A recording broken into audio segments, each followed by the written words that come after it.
Having so many soldiers already counts as good. Most have been sent away. The soldiers' face show despair. With a few hundred people facing over 10,000, it's an obvious defeat. Today, I fear I will die here. Deyang County is just an average county, not very notable among the counties under Nannan Prefecture. The local population is only about 30,000. Of course, that number is very old. After droughts, plagues, locusts, hail, and snow disasters, no one knows how many people are left now. The county's young and strong men have all been conscripted. He estimated these 500 soldiers generously. There probably aren't even that many. L'Isaus Fureat va instrubat. With so few people, how can we defend? Unless she had a few bombs now, maybe there's a slim chance. Besides the city gate, are there any other ways out of the city? If we can't fight or defend, then we can only escape. How would I know? He was just an ordinary soldier. Then go find someone who knows. If there's a way out, quickly inform the people inside to escape. Li Xiao looked at the approaching army and knew there was no time to say more. She took out her bow and arrow, aimed at the battle flag of the enemy army at least 200 meters away, and shot with force. Crack! The red and black battle flag snapped in half. The leading general raised his hand to signal, and the army halted. There was a sharpshooter on the city tower. Broken. The soldiers nearby stared in shock at the woman wearing a tattered coat and a colorful cloth wrapped around her head, looking like an ordinary woman. Go quickly. Shooting down the battle flag might only delay things for a little while. If they delay further, the entire city and its people will be doomed. The soldier next to her realized what was happening and immediately turned around and ran down the wall. As soon as he left the city tower, he saw a few people running back, heading to find the county magistrate. The magistrate and his family have fled. There's a secret passage from the magistrate's house leading outside the city. Hurry and tell your family to escape. They spoke quickly, driven by a sense of camaraderie, then ran off.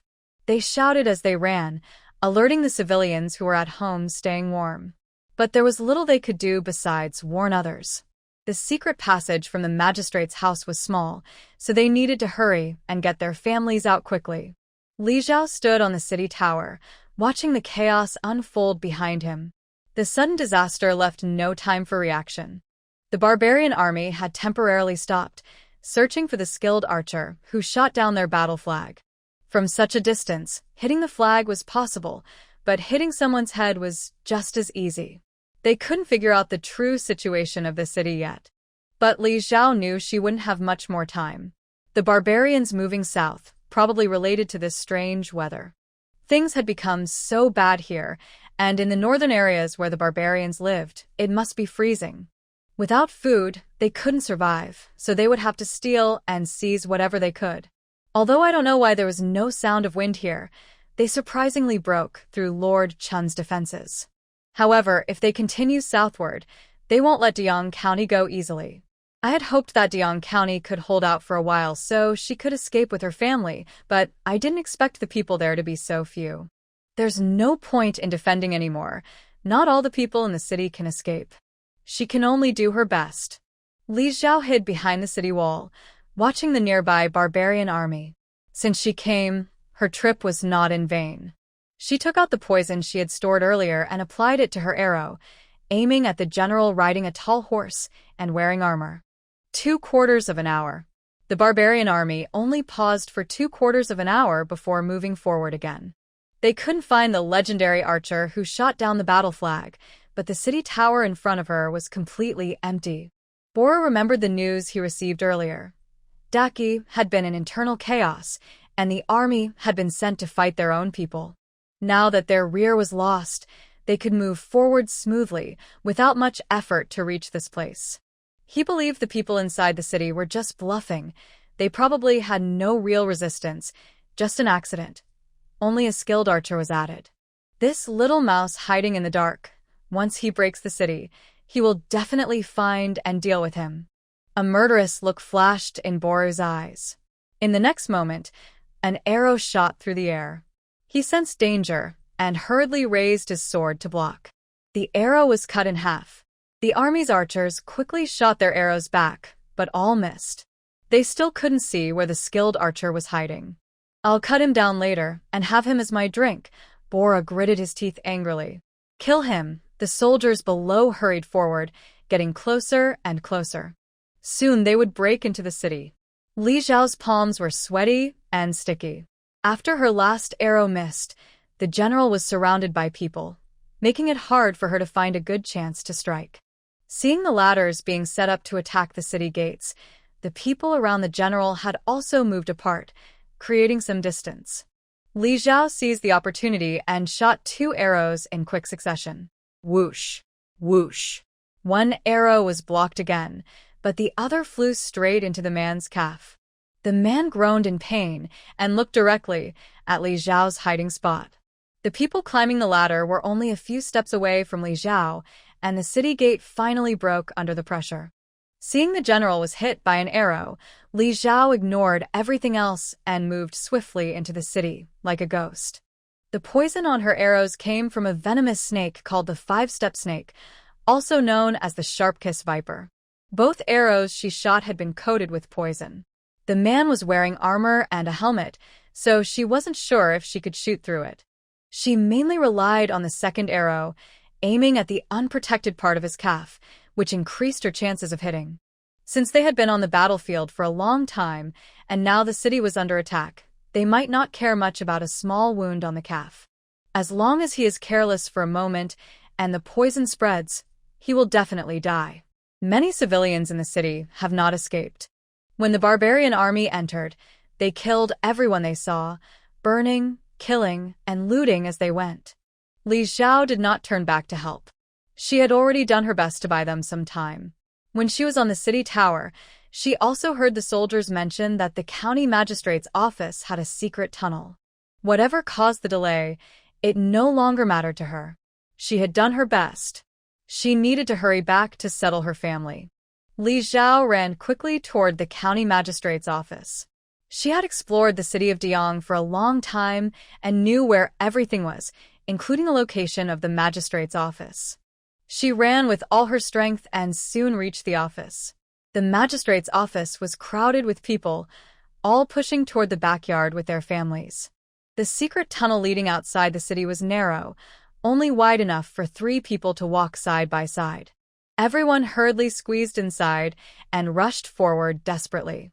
Li Zhao was caught in the crowd. She couldn't go in or back out. She could only move forward with the crowd. More people kept coming in behind her. It was only a matter of time before the barbarian army found this place. There wasn't much time left. Li Zhao pushed hard, trying to squeeze forward. She forced a path through the crowd. After about 15 minutes, she finally saw the light and emerged from the secret tunnel.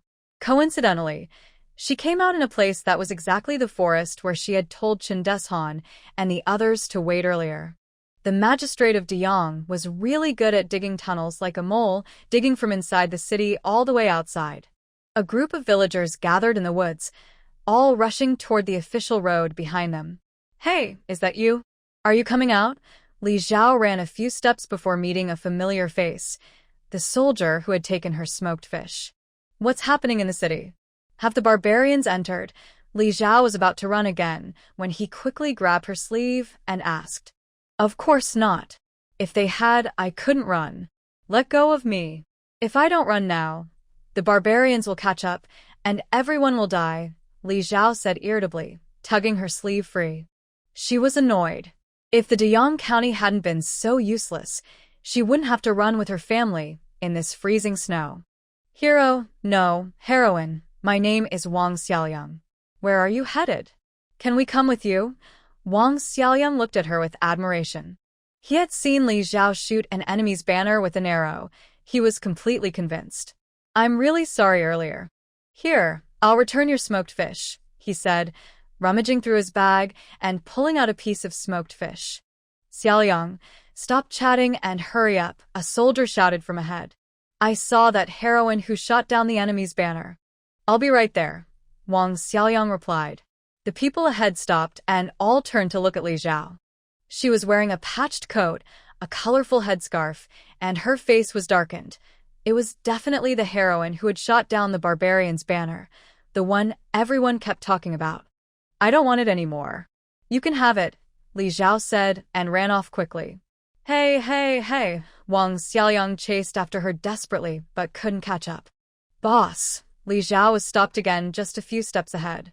Turning around, it was Chen Deshan and Mao Zhen with them. Why are you here? Did you find Xinger? Li Zhao slowed his steps to let them catch up, and they spoke as they walked together. We found her. I told Xinger and the two people with me to go back first and inform everyone. We were worried about you being alone here, so we waited in the woods for you. But we kept seeing people come out and never saw you, so we thought we missed you, Chen Deshan explained. I'm still sharp.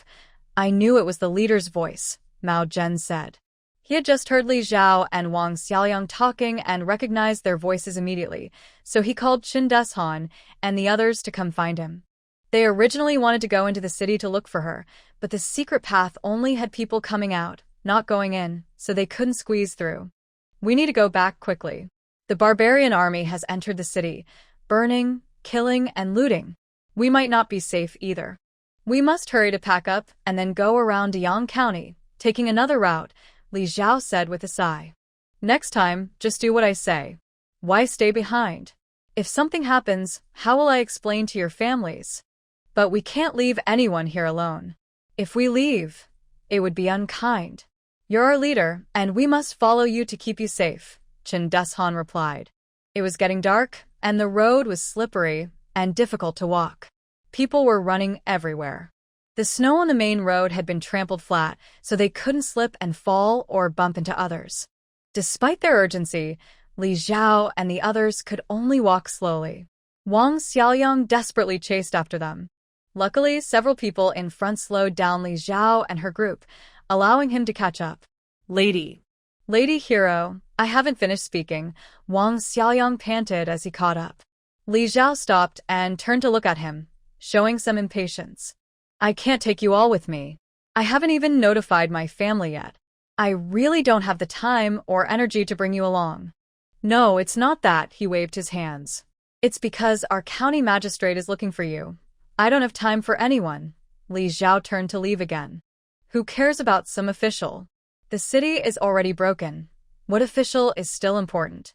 The county magistrate said, Lady Hero, if you're not familiar with the situation, you wouldn't even know where to run, Wang Wu shouted. Say everything at once. I really don't have time to waste here, Li Zhao frowned. Lin Wu ran over and heard this, bowing slightly. I am the county magistrate of Deyang County. May I ask your name? Li Zhao. Lady Li, if you're heading south, I know a side path that doesn't follow the official roads. Would you be willing to travel together? Lin Wu looked at her sincerely. People who are capable are often respected more, even if they are officials. I won't go with you. I can still find my way out, she said. The scroll also shows other small paths that go around Deyang County, avoiding it. This offer isn't very tempting to her. Now that the heavy snow has blocked the mountains, many small paths are collapsed or buried, making them impassable. But I know that this road was recently traveled before, and I confirmed it is passable. Do you want to think about it again? Lin Wu said. This is indeed her concern. If the road on the sheepskin scroll becomes impassable, they might get lost and unable to find their way out. Where are you all going? Li Zhao asked.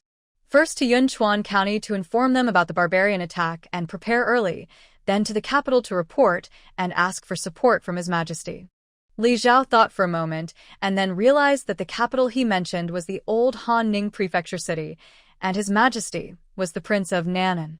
Yunchuan County is right after Deyang County, which is already under Han Ning prefecture's jurisdiction, close to the upper reaches of the Jialing River. This is similar to her route. All right, but I need to go back home to inform my family.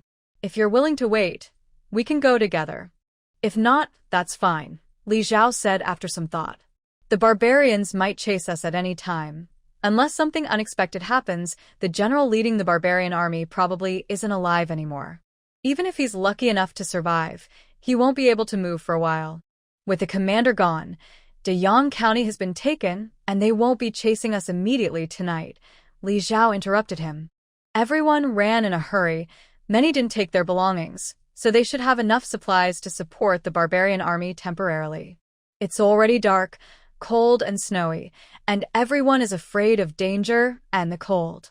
Plus, with the main commander gone, they don't need to waste time and effort chasing after those who have already escaped with little to gain. Apart from one concern, they worry about informing others. Li Xiao pursed her lips and could only take a gamble. She bet that the main commander involved in the incident was important enough that she wouldn't have to worry about her friends for a little while. If there really were pursuers, it wouldn't be a large army, but scattered groups. Li Xiao looked at Lin Wu and the others. Going with them was also a good idea. Even if they were just city guards, they had training and were not ordinary people. They would be a helpful boost. Dead? Lin Wu looked at her in shock. Did you kill him? Otherwise, how would she know so clearly? He was shot with an arrow. I applied poison to the arrow, so I said that, Li Xiao explained. Since she decided to leave with them, she needed to calm their minds first. Only then could she wait to go back and gather more people to leave together. Lin Wu was stunned for a long time. He was a military officer by background, but because he was seriously injured, he became the county magistrate of Diang County. He used to serve in the border army of Prince Chun, so he had fought directly against barbarians and knew well that barbarians had natural advantages. Most barbarians are tall, strong, and powerful, making them hard to fight. And their leaders are even more formidable. Each one should not be underestimated. He was leading everyone to escape because he knew how dangerous the barbarians were. Their numbers were too few, and if they fought directly, they would definitely lose. That's why they didn't even think about defending and just ran away. I didn't expect Li Xiao to be able to shoot and kill the enemy general. Her archery skills are truly exceptional, and in the past, I haven't seen many in the army who can compare to her skill. Where will you wait for us? Lin Wu asked. Let's wait and see. Since the enemy is already in chaos, waiting for a while is okay. Not far now. Keep going a little further and wait for us at that intersection. Li Xiao instructed them to wait on the small path they were returning along. All right, we can only wait for about 3 hours. Lin Wu thought for a moment and said, 3 hours is almost midnight now. If they hurry along the small trail, I know, they can still make it, but if they wait much longer, it will cause delays. During the daytime, if the barbarians don't stop and continue heading south, the danger will increase greatly. They only have tonight to stay ahead. That's enough, Li Xiao nodded. Everyone quickened their pace. When they reached the spot Li Xiao mentioned, Li Xiao turned to Chen Deshan and the others. You 3 wait here for me. I will call everyone to join. The night road is difficult to travel, and having them along might slow her down. Chen Deshan understood the bigger picture. At this moment, he couldn't hold Li Xiao back. It was good for them to stay here and gather some information about the enemy. Otherwise, traveling together without knowing the situation would be risky. All right, boss, take care on the way. If you're really cold, dig a hole in the snow, crawl in, and cover yourself. It keeps you warmer than just sitting by the fire, Li Xiao advised. By night, the temperature drops even more. People who stay outdoors for a long time feel their bodies numb from the cold. The wind blows from all directions, and the firewood is soaked with snow. They can't find dry wood, so even if they try to make a fire, it only produces smoke and doesn't warm them much. Although they don't understand the science behind it, they all pay close attention to what Li Xiao says. It proves that the eldest is never wrong in their eyes. After giving instructions, Li Xiao's figure disappears in an instant. That's amazing, Wang Xiaoyang exclaimed as he watched Li Xiao's figure vanish. He thought her archery skills were impressive, but her lightness skill is also incredible, so quick and unpredictable. He wondered where she got the courage to sneak up on their smoked fish. There's even more impressive stuff you haven't seen, Mao Zhen said proudly, puffing out his chest. Why do you all call her old boss? It sounds like a bandit. If they weren't fleeing for their lives, Lord Lin would have called them bandits. Mao Zhen didn't explain and looked at him cautiously. Why are you asking so many questions? Do we know each other well? You can envy all you want, but don't expect to get any secrets from him. Li Xiao ran quickly. Going down the mountain was like skiing, but climbing up wasn't, so her speed was actually slower going up. After about an hour of running, She reached a place halfway up the mountain and saw many torches lit. She hurried forward. She saw that people from the Li and Zhao families, along with He Lu and Mu Tonghai leading a group, had gathered together and were rushing down the mountain in a large group. Ah Zhao, mother, big sister. As Li Zhao appeared, everyone kept calling her loudly. Have you all finished packing? Li Zhao looked at her animals pulling carts, loaded with many things, and saw that the children were also on the carts. The wheels of the carts were wrapped with vines to prevent slipping. Xinger ran back to tell us, so we hurried to pack up. Li Lai stepped forward and said. Fortunately, Li Zhao had previously told them that if they didn't want to stay in Wen, they should keep escaping, so recently the family had been gradually organizing their belongings.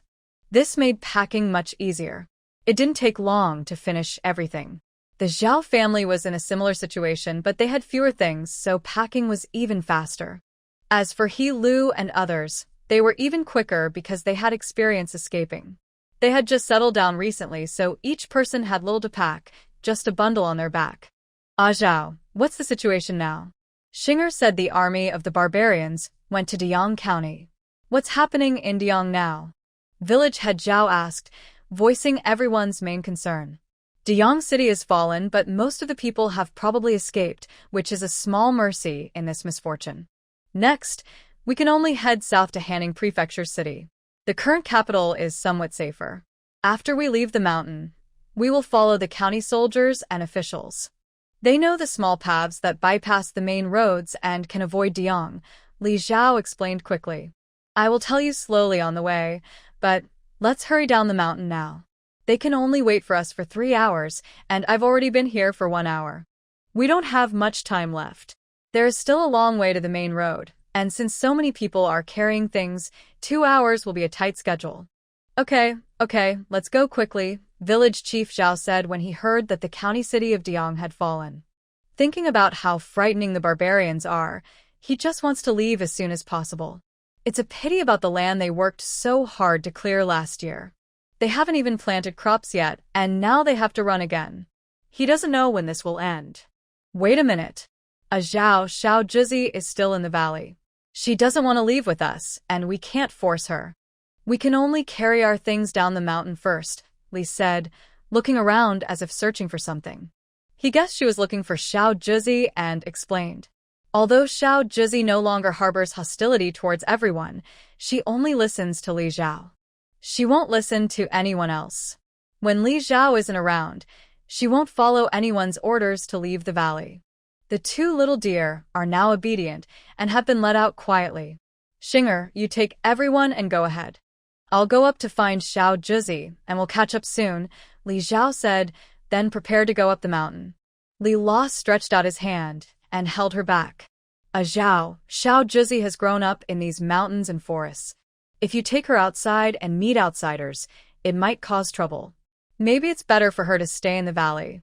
There are mountains and water here, and she can live well.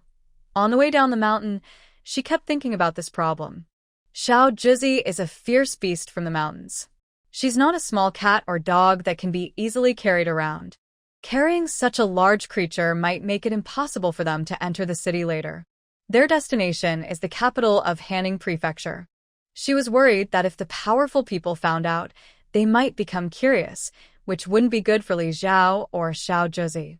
Whether I take her or not, I must find her. You all go ahead, Li Zhao said, pulling her hand away and turning to leave. She knew Li's words made sense. She had thought about this on the way back. But in the end, she decided to bring Xiao Zhizi along. Daki is broken into pieces, with ongoing civil wars and external enemies. The weather is unusually harsh now, making farming difficult. If they can't farm, there will be no harvest, no food. The food in her space is running out, and they can't survive on it for long. Living and surviving will be a big problem then. Her wish to live away from the world in peace seems very hard to achieve. No matter the era, social resources are concentrated in the hands of a small top group. What little they let down trickles down, and everyone fights for it. From top to bottom, the number of resources keeps decreasing. Today, when she couldn't buy food or salt in Deyang County, She started thinking that her guess about the current mini-ice age is probably about 70 to 80% correct. In such a tough survival environment, if people want to live, they have to compete and fight with others. Only the fittest survive. She just wants to live her simple life peacefully, but now it seems the world won't give her that chance. So, she can only fight and compete. If there are no opportunities at the bottom, she will move upward. She no longer wants to fight over things slipping through others' fingers. She wants to be the one distributing resources. Then she won't have to worry anymore. Bringing Xiao Zhizi along is actually a good thing. Li Xiao strode into the valley. As soon as he entered, he saw a yellow-black figure rushing toward him quickly. Howl, Li Xiao was knocked down into the snow by Xiao Zhizi. Looking into her big, sad eyes, he reached out and stroked her fluffy head. Sorry, I'm late. I'm going down the mountain and I might not come back. Do you want to come with me? He looked into her eyes and asked seriously. He tentatively reached out his hand, and a furry paw rested on it.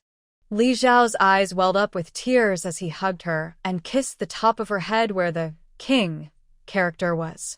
All right, let's go now. Li Xiao got up, turned around, and rode on her back. The little tiger is no longer a small tiger. Now it's a big tiger. It can carry him through the forest at a very fast speed. Li Xiao first went to her home with her, gathering the tables, chairs, and the most valuable grindstones that Li Lai and the others couldn't carry. These items were worth a lot, but since they had been carefully bought with hard work, she decided to take them all. After collecting everything, she instructed her to take her down the mountain. Along the way, the trees on both sides kept retreating, and the snow didn't slow them down much. Soon, they reached the foot of the mountain and caught up with Li Lai's group. Seeing the big cat suddenly jump out of the forest, Helu's people were so frightened they almost fell over. It wasn't until they saw Li Xiao sitting on the cat that they felt relieved. Li Lai still brought the little orange down the mountain, sighed, but didn't say anything more. People have feelings. They had been together for half a year, and the little orange often brought back prey. Everyone was sad to see her go. She was just taken along. Believing in Li Xiao's blind confidence, they all thought that since Li Xiao brought the little orange down the mountain, she must have had a good reason. She must have thought carefully about it. The happiest was Li Linghui. Seeing Li Xiao riding the little orange over, she reached out and stroked its fur on the cart, smiling happily. Li Xiao approached her family's cart. Taking advantage of the dark and unnoticed, she secretly moved some heavy bags of grain from the cart into her space. It was dark, so no one could see. She didn't want to scare Helu and the others, so she didn't get off the little orange. She only walked a short distance and the little orange could handle it. Li Xiao briefly explained what happened outside today, including the fact that the Southern King has now declared himself emperor here. Mu Tonghai listened to her words, looked at the small orange under Li Xiao's crotch, and understood what was happening. He also wondered if he was overthinking it. After interacting with her for a while, Mu Tonghai felt that Li Xiao did not seem very ambitious. She preferred to stay in one place, living peacefully and happily. But he couldn't be sure. Everyone was digesting what Li Xiao had just shared, and was still stunned by the huge change. They're coming. Chun Deshan looked at the torchlight in the distance and quickly crawled out of the snow cave he had dug. He also pulled out some reed and grass. What is that? That's a big bug. Lin Wu and the others followed and came out, only to see a yellow-black figure approaching rapidly. The crowd panicked, and accompanying family members desperately tried to run away. That's our boss's pet. Don't be afraid. It won't hurt anyone. Mao Zhen hurriedly explained loudly. Their two families, including Qin Dishan's group, had seen it many times and were no longer afraid of the little orange, knowing Li Xiao could control it. But outsiders didn't know that. Lin Wu and the others had already drawn their knives, faces full of caution. Kept as a pet? Wang Xiaoyang asked in disbelief. Li Xiao's image in his mind was once again refreshed. While they were talking, the little orange had already brought Li Xiao to their front. Looking at Li Xiao riding on the back of the tiger, everyone swallowed hard and instinctively took a step back. They tried to hide their fear and kept their legs from trembling. The elders, women, and children behind them all hurriedly moved away, not daring to look. Little Orange looked at these humans with disdain and turned her head away. Li Xiao dismounted from her back and looked at Lin Wu. Master Lin, my people have arrived. We can set off now. Are you going to take her with you? Lin Wu asked hesitantly. Little Orange won't hurt anyone. Don't worry. Just ignore her. Li Xiao smiled. Can they really ignore her? Lin Wu hesitated, unable to say more.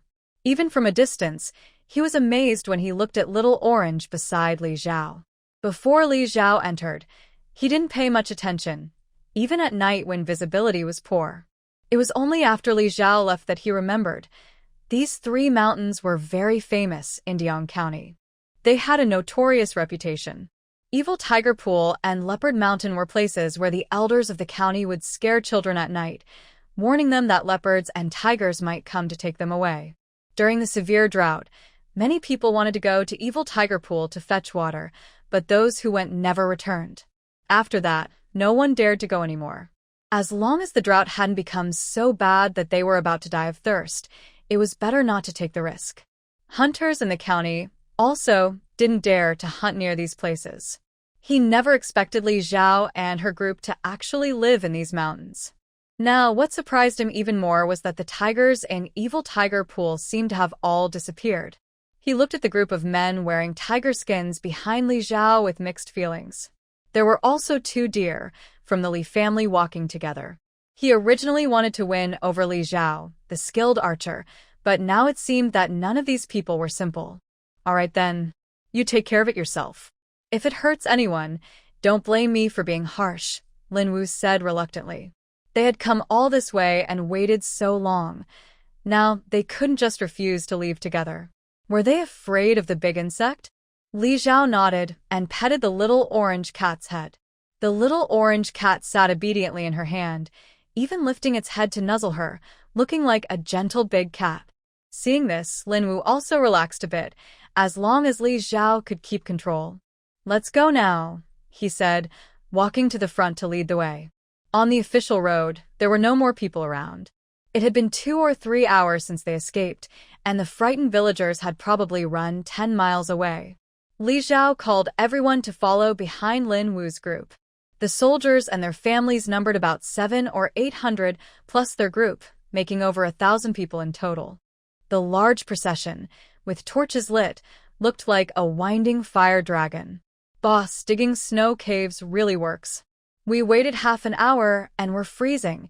If we hadn't dug into the caves, we'd be frozen solid, Mao Zhen said as he approached. Why is it warmer inside the snow caves? He asked curiously. Earlier, while waiting in the forest, they had found some dry wood to burn, which kept them going. But here, there's nothing to burn. If they hadn't dug a hole and sealed it tightly, they would have frozen solid. Lin Wu and the others followed suit, digging holes and staying inside. It's just like building a house. If there's no draft, it will stay warmer, Li Xiao explained in simple words. The basic idea is that ice is a poor conductor of heat, meaning heat doesn't pass through it easily. The heat generated inside doesn't easily escape to the outside, keeping the inside warm. In the Arctic, Eskimos live in snow houses, which are their traditional buildings.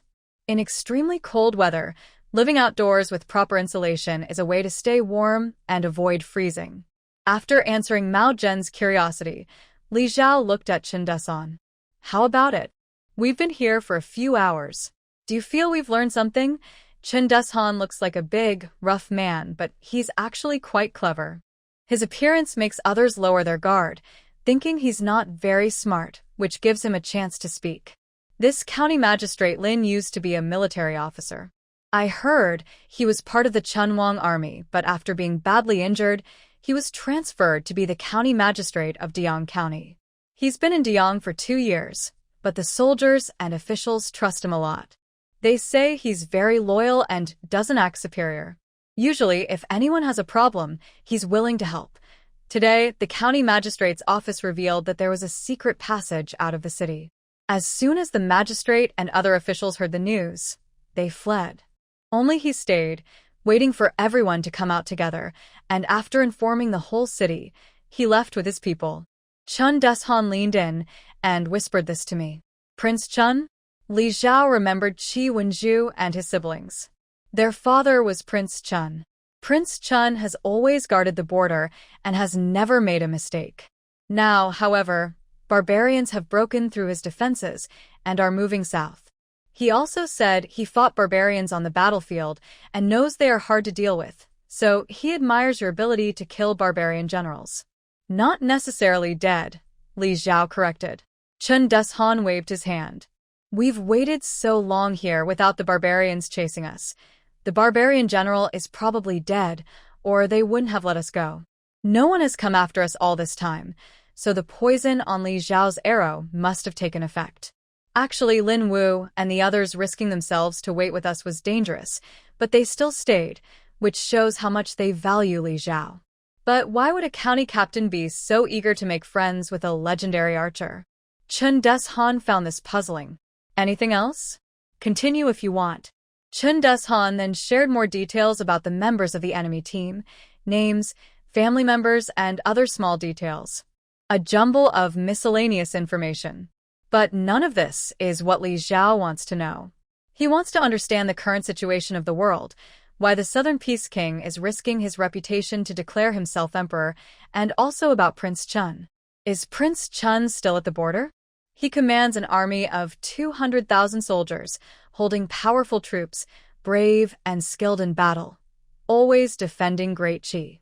Why has he suddenly changed so much? Since Lin Wu used to be part of Prince Chun's army, he must know some inside details. However, clearly, these important matters are not something the other side would reveal to Chun Deshan in such a hurry. Li Zhao directly led Xiao Zhizi forward. People ahead saw her and quickly moved aside, not daring to get too close.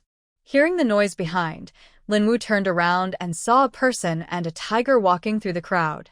Master Lin, I have something I want to ask you about. Let's walk and talk, Li Zhao said directly, without hiding anything. Since this person wants to win her over, no matter what his intentions are, asking some basic questions probably won't cause him to hide anything from her. Okay. Lin Wu was a bit surprised but nodded. What do you want to ask?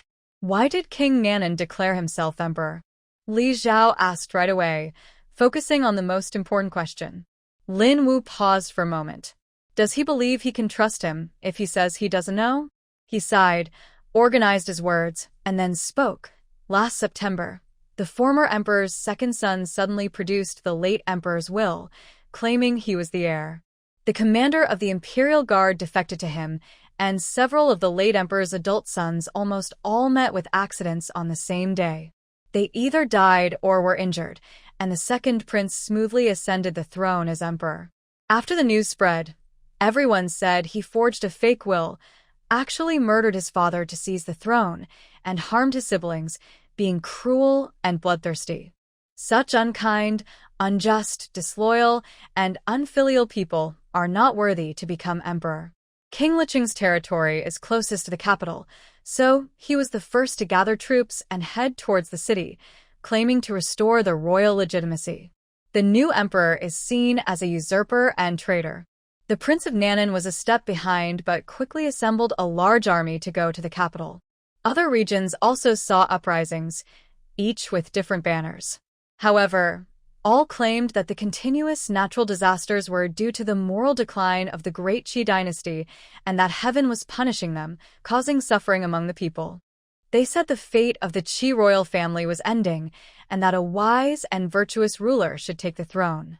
The world was in chaos, with wars over land breaking out everywhere, followed by outbreaks of plague.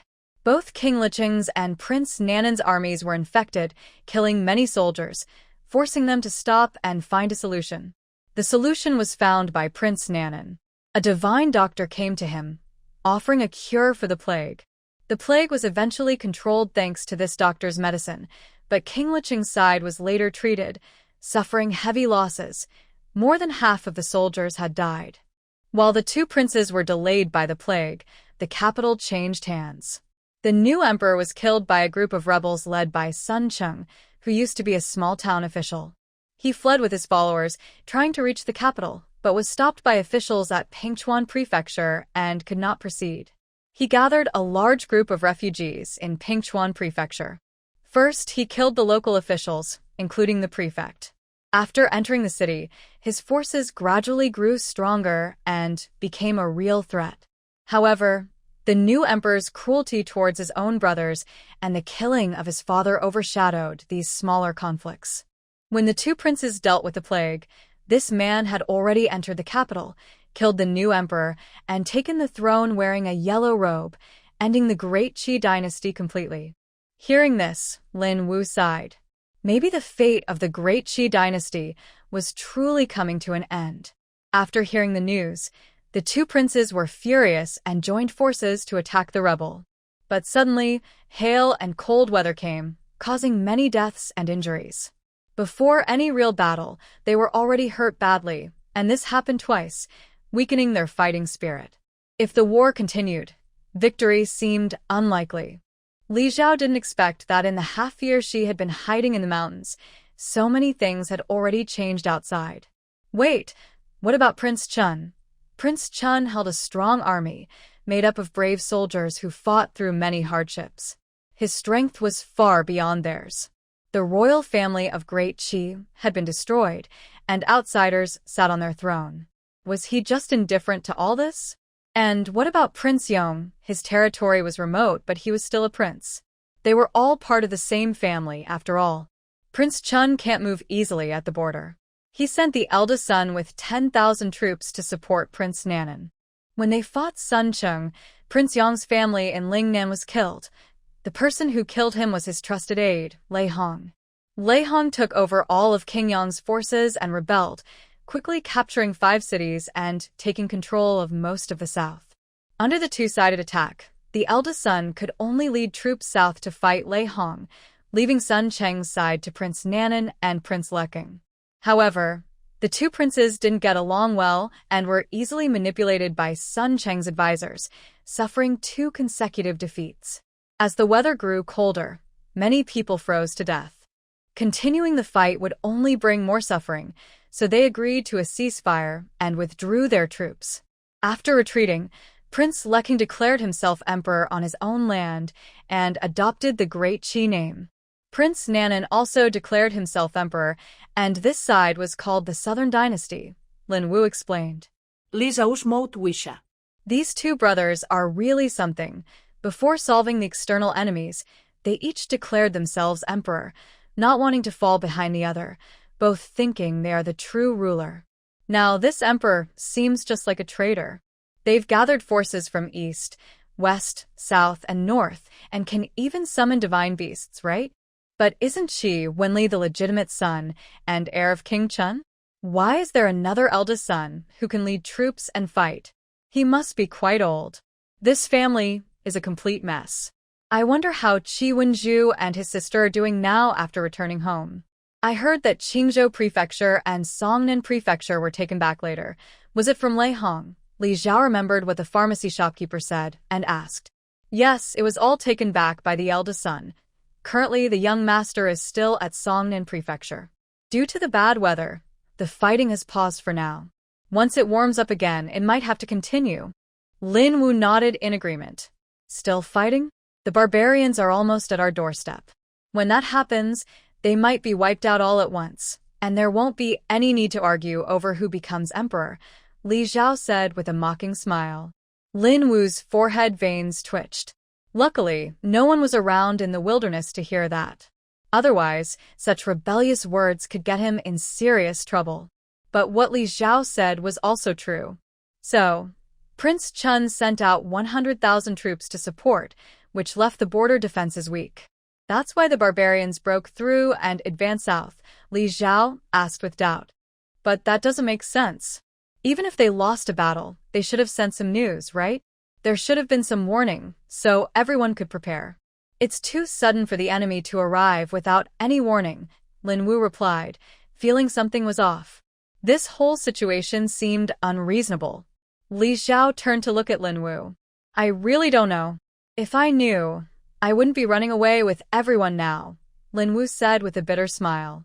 Aren't you from Prince Chun's army? Li Zhao asked. I'm just a small, insignificant person. Even the prince probably doesn't remember me. How could I know so much? Lin Wu said helplessly. If he were an important figure, he wouldn't be working as a minor official in a small town. That's true. Li Zhao turned his head away. Getting so much information from him was already quite impressive. How much longer until you reach that small path you mentioned? Li Zhao asked. We have been walking along the roadside for almost half an hour. Getting away from the main road earlier would make us feel safer. It should be about 10 more minutes before we arrive, Lin Wu replied after checking. Help! Help!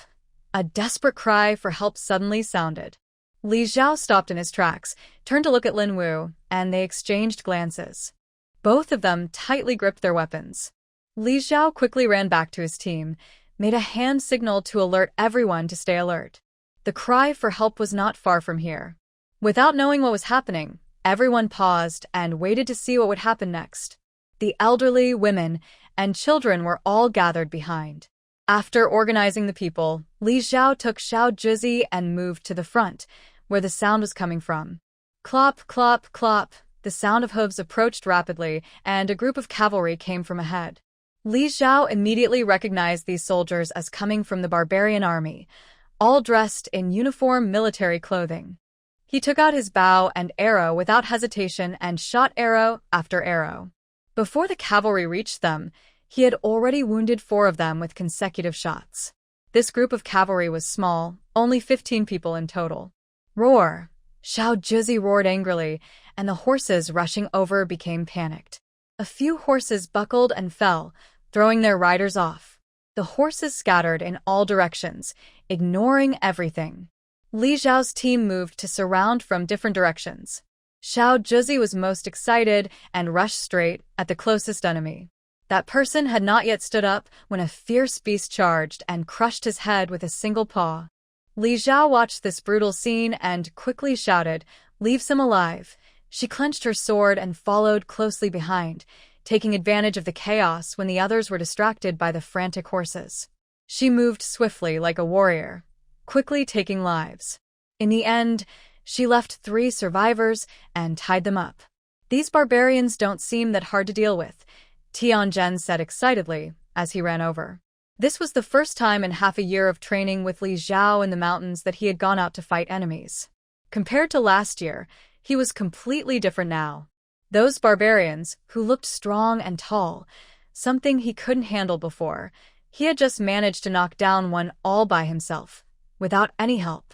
Don't underestimate the enemy. It was Xiao Zhizi's sudden shout that scared their horses.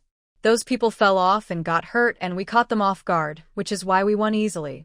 If we faced them directly, it wouldn't be so simple, Li Zhao said, reminding the young man not to get overconfident after one successful sneak attack. Winning once doesn't mean the enemy is easy to defeat. It's not just their horses that got scared.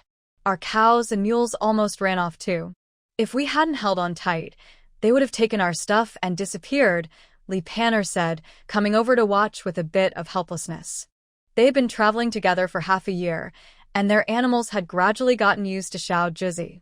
Everything had gone smoothly so far. That loud roar just now, coming from their bloodline's pressure, nearly caused both groups' animals to break free from their reins. The king of the forest exuded such a powerful presence that these domesticated herbivores dared not resist directly. Little Orange was rubbing its paws in the snow, having just killed 2 people, one by smashing their head and the other by tearing them apart alive. Its paws were covered in blood and brain matter, and the little creature looked disgusted. It tried hard to wipe them clean with the snow. I understand, boss, said Sweetroot with a chuckle. He knew they had taken a shortcut this time, but he couldn't help feeling happy. Linwu looked at the now gentle little Orange, but he no longer dared to think of it as a calm big cat. The head of the person it just crushed was right in front of him, making his head throb painfully. Boss, one was lost, but we found the rest. Chen Deshan and Wang Quan hurried back, panting. After cleaning up, they divided some people to search for the horses. These were war horses, worth a lot. If it had been before, Li Zhao might have just killed and eaten them, since they couldn't be taken into the city anyway. But now, Maybe they could be useful, so it was better to keep them. Not far ahead, many civilians have died. They probably ran out of Deong County, and there are a few children among them. These animals are so cruel. Chen Deshan spat in anger. Xiaoliang, take some people and bury them, Lin Wu ordered. They were all from the same town, and he couldn't let them escape alive. At least, he wanted to do his duty and give the dead a proper burial. Lin Wu sighed. Wang Xiaoliang nodded and led a team away. Previously, the divine doctor said that the severe plague was caused by too many dead people not being properly buried or cremated, which led to the outbreak. Later, he ordered that all bodies be collected and buried, and the situation was finally brought under control. So, we must bury these dead bodies as well, Lin Wu explained to Li Zhao. Li Zhao nodded, feeling a bit more curious about the legendary divine doctor. Being able to control the plague in such a backward time and develop medicine to treat it truly earns him the title of divine doctor. Why did you leave them alive? Lin Wu's gaze indicated the three heavily restrained barbarians kneeling on the ground with their mouths gagged. Don't you want to know how they broke through Prince Chun's defenses and moved south? Li Zhao looked at Tianzhen. Take off the things in their mouths, she said. Some foul cloth was pulled out from nowhere and used to gag them. Tianzhen obediently went forward and removed the gags one by one. The others looked at his servile attitude and felt a bit annoyed. Whenever Tianzhen was around, they couldn't compete with him for the work. At percent and, when the cloth was removed, the three men angrily started shouting. What are they saying? Chen Deshan asked, confused. Boss, do you understand? Li Zhao was silent. She couldn't understand either. If it were English, she might understand, but they were speaking a minority language and she didn't catch a single word. Speak human language. Tianzhen picked up the cloth and gave each of them a light slap. The three people glared angrily. They said if we don't release them soon, we will all be doomed. Their army is in Deong County, and killing us will be an easy task then, Lin Wu translated. Can you understand that? Everyone looked at him in unison. Anyone who has spent enough time at the border can understand, since they deal with it often, Lin Wu smiled. Why didn't you say so earlier? Tianzhen pouted and put away his stinky cloth, stepping back next to Li Zhao. Hey kid, why are you talking to Lord Lin like that? A soldier beside Lin Wu frowned and scolded. In their hearts, Lord Lin was considered more important than the county magistrate. They tolerated Li Zhao's bluntness because she was capable, and Lord Lin treated her with respect. But that didn't mean everyone could be so rude to Lord Lin. Young kids don't understand. Please don't take it personally, Lord Lin, Li Zhao said coldly, her gaze falling on Tianzhen. This boy had just killed a barbarian and was starting to get a bit cocky. Tianzhen shivered and hurriedly apologized to Lin Wu. Sorry, Lord Lin. I was just anxious and spoke without thinking. It's okay, Lin Wu waved his hand. It was a small matter. He wasn't that petty. Since they can't see the situation clearly, I want to see how tough their bones really are, Li Zhao said, waving her hand to call over Xiao Juzi, who was nearby scratching his claws. Xiao Juzi. Xiao Juzi hesitated but came over, reluctant to get his claws dirty again. Li Zhao patted his big head and took out a piece of dried meat, stuffing it into his mouth. Out of consideration for food, it lazily lifted its paw and pressed it against the leg of the person on the far left. Snap! It was the sound of a bone breaking. Ah! The person twisted in pain, but since their hands and feet were tied, they couldn't escape and could only collapse into the snow. Lord Lin, please tell them, either answer my questions properly or watch as Little Orange slowly eats away at you, Li Zhao said expressionlessly. Yowl, Little Orange looked up and let out a displeased cry. It didn't want to eat dirty things. Lin Wu met its gaze, feeling a chill run down his spine. He could tell Li Zhao was serious. Indeed, the most dangerous women have the deadliest hearts. It's a pity not to go to the Dali temple to pressure them. He turned around with a cold face and translated Li Zhao's words. As soon as he finished, Little Orange struck again, this time grabbing the third leg. The man on the ground screamed in agony and fainted from the pain. The men present instinctively crossed their legs to protect their vital parts. Those two were so frightened they broke out in cold sweat and kept nodding at Lin Wu. Lin Wu signaled Li Zhao to ask. Chun Deshan, take the one on the right to a place where he can't see, Li Zhao ordered. Got it. Chun Deshan replied and immediately dragged the man away, leaving long marks in the snow. Ask him how many soldiers are in the army coming to Diang County, whether the commanding general has died, if they are out hunting the escaped people, whether it's an order from above or their own decision, and if it's an order, how many people have been sent and how many have been killed so far. Li Zhao listed each question carefully. Also, the most important question is how they broke through the Duke of Chun's defenses, what the current situation is at the border, and whether their army is only from them or if other troops have gone elsewhere. After finishing these questions, she planned to ask Chun Deshan about the person who was taken away. She separated the two men to prevent them from colluding, since the execution of the chicken to scare the monkey tactic had already been done. She questioned both separately. She believed that only when she didn't know what the other side said could their words be truly honest. That's also why she kept 3 live witnesses. Lin Wu asked all the questions Li Zhao raised, then went to ask another person behind them. After finishing, he returned with a serious look. He said that their army coming to Diang County is a total of 50,000 soldiers. The leader is called Bulu. Today, he was shot and poisoned by a skilled archer and has already died, he said, looking at Li Zhao with a complex expression. He knew Bulu well, brave and skilled in battle, one of the best barbarian generals. He had even faced Prince Chun directly and failed to kill him. Now, unexpectedly, he died here, poisoned to death. She couldn't help but wonder what the reaction would be if his former comrades in the army learned this news.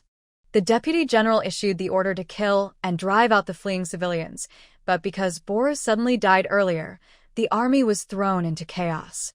This order was only given about an hour ago. All of them are cavalry. Since they delayed for so long, they were worried the people might have run far away, so the cavalry moved faster. A total of 1,000 people went out, scattered in different directions to chase the fleeing civilians, aiming to silence them and prevent anyone from reaching the capital to report. They started heading south 2 months ago, relying on burning, killing, and looting to fund their army. The weather has become very cold. The barbarian lands are almost frozen, causing many people and animals to die, much worse than here. That's why they came to Great Qi. They said there were no soldiers guarding the border, and Prince Chun's people had all disappeared, so they could move freely. Besides their group, they split into 3 parts heading to different places, totaling about 20,000 people. Lin Wu explained all the information he had gathered. Is this information reliable? Hearing that 20,000 barbarians had broken through the defenses, King Quan's face turned pale with fear. They asked separately, and their stories are quite similar, so they probably aren't lying. Lin Wu also looked worried. Why did Prince Chun's people just vanish? Wasn't only 10,000 troops sent to support? Then where are the others? And Prince Chun's entire family was at the border. Why are they all gone? He had many questions in his mind, but these 2 soldiers couldn't explain them. Where did their other 2 groups go? Li Zhao asked. There are a total of 200,000 people. Only 50,000 have come to Diang County, so there's still 150,000. Even the 50,000 who came south didn't take this route. They went another way. Their goal is the same, the southern imperial city. Another 100,000 are heading toward the capital. Lin Wu also asked about this. The capital is controlled by Sun Cheng, and next to him is the territory of King Licheng. Do you think they have a chance? Even if there is internal fighting, it's better than foreign invasion taking over. I don't know. Lin Wu shook his head. Last year was a tough year for both sides, with heavy losses fighting the barbarian tribes. He couldn't estimate the outcome. He could only hope that the barbarian armies, after their long journey, had sustained some damage. The atmosphere grew tense. Deal with these people, Li Zhao sighed. The barbarian who had collapsed on the ground was dragged away by Wang Quan and others to be dealt with. Besides the horses, they also confiscated armor taken from the barbarians, their weapons, and some scattered food, likely stolen from the villagers they had killed. Divide it equally? Li Zhao looked at Lin Wu. Lin Wu felt a bit embarrassed. Their side hadn't contributed as much as Li Zhao's men. especially since Li Xiao's main hero was probably his own tiger. But he couldn't refuse outright. Many of their people had no weapons, while Li Xiao's side had weapons even in the hands of women and children. Seeing that he had no objections, Li Xiao directly asked Mao Zhen and the others to split the supplies in half. They took one half and gave the other half to Lin Wu and his group. Lin Wu's people hurriedly escaped, and none of the households had livestock. Even a few horses helping to carry things would make the load lighter and faster. Li Xiao took a water bag, which contained water mixed with calming medicine, and fed each of the animals. Only then did they calm down a bit. After feeding the animals, the people who buried the bodies finished their work and returned. The team reorganized and set off again. Second sister, what are you thinking? I called you several times, but you didn't respond. Li Panner tugged at Li Xiao's sleeve. Only then did Li Xiao come back to herself. Huh? What's wrong? We have so many horses now, but there's no grass. We'll need to use our food to feed them. Should we kill some and eat the meat after walking a bit? Li Panner asked. She looked worried about the extra horses in the group. They were already struggling to eat, so there was no extra food to feed so many horses. We can't kill them. I need to keep them. Li Xiao shook her head. They had already reached the small path Lin Wu mentioned.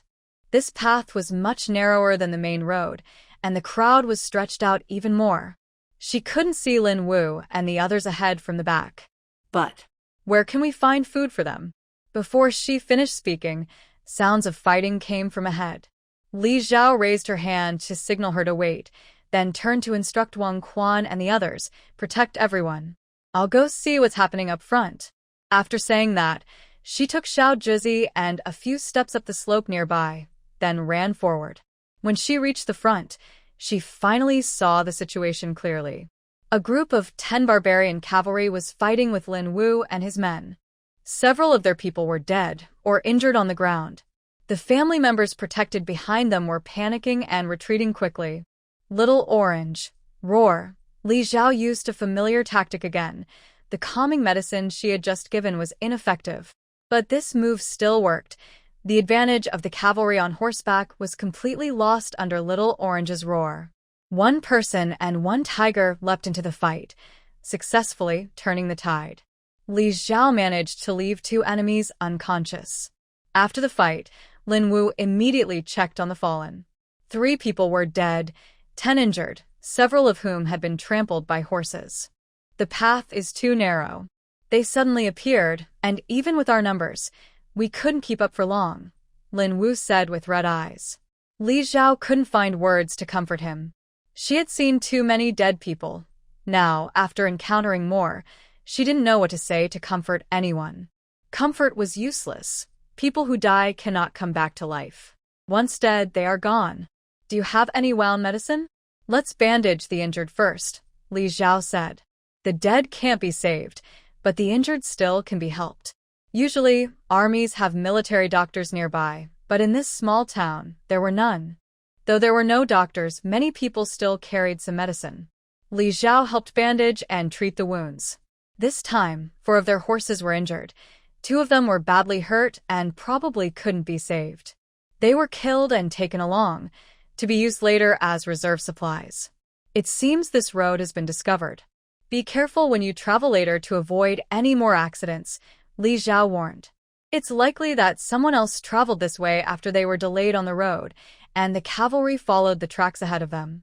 Lin Wu nodded, realizing he had been careless. He hadn't been on the battlefield for a long time, so his alertness had decreased. After traveling so far, everyone was cold and tired, which made them less quick to notice the danger. Lord Lin, I have an idea. Li Xiao hesitated but decided to share what she had been thinking all along. Lin Wu looked at her with suspicion. Earlier, they learned that the cavalry sent outnumbered 1,000 men, and these soldiers had split up to chase different groups of fleeing civilians. It's like a mantis trying to catch a cicada while the oriole waits behind. I want to be that oriole, Li Xiao explained. Lin Wu frowned. You mean we should ambush those soldiers? Li Xiao nodded. If they can chase us, why can't we turn around and chase them? We've already traveled far from Deyang County. Their commander just died, so their army probably won't move for a while. Even if they do, they won't catch up to us easily. Lin Wu looked at the fallen comrades on the ground, his heart pounding. He had never thought of doing something like this before, but Li Zhao's idea really moved him. They had been forced to leave their homes and were being hunted all along. He had been holding back his anger, but he didn't know where to vent it. I can only swallow my frustration and hold back my anger. Everyone can keep moving forward. Just the best dozen or so of us should follow me. With Xiao Zhizi here, the cavalry's advantage on horseback won't be fully used, so we have a good chance of success, Li Zhao continued. She wasn't acting on impulse. She had been thinking about this all along. 1,000 cavalry means 1,000 horses, 1,000 sets of armor and weapons. Even if we can't find and feed all of them, getting half would be a big gain. Plus, the army from Deyang County won't come out. This kind of opportunity is risky, but could also be a chance. Since we've left the valley, there are some things we have to take risks to achieve. But we don't know where the other cavalry are chasing after, Lin Wu said, glancing at the 2 barbarian cavalrymen Li Zhao had knocked out and left alive. Li Zhao smiled. Follow the clues. Xiaoliang, Lin Wu called out to Wang Xiaoliang, who was still helping to gather scattered items. What's up, Lord Lin? Wang Xiaoliang's eyes were red, clearly having just cried. One of the soldiers who had died was quite close to him. A good person suddenly died right in front of him. You know the way to Yunchuan County, right? Next, you and everyone else should head there first, Lin Wu instructed. Ah? But Lord, what about you? Wang Xiaoliang looked at him in surprise. I have other things to do. Can you complete the task? Lin Wu looked at him seriously. Yes, Wang Xiaoliang quickly nodded. Deyang County and Yunchuan County are not far apart, only about 100 miles away. Traveling this small road is a bit longer, but not too much, and with horses helping carry supplies and pull people, it's a bit easier. It's already late at night. If they don't rest too much on the way, they should arrive in Yunchuan County by tomorrow morning. When they finish their tasks here, they can ride horses to catch up easily. He is the only one who can understand the language of the barbarians, so he must go along. Lord Lin, do you have anyone good at archery? Li Zhao asked. The only one with decent archery on her side is Wang Quan. Xing'er is also quite skilled, but she is better at close combat, and her strong power makes her hard to counter. Chen Deshan is about the same. There's one who's pretty good, Lin Wu thought for a moment. He turned and called out behind him, Old Fong. Come here for a moment. A plain-looking man, not noticeable in the crowd, stepped out from behind the group. All right, bring him along. Pick 5 more who are agile, and bring all the usable arrows you have. I don't have many left, Li Zhao nodded. Lin Wu and himself made 7 people in total. Li Zhao then called Wang Quan, Xing'er, and Chen Deshan. From Zhao's side, they called Mao Zhen, who is the best among Zhao's grandchildren in skill and talent. They didn't call anyone else from Qin Dishan's side. They had been hungry for almost a winter. Neither their strength, endurance, nor skills could compare to the trained soldiers on Lin Wu's side. In total, there are 12 people focused on quality, not quantity. With these, it should be enough. Apart from those who are traveling with her, each person left behind 30 men, totaling 60 to help recover the loot later. This way, the items wouldn't be lost just because they couldn't carry everything with their small group. The rest stayed behind to protect everyone and then headed towards Yun County first. On the way, if we encounter cavalry again, just run if you can't fight. Be careful. Saving your life is the most important, Li Zhao said as she packed her bow and arrow and went back to tell Li Lai and the others. I understand. We have so many people left, so it should be fine. Li Lai nodded in agreement. Li Panner, even if she was slow, could sense something was wrong. She quietly asked Li Zhao, Second sister, what exactly are you planning to do? If it had been before, she would have run as far and as fast as possible at the first chance. There was no thought of fighting back. Deyang County had tens of thousands of barbarian soldiers, and it was reckless to think otherwise. No matter what, my goal has always been for us all to live peacefully and survive well, Li Zhao smiled. The children on the cart were curled up in thick furs and had already fallen asleep. Li Xiao looked at them briefly, but didn't disturb them.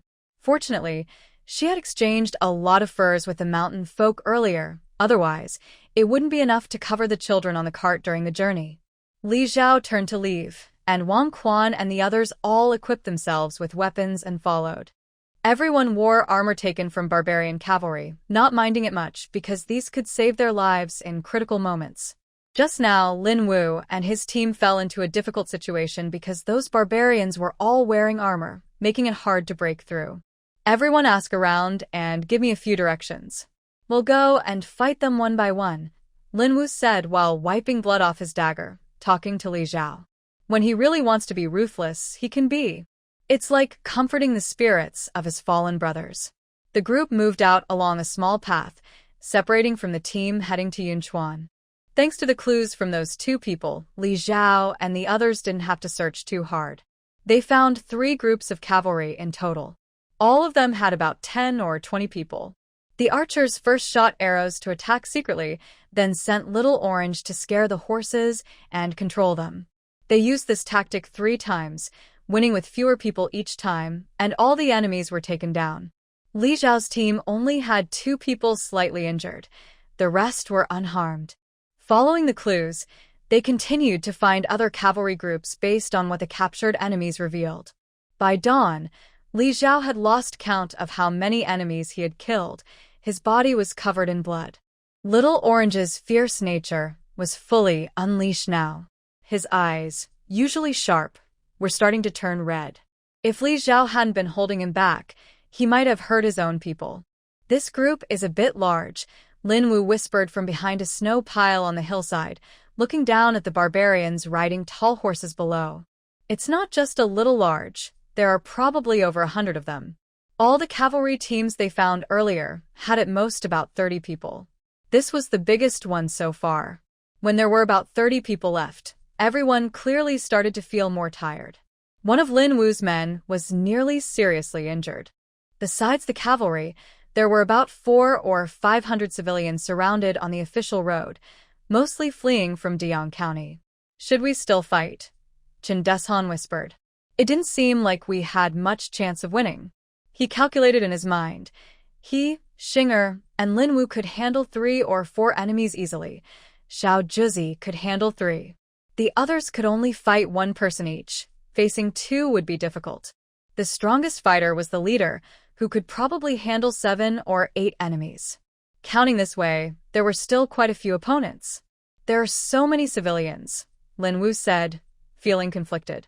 They had already helped many people before, but this was the largest group they had encountered. Xinger didn't speak. She listened to Li Xiao at home, then Li Pan'er when she went out. Once outside, she only listened to Li Xiao. What others said didn't matter to her. Everyone looked at Li Xiao, who had been silent all along. Li Xiao was looking at a familiar face in the crowd, the shopkeeper from the pharmacy she visited earlier in Dian County. They all carried quite a bit of supplies, probably many herbs. Clop, clop, clop. Suddenly, the sound of hooves echoed as a small team of 10 riders approached from afar. They were talking rapidly, but she couldn't understand what they were saying. Chen Deshan nudged Lin Wu. What are they saying? After killing so many people, they no longer felt cautious when facing Lin Wu or the officials. They were much more relaxed. It's too far to hear clearly, Lin Wu frowned.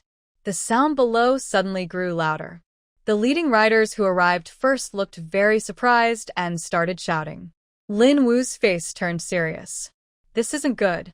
They've already realized we're attacking. Since they began their surprise attack, they have successfully killed 12 small cavalry squads, totaling 425 people. They have almost killed half of them. After each kill, they cover the bodies with snow. There is snow everywhere, so covering the bodies is quite easy. Lin Wu has been counting silently. They will find out sooner or later. Unexpectedly, they were discovered now. Since they've been found, they must have already informed the other teams. It's no longer possible to ambush them from behind. This is our last chance to strike. Let's do it, and then we'll leave after we're done, Li Xiao said in a low voice. She took out poison from her bag. She has been saving her poison, using only a little each time, so she doesn't use it unless it's really necessary. Now, The numbers are too uneven. To avoid heavy losses on her side, she has to use the poison. She coats each arrow with poison, sharing some with Wang Quan and Old Fong. First, take out the leaders, Li Zhao said as she knocked her bow. The leaders are the best fighters, so she can't waste the poison. They found a good hiding spot together. Fire, Li Zhao ordered. 3 arrows shot out simultaneously at different targets. The barbarian cavalry below was caught off guard. One of them reacted quickly and blocked with a knife, but 2 others were hit. Roar! Little Orange excitedly rushed forward. With experience, he now knew when to appear in the fight. Lin Wu and others followed closely, holding weapons. The cavalry below panicked for a moment, but quickly reacted, desperately pulling on their reins. In that brief moment of chaos, 3 archers shot and hit 4 people. Poisoned arrows, if not treated quickly, means certain death. The horses refused to listen and started to run wildly. Some were thrown off their horses, while others abandoned their horses and fought alongside Lin Wu and the others. Wang Quan's archery was a bit weaker. Afraid of hurting his own people, he climbed down from the tree, grabbed his weapon, and joined the fight. Only Li Zhao and Old Fong kept shooting arrows. After hitting 5 or 6 enemies in a row, Old Fong looked down at Lin Wu being surrounded. In his panic, he almost missed his shot and then also climbed down from the tree to help. Why are you all just standing there? It's Lord Lin. Lord Lin is here to save us.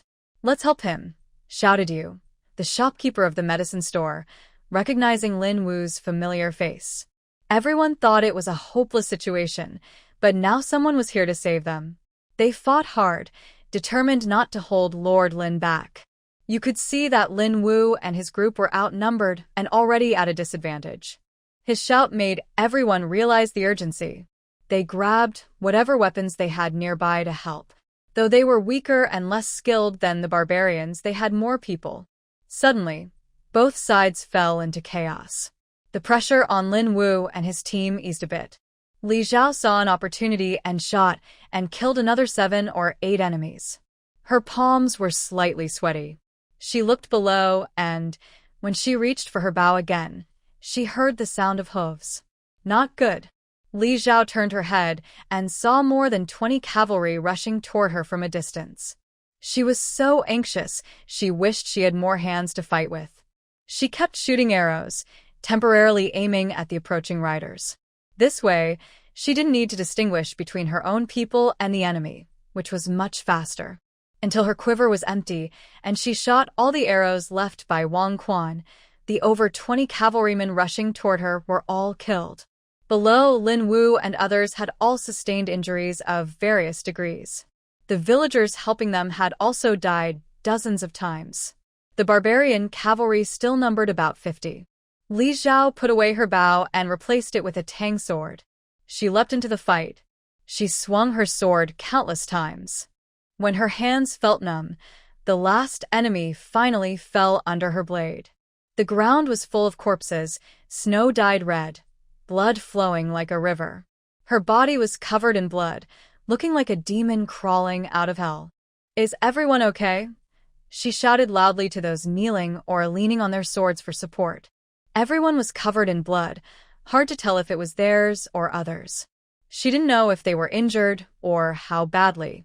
Old Tung probably won't make it, Lin Wu said quietly.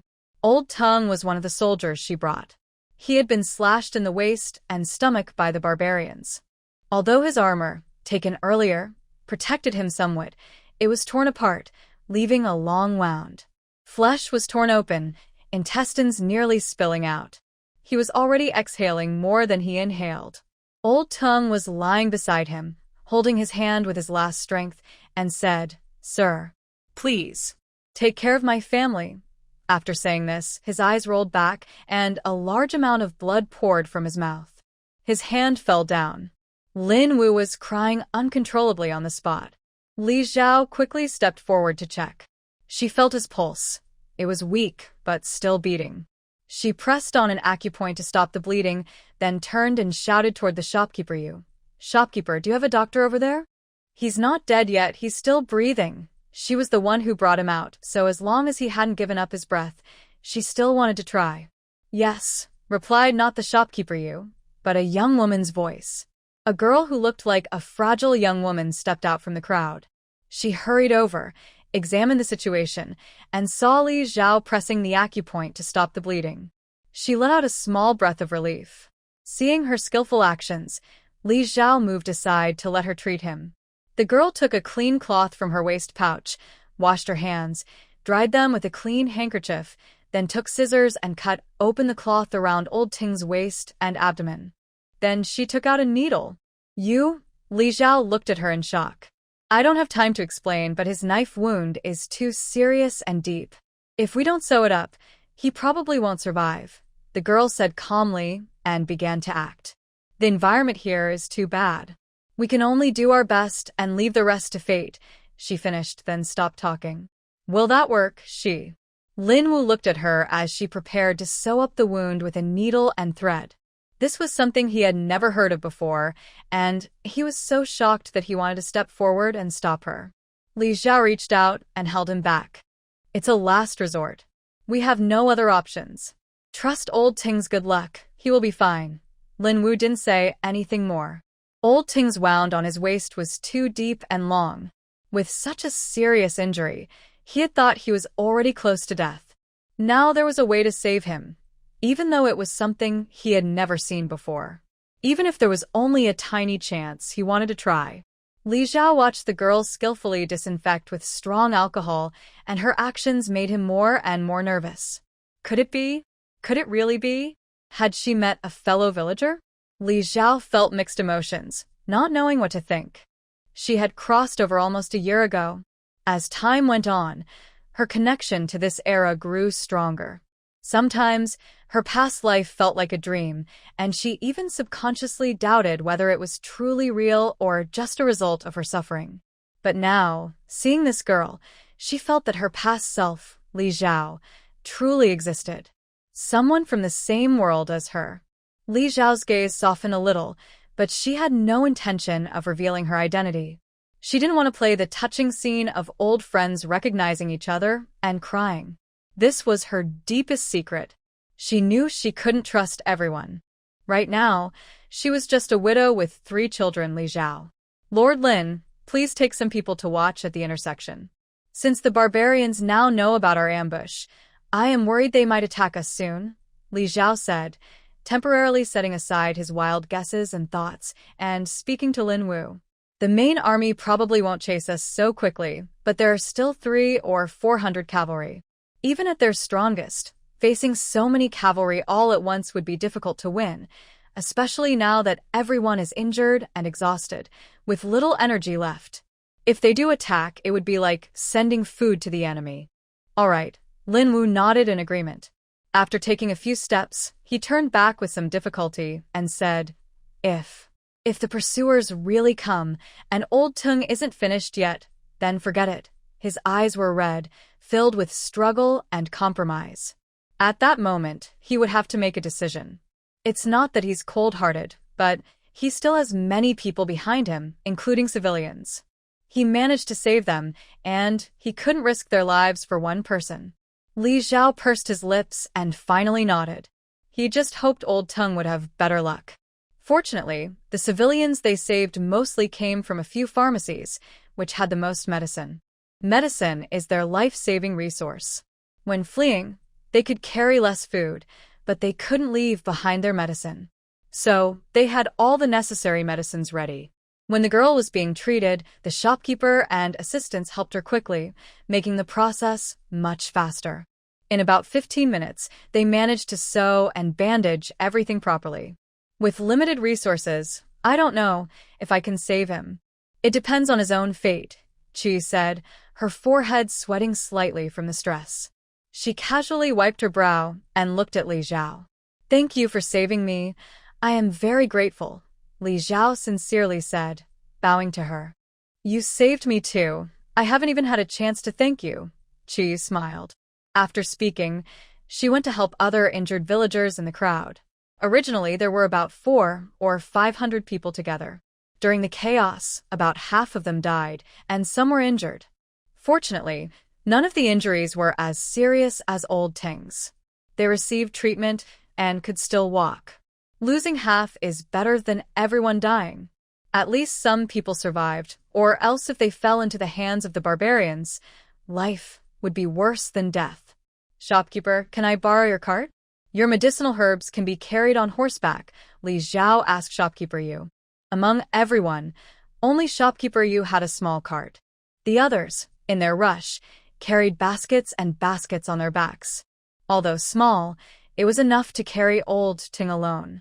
Okay, I'll get it right away, Shopkeeper Yu quickly agreed. They had just saved his life, after all. Earlier, when Lin Wu and the others were notified, the first to be informed was Shopkeeper Yu's place. When he heard the news, he quickly packed up and took his family to run, managing to get ahead with a cart. If they had fallen behind, everyone would have been crowded and difficult to get out, let alone bring a cart. I just finished settling Old Tongue when Li Zhao heard the sound of hooves. Looking up, she saw a large group of cavalry approaching from a distance, densely packed. There were at least 100 of them. Xing'er, you and everyone else run quickly, Li Zhao said, grabbing Little Orange and preparing to run. Chu Yu quickly grabbed her and handed her a bag of silver needles. The needles are coated with poison. Hold on to them. She, a weak woman, had managed to survive the chaos mainly because of these. Even healers can be poisoners. Having seen Li Zhao's skills, she knew these needles could be even more useful on her. There was no time to say more. At the speed of the horses, the cavalry would catch up in just a moment. Li Zhao accepted the needles and ran forward. Xing'er watched Li Zhao's back, clenched her teeth, and led everyone to retreat. Pulling the horses while running would only worsen their injuries, so they had to put Old Ting down and carry him while fleeing. Any unnecessary baggage was discarded. Most civilians couldn't ride horses, so the horses were only used to carry supplies, while people led the horses and ran. Li Zhao kept shooting arrows at the distant enemies as she ran, retrieving the ones she had shot earlier. But those people were running too fast. She only managed to wound 4 or 5 before they were almost upon her. Little Orange's loud roar sounded, scaring the horses and causing some chaos. Lin Wu and the others quickly drew their weapons, taking advantage of the chaos to fight back. But there were too many enemies. Probably all the remaining cavalry from the barbarian side had come. They couldn't let them cross the defensive line to chase the fleeing people. After eliminating Xing'er and Old Tongue, there were only 10 of them left. Facing so many enemies was almost certain death. Lin Wu felt hopeless and thought he might die today. But he refused to give up and shouted, "Brothers, fight them to the death." Yes, everyone shouted back together. However, they had only rested briefly, so their strength hadn't fully recovered. Facing so many enemies and being surrounded, their injuries were increasing. Li Zhao quickly killed the barbarian who had ambushed from behind Mao Zhen, loudly saying, "Let's hold on for 15 minutes. Xing'er and the others have probably reached the small path. Once they do, we retreat and run to the small path." She always believed that if she couldn't win, she should run. She didn't think that was shameful. Staying alive was the most important thing. The cavalry had many soldiers, but the narrow small road reduced their advantage. They wouldn't be as surrounded and pressed as they were now. Hearing Li Zhao's words, everyone's spirits lifted, and they gained a little hope again. Li Zhao took the opportunity while Xiao Jizi was blocking her in front to draw out the poison needle Chu had given her and aimed it at the eyes of several surrounding barbarians. Their armor was thick, covering everything except their eyes, which was the easiest target. The silver needle was very thin, and in an instant, many enemies around them collapsed. Li Zhao gasped in shock. Was this poison too powerful? How could it work so quickly? There was no time to surprise her further. Since they now had such a powerful weapon, Li Zhao and Little Orange worked together, moving forward and causing destruction wherever they went. Lin Wu and the others felt much less pressure. They had only 60 silver needles, and once used up, they were gone. But with these 60 needles, they could hold on for about 15 minutes. They kept watch to prevent the barbarians from chasing them, fighting while gradually retreating. After about 15 minutes, they started running at full speed toward the small path. They were not far from the small path, and soon they reached it. By then, thanks to their fighting and the silver needles, most of the enemies had already been defeated. Lin Wu and the others were injured, but because they wore the enemy's armor, their wounds weren't too serious. Be careful. Li Zhao turned and saw Wang Quan cut with a sword, his shoulder armor knocked off, and half his shoulder injured. Li Zhao stepped forward and killed the barbarian, making him retreat. You all go first. I'll hold them back. Li Zhao showed ludli. The silver needles were used up, and everyone was tired. Continuing like this would only cause more injuries. Boss, how can we leave you alone? Mao Zhen responded in full agreement. I have little orange. If I run, no one can catch me. You all need to go. Li Zhao frowned and shouted. Only if they left could she use some secret methods. Hurry up. Are you not listening to me? Lin Wu clenched his teeth and led everyone to retreat. The narrow path could only fit one car at a time, with at most 3 people walking together. Li Zhao and Little Orange blocked the front, directly blocking the road and preventing the barbarian cavalry from passing. Let's go. Can the boss handle this alone? Mao Zhen asked as he ran and looked back. Trust her. If she really runs, no one can catch her, Wang Quan replied, clutching his wound and turning pale from the pain. Everyone remembered Li Zhao's unpredictable light skills and felt a bit more at ease. If they truly needed to escape, no one could outrun her. They first went to meet the main group, bringing some people for support. Otherwise, if they kept fighting like this, they would surely die here. Thinking of this, everyone quickened their pace and stopped delaying. Li Zhao was covered in blood, having fought fiercely, looking like a bloodied person. She glanced back. Wang Quan and the others had already disappeared from sight. She curled her lips and coldly looked at the enemy. Your time is up, she thought to herself, and controlled several large stones in the space to fall from the sky, smashing toward the enemy team. What is that? It's divine punishment. That's divine punishment. The barbarian cavalry hadn't reacted yet when dozens of them were crushed into meat paste. The remaining soldiers turned pale, staring uncertainly at the woman not far away, who didn't look very tall. When they first saw her, they were surprised that she could control a tiger, but they didn't think their 300-plus men couldn't handle a handful of enemies. Even with a tiger, it wouldn't change much. But this woman was surprisingly skilled, working perfectly with a tiger, making her unstoppable. Even if they besieged her, they couldn't defeat her easily. Later, someone used some secret, evil trick causing many people to die suddenly. Now, giant stones fall from the sky, killing many more. The remaining barbarian cavalry begins to feel hesitant and want to retreat. The enemy is definitely not human. They can use magic and control giant stones. Seeing them try to escape, Li Zhao quickly moves forward, collects the stones, and uses her space ability to keep smashing them down. Each strike hits accurately. Humans, no matter how skilled, have no way to resist when giant stones fall from the sky. When she was in the mountains with nothing to do, she started practicing how to use her space ability well, especially to save her life when needed. She secretly practiced with stones in the mountains many times, and her aim became very good. She even set aside a large space in her storage to hold the giant stones she found in the mountains. When Wang Quan and others were nearby, she couldn't fully show her skills. Since she used this method, she planned not to leave any survivors. Li Zhao coldly kills people, using her space ability to cheat, and soon all the enemies are taken care of. Her attacks were too obvious, so to avoid suspicion, she stored all the stones in her space and then ran into the woods to hide them. She believed the wild animals around could feast on the leftovers. She also didn't forget to take her weapons and armor. Even if they were broken, she stored them in her space. Broken items can be repaired, after all. These are rare and hard to find later. With her sharp eye for profit, she wouldn't leave anything behind. After finishing, she took Xiao Juzi to find the scattered horses nearby.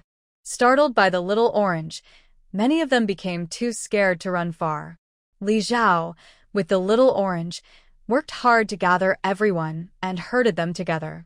She led the way in front, while the little orange hurried behind. Not a single one dared to escape, obediently following Li Zhao. Li Zhao remembered how sheepdogs herd sheep and was very pleased with the skill she had developed herself. One person and one tiger, guiding the large herd of horses forward. After a short while, they saw Lin Wu and others returning with a big group of people. "Boss, you came out," Mao Zhen asked happily when he saw Li Zhao. They called for help and quickly came back to support. But now it seems they might not need to. Li Zhao nodded and said, "Let's go back." She didn't explain much. She wasn't just running out. She had finished her task and was returning. These horses. Lin Wu looked at the herd behind him with surprise. His eyes on Li Zhao looked like he was seeing a monster. This didn't look like they were fleeing. How could they bring all the enemy's horses back while escaping? But there were still about 100 or 200 people left. Surely she couldn't have handled them all alone, right? Those barbarian cavalry weren't made of paper. Lin Wu felt dizzy, as if his worldview was being shaken. "There are so many horses. I can't just leave them," Li Zhao said casually. She didn't mention how she managed to bring all these horses back. Mao Zhen didn't think as much as Lin Wu and the others. Anyway, following the boss all the way, she believed there was nothing she couldn't handle. What's wrong with having some unreasonable parts? That just shows how capable they are. Anyway, just follow the instructions and do the work. Why think so much? Mao Zhen and the others happily went to help herd the horses. The others only then realized and went to help too. Li Zhao looked around and saw that the people who stayed on the small path to watch the horses had brought them over. "Is Old Tongue and my brother-in-law okay?" Li Zhao asked. Old Tongue's wound has split open. Dr. Chu treated it again, but I don't know if he can hold on, Lin Wu said worriedly. He had just gone back to call for help and didn't have time to check carefully. The wounds were already serious, and without proper rest, he started running again, causing further injuries. It looks quite serious. Brother Wang's injury can be treated. Dr. Chu said it's not a big problem. Dr. Chu? Yes, that young lady. She said her surname is Chu, Lin Wu replied. He didn't know her first name. Li Zhao nodded. What will you do with so many horses? Lin Wu asked. They definitely can't keep all of them. A day or two of hunger is okay, but they can't go on starving forever. These are good horses, so they can't be wasted. Raising horses costs a lot, and even in the June army of Prince Chun, there aren't many cavalry. It's best to give them to the court. By doing this, Li Zhao could earn any reward he wanted. Most of these horses were brought in by Li Zhao himself. After several ambushes and battles, Lin Wu didn't even notice that he was already starting to listen to Li Zhao's opinions subconsciously. Strength and ability are the most important. This has been his principle since he was in the army. Otherwise, he is an official, and based on his past behavior, he would definitely share his thoughts and not be so respectful to Li Zhao. I don't plan to hand over these horses to the court. Li Zhao immediately saw his intention. Lin Wu frowned. But how will we feed them? We haven't yet counted all the horses we've found. The ones I brought now won't be split with you. The previous ones we can divide equally, and the rest of the spoils too. Do you have any objections? Li Zhao said. No problem. But he still couldn't understand why Li Zhao wouldn't hand the horses over to the court if she wanted so many. There's no grain to feed them. Go to Yun County first. I have some things to handle, and I'll meet up with you later, Li Zhao said. She came to hand over the horses because she wanted to do something big. Don't worry, I can catch up with you. They had many people, some injured and carrying luggage, so their speed wouldn't be very fast. Little Orange carried her on her back, and it wouldn't be long before they caught up. If you reach Yun County and I haven't come back, just go ahead and inform them. Let them prepare early, then continue south to the capital, Li Zhao instructed. Lin Wu didn't know what she was planning, but since she mentioned food, could it be she still had some supplies hidden? This person was really mysterious, making it hard to understand her true intentions. He nodded in agreement. Okay. Li Zhao also gave instructions to Mao Zhen and the others, telling them that if anything happened on the way, they should listen to Wang Quan and Xing'er. After giving her instructions, she finally mounted Xiao Juzi and disappeared in the blink of an eye. Xiao Juzi ran with her all the way, the wind blowing blood on her body into ice shards, some of which fell off, making her cleaner. Her target was the area around Deyang County. Once they reached the outskirts of Deyang County, she reorganized the items in her space, cleared a large area, and temporarily stored Xiao Juzi inside her space. Then she quietly headed towards Deyang County. The secret tunnel they used earlier was no longer usable. With so many people escaping, they had probably been fully exposed. There were soldiers guarding the city walls, spaced a few steps apart very tightly. Li Xiao circled the city wall, searching but couldn't find any gaps to enter. After waiting for a while and during the shift change, she finally found an opportunity, quickly climbed over the wall, and entered the city. The city guards didn't notice anything unusual. Inside, everything was in chaos. Burned houses reduced to ruins, blood-stained snow turning black and red, and aside from patrol soldiers, she saw no living people. Li Xiao carefully searched for the place where they stored supplies. Only a few wealthy households had enough space to store grain, making it relatively easier to find. She searched for about half an hour and finally found the right spot.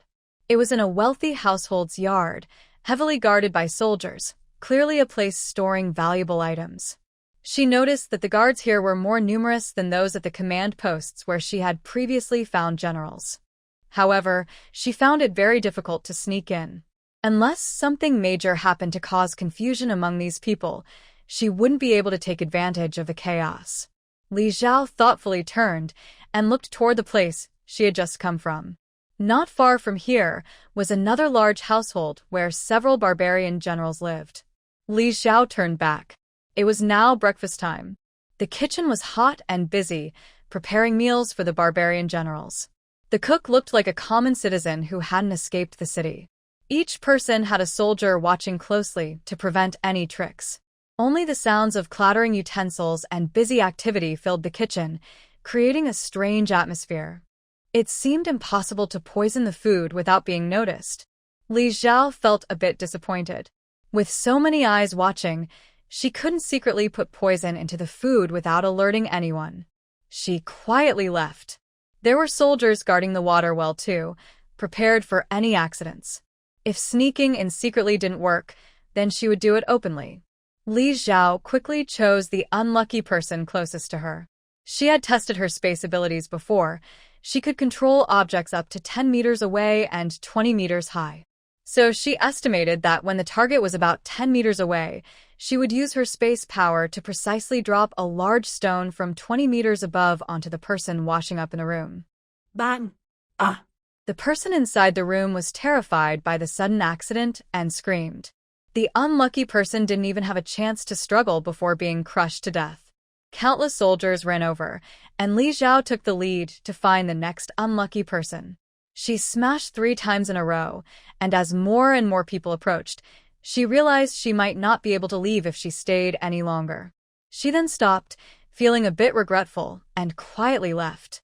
3 people had died, apparently struck down by a falling giant stone from nowhere. This was extremely strange, beyond what humans could cause. No one thought it was an assassin's attack. Everyone believed they were just unlucky and cursed by the heavens. No matter what the barbarian army guessed, Li Xiao had achieved her goal. Some soldiers guarding the grain supplies were sent away to investigate the cause, while the remaining soldiers discussed the incident. Taking advantage of the gap, Li Xiao slipped in easily. The grain was locked inside a house, and the windows were nailed shut. Breaking the lock would make too much noise, so Li Xiao climbed onto the roof. She used her space ability to take a small piece of tiles and slipped inside from above. She opened a sack nearby, looked at the coarse grain inside, and smiled.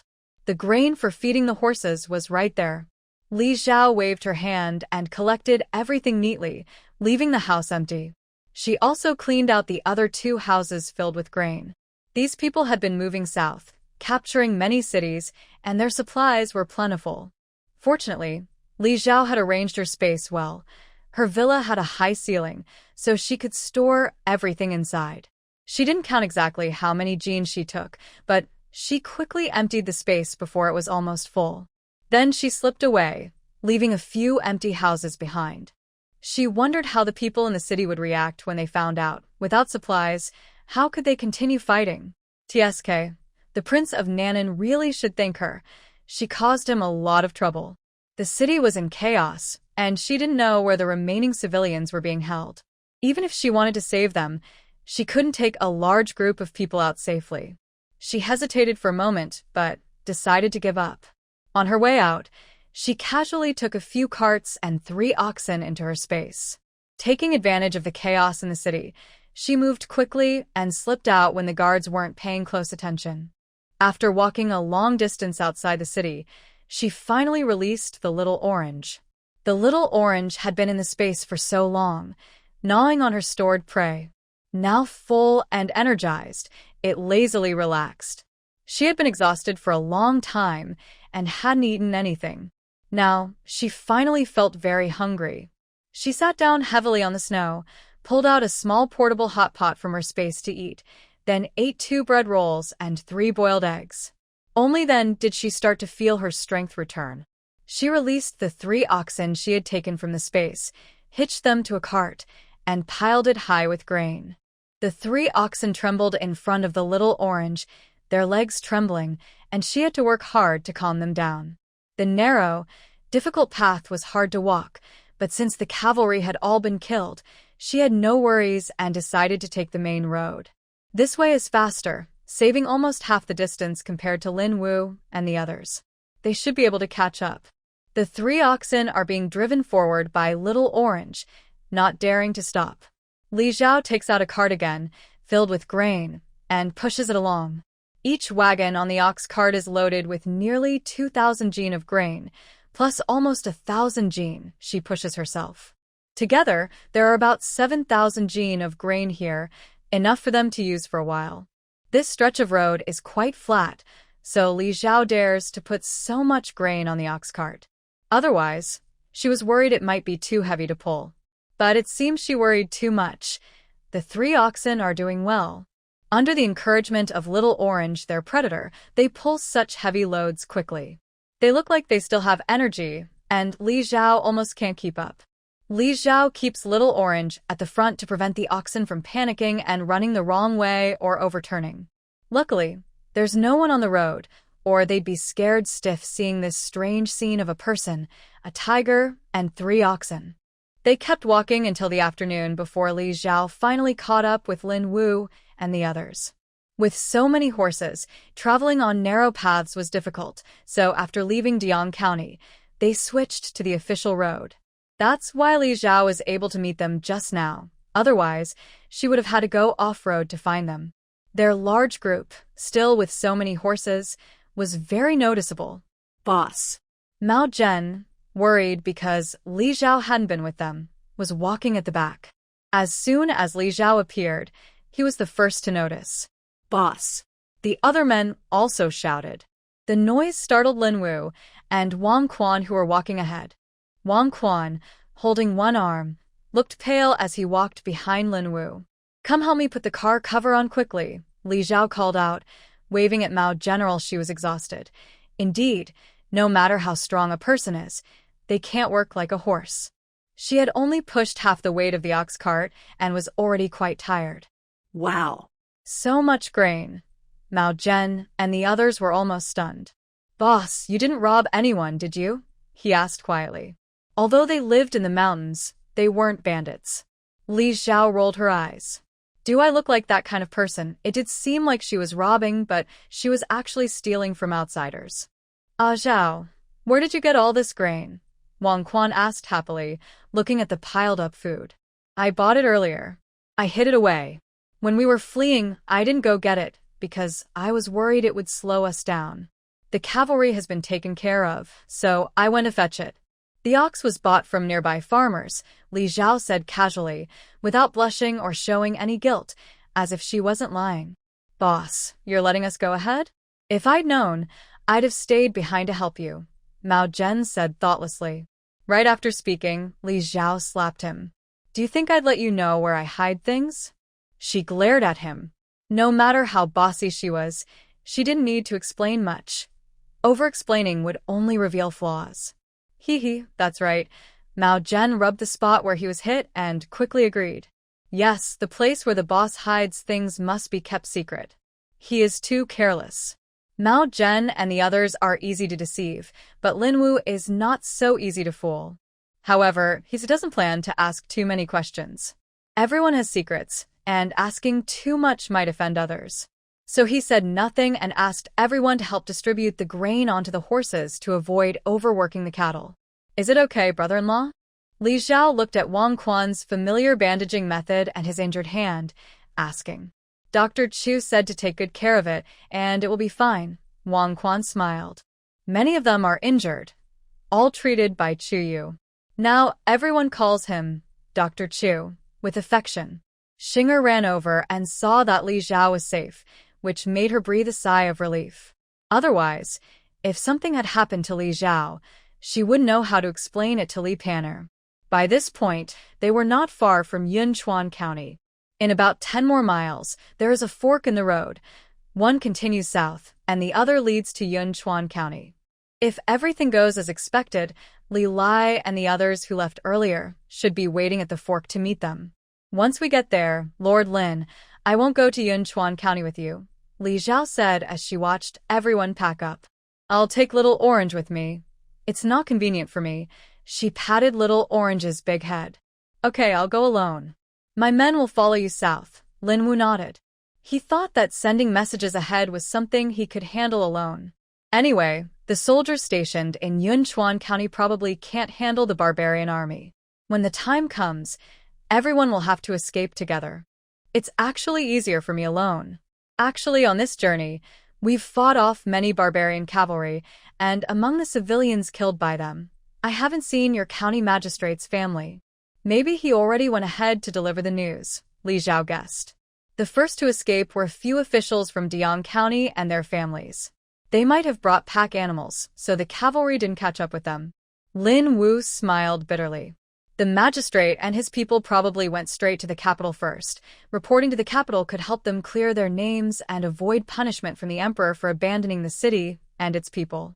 Sending the report from Yunchuan County would delay their journey. Even if they managed to send the message, they would have to escape with many others from Yunchuan County, which would slow them down even more. Plus, the credit for reporting would be lost, and they would definitely be punished by the emperor later. He knew his superior very well after working together for 2 years. The people of Dian County said they abandoned the city without hesitation, but he wouldn't care about the people of Yunchuan County at all. Are you injured? If so, let Dr. Chu help bandage your wounds, Lin Wu said, no longer wanting to discuss this. Seeing her blood-stained clothes, he wasn't sure if she was hurt, so he asked. Li Xiao shook her head.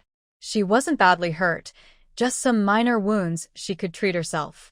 She was exhausted. She had been running around fighting enemies non-stop, almost 2 days and nights without sleeping. Her eyes were full of red veins, and she was so tired she just wanted to close her eyes and collapse into the snow. Not only her, but everyone in the team is the same. However, they're not too far from Dian County now. Just thinking about the 50,000 barbarian soldiers behind them, she can only keep moving forward, exhausted but determined. Once they meet up with Li Lai and the others, they will need to rest for a while no matter what. Suddenly, the barbarian army lost 3 more generals, and their supplies have been emptied. They are so overwhelmed that they won't catch up anytime soon. They still have a little time to rest. Li Xiao took Xiao Zhizi and went ahead. Yu Zhonggui and the others were already in front. When they saw her coming, although they were a bit afraid of Xiao Zhizi beside her, they all forced smiles and greeted her politely. Shopkeeper, where are you headed? Li Xiao asked Yu Zhonggui. To the capital city. Our master is there, and reaching the city will give us a safe place to stay, Yu Zhonggui replied with a smile. He never expected that the rural woman who asked him questions yesterday would have such great strength. Thinking about how she had killed a tiger with her own hands before, Yu Zhonggui felt a bit scared. Are you people from just a few pharmacies in Dian County? Li Xiao looked around and asked. Their group still has about 200 people, which is quite a large team. Yes, we all know each other well. After this big trouble, we just wanted to stick together for safety so we could handle any problems on the way, Yu Zhonggui sighed. He never thought they would leave the city and still encounter barbarians. Although several pharmacies in the city are competitors, they are also somewhat familiar with each other. So, they all gathered together with their families to keep warm. Some people they met on the road were escapees from the chaos, and gradually more and more people joined. Now, after so many deaths, only the staff from these pharmacies remain. The shopkeepers have been running around a lot, and they have learned some ways to protect themselves, which help them survive the previous battles and keep their families safe. Are you only staffed by Dr. Chu in your pharmacies? Are there no other doctors? Li Zhao asked curiously. Used to be, but now they've all been called away by the government to join the army. During the war, there weren't enough military doctors, so they had to find local doctors like us. Our pharmacies in Diang County only sell medicine, he said with a shy smile. He added, we can handle minor illnesses. Dr. Chu isn't from any of our pharmacies. I don't even know where he came from. A young girl, and she's got such good medical skills, said shopkeeper Yu quietly, looking at Chu Yu from a distance. Sewing wounds with a needle was unheard of, but she also helped treat others afterward. It's clear that this girl truly knows medicine and is quite skilled. No one knew where she came from. A girl who knows medicine. I've only seen the daughter of Dr. Li, the famous healer, with such good skills. I didn't expect to meet another, sighed shopkeeper Yu. He had seen Dr. Li's daughter during a plague treatment, and she was also a good healer, but she didn't seem to be as talented as Dr. Chu. Does she have no other family with her? Li Zhao asked, a bit surprised. She had thought she was just one of the family members from a few medicine shops. No, she's alone. I forget when she started following us. Manager Yu shook his head. He couldn't remember everyone, and if she hadn't suddenly appeared, he might have walked quite a distance before realizing there was a stranger in the group. Maybe Manager Yu's sneaky glances were too obvious, so Chi turned directly toward them. You can ask me directly if you have questions, Chi said to Li Zhao. Manager Yu awkwardly stepped back, feeling uneasy. How did she know they were talking about her from so far away? I don't really have questions. I just find it interesting that a girl can be so good at medicine. Not many women learn medicine these days, Li Zhao said honestly, not feeling guilty about talking behind anyone's back, smiling as she spoke. But when she looked at her, there was a hint of curiosity in her eyes. Manager Yu's voice was quiet, and they were quite a distance apart. If she could really hear, how did she know they were talking about her, especially since Chu Yu seemed to have no martial arts skills? Chu Yu smirked slightly, a bit sarcastic. It's just that your group of women has so many restrictions, can't do this, can't do that. I don't have those limits, Li Zhao. She felt insulted, but it seemed unrelated to her. But Chu Yu looked at the little orange beside her. You are an exception. The fierce beast she had only seen through the iron bars at the zoo suddenly appeared before her, and it was even tamed by the person in front of her. This made her feel a little less biased against this era.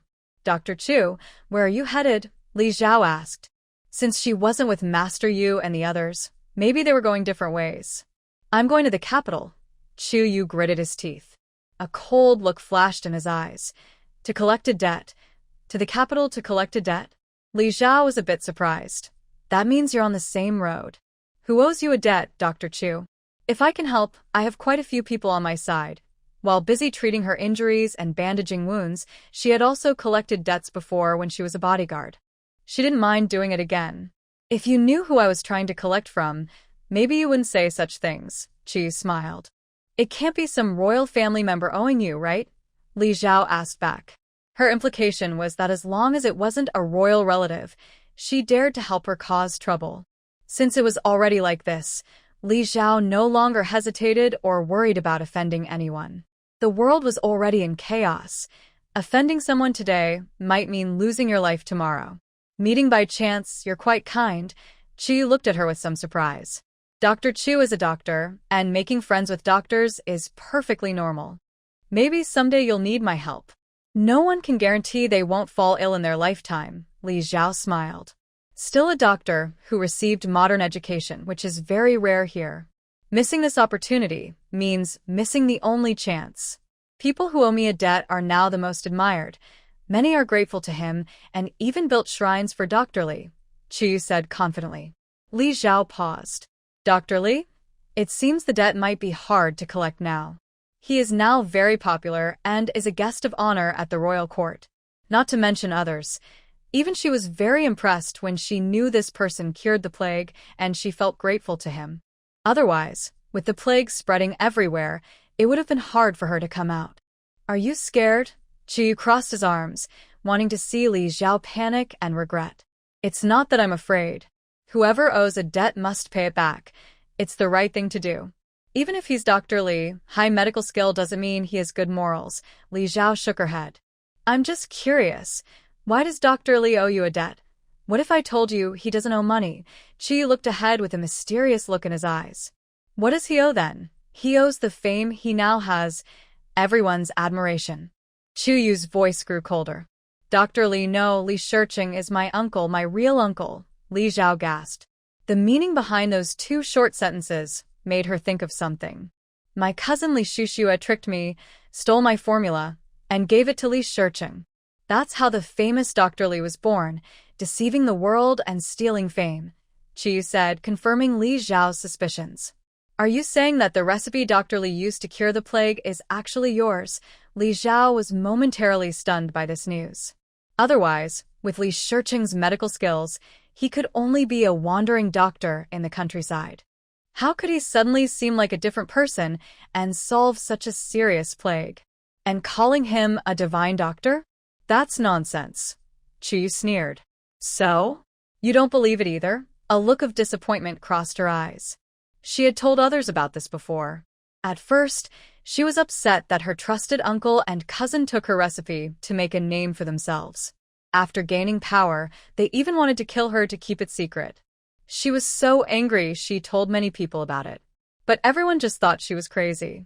A girl only in her teens claiming that the recipe that cured the plague was hers. It's just too funny. No one would believe her. She told Li Xiao about this because he had just promised to help her. And also, after being in this era for so long, she had never met a woman so different from others. One with great martial skills who could make officials like Lin Wu listen to her, and many men under her command obey her orders. When she treated their injuries, everyone looked at her with admiration and respect. In this male-dominated feudal society, being able to do that showed how strong her abilities were. So, deep inside, she felt a bit hopeful. It wasn't that she couldn't do what she wanted without help, but her confidence grew because of her strength. I am simply hoping to meet a soul similar to my own. But now it seems I overestimated her. No, I was just a bit surprised. Li Xiao quickly shook her head. After hearing Chu Yu's words, the little unease in her heart finally disappeared. It's not that she doesn't believe there are skilled doctors in this era, but Chu Yu comes from the same time as her. They both stand on the shoulders of giants. The education and knowledge they received are the results of the wisdom of those before them, tested and improved many times. Therefore, she fully believes Chu Yu's words. The father and daughter must have truly stolen her prescription. Just like you think I wouldn't believe it. If you told others this, probably no one would believe you. That debt might be hard to settle, Li Xiao said. Such matters can't be solved with force alone. Chu Yu's appearance makes it hard to trust her. If she hadn't guessed that Chu Yu was also from a different time and that she herself wasn't from this era, she wouldn't believe her either. She would think she was talking nonsense and lying. Fake can't become real, and real can't become fake. Hearing her believe, Chu Yu's eyes softened. Their skills as a father and daughter are there. They might fool people temporarily, but not forever. A country doctor from the countryside, who only learned some half-hearted medical skills from her father, managing to deceive for so long, that already counts as impressive. That makes sense. Medical skills cannot be deceived. If someone truly has ability, it will become clear over time. But even so, they can just say they accidentally came up with a formula and you still can't prove that it originally belonged to you. I understand, Chi smiled. She couldn't prove that the things she owned originally belonged to her. She had been upset about this many times before, feeling sick like she had swallowed a fly. So, I just now said I was pretending to collect debts, she shrugged, her eyes shining. Bad fruit will fall from the tree by itself. When I wanted to start revenge, I was already going against my true feelings. At least that formula played its role and saved many people. It wasn't a waste. Even if I didn't get the good reputation, it doesn't seem like much of a loss for me. Li Zhao looked at her with complicated eyes. You really are generous. It was like seeing a saint. She thought she could never be like that, taking revenge on enemies and holding grudges. She didn't believe that bad people would be punished by fate. If she had a real grudge, she still wanted to handle it herself. I became a doctor to save people. As long as I save lives, no matter how I do it, it doesn't go against my true heart, Chi said with a smile. Some people might feel upset if they don't get revenge, but why should she live according to others' opinions? But that's a different matter. I won't mind about the formula, but the people who hired someone to kill me, to silence me, and who caused the death of my parents and younger brother, I will make them pay with their lives, Chi said angrily. I became a doctor to save people. As long as I save lives, no matter how I do it, it doesn't go against my true heart, Chi said with a smile. Some people might. They were also 3 living lives. Hired killers? Yes. My family lives near Diong County, and we haven't reached the point of drought and famine, so we haven't fled. We've been living in the village. I never expected my own uncle could be so ruthless. He actually hired killers to try to silence me, because I carried my own poison with me. The others underestimated me, and I managed to escape with my life.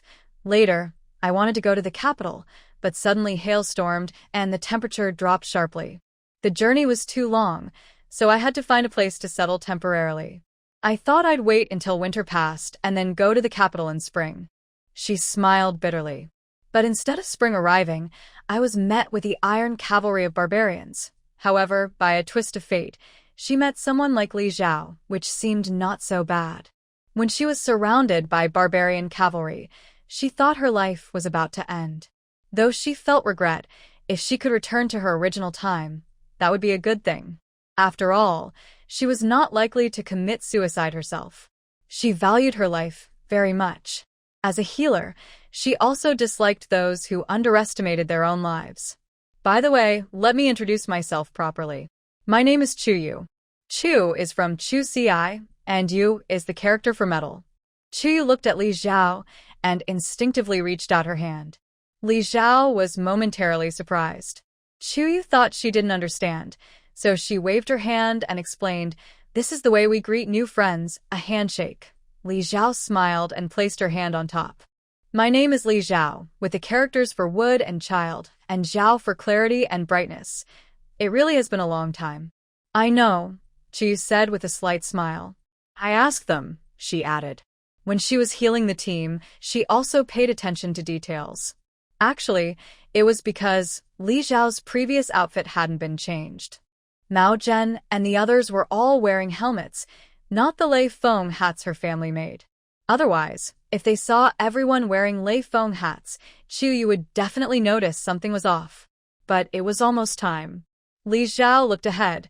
They were about to reach the fork in the road leading to Yun County. Suspicions aside, as long as she didn't ask her directly, Chu Yu would pretend she didn't know anything. As it got dark, they arrived at the fork. Li Lai and the others indeed hadn't gone. They were all waiting there. When they left, only about 70 people and some horses, but now the group was much larger, with so many horses. Everyone was stunned. Li Lai and Lianer hesitated for a moment, until they saw the little orange cat following Li Zhao. Then they felt reassured. Mom, the 3 little ones didn't care about anything else. As soon as they saw Li Zhao's figure, they ran quickly to her side. Mom, are you hurt? You're covered in blood. If you're hurt, you need medicine. Your daughter, if you're injured, don't go anywhere. Ride on the little orange bike. The 3 little ones chirped and gathered around Li Zhao. Li Lai and Lianer hesitated for a moment, until they saw the little orange cat following Li Zhao. Then they felt reassured. Mom, the 3 little ones didn't care about anything else. As soon as Li Panner couldn't join in and went to ask Xinger about the situation. Wow, you have so many children. Chu stared in shock at the 3 kids surrounding Li Zhao calling her mom. She couldn't imagine that a woman so fierce during a fight could be a mother with 3 children. What kind of man could be with her?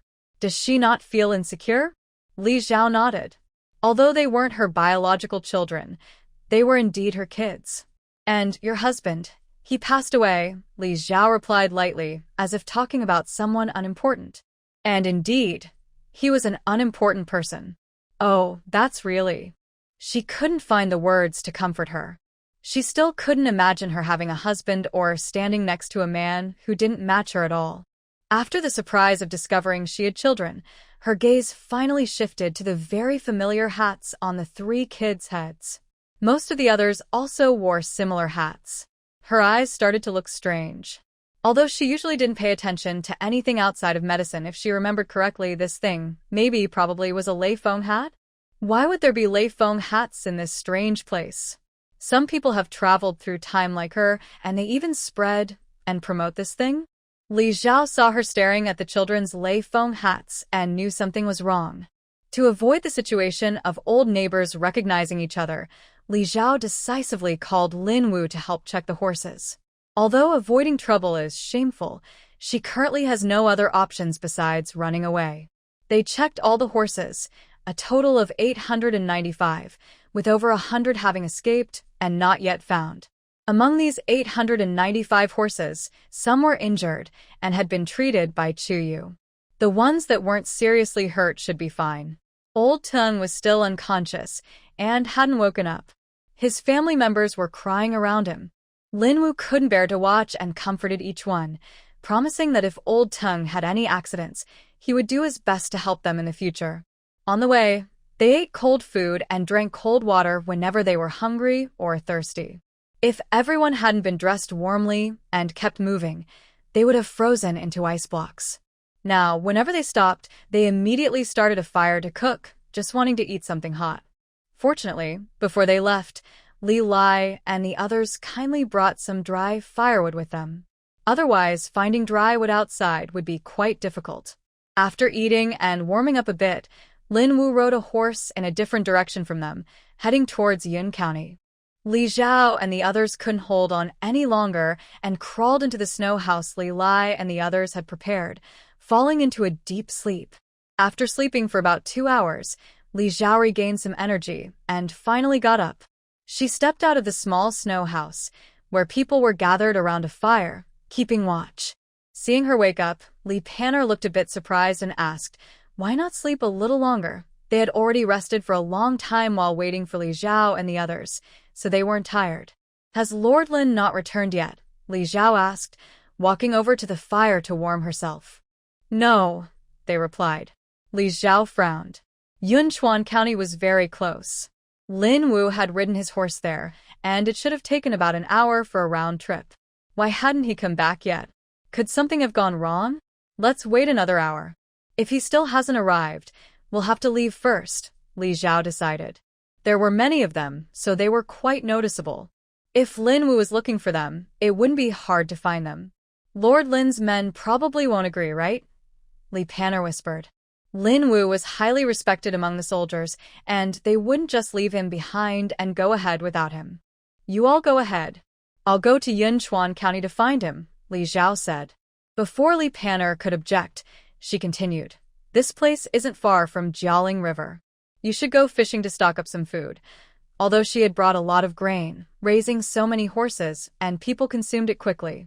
It's always good to stock up a little more. Otherwise, when the weather warms up, there won't be such an opportunity again. Li Panner hesitated for a moment, but finally nodded. All right then, they originally came down the mountain intending to go fishing at Jialing River, but unexpectedly, they ran into the situation. The two of them agreed, and Li Xiao, with nothing else to do, went to the side to wipe the blood off his body with snow. He had just been so exhausted that he immediately fell asleep. Now that he was awake, he felt a bit ashamed of himself. But outside in the cold, he didn't dare take off his clothes to change into clean ones, for fear of freezing himself badly. So he just wiped as much as he could. After waiting another half hour, Li Xiao thought he might have to make a trip to Yunchuan County when he finally heard the sound of hooves. Not far away, Lin Wu rode his horse over. When he stopped and dismounted, his legs went weak, and he almost fell to his knees. He was too tired, his body was near its limit. A pot of hot water was kept boiling over the fire to keep everyone warm. Li Xiao poured a bowl for him. Lin Wu took it and drank, then felt a little more energized. He was pulled close to the fire to warm up. Li Zhao asked, "Why did you go for so long?" Lin Wu took off his wet, icy cloth and set it aside to dry, then rubbed his stiff face with his hands. His eyes were full of red blood vessels, and his voice was hoarse as he said, "The county magistrate of Yunchuan County is very stubborn. He wants to hold the city at all costs. Is he crazy? The barbarians have 50,000 people over there." Li Panar exclaimed in surprise. "How many soldiers does Yunchuan County have?" "Not much more than Deyang County, I suppose." People around them talked quietly. Some admired the county magistrate's sense of duty, while others thought he was foolish and stubborn, refusing to see reason. I argued with him for a long time. He finally agreed to let the civilians in the city evacuate and escape, but he and his men refused to leave. Lin Wu continued. Actually, he admired the county magistrate of Yunchuan County. His efforts were like a mayfly shaking a tree, seemingly foolish, but how many people could truly be that foolish? If everyone were as clever as the magistrate of Deyang County, the world would be a much worse place. The magistrate of Yunchuan County has been reappointed for over 10 years. This city is more important to him than his own life. He remembered when he was leaving. The old county magistrate with white beard looked at him and said, "Shaolin, I am already old and don't have many days left. Yunchuan is my home, and I won't leave. Even if I die, I want to delay a little longer here, giving everyone a better chance to survive." Lin Wu closed his eyes, suppressing the warmth in his heart. Everyone fell silent. "How many people are there in Yunchuan County?" Li Zhao asked hesitantly. "About 800, Lin Wu replied. "Many of them came here last year after surviving the plague to settle down. Yunchuan County is close to the Jialing River, so they no longer need to worry about water shortages. Many who recovered have made their homes here. Since the ice hasn't melted yet, the natural barrier of the Jialing River isn't a threat. Yunchuan is the last line of defense. Beyond Yunchuan and across the Jialing River, reaching the capital will be smooth and unobstructed, with no more natural obstacles," Lin Wu continued. This was also the main reason why the magistrate of Yunchuan didn't want to run away. He wanted to take a chance, even if it meant delaying for another day. What if the weather warmed up? If the weather warmed, the Jialing River would thaw. The river is wide and long, and the rushing water would sweep people away in a few moments. It wouldn't be easy for the barbarian army to cross the river. With this natural defense line, maybe they can hold out until news reaches the capital, and the army can come to drive back the barbarian forces. But facing 800 people against 50,000, just hearing this huge difference makes me feel helpless. Li Zhao knows that with her special abilities, she can do some harassment, but such a large gap makes it impossible to win against barbarians who are naturally stronger than Southern Dynasty soldiers. It's probably impossible to delay much longer.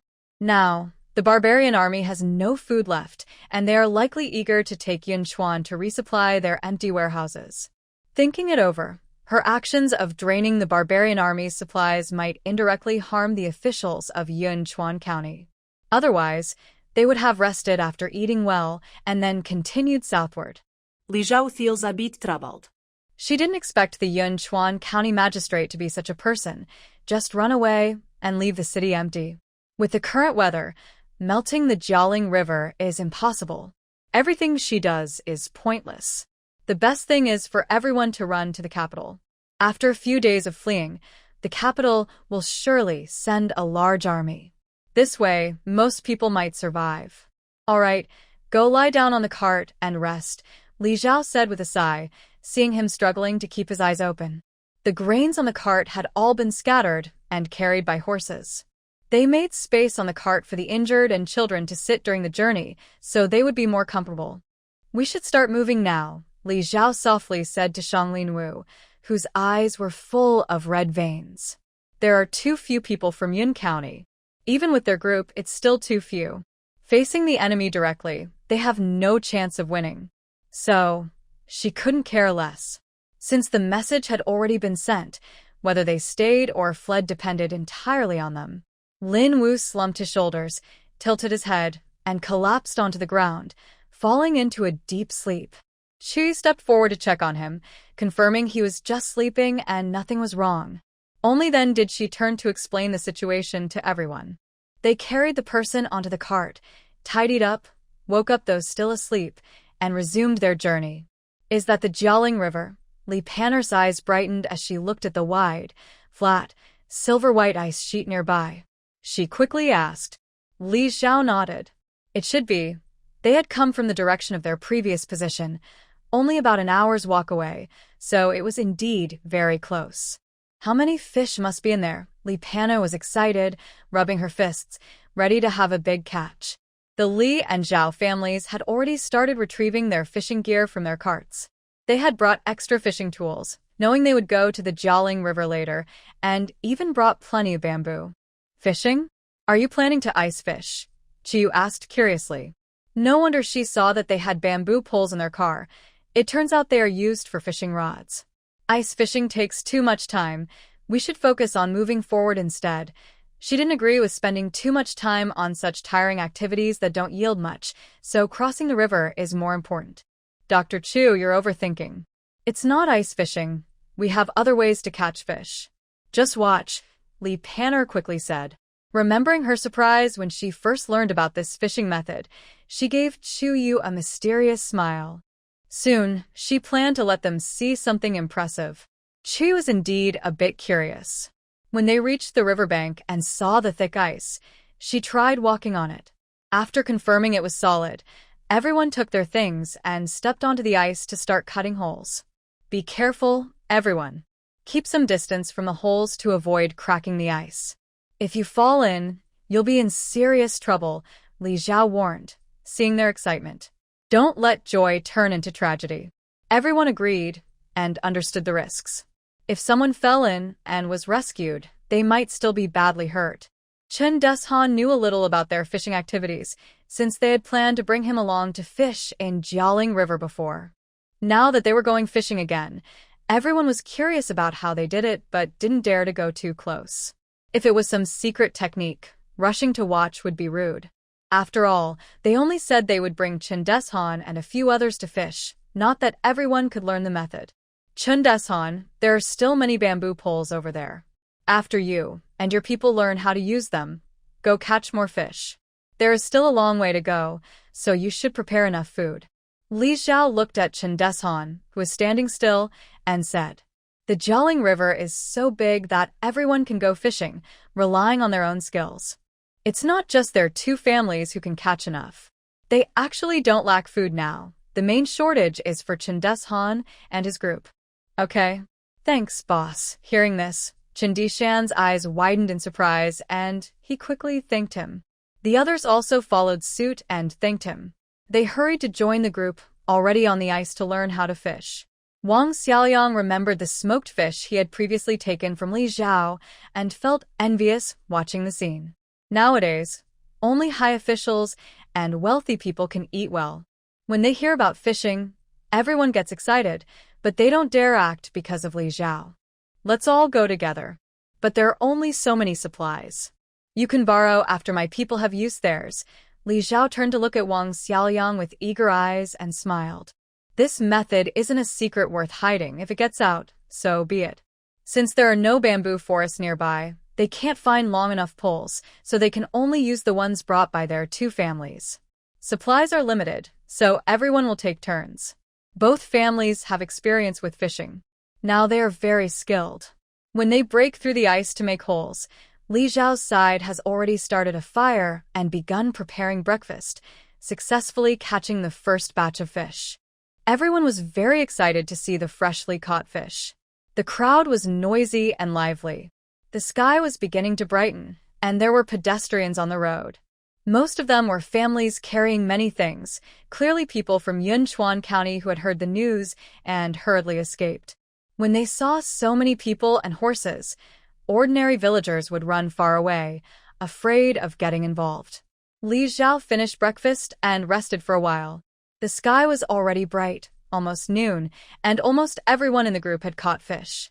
Of course, the Li and Zhao families caught the most, each catching nearly 1,000 jin.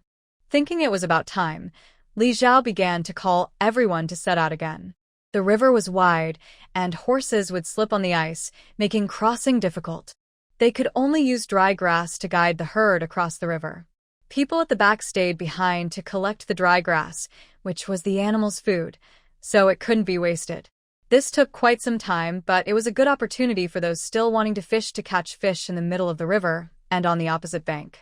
Once all the horses were across, and everyone had crossed the river with their luggage, it was already an hour and a half later.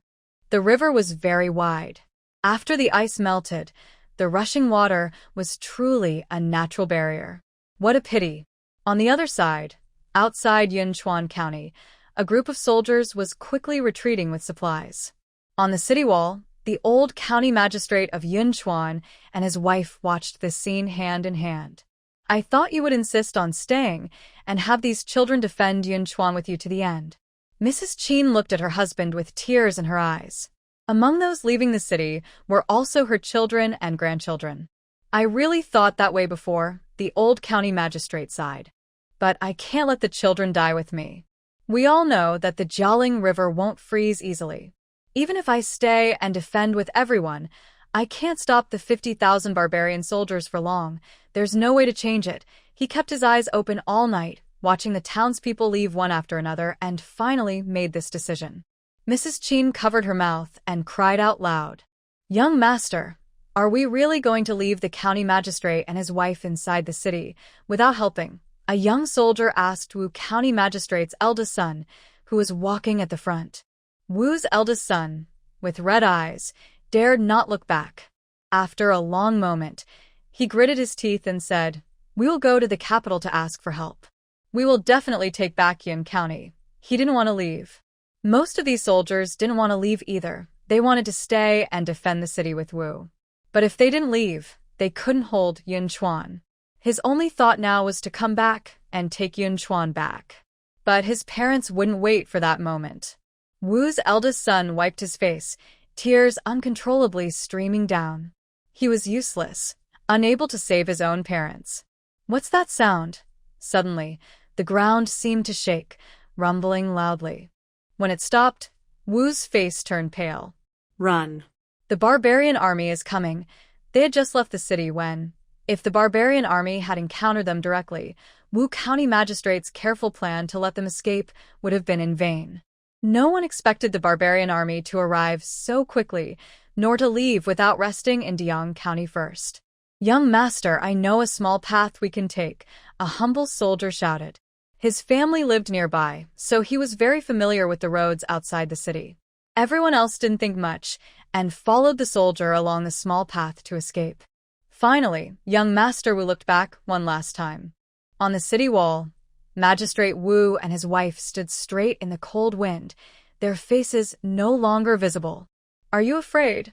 Magistrate Wu asked as he held his wife's hand. He had also heard that the barbarian army was approaching, but he could no longer see the children. They must have already run far away. That made him feel at ease. "I've lived enough in this life. There's nothing to fear," Mrs. Qin said with a stiff face. "Let's go," he said, pulling his wife's hand as they left the city wall. All the people in the city had already left, and the food supplies were gone. When the barbarians arrived, they would only find an empty city, nothing else. At that moment, he suddenly regretted not learning horseback riding and archery when he was young. If he had, he could have fought the enemy head-on. If only he could have taken one or two with him to die together, that would have been worth it. But now, he couldn't stay on the wall waiting for the barbarians to come. He didn't want their bodies to be hung on the wall as a symbol to boost the enemy's morale. So, he had already planned their escape route.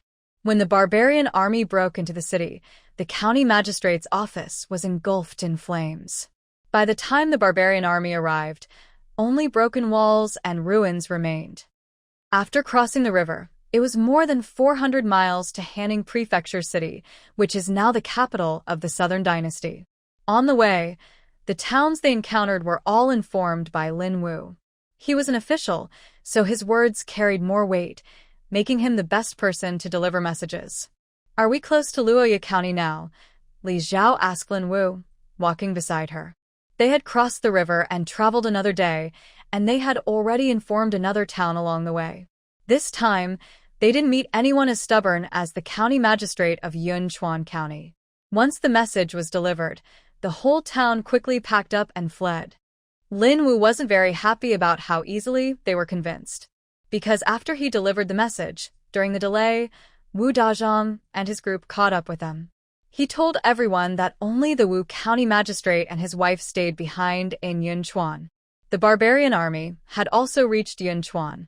They had run non-stop, risking their lives to catch up.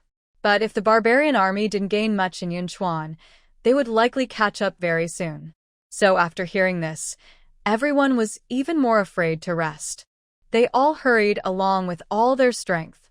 Yes, Lin Wu nodded. Luya County. He seemed deep in thought. Suddenly, he stopped, his eyes shining brightly. Yes. Luya County. Let's go to Luya County. Huh? Li Zhao looked confused. But what is so special about Luya County? The scroll only has the names of locations and places, with little other information. Could it be that Luya County is actually a good place? Luya County is called that because the county seat is near a cliff. There is only one road into the county, and it is very narrow. 2 carts like ours can barely pass side by side. So it's easy to defend and hard to attack. Now that we have so many people, if we block that road or set an ambush there, the barbarians will find it very difficult to attack. Lin Wu said excitedly. Including the people brought by young Master Wu and the soldiers who followed after the previous city was notified, we now have over 2,000 soldiers. Li Zhao paused and said, but I remember there are other routes south that don't go through Luya County. Even if we hold Luya County, it won't stop the barbarian army from moving south. At most, holding Luya County would prevent the local people from fleeing.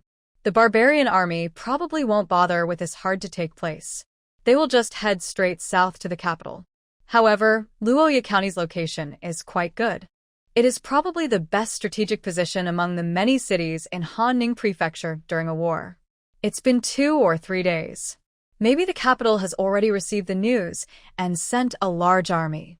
We should just notify everyone to prepare as usual. Li Zhao knew he felt uneasy. Being chased like a stray dog by the barbarians was not comfortable for anyone. But she emphasizes flexibility and adaptability. Now there are more people, but 2,000 versus 50,000 still seems very few. Moreover, these 2,000 plus people are listening to different leaders. They don't follow Lin Wu or her. Right now, they are just a loose group, gathered temporarily to escape, not united in purpose. Let's keep moving. Lin Wu lowers his head and walks quickly forward. He feels very upset inside but can't do anything about it. He has been thinking all along about where the Prince Chun has gone.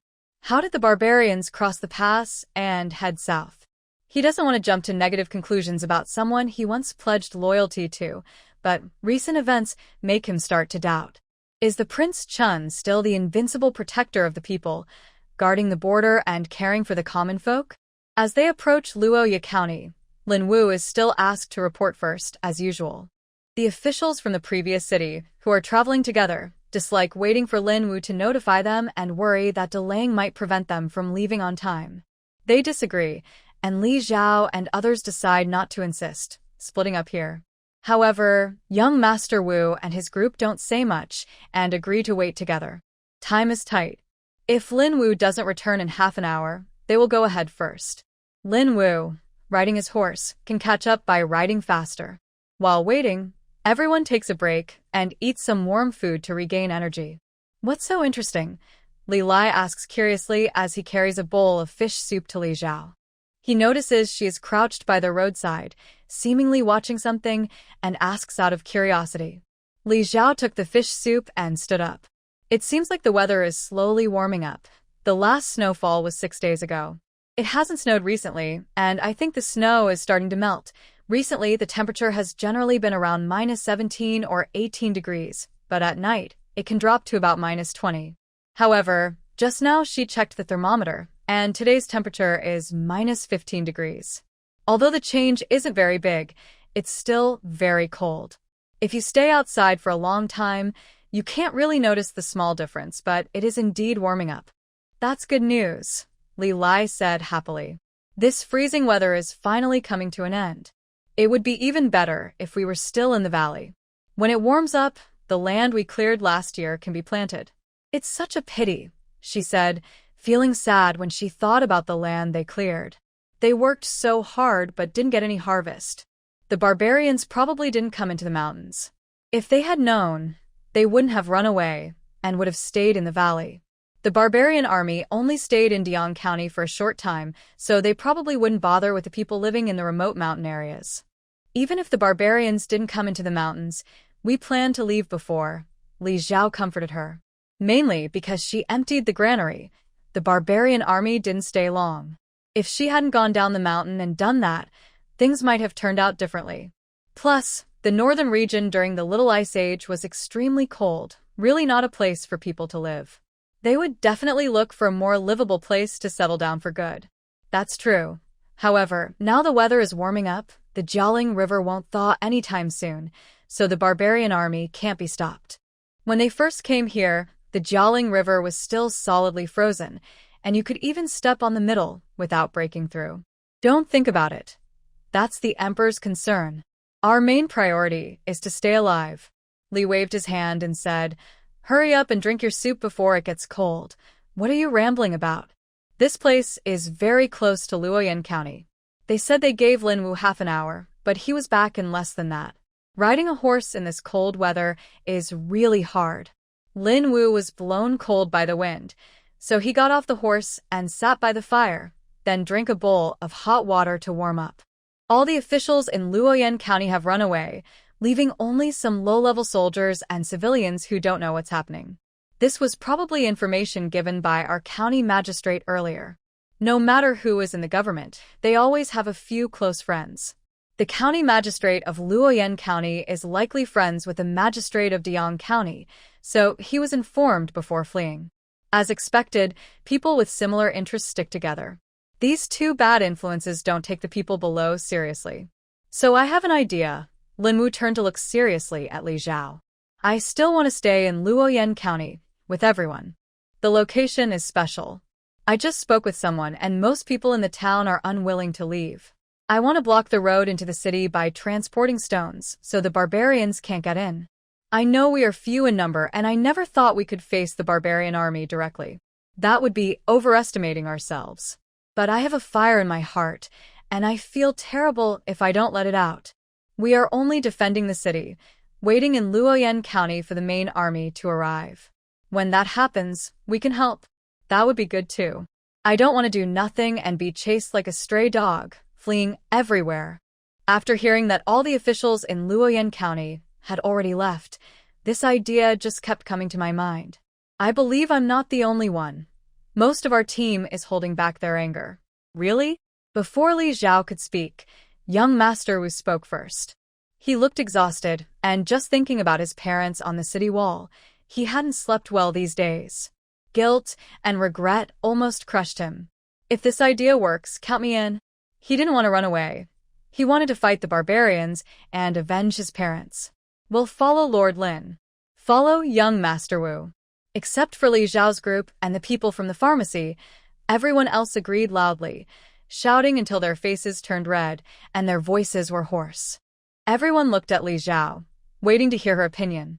Have you thought about the consequences of doing this? As a government official, abandoning your post can be understandable under pressure, but leading soldiers to stay in other cities is almost like rebellion. Li Xiao said firmly. This is a crime that could destroy our family and clan. Are you really sure you want to do this? Li Xiao must clearly explain the pros and cons to them, so they don't get carried away by their passion and do something reckless. If they regret it later, it will be too late. The crowd quieted down, especially those with families who looked frightened and started to hesitate. They just want to live peacefully, not be heroes. Why are you talking about rebellion? Everywhere is rebelling now, but no one knows whose rebellion it really is, Wang Xiaoyang whispered to Lin Wu. Because no one else was speaking, his voice suddenly sounded very loud. Almost everyone heard him. Cough cough, Xiaoyang. Don't talk nonsense.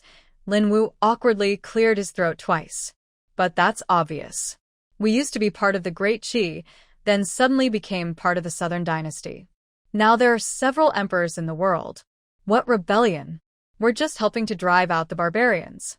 They are our enemies. Wang Xiaoliang, encouraged by Lin Wu's words, grew bolder and stepped forward to speak loudly. If we win the battle, we won't be punished. That wouldn't make sense. We should be rewarded. If we lose, where can we run? We'll all die anyway. Better to fight on the battlefield and kill the barbarians than to run around and die cowardly. At least then, I can die as a hero.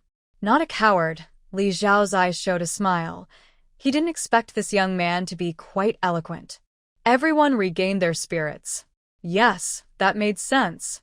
Currently, everything is in chaos. Until a clear winner emerges and peace is restored, nothing will be certain.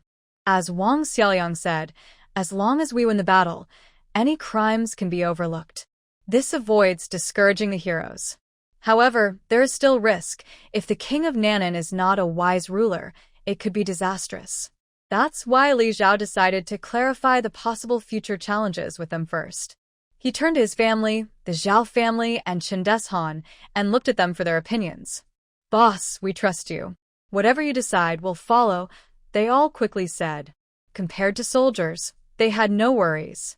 If the Southern Dynasty emperor blamed them, they could just run again.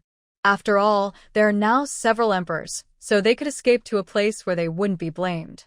Chen Deshan and the others were carefree and didn't take this seriously. They just wanted to follow the boss to stay alive.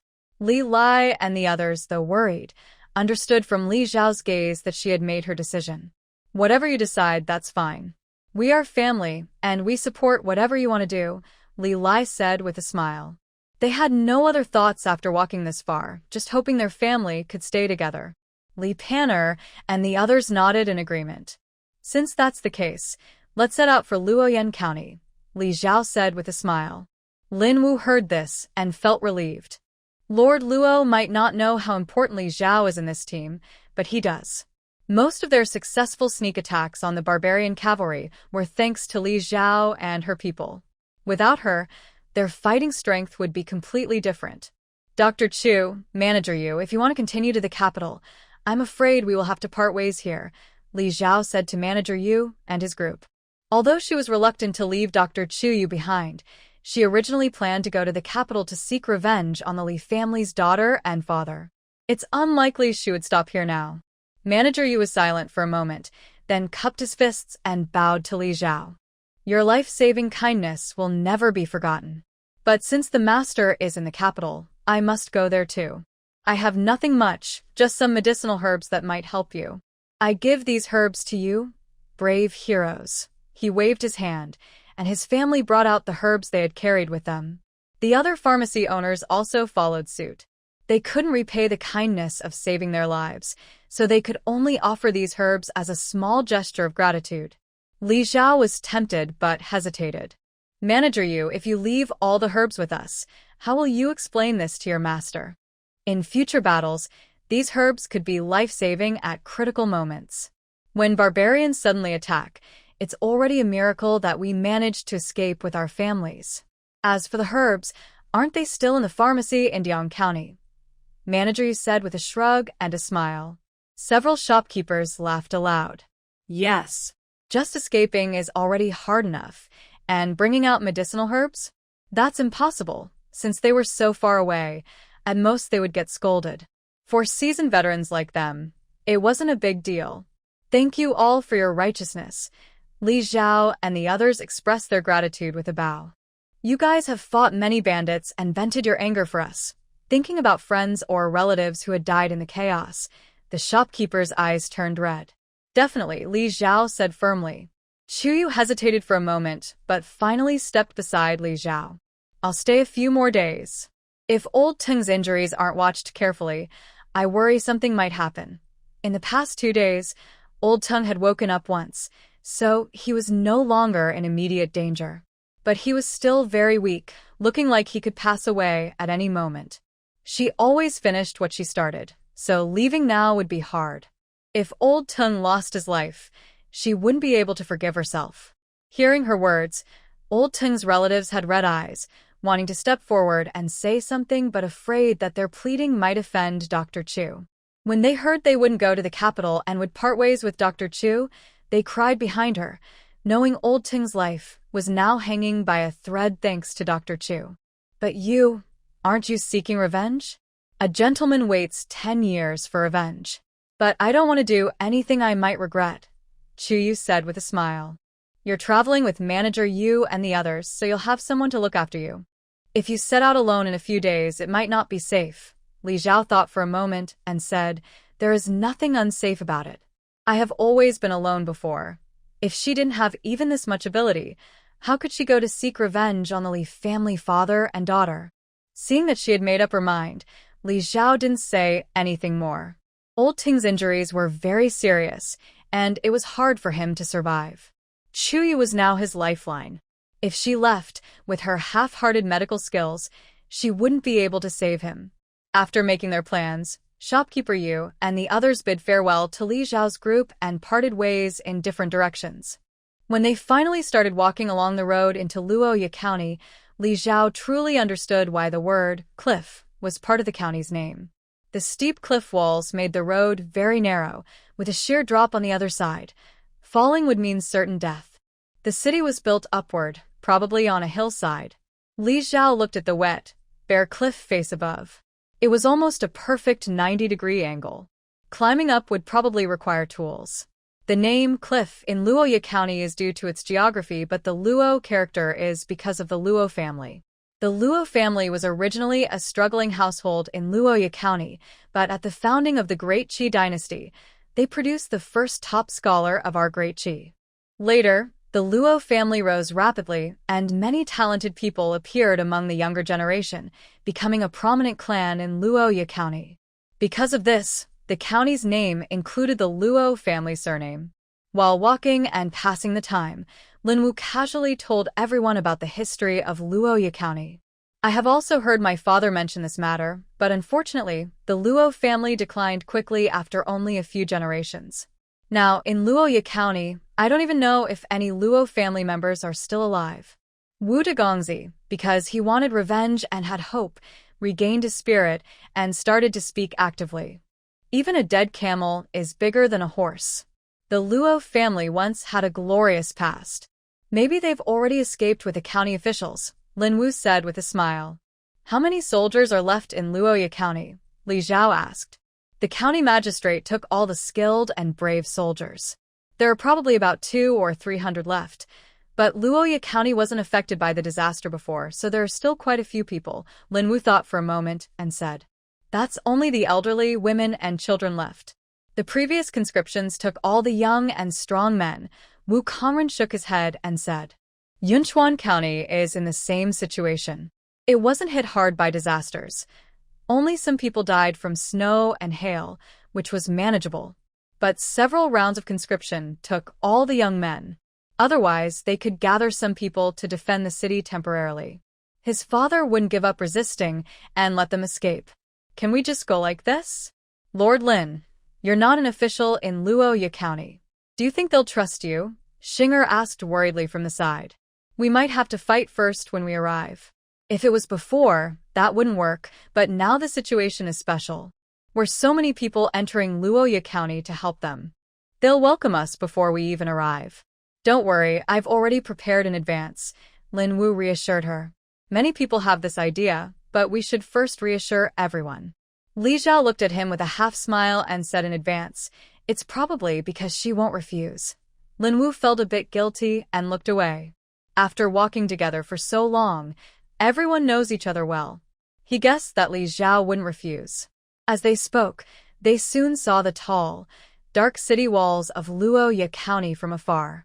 The city gate was wide open and many people stood at the entrance looking around. Wow, the walls of Luoya County are so tall. They're about the same height as our city walls, Li Panner exclaimed in surprise as she looked at the distant walls. Having passed through many counties, this was the tallest city wall she had seen so far. After the Luo family became prosperous, the status of Luoya County rose. The city walls were rebuilt. If the location had been more convenient, the main city of Hanning Prefecture might have moved here, Wu Kongren explained. Everyone's understanding of the prosperous Luo family deepened. If they could boost their hometown status, it must mean they held very high official positions. Because of Li Zhao's little orange, even though Lin Wu had already warned and prepared mentally, the people of Luoya County couldn't help but become cautious and took a few steps back instinctively when they saw this impressive scene.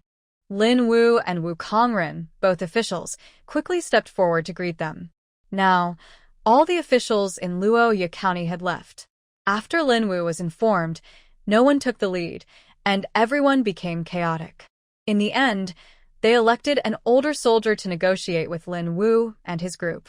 This man was named Lu Yong, a local from Luoya County. He had been working in the county government for over 10 years.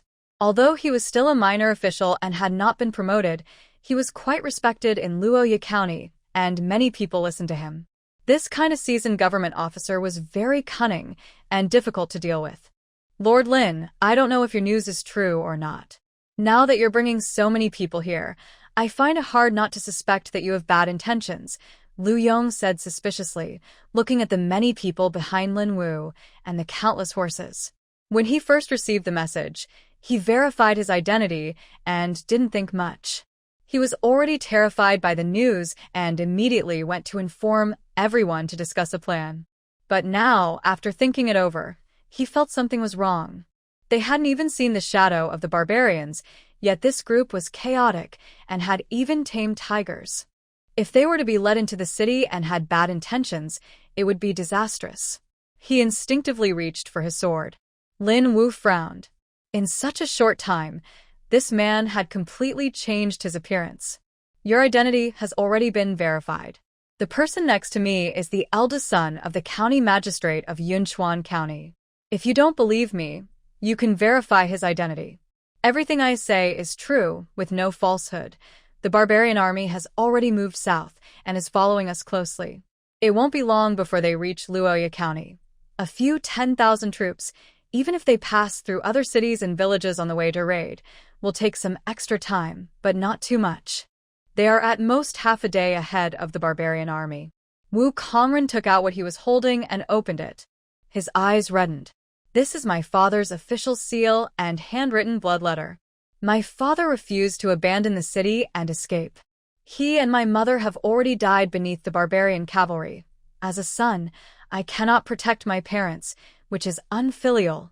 This time, I came with Brother Lin and Lady Li to Luoya County just to have a chance to avenge my parents and kill the enemies. Many people in the crowd looked at the blood letter, and their eyes welled up with tears, moved by the story. Lu Yong took the item from him and looked at the blood-written words. It was Wu County Magistrate's last message.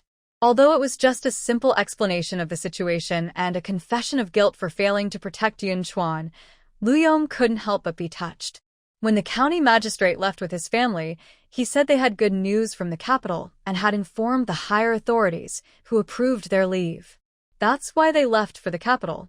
At first, Lu Yong didn't notice anything strange, but then he realized something was wrong when all the officials and their families in the county disappeared overnight. He was anxious and confused but dared not speak out. It wasn't until Lin Wu arrived that he understood what was happening. Compared to their county magistrate, Wu County Magistrate was a rare good official. He had seen their magistrate's official seal and checked carefully. It was exactly the same. Their identities should be genuine. What they said was also true. But he looked at the small orange beside Li Zhao with a look of caution. This was a tiger. The two of them could trust each other, but this person had an unknown background. He couldn't allow anyone to harm the people of Luoya County. Li Zhao met his gaze and guessed what he was thinking. She walked to the side and threw several sets of armor onto the backs of a few horses. Bang, bang, bang. The armor hit the ground with solid thuds, stained with blood and damaged. Li Zhao looked at him and asked, "Do you know what this is?" Lu Yong frowned. He naturally knew it was armor, but this wasn't the style used in their southern dynasty or the previous Great Qi dynasty. It's barbarian armor. Not only armor but also weapons and these war horses. We took them from the barbarians. There are about 50,000 barbarian soldiers. Not many have armor, but all of the cavalry do. 1,000 cavalrymen, all of them dead, Several hundred of them were killed by my sword, Li Zhao said coldly. She didn't want to show off, but now that they no longer objected to Lin Wu and Wu Kongren's identities, they clearly had opinions about her. So, she had to show off a little. Was she wrong to do so? These are spoils of war. Luya looked at her in shock, unable to respond for a long time. We were able to escape from Dian County thanks to Lady Li. It was her who shot and killed the barbarian leader, delaying him enough for us and the civilians in the city to escape, Lin Wu added. Wu Kongren was so shocked he couldn't speak. On this journey, he hadn't spoken much because he was thinking about his parents, so he didn't know about Li Zhao's past. He used to think that their ambush on the cavalry mainly involved Lin Wu and his people. He believed Li Zhao was respected because she could tame animals and had a tiger to help her. But he never expected that the truth was completely different. Luya County now has so few people able to defend the city. Even if you have a natural advantage in location, it's still very hard to hold the city. Li Zhao spoke gently. In just half a day, they had blocked the roads. The barbarian army, lacking supplies, could easily reopen the roads to get food and supplies. The city walls are taller than those of other counties. Under the pressure of a larger number of enemies, they are no match. Even if you doubt our motives, you opened the city gates and waited here because you understand this truth. All the young and strong men in Luya County have been conscripted. You only have the elderly, women, and children. If you don't want to leave your home, you have to ally with us. You're really short on people. As for the words just spoken to Lin Wu and the others, it was just a way to show strength and control the conversation. Because, regardless of their side's forces, they had more available people than Luya County. They only had the advantage of being locals. He cared about Luya County and its people genuinely, but he also didn't want these outsiders to dominate him. Lu Yong's eyes flickered with a hint of anger when his true thoughts were exposed. However, with Lin Wu as a witness, no one behind her opposed her, showing that what this woman said is true. Among these three groups, surprisingly, because, regardless of their side's forces, they had more available people than Luya County. They only had the advantage of being locals. He cared about Luya County and its people. Not only is the number limited, but facing the barbarian army one-on-one is also very risky. However, most people have ancestors from Luya County, and during the height of the Luo family, Luya County was as prosperous as the city government. They are proud to be from Luya and feel a strong sense of belonging to the county. Therefore, even risking their lives, they want to try rather than abandon their homes and flee with their families. After all, it concerns the lives of the people in the city behind me. I must be careful. If I have offended anyone, please forgive me, Lu Yong said with a smile, bowing slightly in a soft gesture. Everyone, please, as long as they can help defend the city without fleeing, they will be considered their benefactors and honored guests. The crowd followed into the city, and on the roadside, curious villagers looked on with wide eyes. Everyone learned the news. Some people ran away, but most stayed, understanding that these people came to help defend the city, and they showed friendly smiles. Because some had fled and many had died in the previous disaster, there were still quite a few vacant houses inside Luya City. There was enough space to settle them. Li Zhao asked Li Panner and the others to handle the arrangements. Time was running out, and they had to strengthen the defenses before the barbarians arrived. Li Zhao and a few others went directly to the main hall of the county office to discuss matters. Important people from several sides followed them. After everyone took their seats, Lu Yong looked at Lin Wu and said, "Master Lin, among us, you are the only one who has served in the army and has experience fighting barbarians. Can you tell us what we should do next?" He was just a clerk, in charge of a few people. He could handle catching small thieves in the city, but he knew nothing about fighting. Wu Kongren also had no experience. He was a scholar who recently passed the imperial exam before the chaos began. He knew about reading wise books but had no fighting experience at all. Seeing everyone look at him, Lin Wu scratched his nose. He truly had no city defense experience. In the past, he held a minor position in the Prince Jun's army and couldn't interfere in important matters. Now, asked to give an opinion. Basically, this was a makeshift team gathered together on short notice. First, block the road with stones. Everyone has gone out, Those who can move in the city are helping, even women have gone, Luya quickly said. No wonder the people seen earlier seemed mostly to be elderly and children. Step 1. Collect soap berries from the city, boil them into juice, and sprinkle it on the roads behind the blocked areas, Li Zhao said, seeing him struggle to speak. Huh? Why boil soap berries? Why not just block the roads? Luya asked, confused. Because of her past achievements, he dared not criticize too harshly, but his eyes showed doubt. From the main official road outside to the entrance of Luya County and then into the city, the road widens and narrows repeatedly over a stretch of about 7 or 8 miles. Can you block the entire length in such a short time? Digging and quarrying take time. Even if everyone works together, it's impossible to finish blocking it so quickly. Moreover, if the road is blocked, more people will gather there. Opening a passage quickly would take less time, and soldiers could reach the city faster. Li Zhao patiently explained. I observed earlier that the road leading into the city is made of blue stones, not dirt.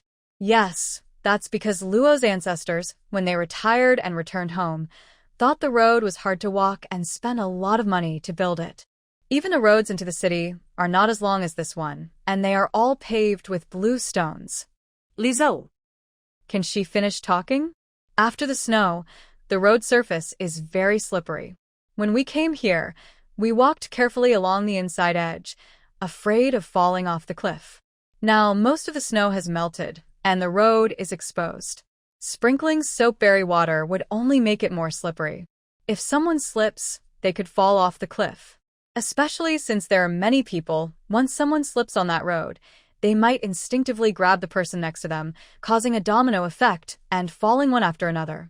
After days without snow and with people walking on the road, most of the snow has melted, remaining only in the woods and on the trees. That's why she came up with this idea.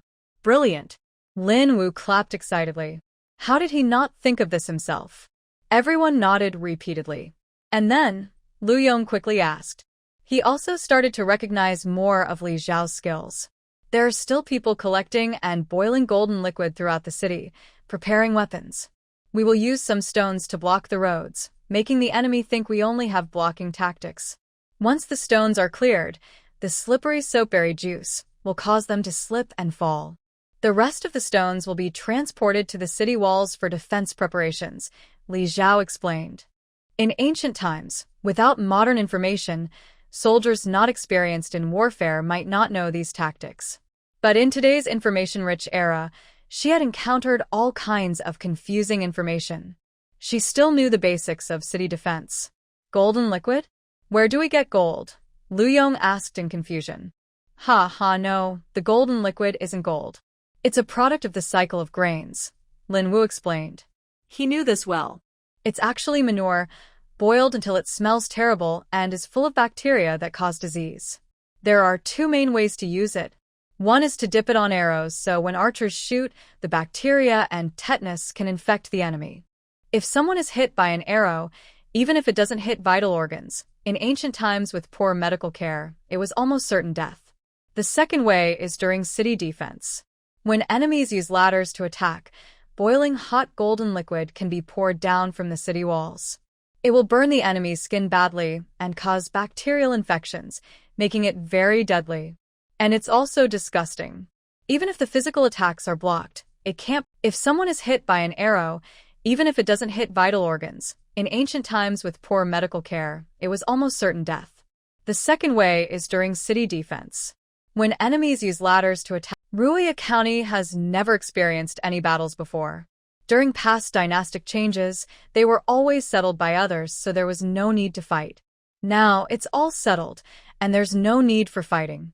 Additionally, because of its location, Luya County has no moat, making it hard to set up ambushes or blockades. There's also fat oil torches placed all around the city, at key roads and gates. They must stay lit at night to prevent sneak attacks. The city's iron tools should also be gathered. When gold juice is insufficient, melt iron to pour on enemies. At worst, use boiling water. Prepare plenty of ash, bran, and hulls. Before pouring the gold juice, scatter these to blind the enemies. Finally, the city gates and towers should be coated thickly with mud to prevent fires. The gates should be drilled with dozens of holes for arrows and spears to defend against enemies approaching. Water wheels and water tanks should be placed throughout the city. Li Zhao said whatever came to mind. These are all key preparations from the history she had studied about city defenses. One by one, they are all crucial. Inside the house, everyone was silent. All their minds were busy remembering what Li Zhao had said. "Boss, have you ever fought in a war before?" Chun Deshan asked cautiously nearby. They could think of things she hadn't, but she seemed to have thought of everything, looking very experienced. Li Zhao didn't answer him. She looked at Lu Yong and asked, "Did you remember everything?" On a very cold day, Lu Yong's forehead was sweating. He wiped his brow and respectfully said, "I've noted everything, but I don't have enough people." Li Zhao's words completely convinced him, and he bowed deeply. "We are new to Luya County and unfamiliar with the area. You should split your people into groups to work with ours. Men do the heavy and physical work, like carrying water and collecting chaff. Women handle these tasks. Time is short, so everyone should start working immediately and do as much as they can," Li Zhao said. "Also, find out how many people are in the city, how much grain and supplies there are, where the water sources are if they are enough, how many medicine shops and doctors there are, and how many medicinal herbs. Later, have someone organize all this for me." After proving her abilities, Li Zhao no longer showed any politeness to Lu Yong. If they are to defend the city, she must understand all these details to know how long they can hold out. Okay, Lu Yong nodded repeatedly. After giving instructions, everyone left the county office to busy themselves.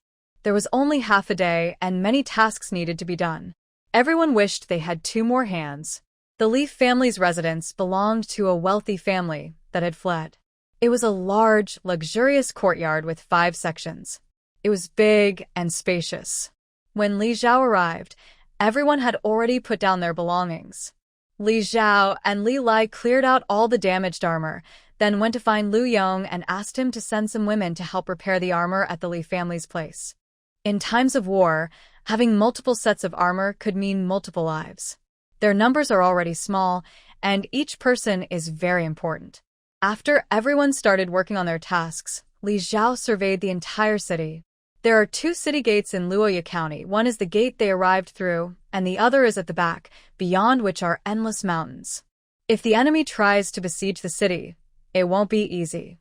This place is naturally easy to defend and hard to attack from any angle, which made her feel more at ease. Thinking back to the Battle of Chinsong during the 3 Kingdoms period, Hao Zhao held over 1,000 soldiers against Zhuge Liang's 40,000 and managed to hold out for more than 20 days. Currently, she has about 2,000 people in total. Not to hold out for 20 days, but defending until reinforcements arrive shouldn't be too difficult, right? Li Zhao carefully checked all parts of the city, took out a map, and marked where to place everything, including the positions of all the people. It took almost 2 hours to finish all the markings. Just as she was about to find Lu Yong, he hurried over in a rush. He took out a stack of papers and handed them to Li Zhao. "This is the list compiled by our county office's clerk of works, with the items you mentioned. Please review it." Li Zhao took the papers and set them aside. "How is the progress now?" "The roads are blocked, and the soapberry juice has been sprayed as you instructed." "The rest of the work is ongoing," Lu Yong replied. At first, they were a bit chaotic, but unexpectedly, Wu Kongren showed some skill in coordinating these tasks. With his help in dividing the work, everything is now proceeding smoothly. He initially had little confidence, but as each task was assigned, his confidence grew significantly. "Here is the improved and translated version. Take this. I have marked all the places where the items I asked to be arranged should go. You can assign people to place everything properly. Is there a scout watching the entrance for any movement?"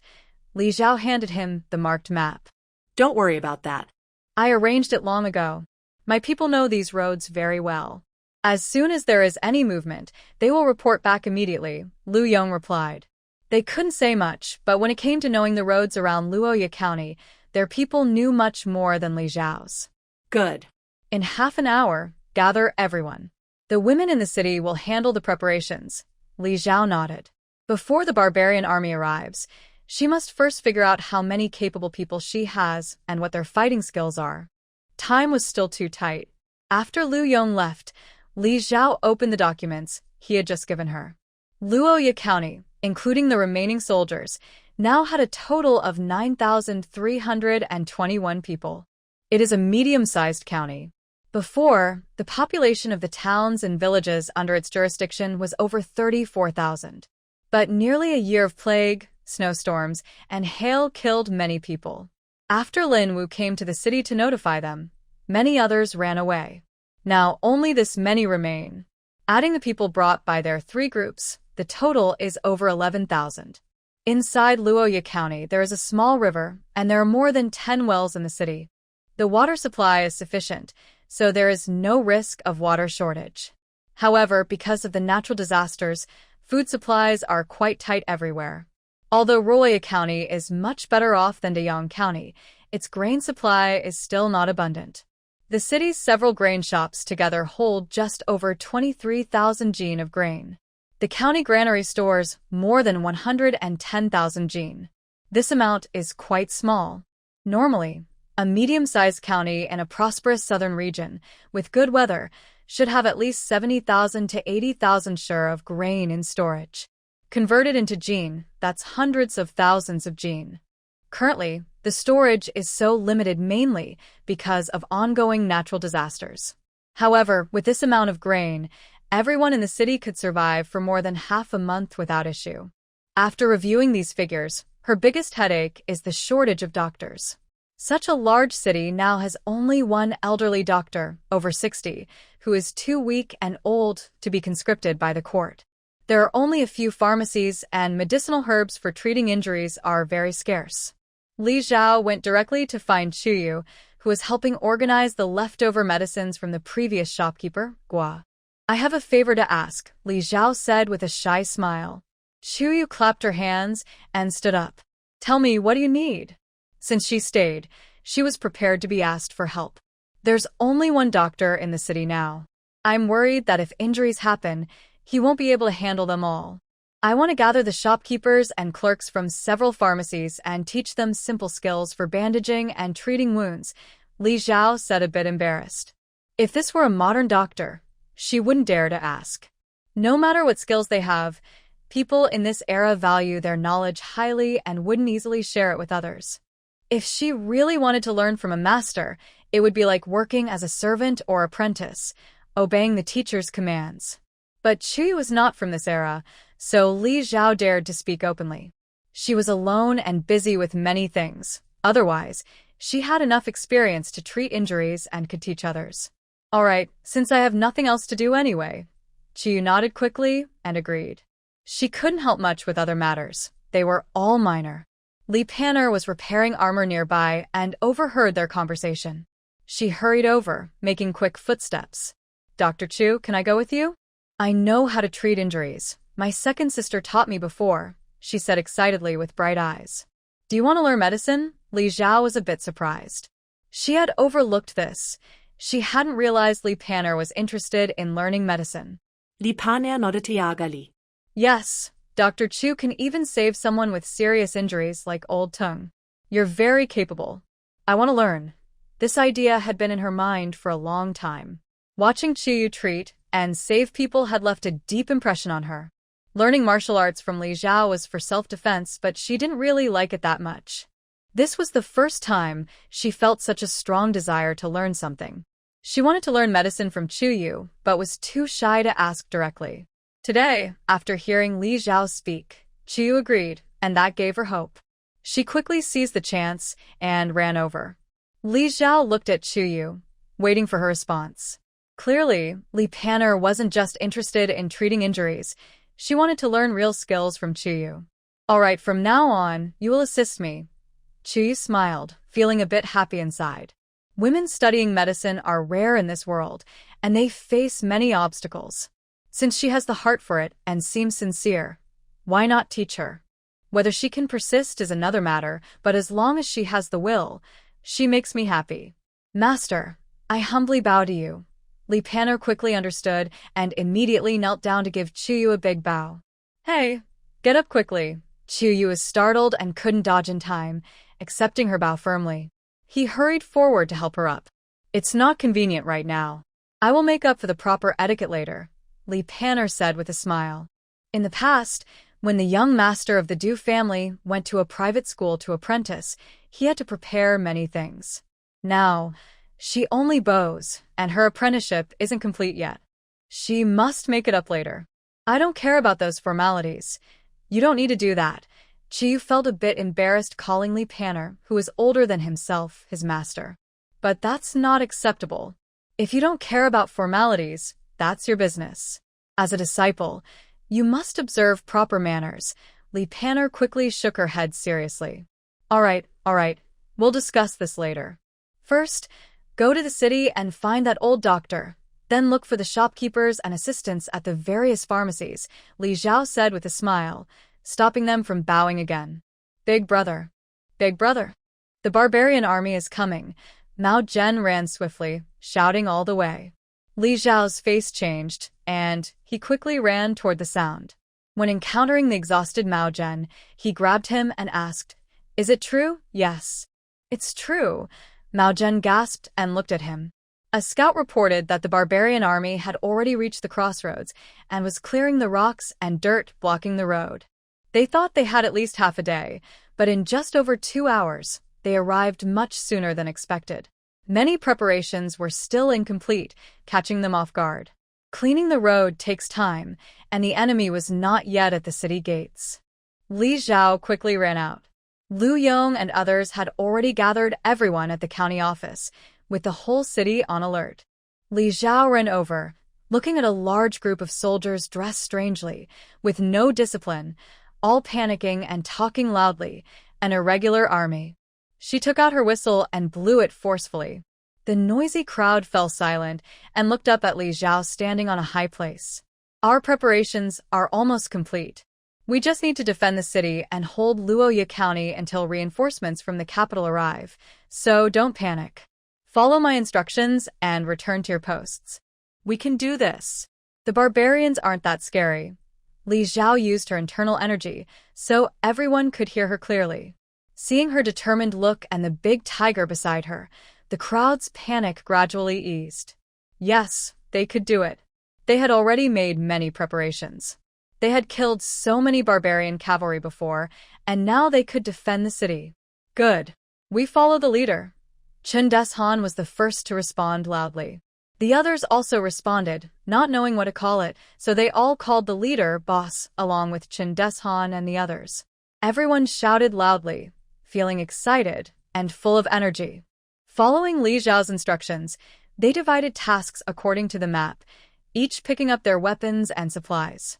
Their morale was almost fully boosted. Archers stepped forward. They could only quickly form a small team of archers. About 60 people gradually came out. Li Zhao frowned but thought it was enough. They didn't have many bows and arrows, only what was stored in Luya County's armory, and what they had. After distributing, there were still about 10 bows left. The archers hid well on the city tower. The rest found their own positions, working together and sharing tasks. Everyone carried their prepared supplies onto the city tower.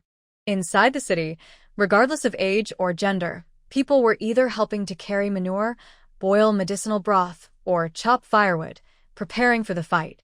Despite the cold weather, the whole city was busy and lively. Everyone's fear of the barbarians was replaced by strong fighting spirit. Li Zhao also took out her bow and arrow, ready for battle. The barbarian army had just cleared the rocks and broken wooden barriers blocking the road. Earlier, several generals in the army had died in succession, and the granary had mysteriously been emptied.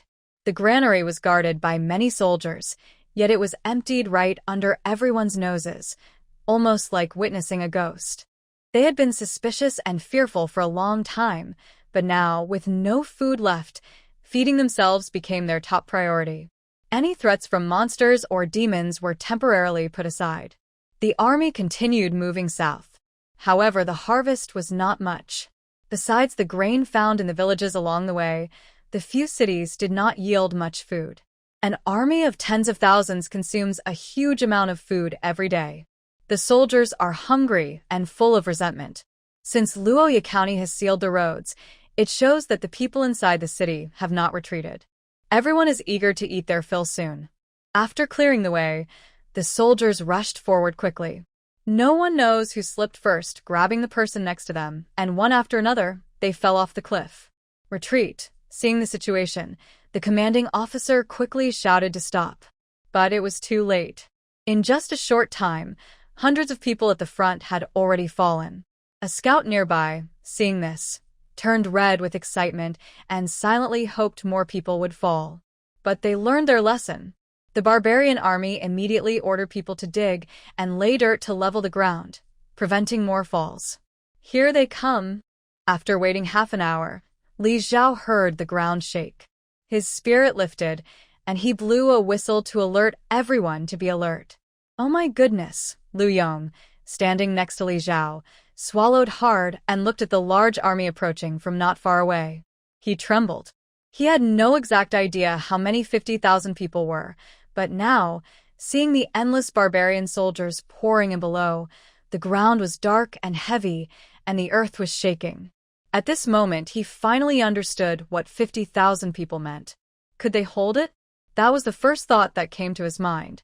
But he could no longer think much, as the enemy was already closing in to attack the city. Archers, prepare, Li Xiao shouted loudly with his inner strength. Fire! Countless arrows shot toward the barbarian soldiers rushing below. Li Xiao aimed at the enemy's battle flag and shot. After hitting the soldiers guarding the flag multiple times, crack! The third arrow broke the enemy's banner. The barbarian general, who was leading the army, looked at this very familiar scene. His forehead twitched, and he had a strong bad feeling. Boss is mighty. Seeing the enemy's flag broken, everyone's morale soared. The ladders below had already been set up, and countless people quickly climbed up. The defending soldiers poured boiling oil, threw stones, and kept fighting back against the attacking siege. Ah Zhao, we're running out of arrows, Wang Quan shouted as he dodged the incoming arrows. The preparations in Luya County were rushed, and since it wasn't a key military location, they lacked enough weapons. After shooting 2 volleys, there weren't many arrows left. Most of the enemy's arrows were flaming, and the people on the city tower had to keep putting out fires. The arrows shot by the enemy couldn't be collected for reuse. If we're out of arrows, then we'll throw stones and boiling oil together. Li Xiao replia. Her arrows were also running low, so each one was very important. She focused on shooting at the general leading the troops. The enemy had learned from earlier and surrounded him with many soldiers to protect him. Li Xiao shot another round, then another, but she couldn't finish shooting. She didn't even hit the enemy. Once her quiver was empty, Li Xiao grabbed her sword and rushed out to fight, taking advantage of the people in front to cover her as she climbed to the top. She repeatedly swung her sword, not knowing how many times she had lifted it, as she kept fighting the enemies rushing toward her. She didn't know how many enemies she had killed, nor how many of her own people were injured or lost. The enemy couldn't break through after a long attack, and after half an hour, they finally retreated. The ground was covered with layers of corpses, and countless piles of wastewater poured over them, filling the air with a terrible smell. As her mind relaxed a little, even with a mask on, Li Xiao couldn't help but gag twice from the stench. The enemy army retreated about 100 meters away and set up camp. Li Xiao arranged for the patrols to continue, sent the wounded to the hospital, and asked someone to count the casualties. The dead bodies on the city wall were stripped of their clothes and then thrown down one by one as they were cleaned up. When she left the city tower, Li Lai, who had been boiling hot water, came over and handed her a damp cloth. Wipe your face. Li Xiao's face, head, and body were covered in blood and smelled terrible. The other soldiers were in similar condition. After leaving the city tower, the townspeople came forward to offer hot water and food. Li Xiao took the cloth to wipe her face and hands, then looked up at the sky. It was already dark. Night had fallen completely. She had been busy all day, and only now felt a dull pain in her stomach. She took the bun handed to her by Li Lai and ate it eagerly. Just as she finished the bun, Lu Yong ran over. We lost 6 people, 23 seriously injured, and 58 lightly injured. The wounded have been taken to the clinic for treatment. Lu Yong looked worried. Even though she knew war meant people could die, she felt that the number of dead was relatively small. If they hadn't prepared well, more would have died. Looking at the bottom of the city wall, you can tell how many enemies have died. But he still couldn't help feeling sad. 3 of the 6 people who died were his own men. Okay, I understand, Li Zhao nodded. But we can't relax our guard. Let the people count the supplies carefully and quickly make up any shortages. At night, guarding the city is colder, so those with extra clothes should lend them to the soldiers. The temperature drops a lot at night, and the wind on the city tower can really freeze people. For this kind of thing, Li Zhao, as an outsider, isn't very effective in giving orders. It's better to let Lu Yong's men handle it. Lu Yong nodded in agreement. Li Zhao gave him 2 cakes, reminding him not to forget to feed the hungry soldiers. There are many things to do. After filling his stomach, Li Zhao immediately joined the busy work. Until late at night, the enemy suddenly launched a second attack. Everyone grabbed their weapons again and joined the fight. Although everyone's spirits were low, they still managed to hold the line. Casualties increased sharply this time, with 65 people dead and over 100 wounded. Chu Yu, in the makeshift medical tent, worked tirelessly through the night, unable to sleep. The senior doctor was old and couldn't last long. He finally collapsed and fell asleep late at night. There was a real shortage of doctors. Li Zhao also went to help, mainly handling minor injuries. By noon, all the wounded had been treated. Li Zhao was so exhausted he barely had time to breathe and called everyone to a meeting. He was eating steamed buns sent from home while discussing the plans. The stones we collected earlier are all used up, there isn't much golden juice left, and all the arrows are gone. Lu Yong sighed. They didn't have enough time to gather more stones and used many to block the roads. During the second attack, their supplies were quickly exhausted. As for the golden juice, it was poured out in large buckets. Even after mixing with water twice, there was very little left. Let's dismantle the empty blue brick houses inside the city, gather more oil, and when the hot oil is ready, pour it down and throw fire torches, Li Zhao said thoughtfully. They didn't gather oil before because it was expensive and hard to collect. But now, since everything is running out, they have no choice. We also need to keep patrolling inside the city without stopping to prevent the enemy from digging tunnels. Boss, when do you think the barbarians will attack again? Chen Deshan asked. How would I know? Li Xiao rolled his eyes at him. If they keep coming like this, the brothers really won't be able to hold on, Chen Deshan said with a bitter smile. Last night, everyone barely rested, staying on high alert. The enemy has more people, and we have fewer. If this continues, it might become very dangerous. We've suffered some losses, but the enemy has lost even more. The dead piled up under the city walls. During 2 sieges, they lost at least a few thousand men. Before they even officially faced the city's army, they've already suffered heavy losses. They might start to reconsider whether to keep fighting. We just need to be well prepared and wait, Li Zhao told everyone. I know everyone is very tired and upset about the loss of our brothers, but think about it. We have so few people defending Luoyan County. The enemy's army has suffered heavy losses, which is already very impressive. I believe we can hold out until reinforcements from the capital arrive. It has been several days. Once the capital receives the news, they should send a large army to support us within 2 or 3 days. They might already be on the way now. In fact, we don't need to hold on much longer. After everyone finished planning their next steps, they dispersed. Everyone got busy. Li Zhao's eyes were red from exhaustion. After finishing his work, he took a quick nap.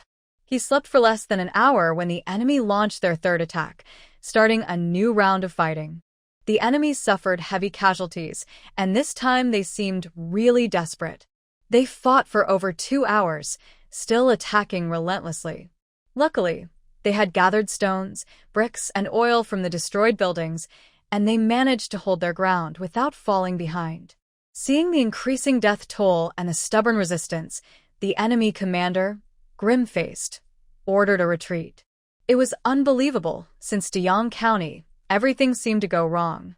Now, with tens of thousands of soldiers, they couldn't take a small city that looked lightly guarded. He couldn't afford to lose too many soldiers in such a small place, or he wouldn't know how to explain it to his superiors. Seeing the enemy retreat, Li Xiao finally relaxed and let out a breath.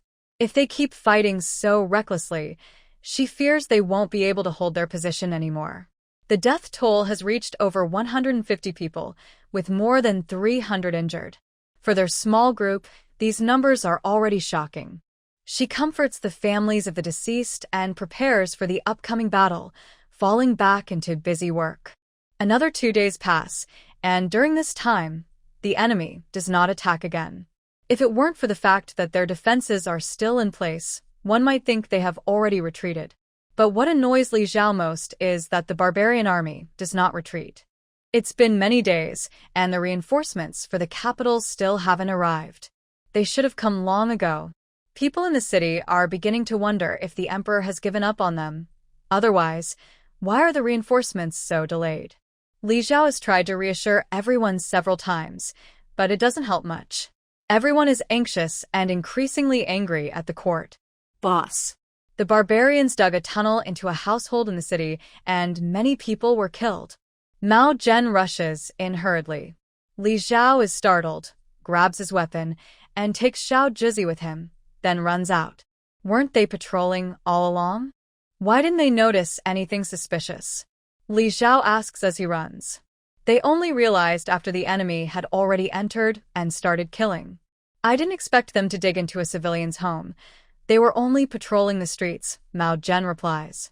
The two quicken their pace toward the house Mao Zhen mentioned. Chen Deshan has already surrounded the house with people, so it's hard to see what's happening inside. What's going on? Li Xiao quickly asks. It's been dealt with. They are now filling in the tunnel. A total of 12 people rushed in, killing 6 members of this family and 3 patrol soldiers. 5 others were seriously injured, Chen Deshan replied with a grim face. Unexpectedly, after 2 days of silence, the enemy suddenly struck again. Did they leave any survivors? Li Xiao asked. One step too late. As soon as they were caught, they bit their tongues and committed suicide, Chen Deshan shook his head. Otherwise, they might have been able to question the enemy about their current situation.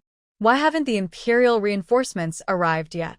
If this delay continues, our situation will only get worse. We've sent scouts to gather information. There might be some problem in the capital, Li Xiao said. She also had a piece of information that no one else knew. The barbarian army was running low on supplies. With so many people besieging Luya County, their daily consumption was shockingly high. If this continued, the enemy's situation would be even worse than theirs. After several battles, the enemy also knew that Luya County was a tough nut to crack. To successfully take the county, the cost would be too high. They simply couldn't afford to lose. That's why they were holding a stalemate for now, but this situation wouldn't last long. Either the enemy would risk everything to fight to the death for Luya County, or they would continue south to attack other towns and gather resources. The choice between these options was already clear. Hang the heads of those 12 people on the city tower as a warning and a display, Li Xiao said coldly, looking at the corpses not far away. The reinforcements haven't arrived, and morale has dropped significantly over the past few days. These people should now show the courage they are capable of. All right. Chen Deshan perked up when he heard this and grinned. It's all because of those damn barbarians that they were forced to flee the valley and end up in this situation, along with the many brothers they lost. Just thinking about it made Chen Dishan's eyes turn red with anger. After giving instructions, Li Xiao stepped outside. Many villagers gathered around, peeking and looking out. When they saw Li Xiao come out, though afraid of the tiger beside her, an elderly man with white hair asked loudly, "Tiger General, have the barbarians come in?" We heard screams. What happened to old Chen and his family? Are they all gone? His family's men have been taken away, leaving only old Chen, his wife, their daughter-in-law, and 3 children. It's really tragic. After the old man spoke, the villagers started talking among themselves. Because Li Xiao was always accompanied by Xiao Jizi, a big tiger, the townspeople didn't know how to call her. They thought anyone who could fight was a general, so they nicknamed her Tiger General. Seeing the worried, angry, or anxious looks in their eyes, Li Xiao hesitated for a moment. Everyone, don't worry. Everything has been taken care of. There's nothing to fear. Please go back, she reassured them. When will the court send troops to drive out those barbarians? If we keep being besieged, my family's food will run out soon.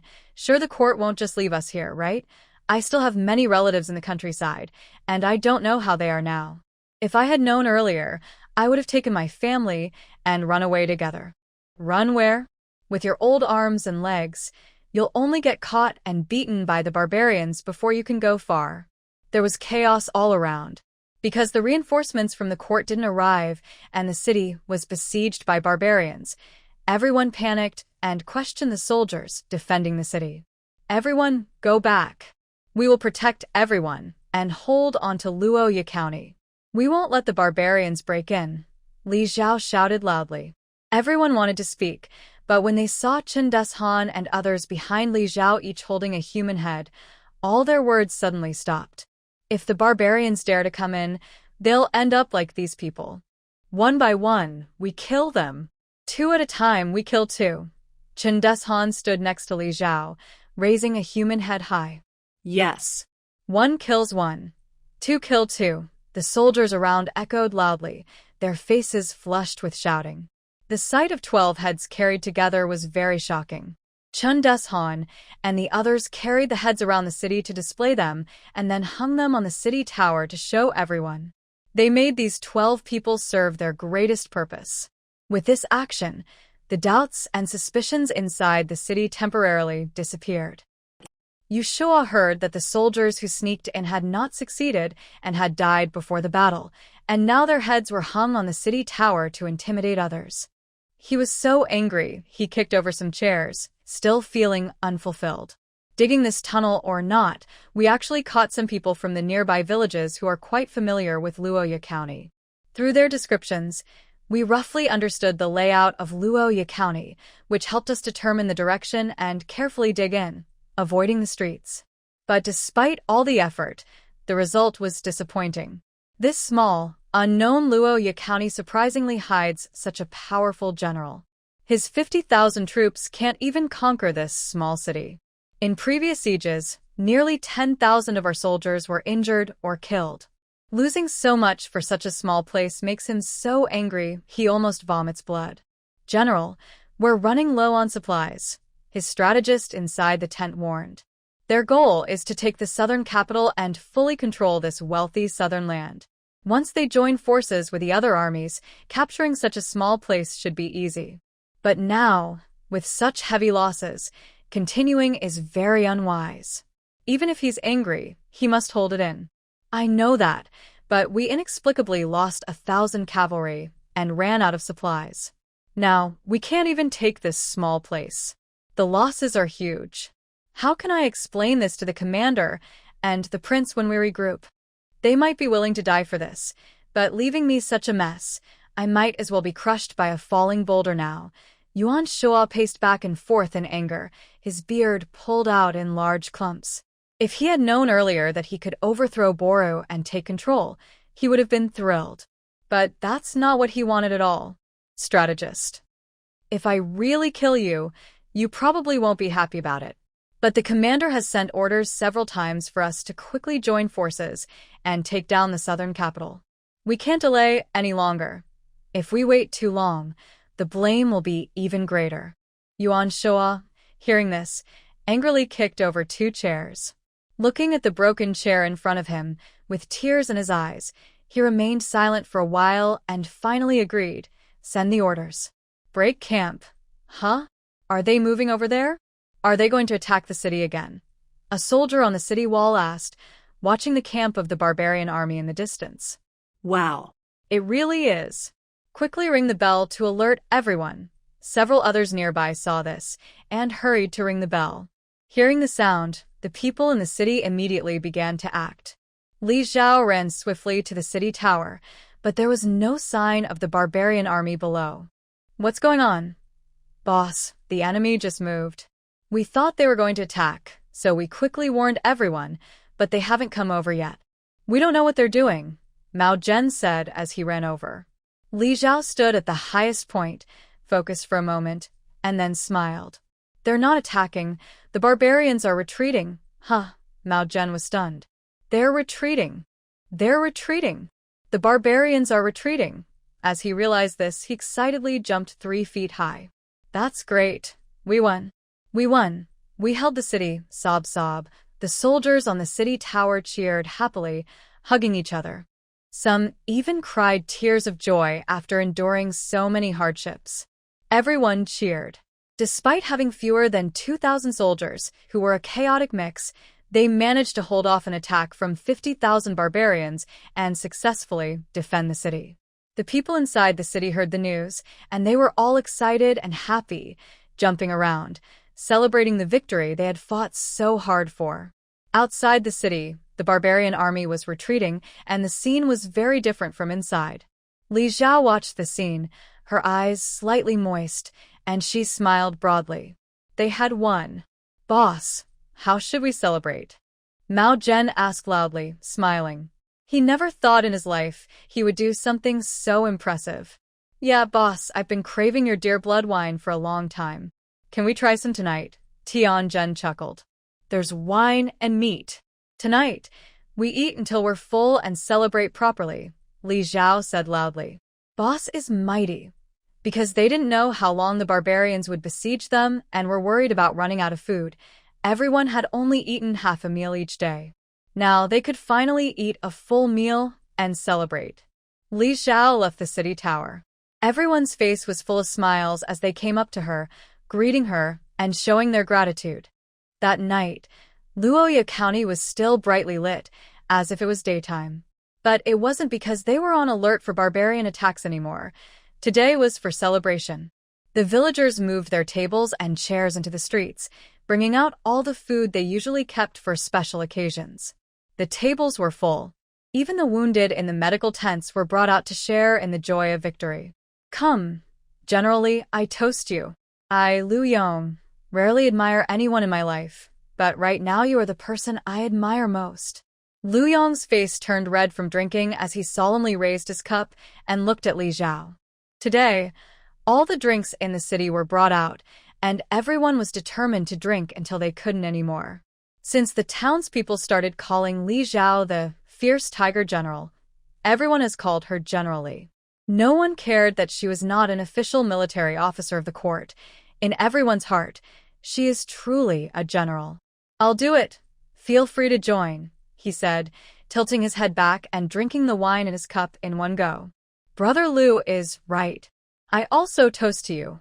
Wu Kongren stood up next. Then, one after another, they all stood up in line. Li Xiao drank cup after cup, her face turning red. She looked at them with a helpless smile and said, Are you trying to get me drunk today? Of course not. We're just happy. Haha, Lu Yong said, a bit dizzy from drinking. After laughing, he started crying, holding onto the table leg, tears and snot flowing freely. When I stayed behind before, I was actually very unsure inside. I was prepared to die here. Luya County is my home. I couldn't just run away like that. Seeing the barbarians occupy Luya County and destroy it. It's just that my fallen brothers can't see this. The mood grew sad. On the open ground in the north of the city, many coffins were laid out, all of those who died defending the city. There weren't enough coffins, so they had to temporarily wrap the bodies in straw mats. There was no place inside the city to bury them, so they could only leave them like this for now. If it weren't for the low temperature now, they would have already started to smell bad. Li Xiao raised her wine cup and stood up. This toast is for our brothers who sacrificed to defend the city. She spilled her drink onto the ground in front of her. Loudly, she said, I believe they are happy in heaven. Once everything is settled, we will have the craftsmen put up a monument at the city gate to remember each of them, so future generations can honor them. Yes, Chen Deshan, with tears in his eyes, led the applause. In life, being remembered and honored by future generations is worth everything.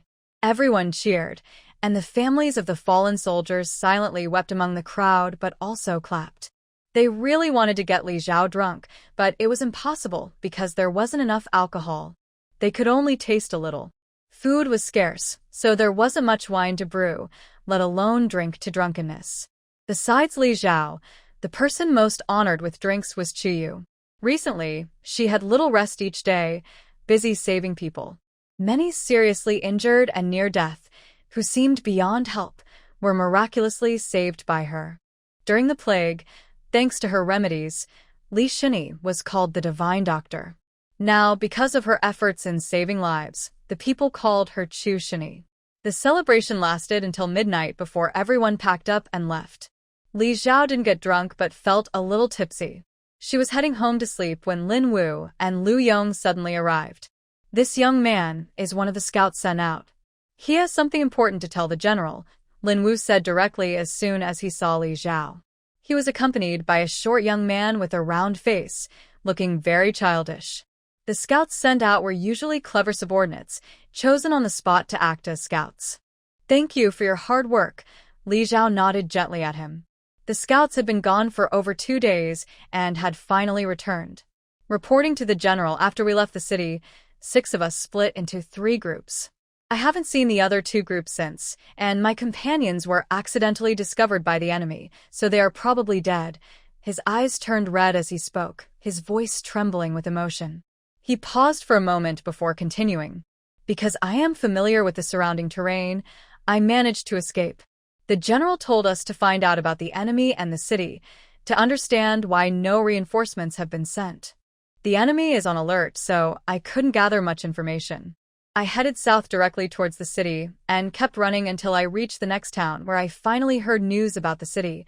Besides the barbarian army besieging us, there is also another barbarian force of 50,000 heading towards the city from another route, now at the city gates. So the city didn't send troops to support because they were too busy? Do you know how many troops the Southern Dynasty has available? Li Zhao looked at Lin Wu. Not counting other forces, even Prince Chun's side has sent 10,000 soldiers. How could just 50,000 troops possibly hold the city? I'm not sure of the exact number, but during the battle with Sun Cheng, His Majesty personally led 20,000 troops. Lin Wu replied, most of the troops are newly recruited and lack battle experience. Their combat strength should be reduced by about 20%. They might not even be as strong as 10,000 barbarian soldiers. I heard that the emperor sent people to support the eldest son of Duke Chun, so now the capital is short of soldiers and might fall. A scout cautiously interrupted, isn't there a ceasefire? Lin Wu frowned. Hasn't there been a ceasefire for only 2 months? Why are they fighting again? The scout replied, I'm not sure, but the news is spreading everywhere. The common people don't know what to do. If the barbarians take the capital, everything will be lost.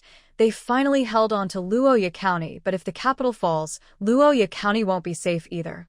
Lin Wu and Lu Yong felt very discouraged. They had just celebrated happily, but now it seemed all their joy was in vain. Everywhere is fighting, and now it's impossible to escape. It feels like every way leads to death. Do we know exactly when the battle with Lei Hong started? Li Zhao asked. It seems to be about a month ago. A month ago, with the situation so cold, both sides went to war. What exactly happened? Li Zhao sensed something was wrong. When they interrogated the cavalry earlier, they learned that the barbarian army broke through the border defenses and moved south about a month ago. And the one leading the army against Lei Hong was Duke Chun's eldest son. If these 2 events aren't connected to Duke Chun's plans, I wouldn't believe it for a second. Hearing Li Zhao ask about the time, Lin Wu also thought of this matter. It was such a coincidence that he couldn't help but start doubting himself. What's our next move? Lin Wu asked after a moment of silence. With just the few of them, no matter who they face, they wouldn't have enough people to deliver supplies. The weather is warming up. It's time to plant crops, Li Zhao said, looking at the snow melting off the eaves outside, with water dripping down steadily. The temperature has been rising. It's only about -4 or 5 degrees these days. It won't be long before it rises above 0, and everything will start to revive. Then they can begin planting. Lin Wu didn't see how these 2 things were connected and couldn't follow her sudden leap of thought. Now, the barbarian army has reached the capital. Are we going to plant crops? Lu Yong looked at her as if he was thinking, are you crazy? Earlier, we ambushed the barbarian cavalry and forced them to reveal a piece of information. About a month ago, Prince Chun's army suddenly disappeared, and no one knows where they went. That's why the barbarian army has been moving south, Li Zhao explained. Lu Yong's eyes widened in shock. The reputation of Prince Chun was very good among the people. Even young children knew about this war god prince who kept winning battles and was invincible. Prince Chun was worshipped as a divine figure, and everyone admired and respected him deeply. This news was a bit of a shock to his long-held beliefs. Why? If the barbarian army moves south, what will happen to the common people? Prince Chun, who has dealt with barbarians for many years, must know exactly what kind of trouble they will face. He simply let the evil wolf in, watched helplessly as they burned, killed, and looted, causing the death of many civilians. Lin Wu smiled bitterly. When I first heard this news, I reacted the same way as you did. I couldn't understand it. I spent many years in the army of Prince Chun. The prince is strict and disciplined. Whenever there is a battle, he always rushes to the front to fight, regardless of his safety. So no one in the army doubts him. He has always been the person I respect the most, but even someone like him has now done such a thing. As a royal descendant, he fights for the highest position, just like his brothers. Why can't he fight for it too? Li Zhao sneered.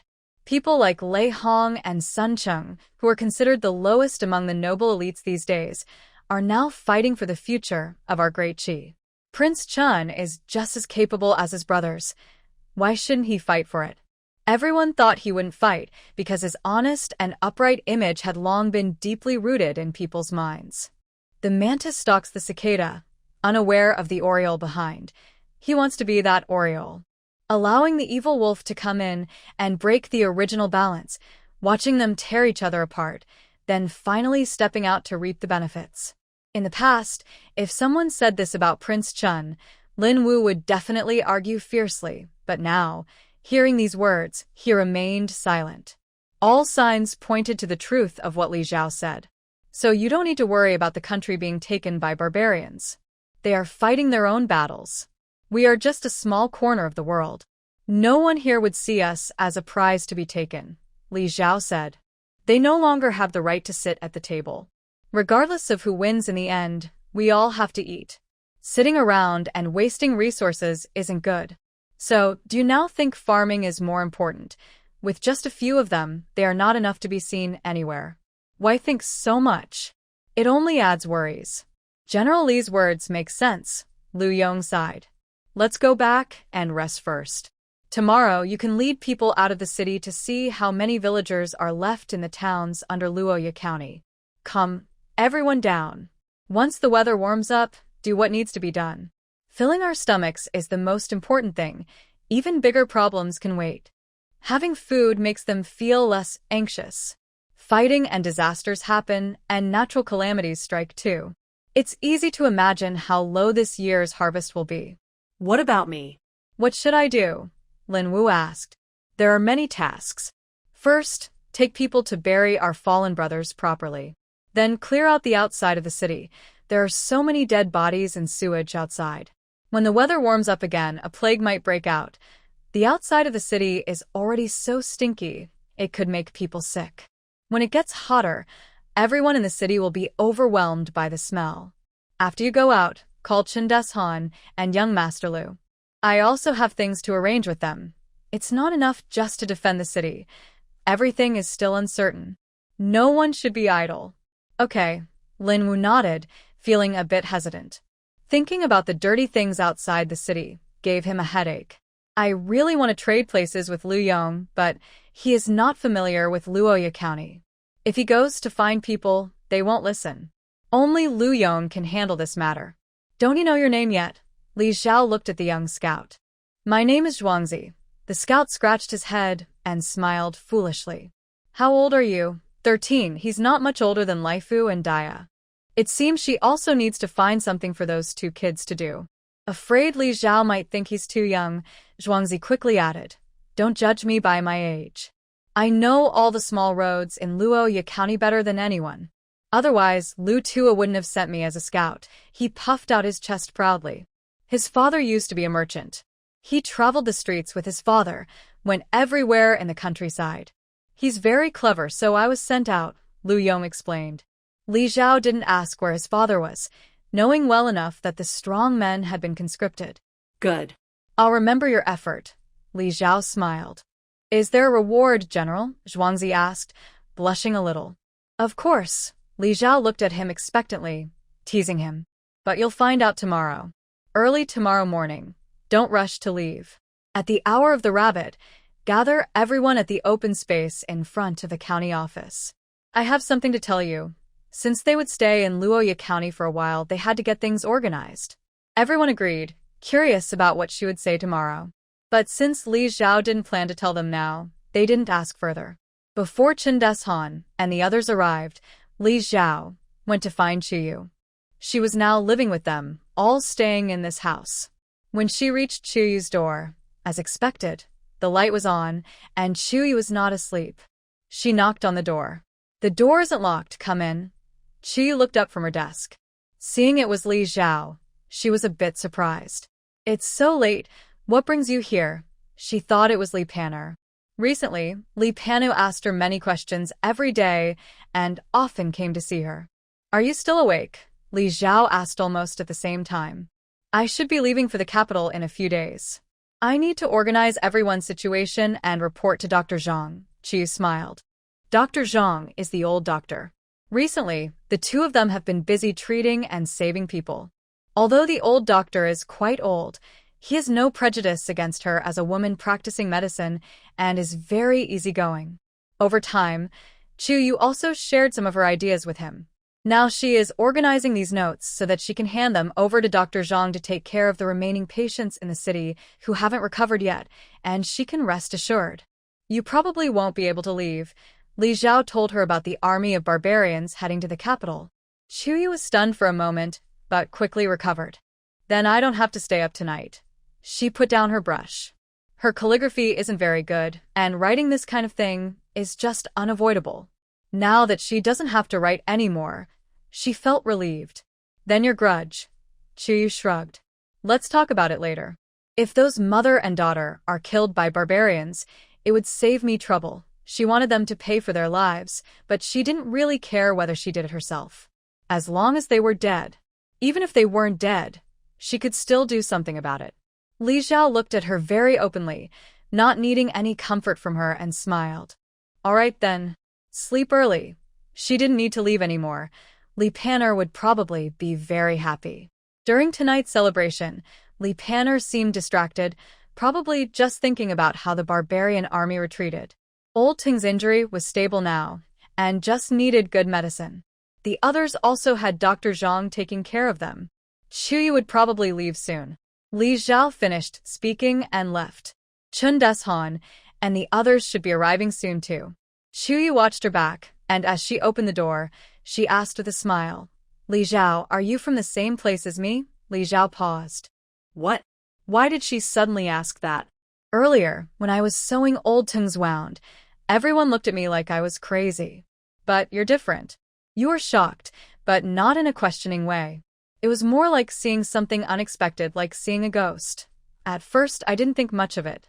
But later, when I saw Lei Feng hats on Panner and the others, I asked them about it. They said it was your idea, not something from the old Qi dynasty, and I also saw cartoon patterns embroidered on the children's clothes, which further confirmed my guess. Qi was like chatting casually, her gentle voice coming from behind Li Zhao. She made a mistake. The cartoon patterns on the clothes of the older girls were drawn earlier, when she was bored at home. She saw Li Lai making clothes for the children and casually sketched a few cute designs for her to embroider. Although they were simple animal patterns like little rabbits and tigers, she drew them in a cartoonish, anthropomorphic style. At the time, she never thought there could be other travelers from different worlds. She was busy with various things and had long forgotten about this. Unexpectedly, it became her biggest flaw. But even if she hadn't been caught on this matter, with more time together, other flaws would appear. It was impossible for Chuyu not to notice. All right, I guess I can't deny it anymore. Li Zhao turned around. Chuyu smiled and said, I knew it. When I first saw you, I felt like you seemed familiar. Now it made sense. They came from the same place. What did you do before? She asked curiously. She had such high skills. That wouldn't be common in modern times. Let me be honest, I was a doctor before. My whole family are doctors, so I started learning medicine when I was very young. My mother is a traditional Chinese medicine doctor, and my father is Western medicine. I've learned a bit of everything. Li Zhao. That was easy to guess. Did she want to pretend to be surprised? I was in the military, and later opened a martial arts school. As for my skills, they were passed down from my ancestors. Do you want to learn? Chi shook her head decisively. No, I believe people's energy is limited. Achieving excellence in one thing is already very difficult. I can't spare extra energy to learn martial arts. I also don't like it. Thinking about the dangers I faced before, she frowned and asked, "Is there a simple way to defend myself?" "Yes. Just ask Panner to teach you." "She already knows how," Li Zhao replied. Okay, chú ý not that. Li Zhao, what do you want to do? Gather the army, win people's hearts, and take control of Luya County. She wasn't stupid. To survive, that was my original thought. Now, I just want to live well with the people I care about. I don't want to be stepped on like a tiny ant anymore. That's also what I want, Chi smiled. This place is really terrible.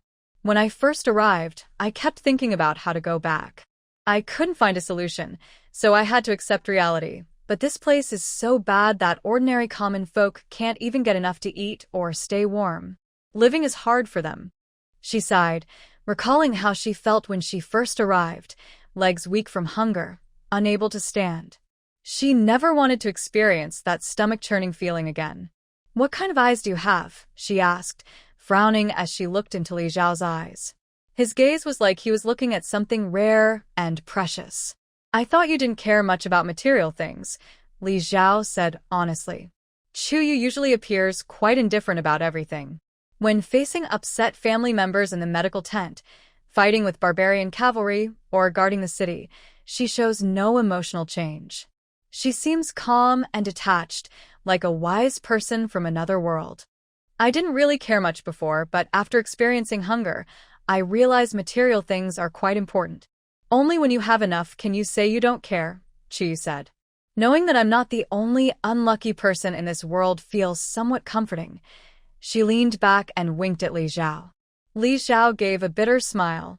Indeed, she's just an unlucky person, stuck in this terrible place, almost like being sold into slavery. If she had a chance to go back to the modern world now, she would leave without hesitation. "How did you die?" Chiyu asked out of curiosity. She had seen how skilled Li Zhao's martial arts were, so it should be hard for her to die. Could it be that she didn't die but traveled here after death? "Car accident." "Same here," Chiyu replied. No wonder. "All right, I won't talk anymore. I have something to do," Li Zhao said, preparing to leave. "Go ahead. I should sleep too." She waved her hand weakly. She hadn't slept well in a long time. Her dark circles almost reached her mouth. Li Zhao closed the door and went to the front reception room, where Chen Deshan and Wu Kongren had already arrived. Seeing her, they quickly stood up. "Everyone sit down. Lord Lin and the others have told you, right?" Li Zhao sat at the head of the table. Both of them nodded with serious expressions. When Lin Wu went to call them, he explained the situation to them. "Ziqian, what are your plans? If you want to return to Yunchuan County, just say so. No need to hold back," Li Zhao said to Wu Kongren. Wu Kongren, whose courtesy name is Ziqian, was used to being called by his courtesy name among scholars. Now that everyone is so familiar, calling him Wu de Gongzi feels a bit distant.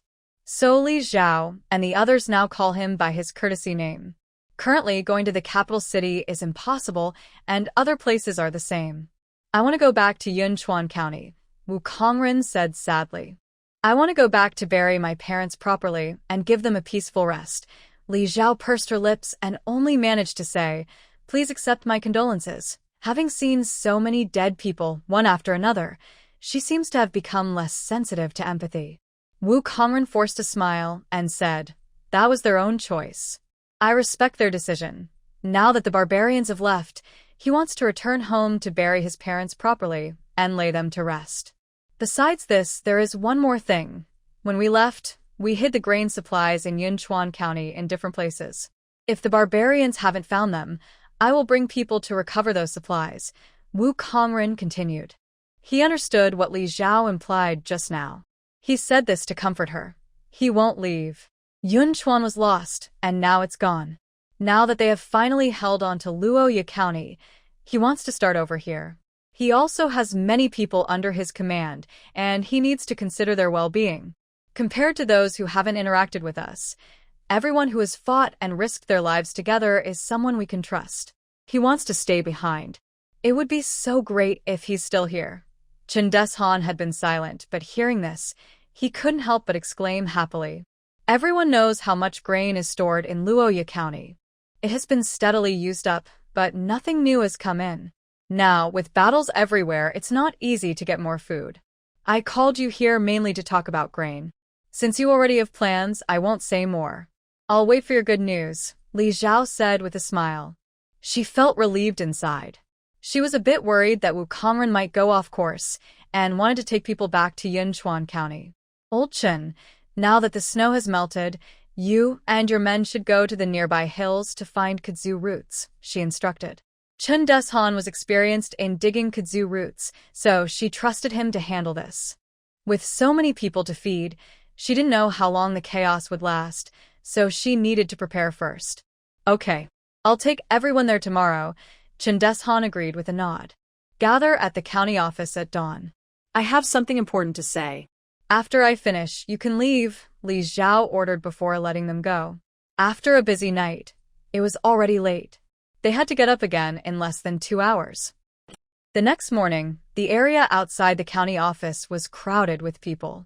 What big news does General Li have to announce? Why did she call us all here? I don't know. Lord Lin and the others didn't say anything either.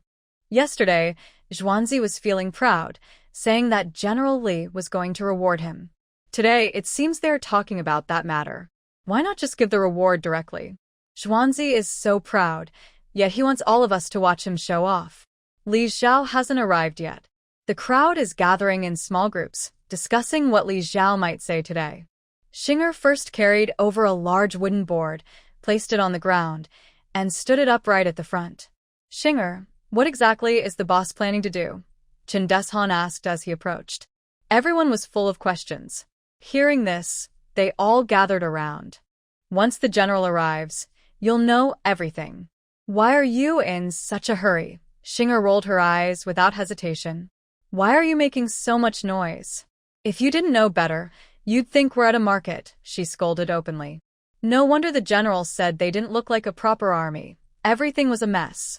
Relying on feathers as a command token, someone muttered quietly. People respect Li Zhao, but that doesn't mean they respect women like Xinger. It's not just about strength. If they weren't confident in their abilities, they wouldn't look down on women who used to be considered inferior. But Xinger is also quite capable. Her performance during city defense showed that. So, they only dared to whisper and not shout loudly. Just as she finished speaking, Li Zhao was seen walking over from a short distance. She was followed closely by her little orange cat. Besides the little orange, many townspeople were trailing behind her, forming a large group. The Li family and Zhao family all pulled carts loaded with goods, covered with oilcloths so you couldn't see what was inside. Lu Yong and the others quickly went forward to greet them. General, what exactly are you planning to do? Lin Wu looked completely confused. Everyone line up and stand properly. I know you're all curious about why I've made such a big show today. I will give you the answer very soon. Li Zhao stepped to the front and loudly addressed the crowd. The common people stood behind the soldiers. The street was crowded, so they moved to the alley behind. People climbed onto rooftops to watch. The place was packed with people everywhere. Now that the barbarians have retreated, our Luoya County is temporarily safe. But now that the outside enemies are gone, we face an important issue we must solve immediately, Li Zhao said once everyone was in position. And that is filling our stomachs. There's big news that many people still don't know. Now, the south and north are fighting everywhere, so it will be very hard for us to get food. Hearing this, the previously quiet crowd started to discuss again. Silensa, Li Zhao fronat. Roar, Little Orange, acting as the discipline officer, shouted, and everyone instantly quieted down. But with me here, our Luya County has managed to hold on. We lost many people, but it was to save everyone's lives. I will not just stand by and watch everyone starve. I will find a way to solve the food problem. Everyone knows the current situation. I cannot promise that each of you will have enough to eat, and you probably wouldn't believe it if I did. But I can guarantee that not a single person in Luya County will go hungry. After winning the city defense battle, the villagers now trust Li Xiao very much. When they hear his words, they become so excited that their faces turn red, and some even want to kneel and thank him right away. Luya County has had many different county magistrates. During bad years, or even before, no magistrate dared to say that no one would go hungry. Of course, food is not given for free. Rules are important. We need rules. You won't have to pay for the grain with money. Instead, you will exchange work for it. Li Xiao continued, "This is called a work credit." "Old man, what is a work credit?" asked a brave old man loudly. Good, he asked the right question. A work credit is earned through labor. For example, our soldiers need to patrol and stand guard every day, and there are many other tasks. They earn 20 work credits a day for their work. Also, soon we need to clean the outside of the city. That's a dirty and hard job.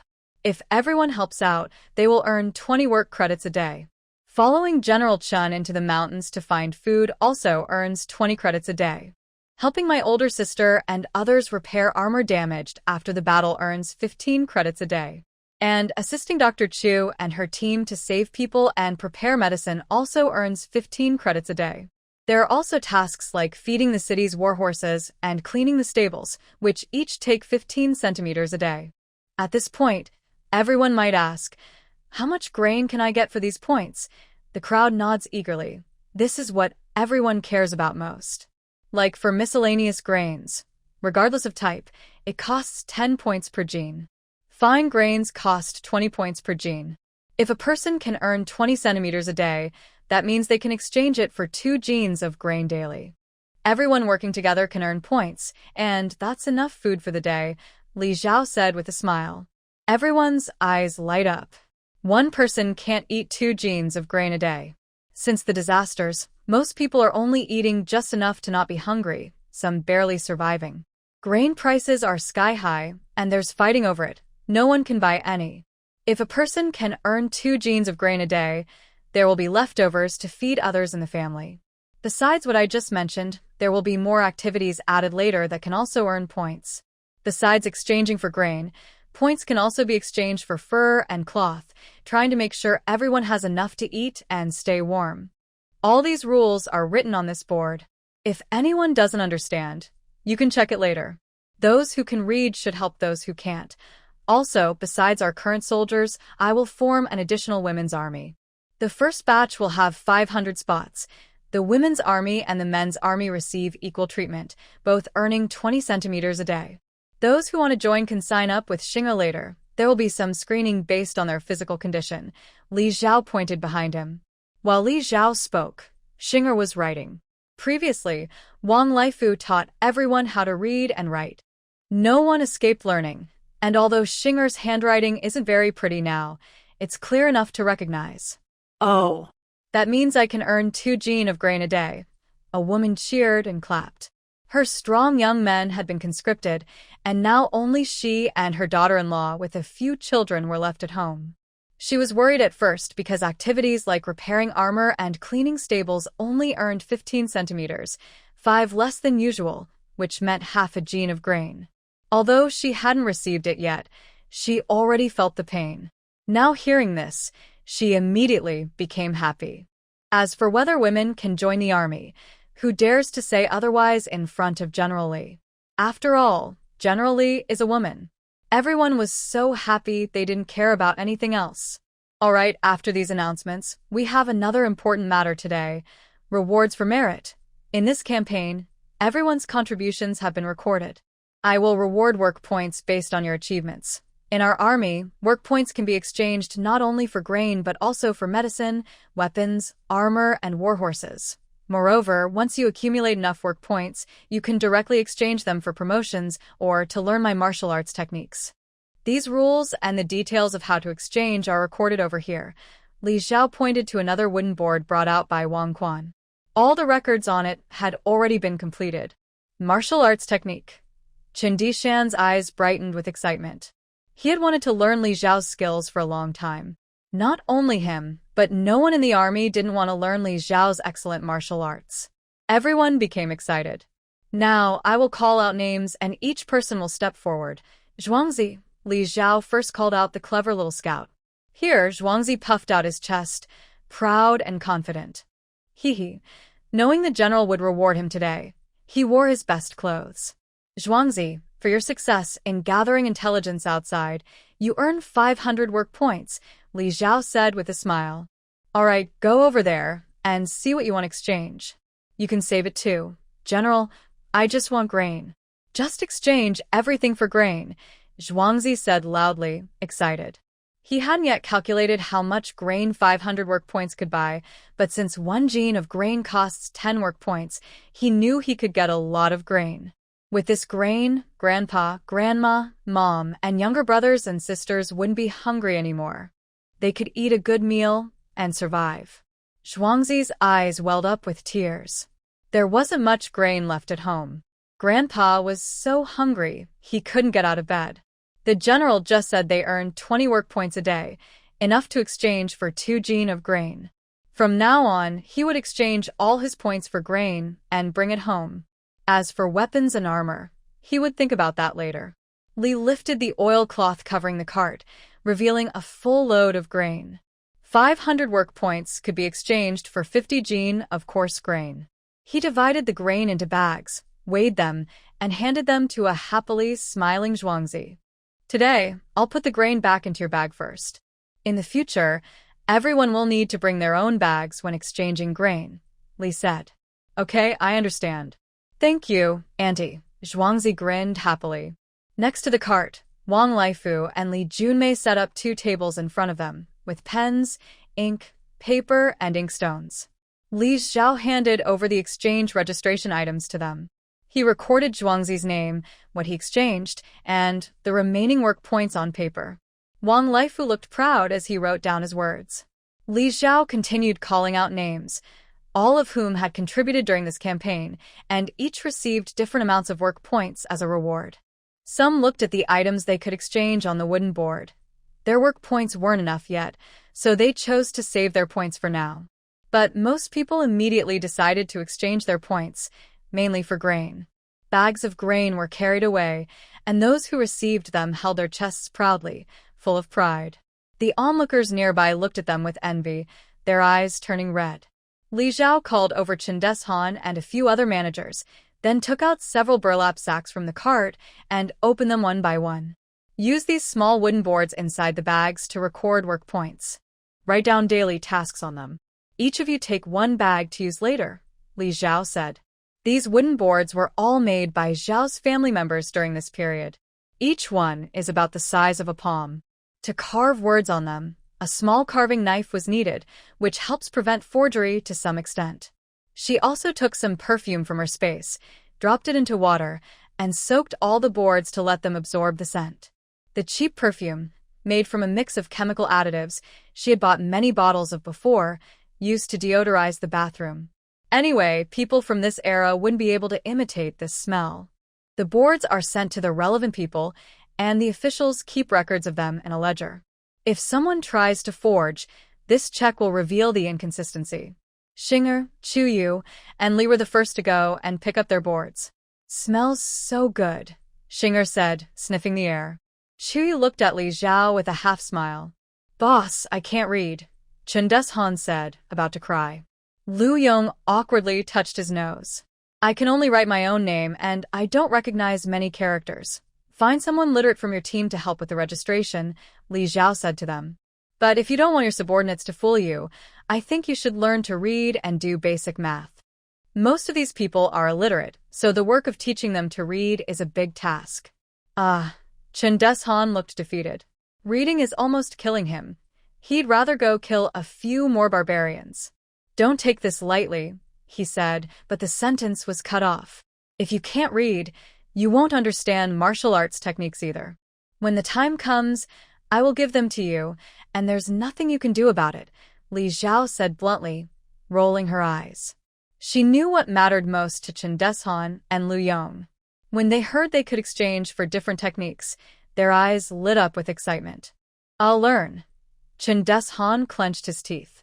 For the sake of the techniques, learning to read and write was no problem. He was confident he could do it. I'll learn too, definitely, Lu Yong quickly assured. Li Xiao made a good point. If they couldn't read, the work would be handed to her subordinates, and they might be tricked into thinking she was foolish. Ziqian, you go to Yunqing County first to handle your affairs. When you return, I will arrange other tasks for you, Li Xiao said to Wu Kongra nearby. He and his team needed to go back to Yunqing County, to bury the couple of Wu County magistrate and to transport grain. The round trip would take at least 6 or 7 days. They would discuss the rest after he returned. Okay, Wu Kongra nodded. Today, Li Xiao's words refreshed his understanding of her once again. He had thought her martial skills and military talent were already impressive, especially since, after settling down, he, as a candidate, had been influenced by his father and had seen many county affairs handled. He believed she could do even more. But now, it seemed that might not be the case. The system of work points was unheard of, but it quickly revitalized the city, allowing everyone to do their part. She also used rewards to win people's hearts, solidifying her position as the unquestioned leader of Luoyan County. It was truly a move with multiple benefits. I really don't understand how this person's mind works. However, everyone knows how much grain is in the city. Even if he goes to transport grain from Yun County, with her current exchange rate based on work points, the whole city's grain supply wouldn't last long. Solving the grain problem is a big challenge. After making arrangements, everyone found an empty table and stood there. Li Xiao walked back to the front. The noisy crowd below gradually quieted when they saw her approaching. All right, now you can each find a job you want to do, choose the appropriate supervisor to sign up, and queue in order. No pushing or fighting, Li Xiao said loudly. As soon as she finished speaking, everyone immediately rushed to sign up for the jobs they wanted, while some soldiers helped keep order. Although noisy, it wasn't too chaotic. People queued in an orderly manner to register. Seeing that everything was under control, Li Xiao approached Wang Laifu and Li Junmei. All the grain exchanges were completed, and the 2 children had finished registering. There was nothing more to do, so they looked curiously at the crowd. How do you feel? Li Xiao asked them with a smile. Second aunt, I was very nervous at first, but I got less nervous quickly. Even though they are all older than me and many are better at skills, I am also quite capable. I can do things they can't do, Wang Laifu said proudly, puffing out his little chest.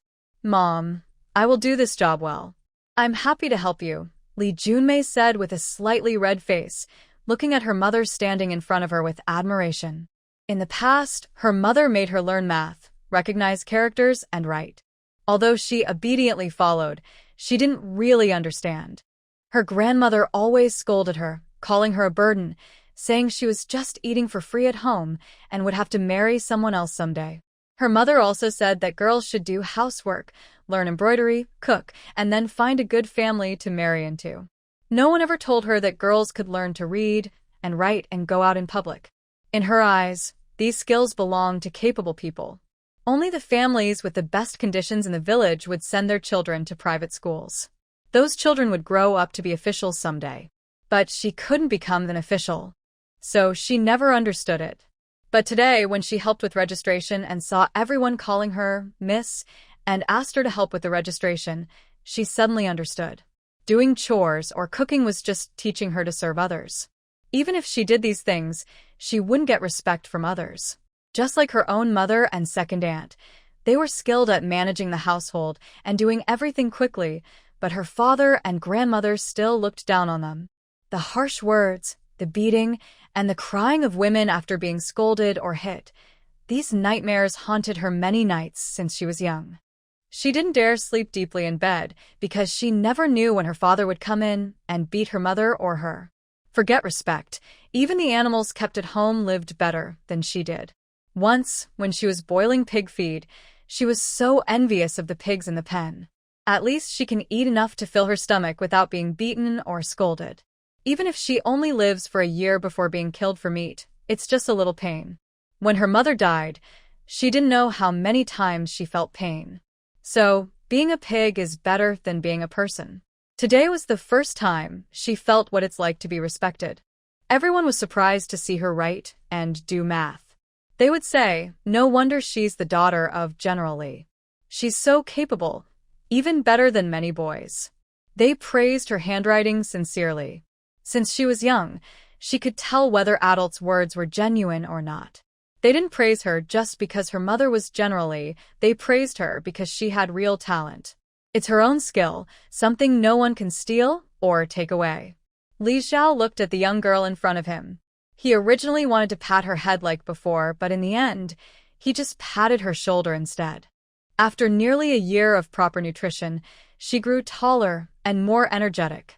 Now, when he tried to pat her head, it didn't feel as natural. Sit up straight and hold your head high. Li Xiao's daughter, can't be timid and shrinking away. When she first met her eldest sister, she always kept her head down and her body hunched, as if hiding herself. She spoke softly, like a mosquito buzzing, so quiet that if you weren't paying attention, you wouldn't hear her. Now she's much better. But her hunching habit is not easy to change overnight. Li Junmei nudda firmly. Her eyes sparkled as she straightened her back. It's so good. Her name is Li Junmei, the daughter of the fierce General Li Xiao. It's not about Judaya. Li Xiao is very busy. While everyone is calmly working to repair the city and prepare for the future, she still has many worries. The first is the food supply.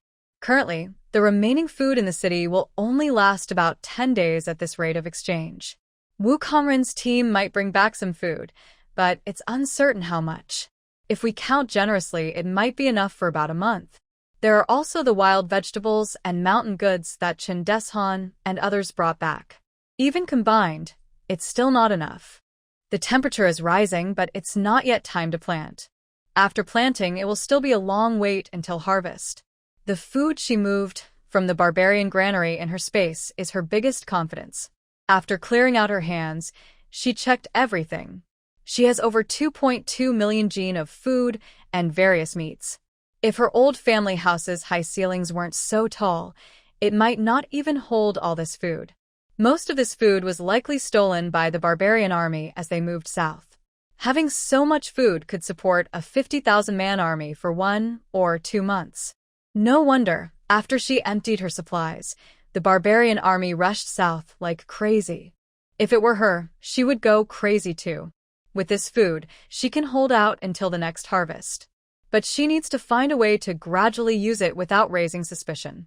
Everyone isn't fools. Too obvious a flaw would only trap herself. She currently has no clear plan and takes out a map to look at. The county government of Luya County has a detailed map of the Great Qi, more comprehensive than the one recorded on her sheepskin scroll. It shows all the territories of the Great Qi dynasty. She used her brush to mark the strongholds of several factions. Then she estimated the distances between these places and the old road routes. After organizing everything, she finally smiled. She still didn't know how the battle at the capital was going, but the barbarian army, like a fierce wolf, had been released into the area, and it wouldn't be easy to drive them away. The war might last for a long time, but whoever wins, they won't threaten her for now. If the barbarian army wins and the Southern Dynasty Emperor loses, the Prince Chun is still there. If the Southern Dynasty Emperor wins, the barbarian army will be pushed back, and they won't take the route through Luya County again. She remembered that Sun Cheng's side, which was originally the capital city, also had a large army of 100,000 troops heading there. There is another, more convenient and closer route for the southern forces to join. Unless the commander is crazy, no one would choose a longer route when a shorter one is available. If the Southern Dynasty Emperor wins, she, who has defended Luya County, will naturally be rewarded. Right now, with so few people, she will only be treated better. She also has a backup plan with Prince Chun, the siblings of Qi Wenju. That illegitimate eldest son is now very popular, and if she shows loyalty, She could become a guest of honor among Qi Wenju and his sister. The worst-case scenario is that the barbarians take over the entire Great Qi. But clearly, that's the least likely event. Each faction controls their own territory, and none are easy to deal with. I want to swallow it all at once, but I don't know how many decades it will take. By then, she will have had plenty of time to rest and grow slowly. In short, she is now outside the fighting zone, unnoticed by anyone, so she can quietly develop. Thump, thump, thump. The doorbell rang. Li Zhao looked up from the blueprint. Come in. It was Village Chief Zhao. Ah, Zhao, that kid Mao Zhen said you wanted to see me. He was excited and ready to go register for clearing outside the city, earning 20 work points a day and 2 gene of grain, quite a lot. He was still able to move and work, so he wanted to earn more for his children and grandchildren. Before he could even queue up, Mao Zhen hurried over to tell him that Li Zhao wanted to see him. Yes. Uncle Zhao, just a moment. Li Zhao put away the blueprint. Then he led him out of the study and toward the back. Do you remember the taro we found last year? Li Zhao asked as they walked. Yes, you shared some with us. It's delicious when cooked with meat, Village Chief Zhao chuckled. Actually, I only gave out some for everyone to eat. I kept the big ones for myself and haven't touched them. They reached the cellar near the backyard. Li Zhao opened the door and went inside first. I was thinking that when spring comes, we can plant taro again. This stuff doesn't require particular soil, it's filling, and the yield is pretty good. If we can plant it widely, we'll have more harvests in the future. With low grain production, she has to think of ways to solve the problem. This cellar contains only taro, laid flat on the ground and covered with dry grass. Li Zhao pulled out one to show Village Chief Zhao. It had already started to sprout, although it was still small, but it was definitely a sign of growth. Li Zhao was just trying it out. She didn't know much about farming, but she had watched others do it. Her grandmother liked to experiment with planting things, anything really, believing it was natural and healthy without pollution. She learned the process by observing her grandmother. For example, she learned how to grow taro seedlings by watching her grandmother do it. At first, she was afraid of failing, so she didn't tell anyone. When she went to the city, she casually forgot about it. But today, she remembered to check on it. Seeing the sprouts, she asked Maogang to call Village Chief Zhao. That's great. If we find more taro in the mountains, we can plant it everywhere. Village Chief Zhao was very happy. He leaned in to look carefully and confirmed the sprouts. Taro is quite tasty when eaten as food. However, they had never seen it before in the north. I asked Chen Deshan to look for some, Li Zhao said, placing the taro down. Uncle Zhao, you're experienced with farming, much more than I am. I called you today because I want to wait for Luya to come back and figure out how many people are in the villages under Luya County. Then you can help teach them how to grow taro. But I've never grown this before. Village Chief Zhao frowned. The weather is gradually warming up and soon it will be time for planting. You can start raising seedlings with everyone now, and I will tell you how to plant them later. It's not hard to grow these plants, and they don't require specific soil. Li Zhao said with a smile. All right, I'll give it a try, Village Chief Zhao agreed. Then he smiled a little embarrassedly. Can this count as work points? Li Zhao was surprised at how quickly he adapted, then chuckled. Yes. Of course, it counts. You're also a skilled worker, just like in the army, earning 20 work points a day. Hearing that he could earn 20 points a day, which was familiar to him, farming, not the dirty job of moving corpses outside the city. Village Chief Zhao blushed a bit. Ah, Zhao, you don't need to treat me specially just because we're close. If you do that, it will be hard to explain to others. Maybe. Although it hurt a little, he gritted his teeth and continued. Maybe you can just count me as 15 work points a day. Li Zhao looked at the old man with a face like he was cutting meat and reassured him. At first, I couldn't find anyone else to replace you for this job, and earning 20 work points is fair. Don't worry. If you're worried about getting enough, then just work harder and help me finish this task well. All right. Don't worry, I will definitely do a good job, Village Chief Zhao said seriously. This task is related to their future food supply, so even sleeping on the ground is fine. Besides taro, there are 3 other more important things I need your help with. Li Zhao also looked serious. These 3 crops can produce over 1,000 jin per mu. 1,000 jin? Before Li Zhao finished speaking, village chief Zhao nearly jumped in place, looking incredibly surprised. Li Zhao walked to the other side of the cellar and took out the potatoes she had previously stored there. There were only 6 of these, and each one was very important, so she couldn't afford to lose any. This thing is called a potato. I heard it came from outside the region. I don't have many, only 6 in total.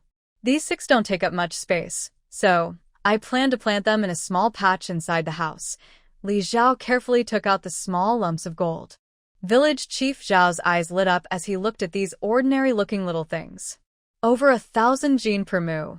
That number is truly astonishing. If it's really possible to get over 1,000 jin per mu, then we might never go hungry again in the future. Our main plan this year is to use the existing seeds to breed more. Once we harvest more, we can spread the cultivation widely. However, even though these can produce over 1,000 jin per mu, they have a drawback. They turn green and sprout, and then they can't be eaten because they become toxic, Li Zhao continued. Toxic. Village Chief Zhao's surprised expression faded from his face. How could they be toxic? That's such a pity. Will it poison people to death? After all, it's food. With such a high yield, if we can't eat it, he might not be able to sleep tonight. Before they turn green and sprout, they are safe to eat. Nothing will happen. Just don't eat them once they sprout. Or you can turn them into potato flour first, and then they can be stored. This thing can be used not only as a main food but also fried and eaten as a dish. Anyway, just be careful and you'll be fine, Li Zhao explained. If you have eyes to see, there's no need to wait until it sprouts to eat it. That's also fine. When you're really hungry, you can eat tree bark and guanine soil. At least it's food, so it's good to have some. There's no need to complain. When I didn't eat it before, I didn't care what was edible or not. There weren't many rules. With a yield of 1,000 jin per mu, such a harvest is rare. It's almost like picking grain directly from the field. I'll take my eldest to open up the land later. The house has many flowers and plants, and the soil looks very rich. Clearly well cared for. Wouldn't it be great to plant more food here? Before planting potatoes, they need to be cut into pieces, usually no more than 4 parts per potato. After cutting, coat the cut surfaces with wood ash, then plant them in the prepared land. This plant isn't picky about the soil. The areas in the house where flowers and plants were grown are more than enough for planting potatoes. Li Zhao finished explaining the precautions, then handed over these precious eggs to Zhao Village Head. Since Zhao Village Head has never planted these things before, he's a bit unsure. Maybe after I prepare the land, you can come and watch me plant, so I don't waste the seeds. Alright, you go ahead and prepare the land. Just call me when you're ready. Li Zhao agreed. You just mentioned 3 things. Besides these potatoes, what else is there? Village Chief Zhao asked curiously. Are the other 2 non-toxic? Li Zhao shook her head. Yes, they are non-toxic. This is called sweet potato. Li Zhao took out a bag of sweet potatoes given by her neighbor, which she weighed at 73 jin. The vines and leaves of this plant can be eaten as vegetables, and the fruit can be used as staple food. The planting method is simple. When you want to plant, just find me, and I will tell you how. It's too much to explain all at once, so you probably won't remember everything. Right now, the temperature is too low, so starting seedlings might be difficult. You should choose 2 spacious rooms to set up beds, and then grow seedlings inside. When the weather gets better and the land is prepared, then plant. Okay, I got it, Village Chief Zhao said happily, almost smiling from ear to ear at the mention that the plant is non-toxic. However, if we add sweet potatoes, there might not be enough space in the yard to plant everything. We need to find more land to plant on. All the flower beds and decorative areas inside the house have been cleared, and there isn't much space left. Many artificial rock formations can't be used for planting at all. It's simple. When we were guarding the city before, we tore down many houses. Those empty plots are now spacious and definitely enough for planting, Village Chief Zhao quickly said. The soil isn't very fertile, but there are plenty of ready-made manure outside the city now, enough to fertilize the land. Alright, just arrange everything as you see fit. If there are not enough workers, everyone will get 15 work points per day. You can find people outside to help you plow the land, said Li Zhao with a nod. Then he took out the last item. This is called corn. I only have these 4 stalks. When it's time to plant seedlings just like potatoes, you can grow them in the yard. It should be enough. That name sounds quite fancy, Village Chief Zhao said with a click of his tongue. Both you, Jade, and me? Rice are in the name, so it sounds expensive. These can be used as food and taste better than sweet potatoes and regular potatoes, Li Zhao said with a smile. They can be ground into cornmeal to make steamed bread and buns. However, planting corn seedlings is more complicated than planting sweet potatoes or potatoes. All these things sound amazing. Zhao, I'll go plow the land first. You keep these things for now, and when it's time to plant seedlings, just give them to me. I'm worried they won't be safe with me. Village Chief Zhao suddenly received such an important task and was a bit hesitant to take it on. Taro can be given to me first. I'll have everyone dig cellars to store the seedlings. Taro is the first crop to plant. Taro seeds are plentiful. Li Zhao previously found several hundred jin, a Chinese weight unit, and they haven't been eaten, kept for planting. He also asked Chen Deshan to go find more seeds, so they could be distributed for large-scale planting in the areas under Luya County's jurisdiction. After confirming, Village Chief Zhao hurried off happily and excitedly. Thinking about the harvest of thousands of jin of grain per mu, a unit of area, he was full of energy and suddenly felt 10 years younger. Besides food, another very important thing for a city to function is salt. Currently, the salt reserves in Luoyang County should last about half a year for everyone. Luoyang County is inland and not near the sea. If it were near the coast, they could find ways to be self-sufficient. But since it's inland, they can only buy salt from outside. As Li Zhao left the cellar and was halfway back to the study, she saw Chao Zhen and Tian Zhen approaching with people. Boss, seeing Li Zhao, Tiangen's eyes lit up, and he hurried over happily. Although most people now call her generally, the young men from the Zhao family and Chen Deshan still habitually call her boss. Li Zhao paused and waited for them to come closer. When they reached her, she saw that beside them was a man with one leg. He was wearing rough linen clothes, had a scruffy beard, hunched his shoulders, and his hands were full of frostbite. As soon as he saw Li Zhao, he quickly bowed and showed a flattering smile. Your servant greets generally. From this, one might think he was a poor man struggling in life. Is this Mr. Fong? Li Zhao asked with a smile. Fong Yuanshan bent even lower. I dare not be called master by you. Just call me Little Fong. You're still Little Fong, but Old Fong is fine too, Tianzhen said with a sneer, looking at his full beard and the faint white hair visible in his hair. That's rude. Li Zhao frowned at him. Tianzhen shrank back, realizing he hadn't said anything wrong. It's okay. You can call me whatever you like, Fong Yuanshan quickly said with a smile, looking as if he had no temper at all. Let's go to the study to talk. Li Zhao did not continue the topic and walked toward the study room. Sit, he said, gesturing with his hand, and took the main seat first. Fong Yuanshan was a bit surprised and nervously sat down, only daring to sit on half of the chair. Why did you come to see me today? He asked cautiously. He really couldn't understand why the powerful person in the city would suddenly look for a small subordinate like him. It must be something you know the answer to, Li Zhao said with a half smile, looking at him. Fong Yuanshan's heart skipped a beat, and he quickly smiled politely. How could I possibly know? I'm not going to beat around the bush. Fong Yuanshan, you should remember how your leg was broken, right? Li Zhao looked straight at him. No matter how he tried to hide it, hearing Li Zhao mention his broken leg, a wave of hatred still appeared in his eyes. Among the major families in Luoyang County, you're close with the Pan family. The Pan family used to run a few small shops selling miscellaneous goods, and they were very insignificant in Luoyang County. Why did they suddenly become one of the top families in the city? Because they got involved in the most profitable business, smuggling salt. You used to be a good officer in the county government, but suddenly resigned and joined the Pan family's big boat. As the Pan family grew, you also prospered and everyone saw you and called you Master Fong with respect, Li Zhao said while watching his expression change. The friendly smile on his face gradually faded, and he looked at Li Zhao with a blank expression. But things didn't last long. The Pan family only wants a obedient dog, not a master like Lord Fong. You've been with the Pan family for many years, understanding their ways and knowing where they get their supplies. So you think you can do this business even after leaving the Pan family. And then you had a falling out with them. But the Pan family, who are willing to risk their lives for this trade, also have their own backup plans and powerful allies.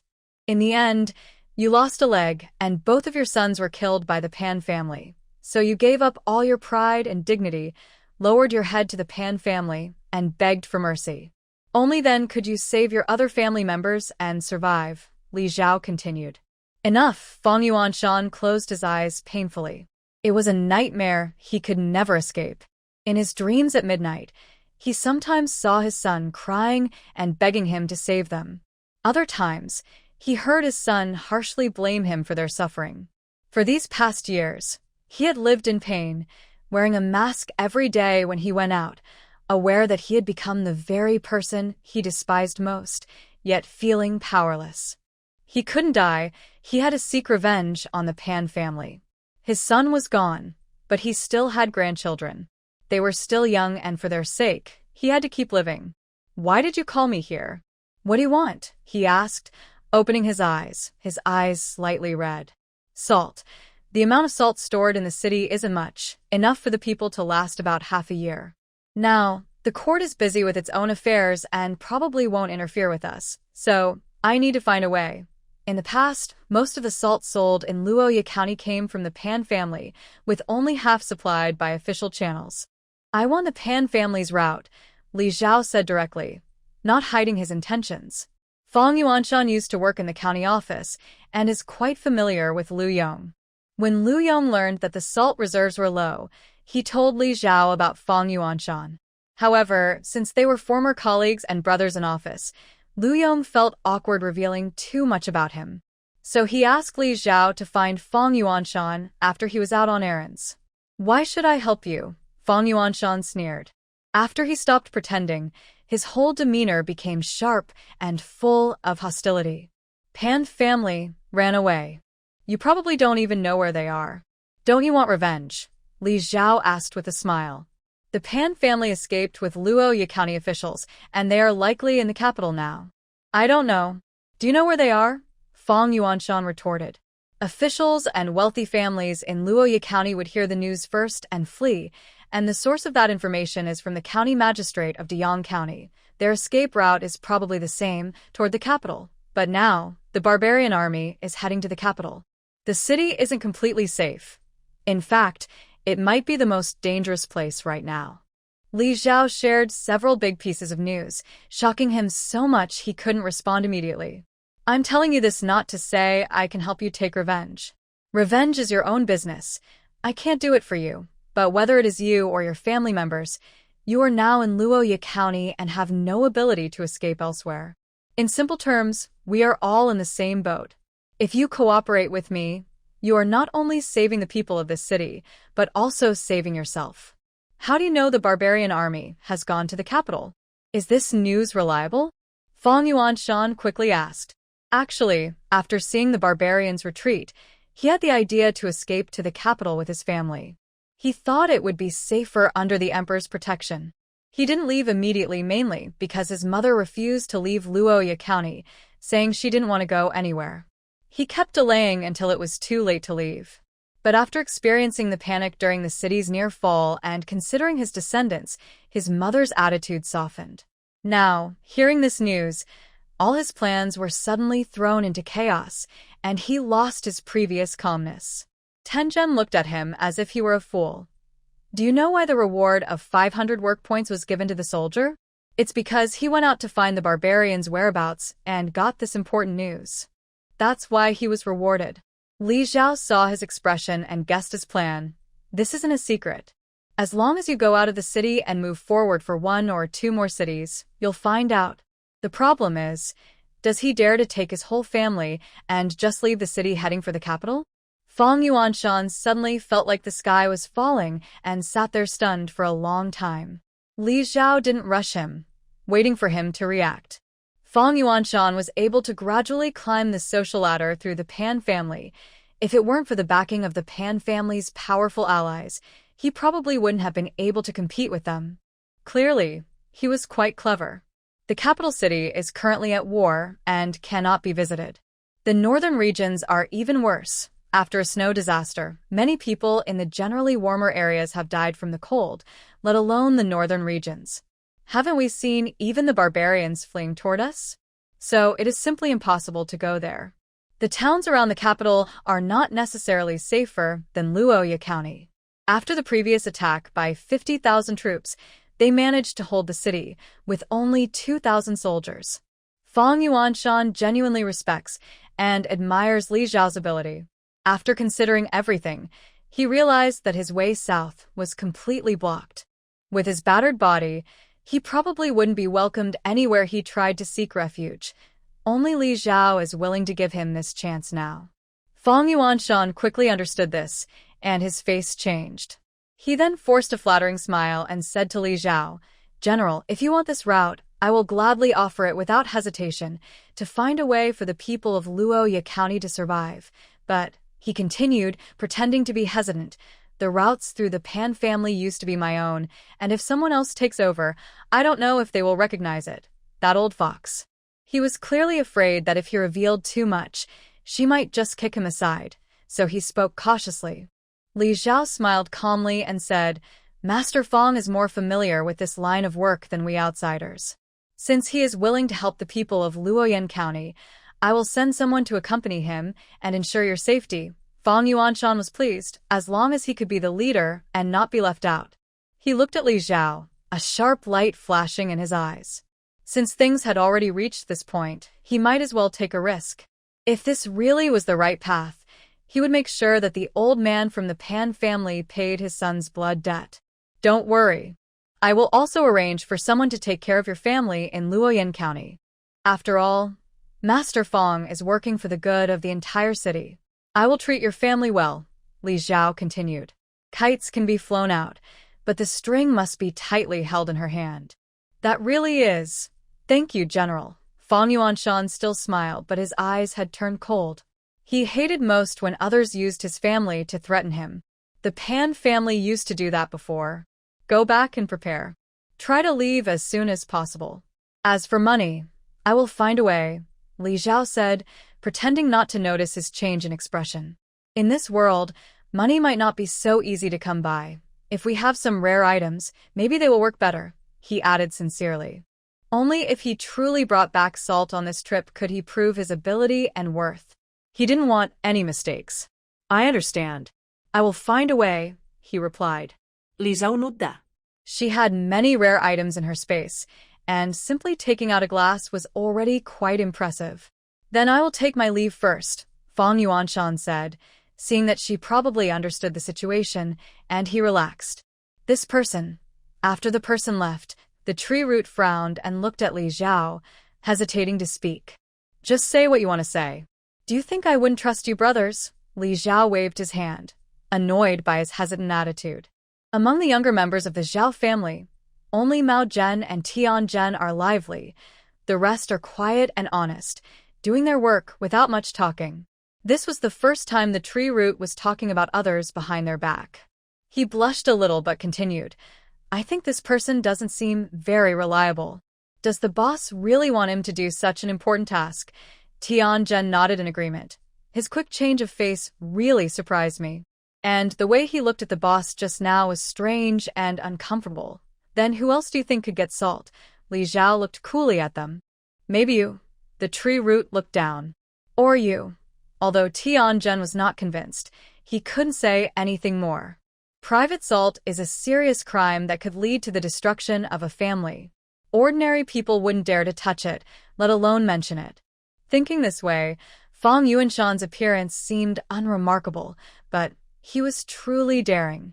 This person, although clever and difficult to control, is willing to stay and care for his mother instead of leaving.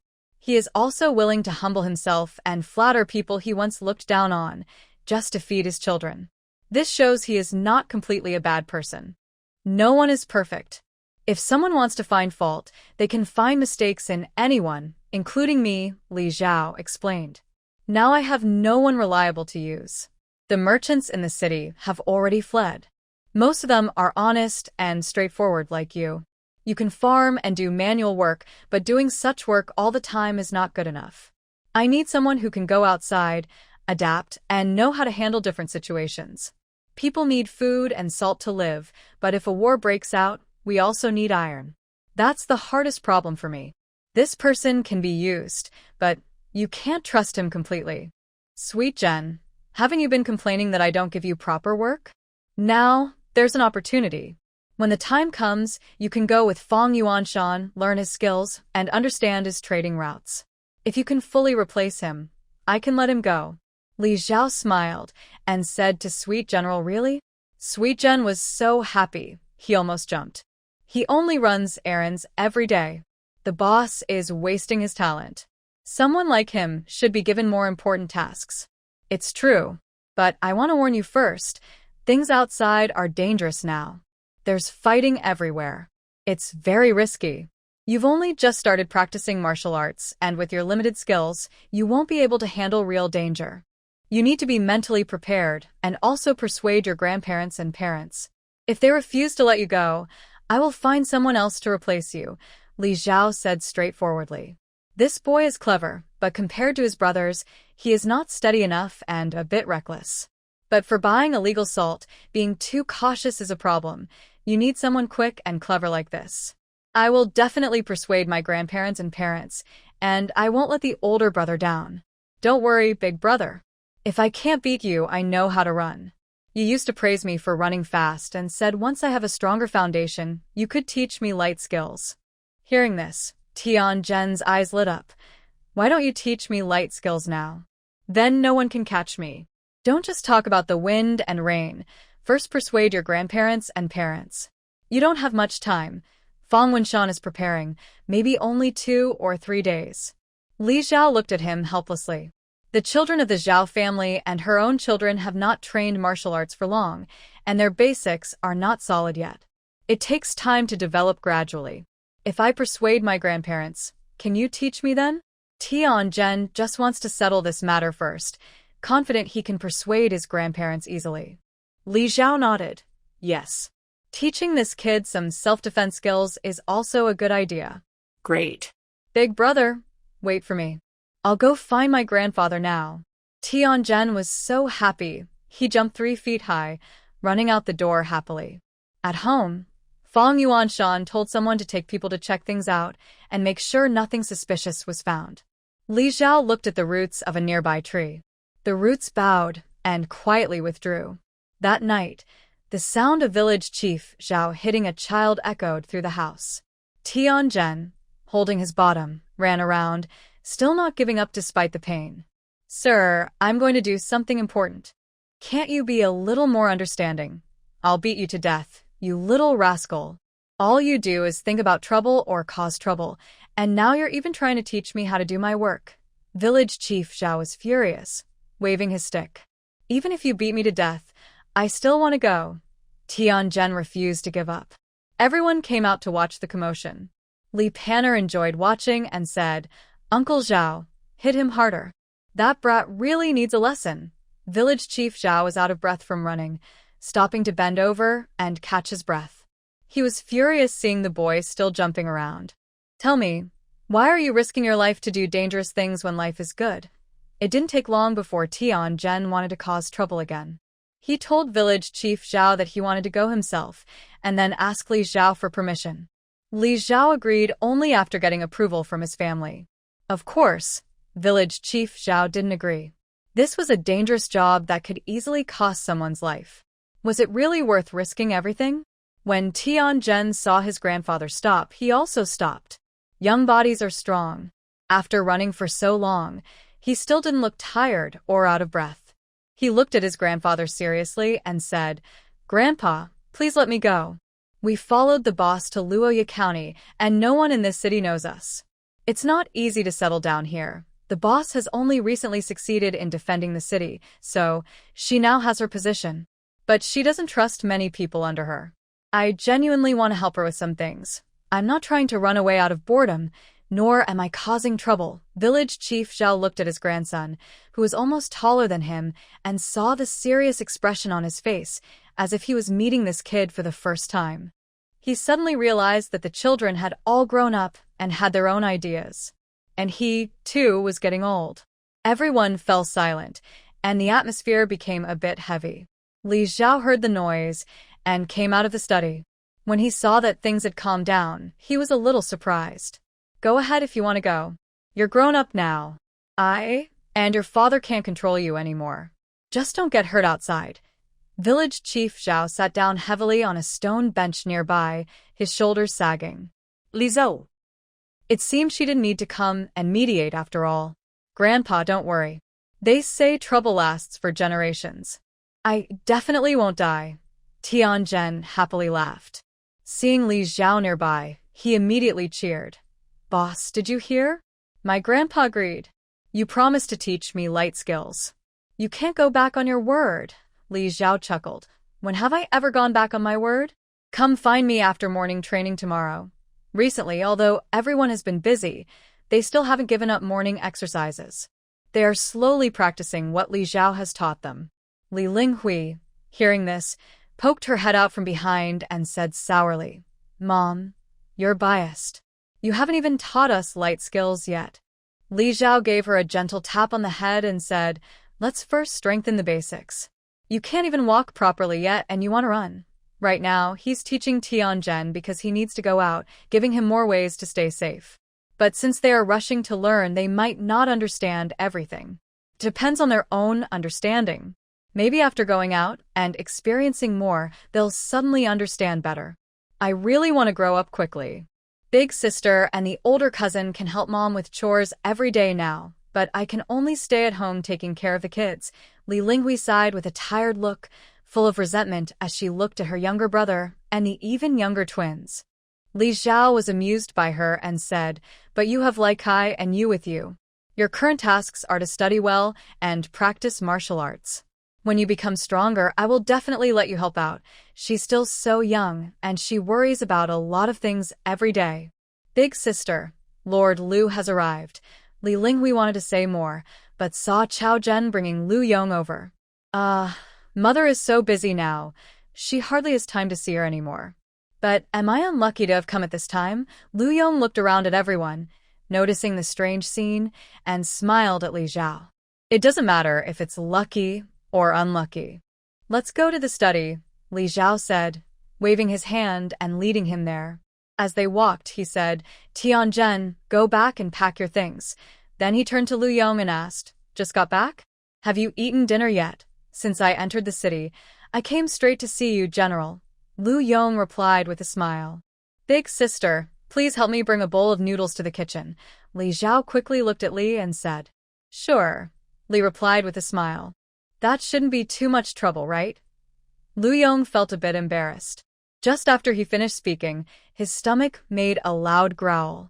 He had been running around all day, only nibbling on some dry bread at noon, and now he was starving. Come on, don't be so formal with me, Li Xiao said with a smile. They went to the study, opened the door, and Chao Zhen wisely stepped outside to close the door and guard it. As for the idea of a single man and woman sharing a room late at night, none of them even thought about it. Now, almost everyone in the city probably no longer saw Li Xiao as just an ordinary woman. General Li is just that, generally. She is now the real leader of the city. How is it? Have you counted how many people are still living in all the areas under our control? Li Xiao asked directly as soon as she sat down. Lu Yong fumbled in his pocket and took out a crumpled piece of paper, then laid it out on the table in front of Li Xiao. Luya County has 4 towns and 63 villages. The remaining population, based on our initial estimate, is about 3,236 people. That's so few, Li Xiao frowned. Luya County is a medium-sized county, yet now it only has so many people left. When the barbarian army arrived before, we all sent people ahead to warn them to find a place to hide or to run into the town. But there wasn't much time. Most of the young men had already been taken by the government for military service, leaving only the elderly, women, and children. The elders are most worried about their belongings. They kept gathering things, but when the barbarian army came, they hadn't even gone into the mountains to hide. Today, we found that over 20 families had been killed and their belongings stolen. Luyong's eyes turned red, and he choked up as he spoke. Many others ran into the mountains to hide. Those who haven't returned yet are still missing. The ones we found today were brave enough to ask for news, and then led their families and neighbors down from the mountains. So, many are probably still hiding in the mountains and haven't come out. We didn't expect that today. Natural disasters haven't really affected Luya County much. The county is built on mountains and near water, in the south, so droughts haven't reached this area. When the plague spread here, a divine doctor appeared and helped solve the problem. Last year, locusts destroyed a lot of crops, but no one died. Later, hail and snowstorms caused sudden cold weather, which led to some losses, but overall, it wasn't too bad, nothing that would break the people's spirits. The people of Luya County have never thought about fleeing. But war is different. When there's no place to hide, people can only run into the mountains. Based on the current situation, unless things become completely unbearable, people probably won't come out of the mountains. Only if we go search the mountains can we bring people down. Luya County has many mountains, so searching will not be easy. The county town is inside the mountains, surrounded almost entirely by them. Among the counties in Hanning Prefecture, this one has the most mountains. We can search, but finishing the entire search will take a lot of effort. We also need to be careful of wild animals in the mountains, making this task very difficult. Li Xiao shook his head. No need to search. If life is good down the mountain, people won't need to be found. Those hiding in the mountains will naturally come down. After all, there's nothing on the mountain. Even farming would require clearing new land, and it's hard enough just to avoid wild animals. But if no one is around and the planting season is coming soon, large fields will be left fallow without anyone to farm them, and we won't get any harvest. What should we do? Thinking about this, Luyong was so worried he almost had blisters on his lips. He didn't even eat and immediately came to find Li Xiao. There's no need to worry about people. Last year, many refugees moved south, but now the city is at war, so they can't go there. They can only turn back. By then, you might think there are too many people to settle. Li Xiao remained very calm. Last year's natural disaster caused many deaths, but even more people survived and fled south. Now, most cities are barely holding on and are afraid to take in too many refugees. Soon, some will definitely come to Luya County. However, figuring out how to house these refugees is a difficult problem. Tell everyone tomorrow that anyone who doesn't leave the mountains within 10 days will have their houses and land confiscated. We will arrange for the refugees to live there. If they change their minds later, it will be too late. Most villages are connected through family ties. People hiding in the mountains know some of the safe places. Once this order is announced, those hiding in the mountains will be the most worried. The farmland and houses accumulated over generations, built with hard work, are being given away to outsiders. Few can truly let go of what they have lost. What if everyone comes down from the mountains and more refugees arrive in our county? What should we do then? Luyong thought about the chaos of refugees. It's not as simple as dealing with unruly outsiders. The outsiders can be dealt with forcefully, but these refugees are ordinary people. Unless they are pushed to the brink, no one wants to leave their homes and flee. For people like that, it's a very delicate situation. How many people did Luya County have before? Li Xiao asked him. Several tens of thousands. Now, there might be less than half that number. So, even if those hiding in the mountains come down, there will still be many empty houses and land. The wealthier families who left first own the most land. Are all that land just going to stay empty and unused? That would be a huge waste. The food supply is already short, and Li Xiao naturally wants to plant all the available land. But Luyong hesitated but continued. What if those big landowners also come back? They are occupying their land. It would definitely cause big trouble then. Li Xiao sneered. Since they left, the land should be confiscated. When we were defending the city, they didn't help at all. Now, they come back to take what's easy. There's no way I'll allow that. Luyong. No wonder he initially thought she was a bandit leader. She really had the look of a robber. But thinking about how they fought hard to defend Luya County, and now those young masters and noble ladies come back to take the easy way and look down on them, he just couldn't swallow it. Confiscate everything. Confiscate it all. If they're not happy, let's see whose fist is stronger. Do the common folks still have any grain stored? Li Xiao continued, which was also something she had already told him to find out. After last year's locust disaster, there wasn't much grain left. The court's taxes and war expenses made it even less. This winter has been so long. Many people are running out of stored food, even eating their seed grain. Very few families still have any. Luya replied with a worried look. Tomorrow, inform everyone that those without grain can come to the government to borrow. No need to pay back with silver. Borrow 1 jin, and after harvest, return 10 jin. For yams, it's a bit less. Borrow 1 jin, return 5 jin, Li Xiao said, already planning ahead. Yams? Luya was surprised. I found a type of food in the mountains that can be used as a main dish. It is quite filling and doesn't require specific land. Li Xiao briefly explained the story of the taro to him. She used to think that taro had already been discovered and used as a staple food long ago. But strangely, after talking to many people, no one seemed to know about it. However, this great Qi dynasty is not any of the dynasties she knows, so she can't base her understanding on historical records. Luya estimated in his mind that Luya County grows a lot of rice.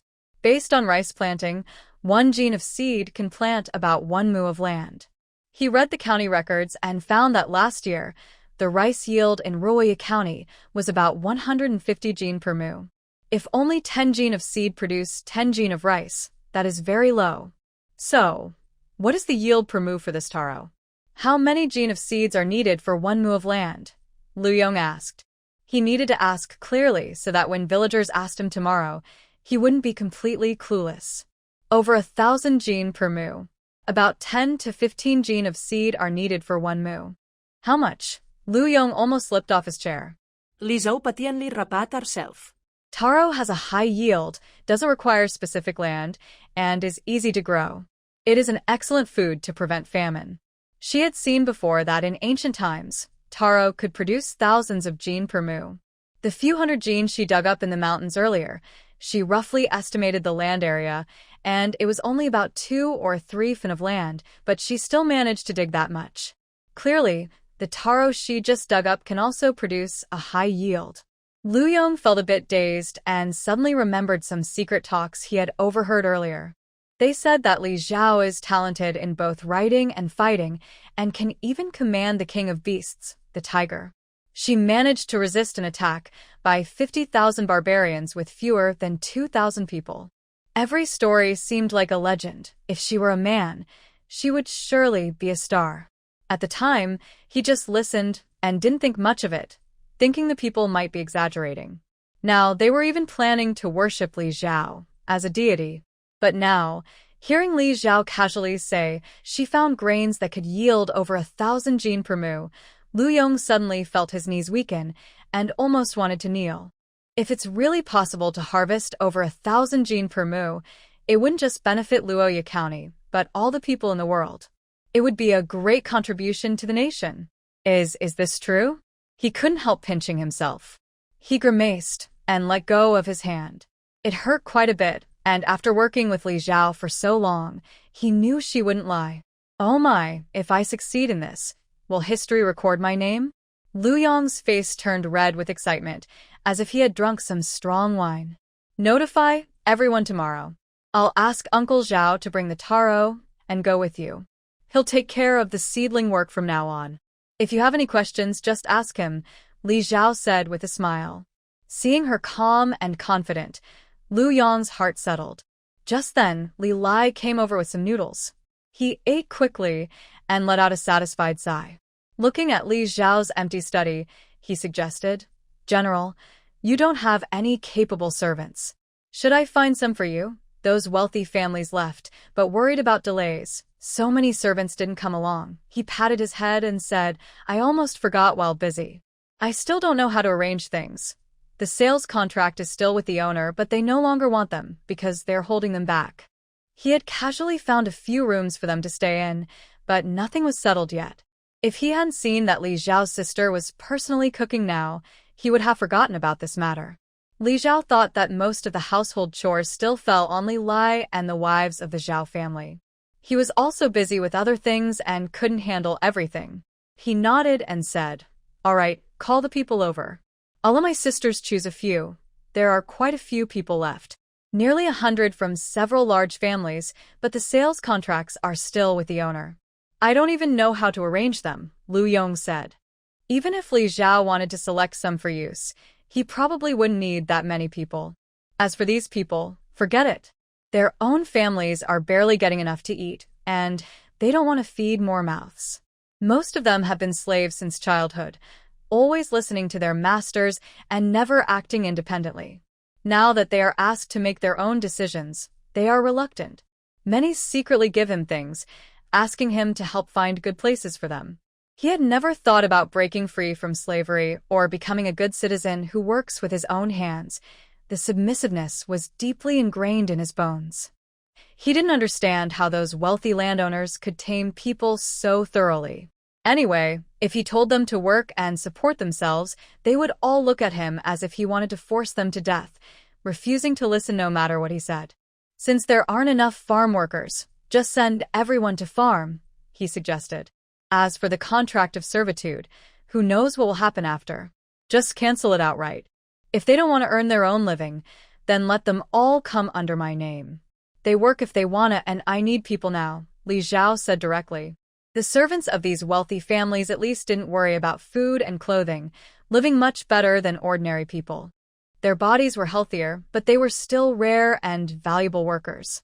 Having grown used to a good life in wealthy households, they naturally didn't want to go back to the uncertain and hungry days of ordinary life.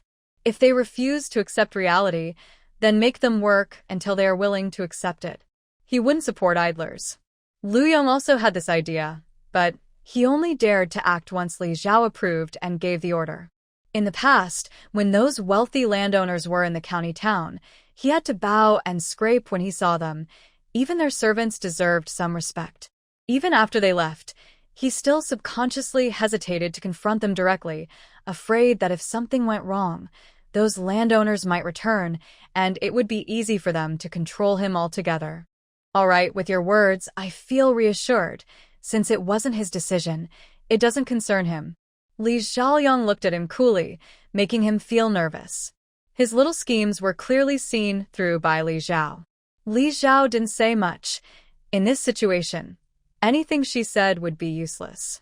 Basically, even if they held the city, the people inside didn't have full confidence in her. After all, the numbers were against them. She believed that actions would speak louder than any promises she could make now. Li Zhao waved him away, focused on figuring out how to divert water outside the city to build a protective moat.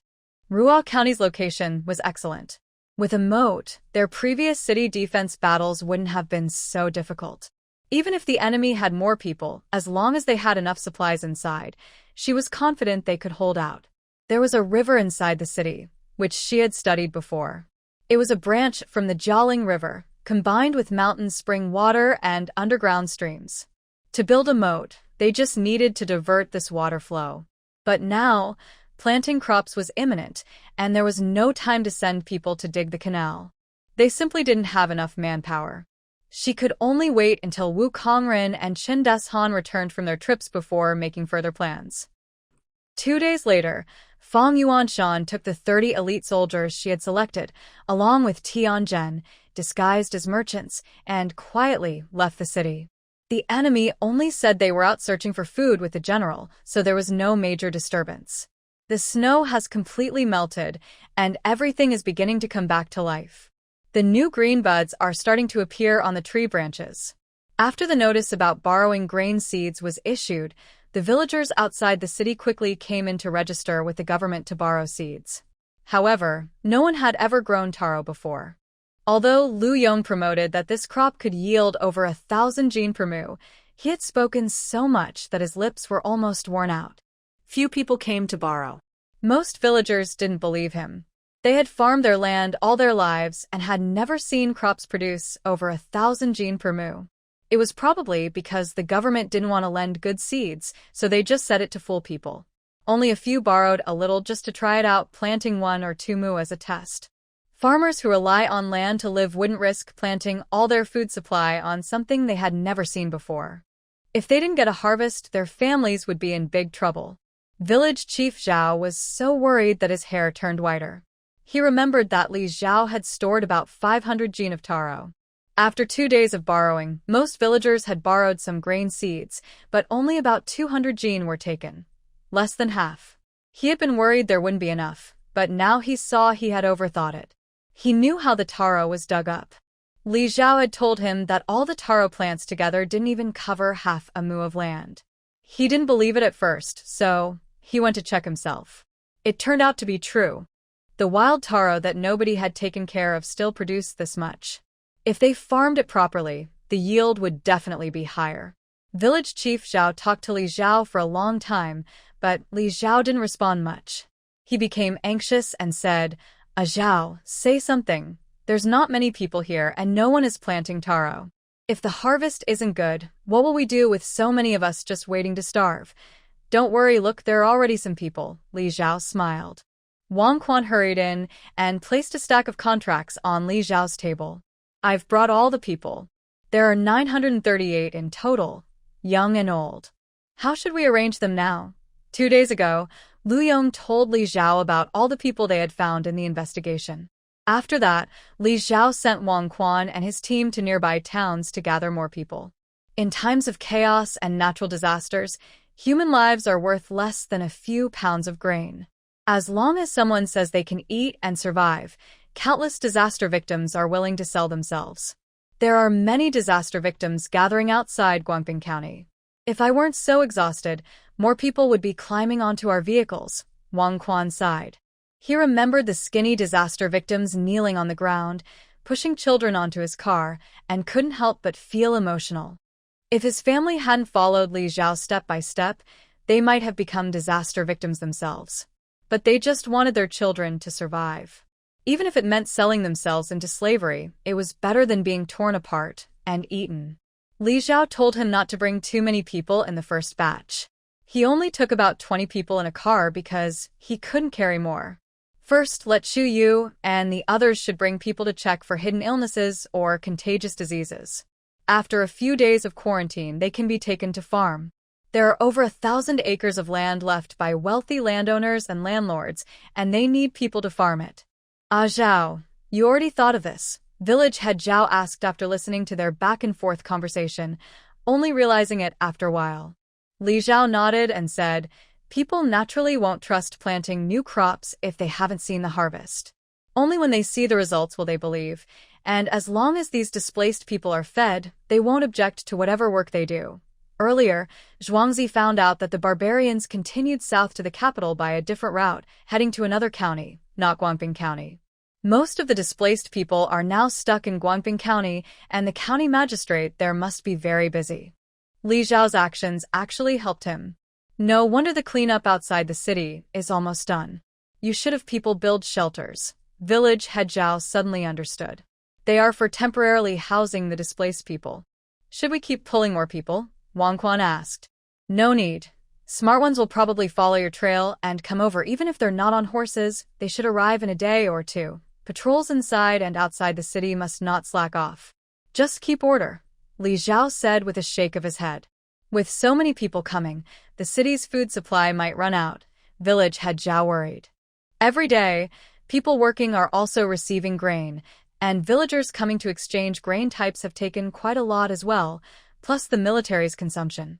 The granary is almost empty. Beyond Guangping County, the disaster victims seem endless. We don't know how many have gone there. If everyone shows up, we might not be able to handle it, Wang Quan said, sharing his worries after hearing her words. There are probably tens of thousands of people gathered outside Guangping County. If they weren't all armed and able to use force to deter troublemakers, it might not be safe for them to bring people in. I have arranged everything, don't worry. There will be enough grain, she assured. As long as everything is okay, we will accept everyone. There is enough food in the storage, so she is not worried.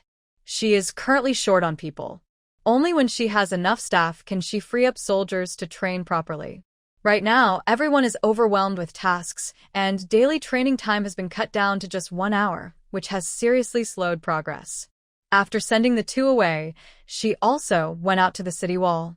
Below the wall, a large group of poor, ragged, and starving disaster victims gathered. Wang Quan led people to maintain order, dividing them into several groups to check each one. After the checks, they could rest in the makeshift shelters, each person allowed to have a bowl of thin porridge. Didn't they say we would get enough to eat? Why is there so little?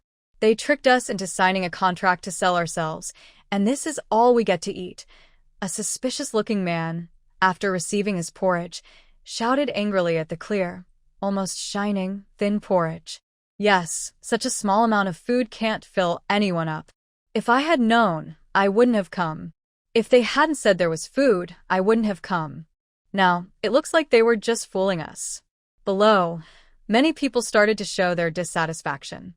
Although in this chaotic world of disasters and troubles, even a bowl of porridge is something many haven't had in a long time. Once one person voiced their unhappiness, others also became braver and followed suit. They all signed contracts to sell themselves, so their master should feed them well.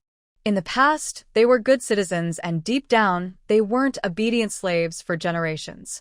After selecting 6 people from the original 100 or so, Lu Yong and the others didn't have much trouble arranging the rest. Today, Zhao Laoer is distributing the porridge. Hearing this, he immediately slammed his spoon into the pot. If you don't want it, get lost. I'm under a contract to sell myself. Since I was bought, I should be fed well. The man held his head high, and those who didn't know might think he wasn't under contract, but that he had bought someone to serve him. Li Zhao frowned and walked down. General, seeing Li Zhao, the soldiers around saluted and greeted him with smiles. Hearing the noise, the man knew the manager had arrived. He was happy and turned his head to stare greedily at the big eyes of little orange tiger beside Li Zhao. People from Luya County are now familiar with Little Orange Tiger and are no longer afraid. But these newcomers don't know that. The man's legs suddenly went weak, and he fell to the ground. The other disaster victims quickly stepped back, huddled together, and looked at Li Zhao with trembling eyes. Not wanting to eat? Li Zhao asked with a smile, her tone gentle. But when she looked into the eyes of the person opposite her, she instinctively shook her head. It felt like if they said they didn't want to eat, the next moment they might be thrown to feed the tigers.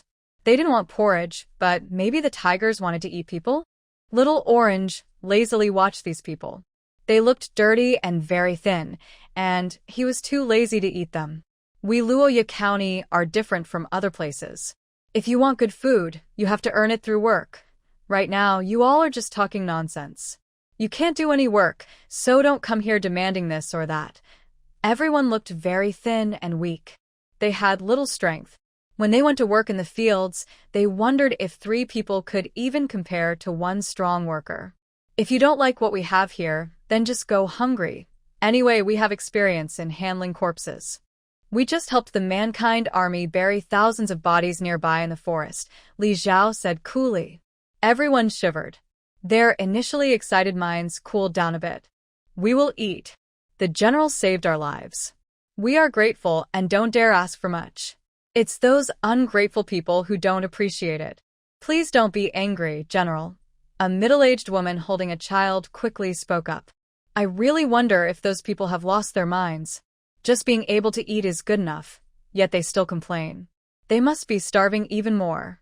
The little girl she was holding looked about 3 or 4 years old. She was holding a bowl filled with fresh porridge, and even though she was very hungry, she ate small bites carefully. Bring out those troublemakers, she said. They won't get any porridge today. If they still don't understand, just send them into the woods. Outside Guangping County, there are plenty of disaster victims. If some are gone, others can take their place, Li Zhao said, glancing at the group who had caused the trouble earlier. Everyone who saw her looked down and dared not meet her eyes. The chaotic group gradually calmed down because of her words. They had finally arrived at a place where they could survive, and no one wanted to leave. Even those troublemakers just wanted to get more food. No one wanted to be driven away. After speaking, Li Zhao took Little Orange to the medical tent. Chu Yu and the old doctor were examining patients. Li Panner and some recruited girls were helping her. They had already seen some people. How are they? Li Zhao asked as she approached. Most of them are very weak. Their illnesses are mostly caused by hunger. They will need time to recover, Li Panner replied softly. Their condition was similar to what it had been before, or even worse. Medicine alone couldn't fix them. They had to take it slowly and eat properly to get better. Are there any contagious diseases or anything like that? Li Zhao was standing at the very back of the medical tent. Chu Yu and the others all wore homemade masks and were fully armed, just in case any of the people they brought back had an infectious disease. Nothing has been found so far, Li Panner replied. The teacher said there might be an incubation period. Anyway, whether they are sick or not, we can't let them into the city for now. They need to stay outside and be quarantined for at least 7 days. Chi didn't like her calling her master, so she asked her to call her teacher instead.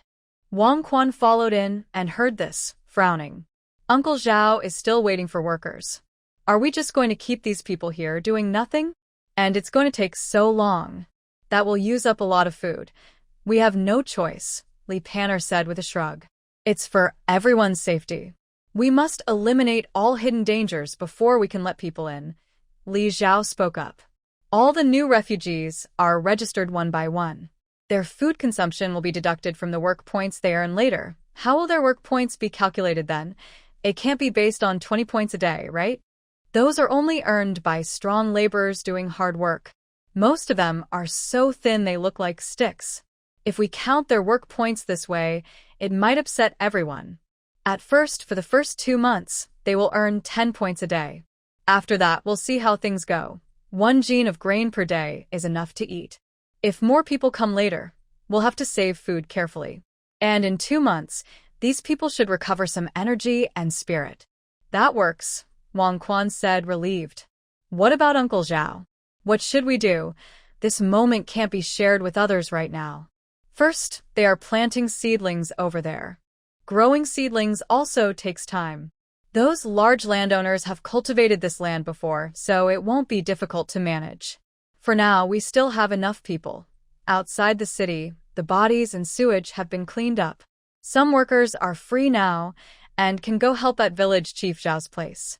General Chen and his team are back. While they were talking, a young soldier ran over to report.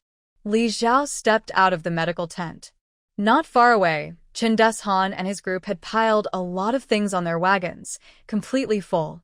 Chen Deshan and the others had mud on their pants, looking dirty and messy. The snow had just melted, making the roads wet and slippery, so walking was difficult. Everyone looked a bit disheveled.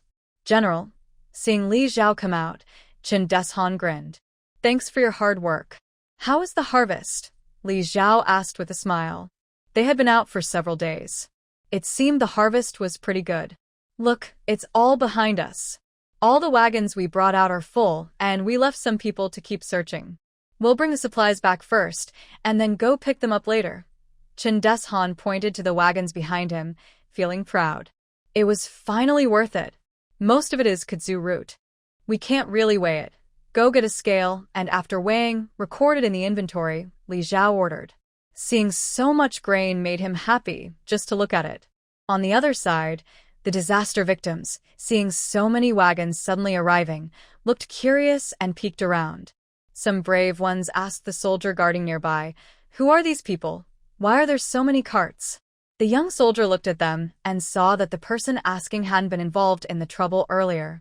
He puffed out his chest proudly and said, "That is our General Chen. He is one of our most capable officers." General Chen was ordered to go out and find food. Today, he should be bringing back grain. His eyes lit up as he spoke. It would be great if General Chen brought back some game. The soldiers work hard every day and can keep some of the catch. If they had game, they could exchange some of their work points for food, as they had discussed before. He hadn't eaten meat in a long time. So, all these carts are full of grain. Yes, they are all stacked high. Everyone talked excitedly, and their last little hopes disappeared. With so much grain being brought into the city, they knew they could survive. They wouldn't have to worry about starving anymore. While they carefully checked and distributed porridge and kept others in quarantine, they also unloaded and weighed the items from the carts. Chun Deshan and his team had caught 2 wild boars and a dozen rabbits and wild chickens. These took up 1 cart. The rest was mostly arrowroot and kudzu roots, which took a while to weigh. The total weight was over 15,700 jin, about 7,850 kilograms. There was also more than 3,600 jin of taro. This much taro could be used for planting, covering more than 200 acres of land. Here in our area, the mountains are many. No one has dug up these taro and kudzu roots before, so there are probably still many we haven't found.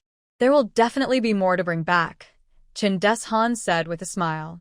Luya County is already considered Southern Territory. The recent disasters were not very severe. The victims hadn't reached the point of digging up tree roots to eat. Instead, they were refugees who were very hungry, eating leaves and bark because it was easier than digging roots. With so many mountains and trees here, there is enough food for them. The underground items, similar to tree roots, are kept hidden so they won't be stolen. If Chun Deshan had known they could be eaten before, he wouldn't have resorted to eating roots, even when he had nothing else to eat. Put them into storage. The taro should be given to the village chief to grow as seedlings. The kudzu roots can be exchanged for work points directly by the villagers, Li Zhao instructed.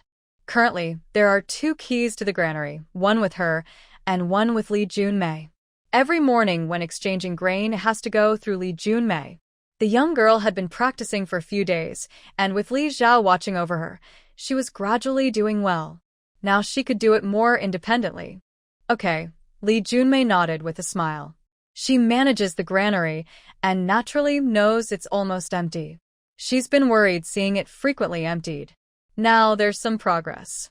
However, I'm worried that if kudzu roots are also exchanged for work points like coarse grains, not many people will want to trade for kudzu roots. She hesitated but still said. The powder made from kudzu roots isn't much different from coarse grains, but this unprocessed kudzu root can only be steamed and eaten. It's not as good as coarse grains.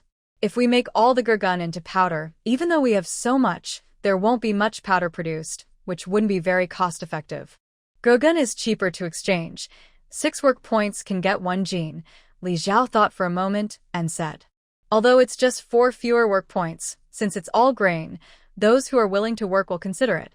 The same 20 work points can only exchange for 2 jin of coarse grain, but gurgun can be exchanged for over 3 jin. Since it's all just to fill our stomachs, and everyone's living standards are still very low, people won't be so picky. Considering the fewer work points needed, many will still buy it. Junmei nodded and said, Okay, I'll note that. Boss, since we're planning to grow taro, why don't we also plant gurgun together? It yields quite a lot, and even a small patch can produce many, Chun Deshan asked with some doubt. They brought back so much gurgun, but in fact, they only went to 1 or 2 mountains and haven't searched carefully yet. There are probably more they missed. Yes, the yield is high, but it doesn't fill you up as much as taro, and it takes too long to grow, 2 to 3 years to harvest. We can't wait that long now, Li Zhao explained. We can start by digging wild gurgun for emergency needs. Once we've planted everything that needs planting, if there's still spare land and time, then we can consider it. She still has high-yield crops like sweet potatoes, and corn, which are better than gurgun and more suitable as staple foods. Let's take it step by step. When we have free hands, we can think about it again.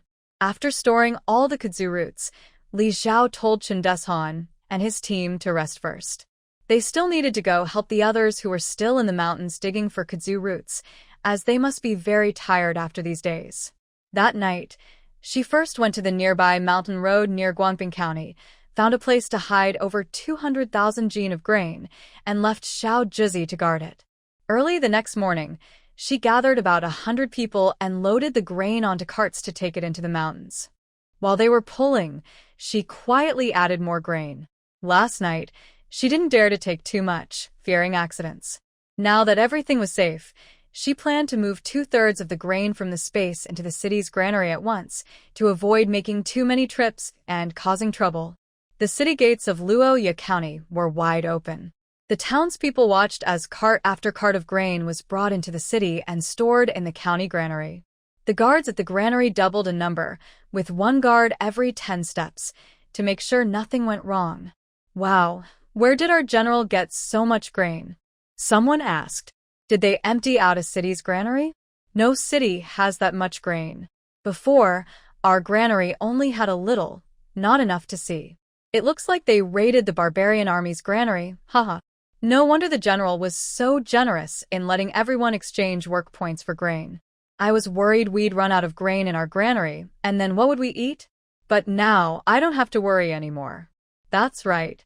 When I brought home the grain, my mother immediately stored it away. Every day, we just managed to get by with some water and a little food, worried that there might not be enough grain later. At least now, I've saved a bit to survive. Looking back, I think I worried too much. Our general is truly a remarkable person. When he says he will defend the city, he does. When he says we can eat enough, he brings out so much grain. My mother even said she wanted to set up a long-life memorial tablet for the general at home. Yes, I should also set one up at my place. If it weren't for the general, we would have already been killed by the barbarians. Now we are alive and well and can eat properly, all thanks to him. Everyone around nodded in agreement, already planning to request a memorial tablet for the general. Inside the city, people talked excitedly. After seeing the carts of grain being stored in the granaries, everyone's worries eased. With so much grain, there's no need to fear starvation anymore. As for where the grain came from, no one could figure it out, no matter how much they guessed. Given Li Zhao's current status in Luya County, no one with a bit of sense would dare ask her directly about it. Everyone assumed she was a talented person sent down from the heavens. When they couldn't explain it, they just used their beliefs to justify her. Even if they muttered to themselves, they quickly forgot about it. Having enough food is more important than questioning where it came from. It's all for everyone's benefit. Li Zhao didn't need to explain anything. The grain was simply stored away securely. On the second day after the first group of disaster victims was quarantined outside the city, many more arrived from the official road outside the city and gathered outside Luya County. The crowd kept growing, and roughly estimated there were about 8,000 or 9,000 people. More and more disaster victims are coming. Can we really handle so many? Why are so many coming? Wang Quan was very anxious and overwhelmed. The first group of refugees hadn't been fully settled yet, and now so many more arrived. He was feeling very stressed.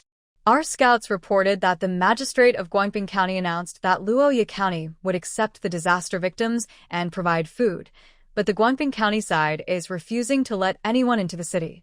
The city gates are always closed, and anyone who gets close is shot. The disaster victims see no hope, but when they hear there's a way out here, those who can still walk are rushing over. Chen Deshan came in from outside and just overheard Wang Quan's words, so he explained. Wang Quan's face darkened. It seemed his effort to gather people had caught Guangping County's attention. Now they were deliberately spreading trouble eastward. If all the disaster victims from Guangping County suddenly rushed over, there could be tens of thousands of people. Luoya County couldn't possibly handle so many at once. In the past 2 days, fights and brawls outside the city had become common. People fought over a bowl of porridge, and some even drew knives and killed 2 people before calming down. If more people came, they would have to be quarantined outside the city for a while before being settled. Just thinking about it gave him a headache. Boss, why not set up checkpoints on the official road coming from Guangping County? If anyone approaches, just shoot to kill, Chen Deshan said with a stern look. If tens of thousands of disaster victims surround the city, bigger problems will surely happen. That would be troublesome. The boss is soft-hearted and kind to everyone, so he ends up doing the dirty work himself. I think that's okay. Wang Quan nodded in agreement. In times like these, we must use extraordinary measures. But if over 10,000 people rush in, how many soldiers do we need to set up checkpoints? That's not easy, especially since the city is already short on staff. After thinking for a moment, Wang Quan rejected that idea. If only dozens or hundreds of soldiers guard the city, the disaster victims will be pushed to the brink, but they can't be stopped. Everyone inside the city is busy with work, and if too many soldiers are sent away to set up checkpoints, any trouble in Luoya County could cause more problems. This won't work either. What should we do? Chen Deshan couldn't think of another way and furrowed his brow so deeply it seemed he could squash mosquitoes. The first batch of disaster victims who have been checked and signed the contract to sell themselves will be taken to Qingshi town. They will be housed in available buildings. After the quarantine period required by Dr. Chu, we will arrange work for them, Li Zhao said. Qingshi town, one of the towns under Luya County, has lost the most population. There used to be a wealthy family in Qingshi town, and most of the farmland around the town belonged to them. Most of the townspeople were their slaves or tenant farmers. Now most people have left, and only a few households with the elderly, sick, or disabled remain. Therefore, quarantine in Qingshi town is the best option. With about 1,000 people, the empty houses in Qingshi town can fully accommodate everyone. Have we rechecked how many disaster victims are in quarantine these past 2 days? Li Zhao looked at Wang Quan. Currently, he is in charge of the disaster victims. Since too many victims arrived, Chen Deshan rushed back from searching for food to help. The other matters there were handed over to Mu Tonghai to manage. We only checked about 1,200 people. Dr. Chu and her team are exhausted. They haven't rested much these days. But we only have 2 doctors and the others can only help with tasks. This naturally slows down the process. Wang Quan sighed. Chu Yu and her team have become much thinner from exhaustion. The prey they caught earlier was used to supply them, to prevent them from collapsing. Li Zhao took out a set of plans. There are no extra places for quarantine for those checked. Recently, we've closed the city gates. Besides the military maintaining order, daily porridge distribution, and medical staff, no one else should go out. People going out must follow Dr. Chu's safety instructions and wear proper protection. Those checked will no longer receive porridge but will be assigned to dig channels, and those working will be provided with meals. If anyone refuses to obey or is unwilling to work, they will be given 3 warnings.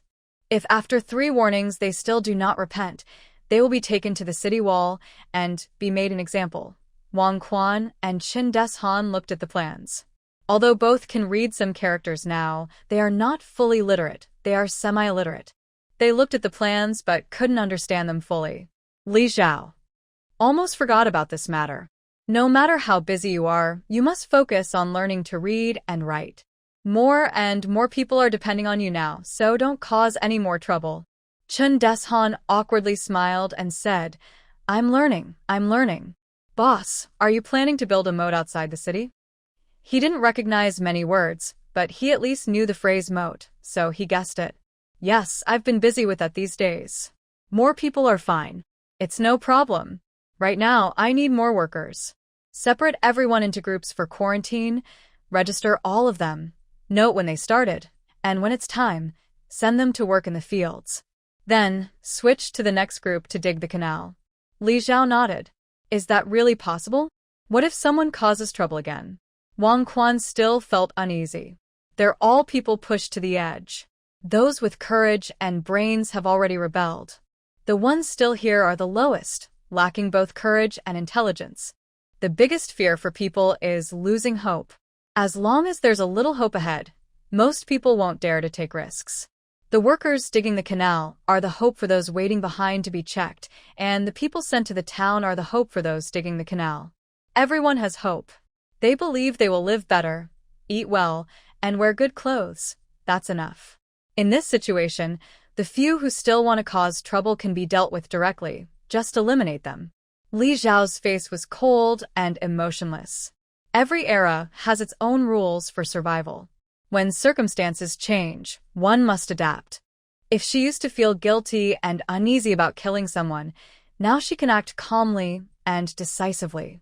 Any instability could threaten many people, so she eliminates potential risks directly, preventing them from taking root or spreading, thus protecting her opportunities. These disaster victims used to wander around.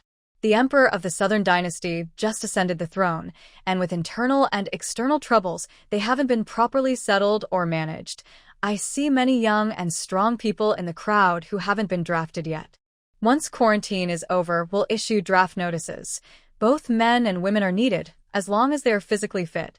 She spoke clearly, and Wang Quan and Chen Deshan took notes one by one. Wang Quan looked at Li Zhao sitting in the chair and felt momentarily dazed. The timid and cowardly wife he once knew had gradually disappeared from his memory. Sometimes he even doubted whether those old memories were real. Since some unknown time, whenever he faced her, only subconscious respect remained, and he no longer had the courage to look directly at her. He had never felt this way when meeting someone like Bai Junrin, who is usually unreachable. When will Zijin come back? We're so busy every day, and if he returns, he can help us out, Chen Deshan remembered, feeling overwhelmed. Like digging river channels and reading blueprints, such tasks still require educated people. Someone like him can't understand it all. Wu Kongren has been gone for 5 or 6 days. Judging by the time, he should be returning soon. Despite some complaints, the two of them immediately went to carry out the tasks arranged by Li Zhao. After Li Zhao left, the flowers and plants in the house had all been cleaned up by village chief Zhao in the past few days. The land had been tilled and natural fertilizer applied. Now, walking inside the house, there's a strong smell in the air. The weather is warming quickly, and Li Zhao has already taken off her heavy coat and fur clothing. She checked the temperature with a thermometer. It has risen to about 10 degrees Celsius and is still climbing. In the next couple of days, they should be able to plant potatoes, sweet potatoes, and corn. Without greenhouses or hotbeds, they're starting seedlings in the new beds inside the heated house to keep the temperature right. Li Zhao carefully checked each of the seedlings. They all look healthy, which made her feel relieved. Boss, you're here? I was looking everywhere for you. Lord Wu has returned with a lot of grain. Mao Zhen was searching for someone and saw Li Zhao when he found the house. Li Zhao followed him out of the room, where a girl from the Zhao family was watching inside to prevent any accidents. Before leaving the town, they saw the city gates wide open. Wu Kongren was leading a line of carts into the city. Chen Deshan was walking and talking with Wu Kongren, almost spitting saliva on his face. Wu Kongren smiled silently and kept some distance.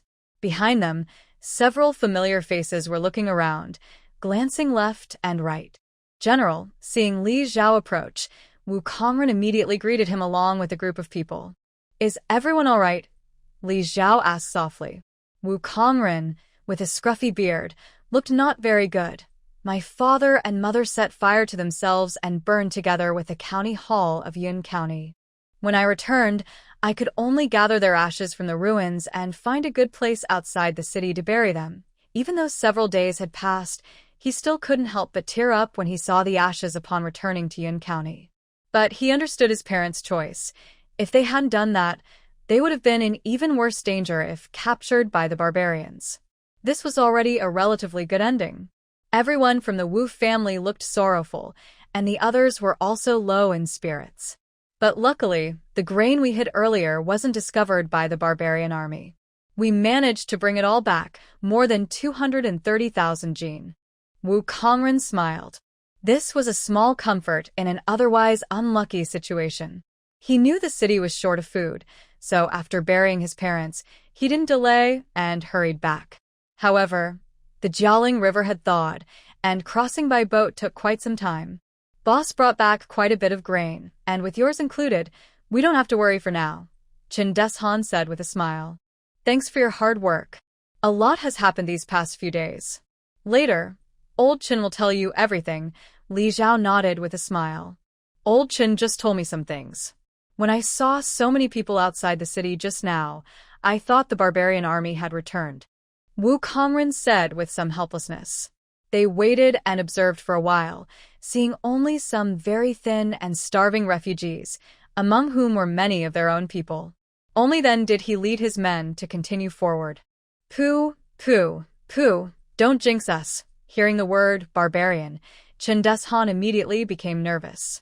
All right, let's not talk about this now. Manager, you long time no see. How come you? And the others followed Ziqian back. After finishing his words with Wu Kongren, Li Zhao looked at the familiar faces behind him. They were the group of Manager Yu, who had continued south after they parted ways earlier. We haven't reached the capital yet, but we saw many people fleeing back from there. When we asked, we learned that another large barbarian army had already arrived near the city, and a battle is about to start. There was no choice. We had to turn back. On the way, We had to be very careful to avoid the barbarian army. We wandered off the main road and didn't know where we ended up. Fortunately, we met Lord Wu yesterday and we just followed him here, Manager Yu explained. Looking a bit embarrassed at Li Zhao, he said, "Now we're out of options, so we thought of coming to seek help from the general. We hope the general won't mind and can give us a meal. In this world, just getting a meal was a great kindness." He felt a bit embarrassed saying that himself. But thinking about the other refugees outside, no matter what, compared to those people, at least they still had some connection with Li Zhao and her group, right? Manager Yu, what are you talking about? Previously, everyone's kindness in giving medicine was remembered by Li Zhao. He dared not say he disliked it. Since they came, they should settle down properly. I am currently in need of people. Since all of you are familiar with medicine, you might be very useful. However, many houses in the city were torn down and turned into farmland. Now, only some broken thatched cottages remain. If you settle here, it might take some effort to repair them yourself. Li Zhao smiled and said, "What she needs most now is a doctor. Chu Yu and the others are almost exhausted and need someone to help lighten their burden. These shopkeepers and assistants may not be doctors, but they understand medicine and know various herbs, making them easier to manage than complete newcomers. Having them come now is a big help. Just find a place to settle in. We will handle the rest ourselves, no problem." Manager Yu chuckled. "By the way, 3 doctors and their families came with us. I wonder." Li Zhao's eyes lit up. Before he finished, he waved his hand and said, "That's great. Mao Zhen, you take everyone to settle in later. Explain the city's rules and affairs clearly, then register everything one by one. Doctors are not a burden. They are a real help." "Got it," Mao Zhen responded loudly. Mao Zhen took Manager Yu and the others to leave first. Watching the grain all be registered into storage, Li Zhao briefly told Wu Kongren about what had happened over the past few days. "It's good that you're back. Right now, we are all very busy and short of people. Old Chen and the others can't understand the blueprints, and you need to put more effort into the moat project." Li Zhao doesn't give him time to feel sad or nostalgic and quickly starts organizing work. There are very few literate people in the city. Those with official titles have already fled with the county officials. Now, I've only managed to find about 100 people who can read and do math. Whether it's digging the river, reading blueprints, recording daily work points for each team, managing grain storage and exchanges, or keeping track of the disaster victims outside, we need people who can read and do math. Our team is seriously lacking in these skills.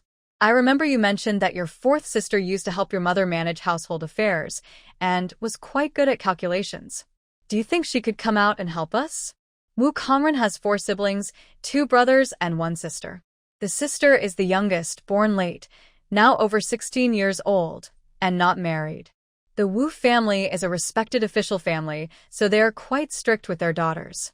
Since we've been together for a long time, the women of the Wu family rarely interact with her. Most of the time, they stay silent. After settling in the city, they rarely leave the house. These young ladies and wives of officials, besides other qualities, are usually literate and good at calculations. Otherwise, how could they manage household supplies and oversee chores after marriage? If it had been before, Li Zhao wouldn't have even brought this up. Wu Kongren looks polite and gentle, and he hasn't shown any special feelings toward her. But that was because, out of fear of her strength, these people basically treated her as a 3rd gender rather than a woman. In reality, like all men of this era, her own family members shared the common flaw of not wanting female relatives to appear in public, thinking it would damage their reputation. However, she really needed people now. The entire city was full of mostly illiterate people, and many of the tasks depended on the few who could read and write. It's not just tiring. At first, they probably wouldn't have any bad intentions. But over time, problems would surely arise. Resources shouldn't be controlled by just a small group for too long. They need to be rotated to create a sense of urgency, which would prevent them from causing trouble for her. Wu Kongren was momentarily stunned, but after experiencing so many things, his attitude changed. He didn't refuse outright. After thinking for a moment, he asked, "May I ask what plans the general has for my little sister?" This time, Wu's family members went with her to Yun County and returned home afterward, not waiting outside with them. It's not a difficult task. Just help me manage the accounts. I also plan to set up a school in the city. Every school needs a teacher, and I think your fourth sister would be perfect for that, Li Zhao said with a smile. Wu Kongren's eyes twitched, and he slightly regretted boasting earlier about how his little sister was good at both math and literature, comparable to boys. A school? Currently, ordinary people are still struggling just to find enough food, so who would want to spend time, effort, and money on studying? Wu Kongren thought she was being a bit unrealistic. Right now, many things need fixing, and ensuring basic needs like food and clothing should come first. Starting a school might be too big of a step at this moment. He had to give her a reality check. The school is free, and there's no cost to attend. However, the teachers we invite will be paid based on the same daily work points as soldiers in the army. I'm not expecting everyone to reach the level to take the imperial exams. The main reason is that we currently lack enough skilled people. I have no one to rely on, so we need to solve the immediate problems first. After studying at the school for a while, students will learn to read, write, and do basic math. Then they can take the graduation exam prepared by the school. If they pass, they can work as clerks under me, Li Zhao explained slowly. A clerk is someone who registers work points around the city, manages grain storage, and helps me with accounting. These roles are paid the same as soldiers in the army. Before, jobs that earned 20 work points a day were tough and tiring, like cleaning outside the city, burying the dead, or digging for kudzu roots in the mountains. Now that the outside cleanup is finished and there are enough people to dig for kudzu, everyone is competing for lower-paying jobs. But if, after some study, they can do better, easier, and more respectable work that also pays higher work points, do you think the school would still lack students? Learning characters and arithmetic is not as tiring as carrying corpses, cleaning sewage, or digging kudzu roots. Wu Kongren fell silent. He thought for a moment and could only advise her from a long-term perspective. The Tao Te Ching says, "Those who follow the Tao do not aim to enlighten the people, but to keep them simple." The difficulty in governing the people is due to their intelligence. Since ancient times, books and knowledge have been held by only a few people. If the general wants to take this step, I hope he will think carefully first. This means that those good at practicing the Tao do not try to make the people smarter, but teach them to return to innocence and simplicity. The reason why the people are hard to govern is because they have too much cleverness and scheming. Therefore, using wisdom and schemes to rule the country is a great disaster. Not using them is the country's blessing. Throughout history, rulers have used tricks to make the people appear simple so their minds are not awakened, making it easier to manage the country. By making ordinary people less clever, their thoughts remain unawakened, helping to control the nation better. After all, when a person only cares about their small piece of land, marriage, having children, and filling their stomachs and cannot understand deeper truths or the great principles, they will stay peacefully in their small world all their life. They won't have any rebellious thoughts. Even if something happens, they blame their bad luck and won't realize that the leaders above have any problems. Because their minds have already become dull, and they simply cannot think of anything beyond that. Li Zhao's action was to open the minds of ordinary people, allowing knowledge that was once controlled by the noble families to be shared with commoners. If other aristocratic families found out, Li Zhao would be seen as harming most people's interests and would become a target of criticism. From any perspective, Wu Kongren thought this was a very unwise decision. He could only gently advise him. Chen Deshan listened with a dazed look, frowned, and asked, "Why are you talking about such complicated things? You're saying things no one can understand." Wu Kongren smiled and said, "Brother Deshan, you'll understand more after reading some books." Chen Deshan. It seemed like he was being looked down upon. Who does he think he is? He will read so many books that he'll become an expert. Ziqian also had some valid points. Li Zhao first agreed. Then he continued, "But that is not what I want. As you said, books and knowledge have always been held by a few. Even after dynasties change, those noble families remain strong, and that's one of the main reasons. But I come from the common people. I know very well what life is like for ordinary folks. Even without natural disasters or wars, it's not easy for common people to have enough to eat and warm clothes. Most of the resources in society are already owned by the upper class. After layers of exploitation, very little remains for the common people. I have previously said that I want the people of Luoyan County to have enough food to eat and warm clothes to wear.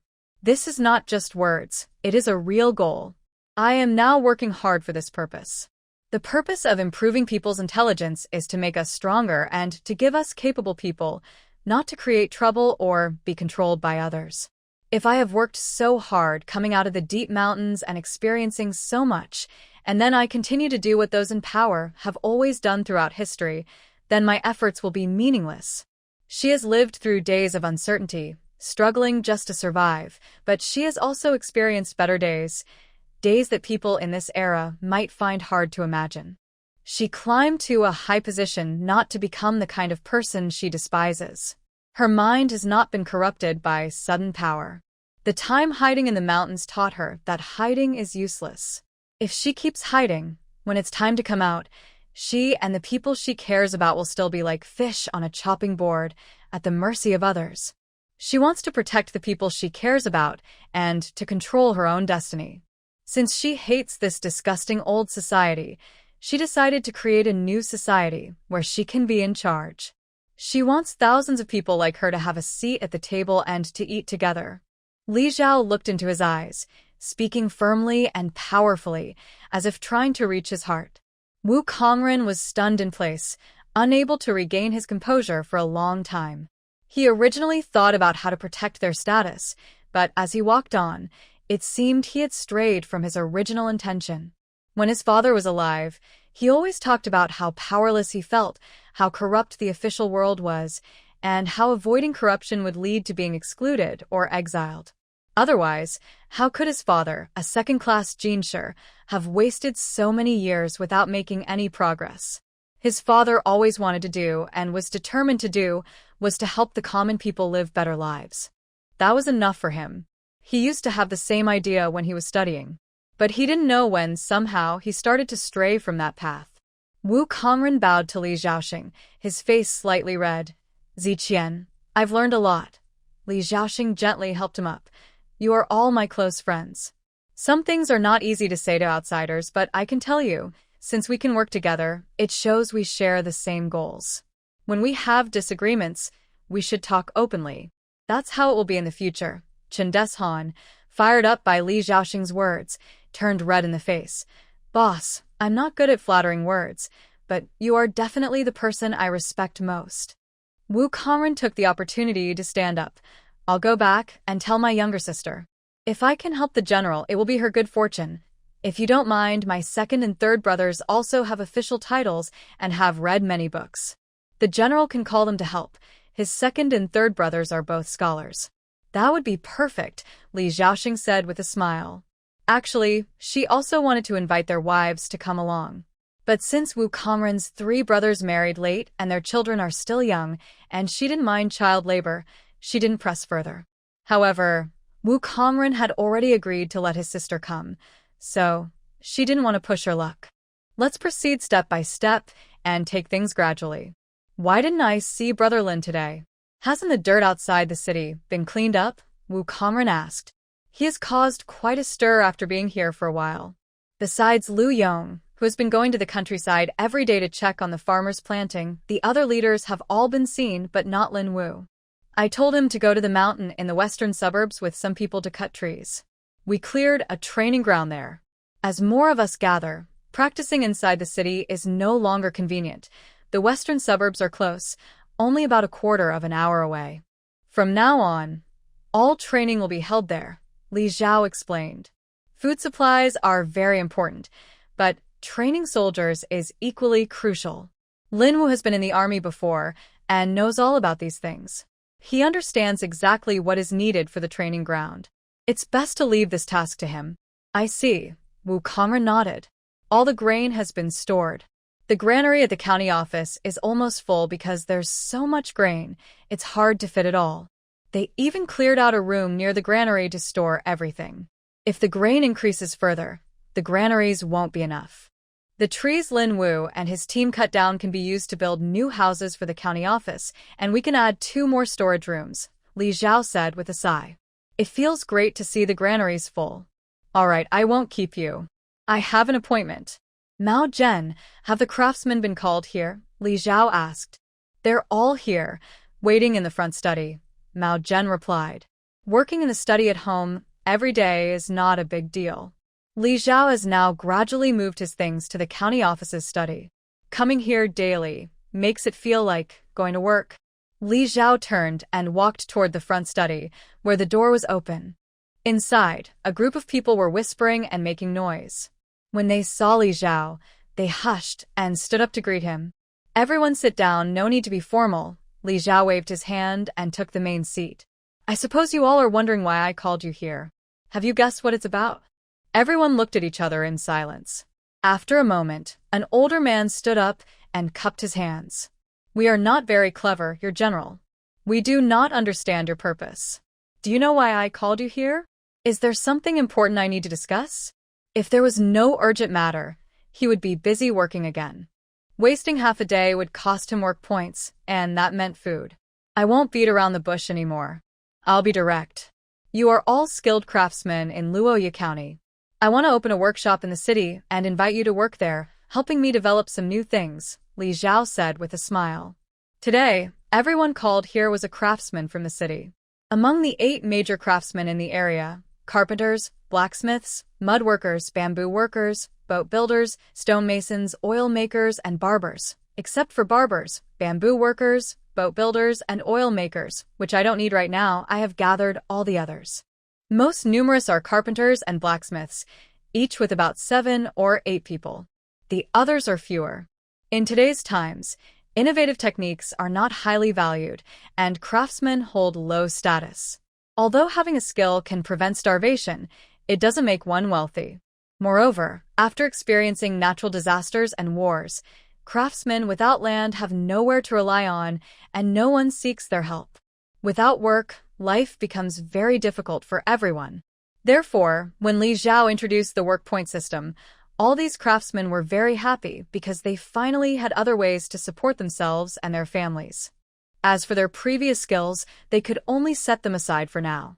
Unexpectedly, Li Zhao called them together for this purpose. It seemed he was planning to establish a separate department just for them. Everyone found this hard to believe. The old man who asked questions was a carpenter named Tung. He was the oldest among them, so everyone looked up to him somewhat. Carpenter Tung quickly asked, General, what exactly is this skill workshop you mentioned? What do you want us to do? The most urgent task right now is to improve farming tools, Li Zhao said, handing him a stack of drawings. These are some simple designs for farming tools I sketched. Mainly, I want carpenters and blacksmiths to help develop them. My drawing skills are not very good, so you can look over these to get a general idea. When Li Zhao first arrived, she had worked on farming for a while and noticed that the farming tools in the Qi dynasty were still quite backward. Tools like the water wheel 3 things and the plow, which could cultivate 20 acres a day, had not yet appeared. However, her memory of these things was only vague and not very detailed. I can only create a rough sketch and add some words to describe it. Let's see if these craftsmen can figure it out through research. If they succeed, it will be very helpful for farming. Craftsman Tung took the drawing to show a few colleagues. Most of them couldn't read much, but they could understand the pictures. With some guesses, they could get the general idea. Tung looked excited as he examined the blueprint. If we can really make these tools that the general designed, it will make farming much easier for everyone in the future. They all knew very well what current farming tools look like. If they could develop these new tools, it would be a great blessing for all the people. There are some empty houses in the east part of the city. I've already arranged for people to clean them up. In the future, that will be the workshop for everyone here. It's our Luya County's skilled workshop. She smiled and addressed what everyone was most concerned about. At first, everyone will earn 15 work points a day. If you really manage to develop these tools, I will support your requests for work points or other needs, as long as they are reasonable. Everyone looked happy. It was great to be able to do what they were good at and still earn work points to exchange for food. Right now, even jobs that pay 15 work points are hard to get. With so many people, everyone is eager to do any kind of work. General, why did you call us here? Asked a middle-aged man carefully. He was a stonemason. Besides him, other craftsmen couldn't participate in the development of these new tools either. Seeing that the carpenters and blacksmiths were satisfied after completing an important task, everyone became a bit anxious. I previously mentioned building a monument outside the city to honor the heroes who died fighting for Luya County. I was busy before, so I haven't arranged it yet. Your current task is to help me make this stone tablet and carve the names of all the fallen heroes. She had previously made a plan, and now she needed to follow through. Li Xiao took out a new drawing and handed it to the craftsman. Your task now is to find a suitable place outside the city and gather materials to help me produce the red bricks I want. The drawing showed a rough outline of the kiln and included descriptions, along with the materials needed and the firing temperature. She had marked the details roughly. Of course, they would need to experiment multiple times. She could only give a general idea and direction. She couldn't do much. She used to enjoy watching handmade craft videos, but she forgot most of what she saw because she never paid close attention. Remembering so much now was already a sign of her good memory. She wasn't expecting them to succeed immediately. She wasn't in a hurry. These things weren't urgent, so they could take their time. The blacksmith studied the drawings happily and agreed to the task. After appointing the most respected craftsmen among them as supervisors, Li Xiao smiled and saw them off. Today, I gathered everyone here for these tasks. I hope everyone will work hard. I look forward to good news from you all. Yes. Everyone responded in unison, bowed, and left. Recently, Li Xiao has been very busy and exhausted. She hasn't paid much attention to household matters. Tonight, when she returned home, she sensed that something was wrong with the atmosphere. At the dining table, Li Lai and Wang Kuang sat far apart, not talking to each other. Li Pan'er has been busy working in the medical tent and eating there. Xinger is busy training the newly recruited female soldiers and helping them with chores, so she rarely comes home for meals. Therefore, only the three adults are eating together. The children sat on their chairs, looking around, and the atmosphere felt strange. Li Xiao was originally eating and thinking about where to locate the school in the city, not noticing anything unusual. After eating nearly half a bowl of rice, she finally sensed that something was wrong. She swallowed her food and looked at the couple. What's wrong? Are you arguing? She looked at brothers Wang Laikai and Wang Laifu. Both shook their heads quickly. They were confused too, not understanding what had happened to their parents or why they suddenly stopped talking. She looked around at the children, who all looked puzzled. Li Lai suddenly slammed her chopsticks down with a loud bang, startling the children into putting down their chopsticks and stopping their eating. Li Lai usually doesn't get angry at anyone at home, even if she complains sometimes. This was the first time everyone saw her lose her temper. Li Xiao frowned and said, Junior, serve some food and take your younger brothers and sisters to eat next door. The children obediently packed the dishes and brought them to the bowls, then ran off one after another. What's going on? The kids are gone. If there's something, just say it directly. Li Xiao looked at the couple. Li Lai's eyes reddened, and she wiped her tears. I want to get a divorce. Huh? Li Xiao looked at her in shock. Is the sun rising from the west?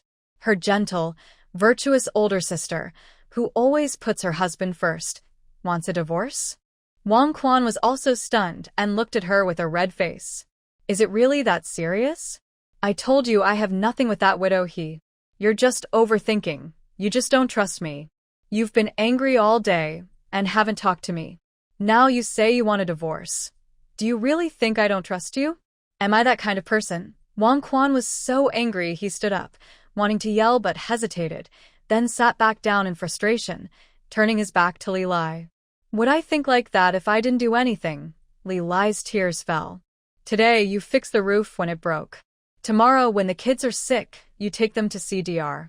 Chew and get medicine, and you don't ask for anything in return. I've been with you for most of my life. How could I not see how kind you are? Helping here, helping there next. Maybe you'll be helping in bed. Li Xiao looked around, feeling overwhelmed by the situation. Wang Quan turned around. I'm not just helping her. If any family inside or outside the city needs a hand, I help them all. Why are you so narrow-minded? You're still tarnishing others' names. The way you're acting today, what will your mother and children think about how to behave in the future? Are you so dirty? You learned a few words from your son, and now you think you can curse better, right?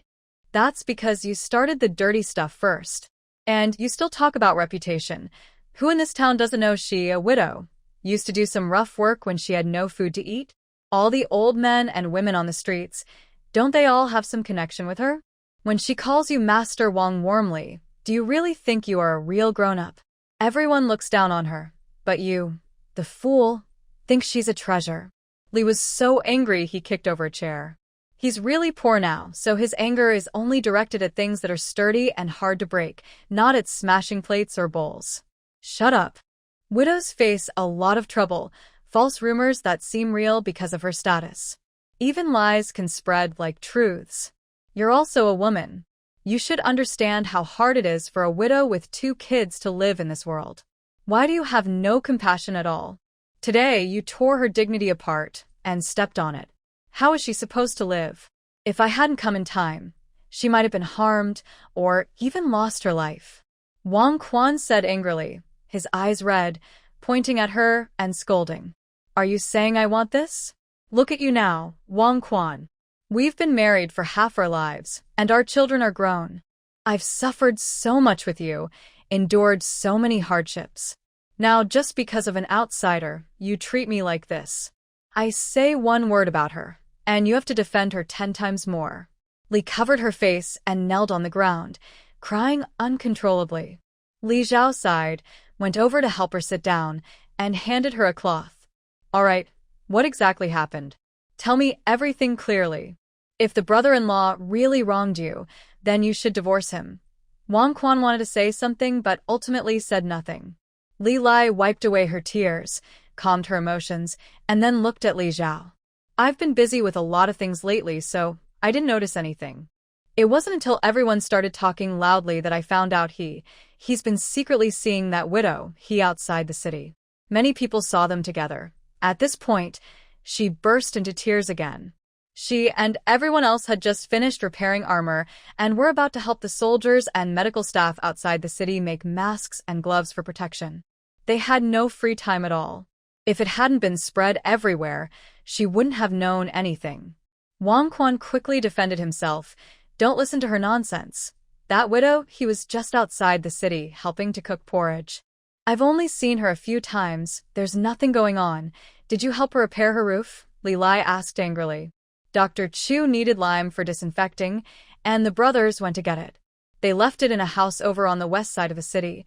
That day, I went to pick up the lime, and it just so happened that the place was close to Widow He's house. I saw her climbing so high to fix the roof, all alone, with no one helping her. I've met her a few times, so I thought I should help. Can't I just help her a little? There's really nothing more to it. Wang Quan felt like he was about to be wrongly accused. Yes, you are kind-hearted, but there are no neighbors nearby to help her. She's just waiting for you to show kindness, right? Li Lai sneered. If you really think that way, I can't do anything about it. Oops, I hit the wrong note. Seeing Li Lai about to get angry again, Li Zhao quickly grabbed her and asked Wang Quan. Her child is sick. What's going on with taking her to see a doctor?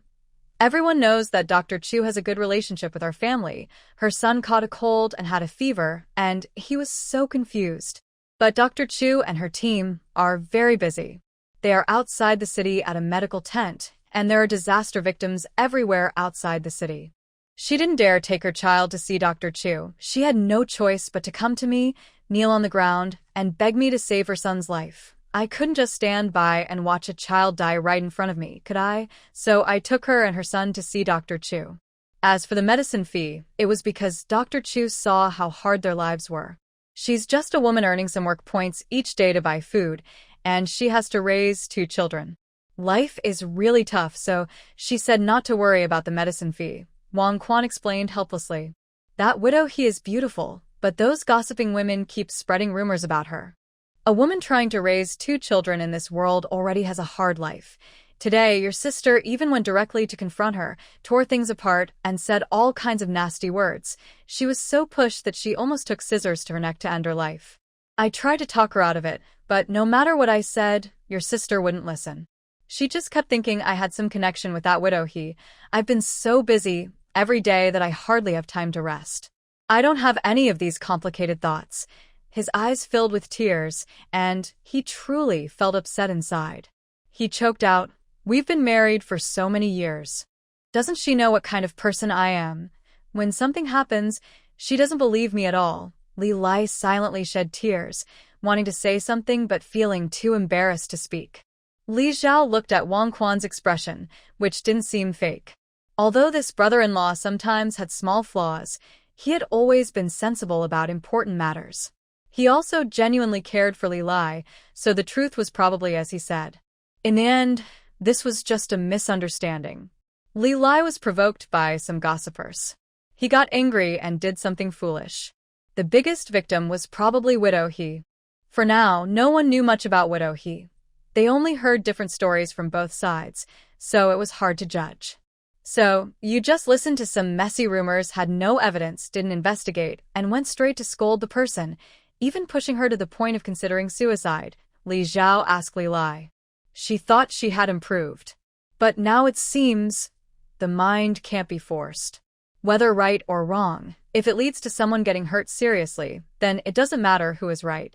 Li Zhao shrank back slightly, feeling guilty and short of breath. You don't even know. Your brother-in-law and Chen Deshan are now big figures in the city. Knowing that Chen Dishan's wife has been gone for many years, he is now a widower. Surprisingly, many people have come to me, saying they want to arrange a marriage for Chen Deshan. Many young women and widows gather around them. Even if your brother-in-law isn't interested, what if he encounters a clever woman who tricks him? He's not very smart, and then what will I do? So I have to be careful. I fear this might be true. And who is really the unwise one? Li Zhao sighed. She already had enough to do, and now she had accidentally caused a fire in her backyard. You causing such a fuss now? Is it just to vent your anger? Li Lai shook her head. Seeing Wang Quan defending that widow, he made her even angrier. She was so upset that she didn't want to show anything during dinner, but as Zhao saw right through her. You know, times are different now. Our family status in Luya County has changed. Anyone who leaves our home is now highly sought after and considered very desirable. But there are also some people who can't stand to see others do well. They won't cause trouble openly with me, but they might try to cause trouble with you. Whether this matter is true or not, you shouldn't jump to conclusions based on what outsiders say. People tend to sympathize with the weak without thinking. Now that widow He tried to take her own life, your initial reasons seem less important. How will others see you outside? As someone who bullies the weak? Or as someone unreasonable and harsh? You now have many people under your command. If you continue to behave like this, how will your subordinates respect you in the future? Li Zhao explained these principles clearly and patiently to her. This current matter is minor. The family members have already started arguing among themselves. If something serious happens, she's working hard up front, while the family is just relaxing behind. Chunner, go to the front yard and call Mao Zhen over, Li Zhao shouted outside. Chunner was one of the servants sent over earlier by Lu Yong. Now, she handles cooking, laundry, and cleaning in the house. However, during meals, neither Li Lai nor Li Zhao liked having someone watching them eat, especially when they had to eat slowly and carefully. They are ordinary common folk. Once they rise in status, they can't act like noble families. So when they eat, they still have the servants wait outside. They live in the back courtyard, while the Zhao family lives in the front. If there's anything to say, they just run over and call out. Yes, Chunner responded loudly outside. A group of little kids at the door, secretly listening, made faces and gestures, signaling her not to reveal their presence. Why are you calling Mao Zhen here? Li Lai wiped his tears. With how he looks now, he's not suitable to meet outsiders. I don't trust either of you, Li Zhao said bluntly, giving them both a stern look. If there were more trustworthy people available, she wouldn't want to assign too many tasks to these two. She's worried they might cause trouble later. Li Lai fell silent. All right, stop peeking around. Do you think I'm blind? Coming now. Li Zhao looked lightly towards the door. Eavesdropping right under her nose, she had really improved. A group of little children, one after another, came in line. Mother. Li Junmei lowered her head, feeling a bit shy as she called out. She didn't want to listen secretly, but her younger brothers and sisters refused to leave, so she had no choice but to stay. Wang Laikai and Wang Laifu both had red eyes. Wang Laikai didn't speak.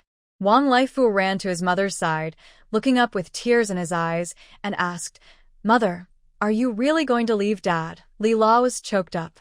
After being scolded by Li Zhao, she had become clearer in her mind. She thought this might not be entirely Wang Quan's fault, but now it was brought up, and she didn't want to bow her head just yet. "Don't leave, okay? I don't want you to separate." Seeing Li La didn't respond, Wang Laifu pouted and started crying. "Kids don't understand what leaving means. Why are you crying here?" Li La read her eyes and wiped his tears. "I know," Wang Laifu stubbornly said. "They say Dad doesn't want us anymore, that he will marry Aunt He, and that Aunt He's children will be Dad's children too. That means we're not his children anymore. Boo-hoo." He cried as he spoke. What are you talking about? "Who told you such things?" Wang Quan suddenly stood up, asking in disbelief. He never expected such words had already reached the children's ears. The whole town was talking about it, or else I wouldn't be so angry and cause a fuss. Li Lai couldn't help but start crying again. "Father, Mother, both my younger brother and I have grown up. You don't need to hide anything from us anymore," said Wang Laikai as he stepped forward. He went to Li Lai and looked at his father. "If Father has done something wrong to you, we will definitely stand by your side." Wang Laifu quickly nodded along. Li Lai was holding one child in each arm, crying uncontrollably. Li Zhao looked at this scene with a headache. It looked just like a scene from a divorce, with the children caught in the middle.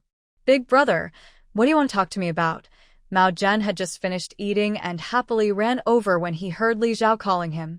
As soon as he arrived, he saw this scene and wasn't sure if he should still be smiling.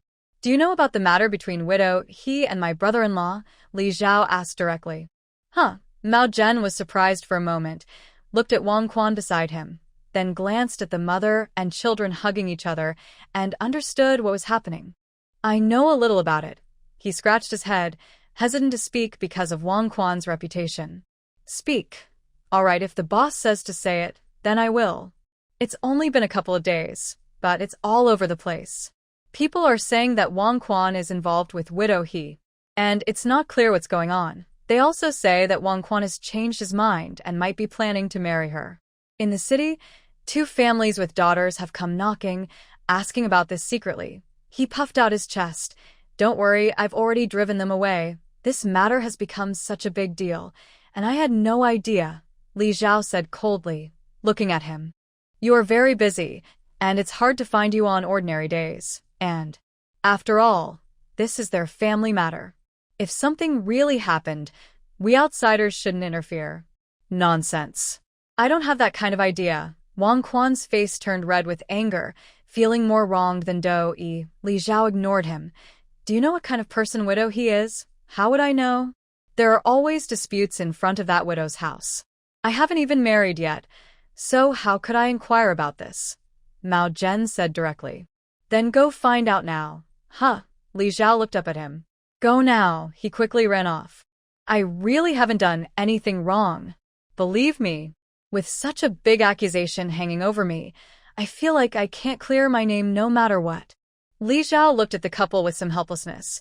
"Don't you two notice something's wrong?" Everyone present, except sisters Li Junmei and Li Linghui, exchanged glances thoughtfully, while the others looked confused. "Jun or Linger, you two tell me," Li Zhao directly asked. Li Junmei looked carefully at the elders, and seeing her mother's encouraging gaze, she said, "It's not a big deal.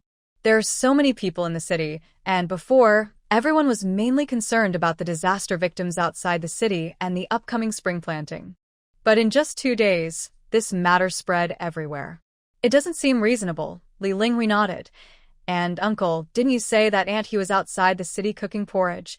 All of that involves work points. When you come to the city to get lime for Dr. Chu, you probably didn't go at night. During the day, she wouldn't skip work and have her work points deducted for food rations, then come home to repair the roof. Since she is already going through so much hardship, food is very important. If she has to lose food to repair the roof, then there must be something more important than food."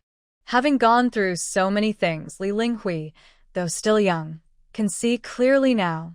Children who grow up in hardship tend to mature faster. Li Xiao relaxed a bit.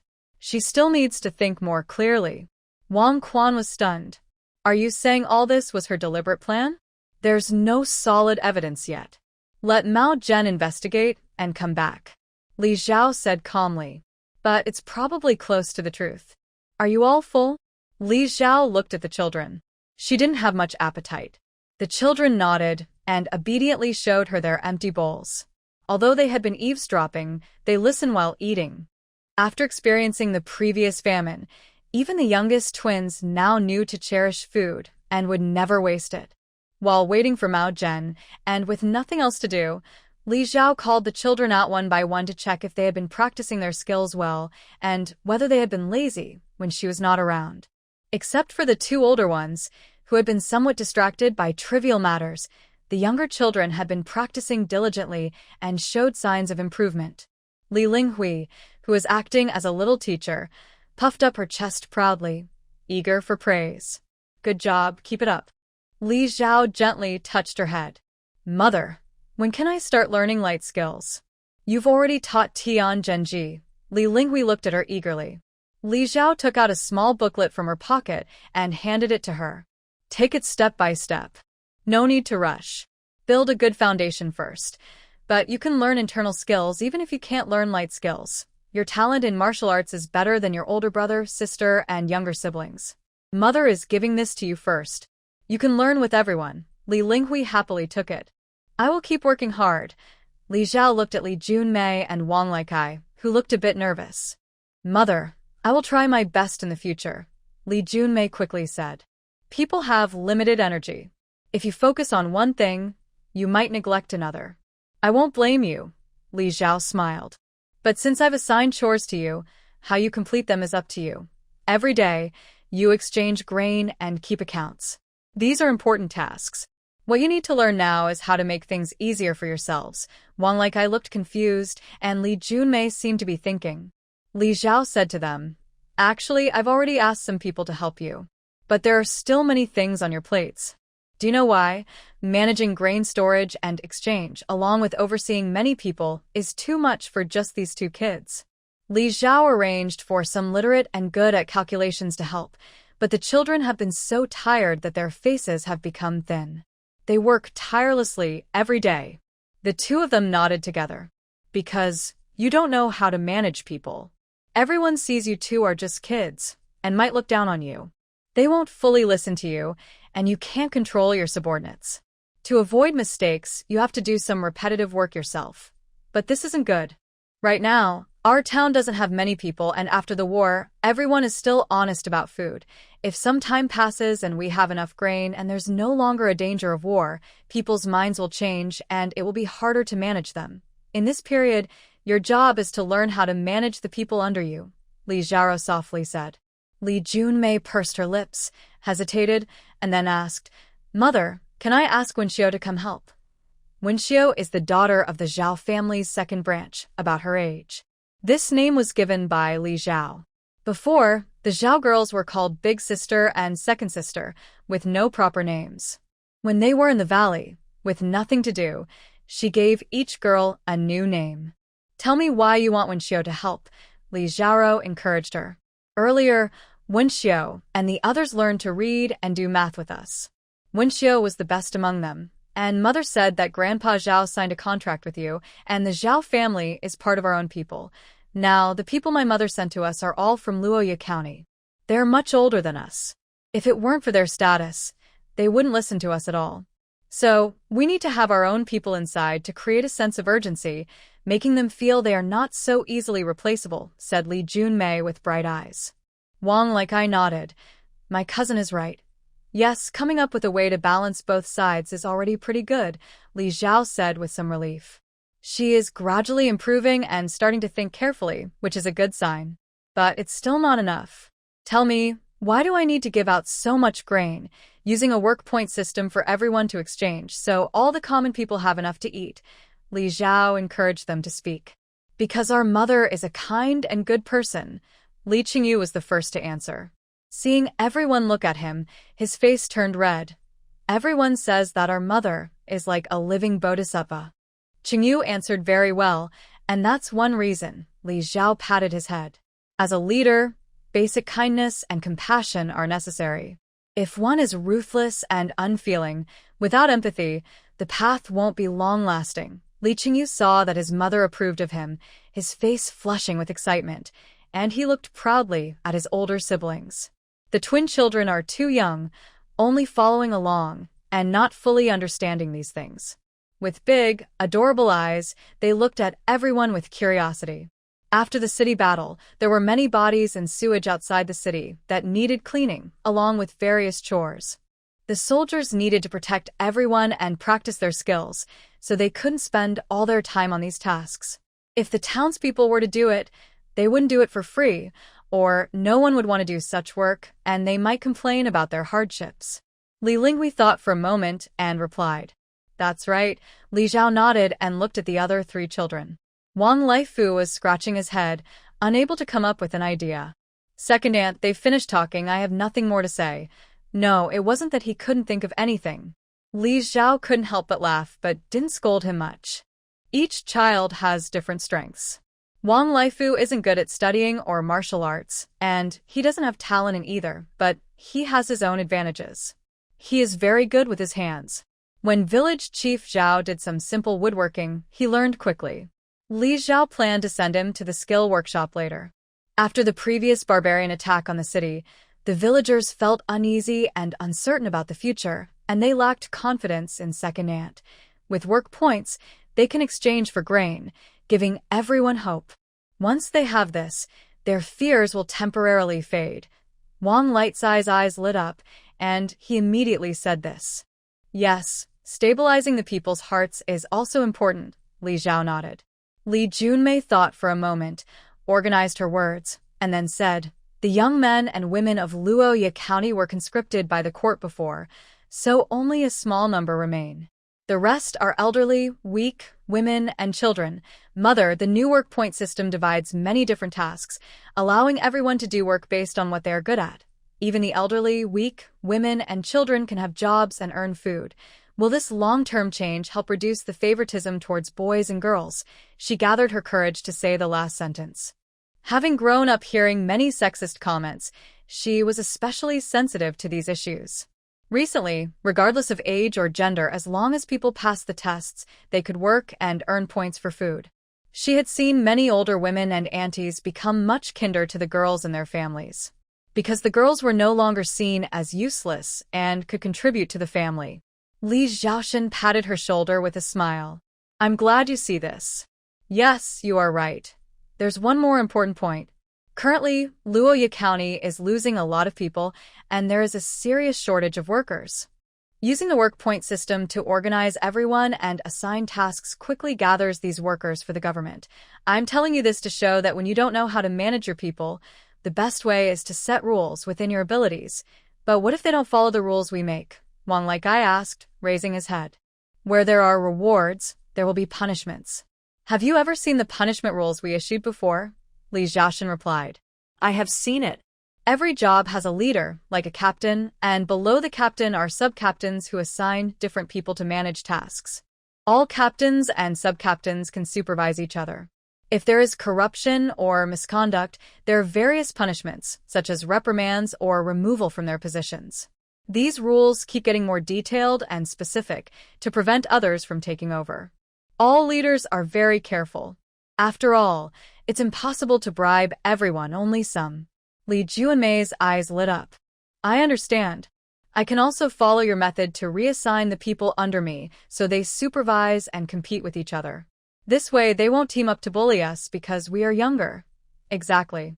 I give you the authority, and it's for you to use," Li Xiao said with a smile. "Don't be afraid or hesitant. I am always behind you to support you, and don't worry that those people will be irreplaceable later.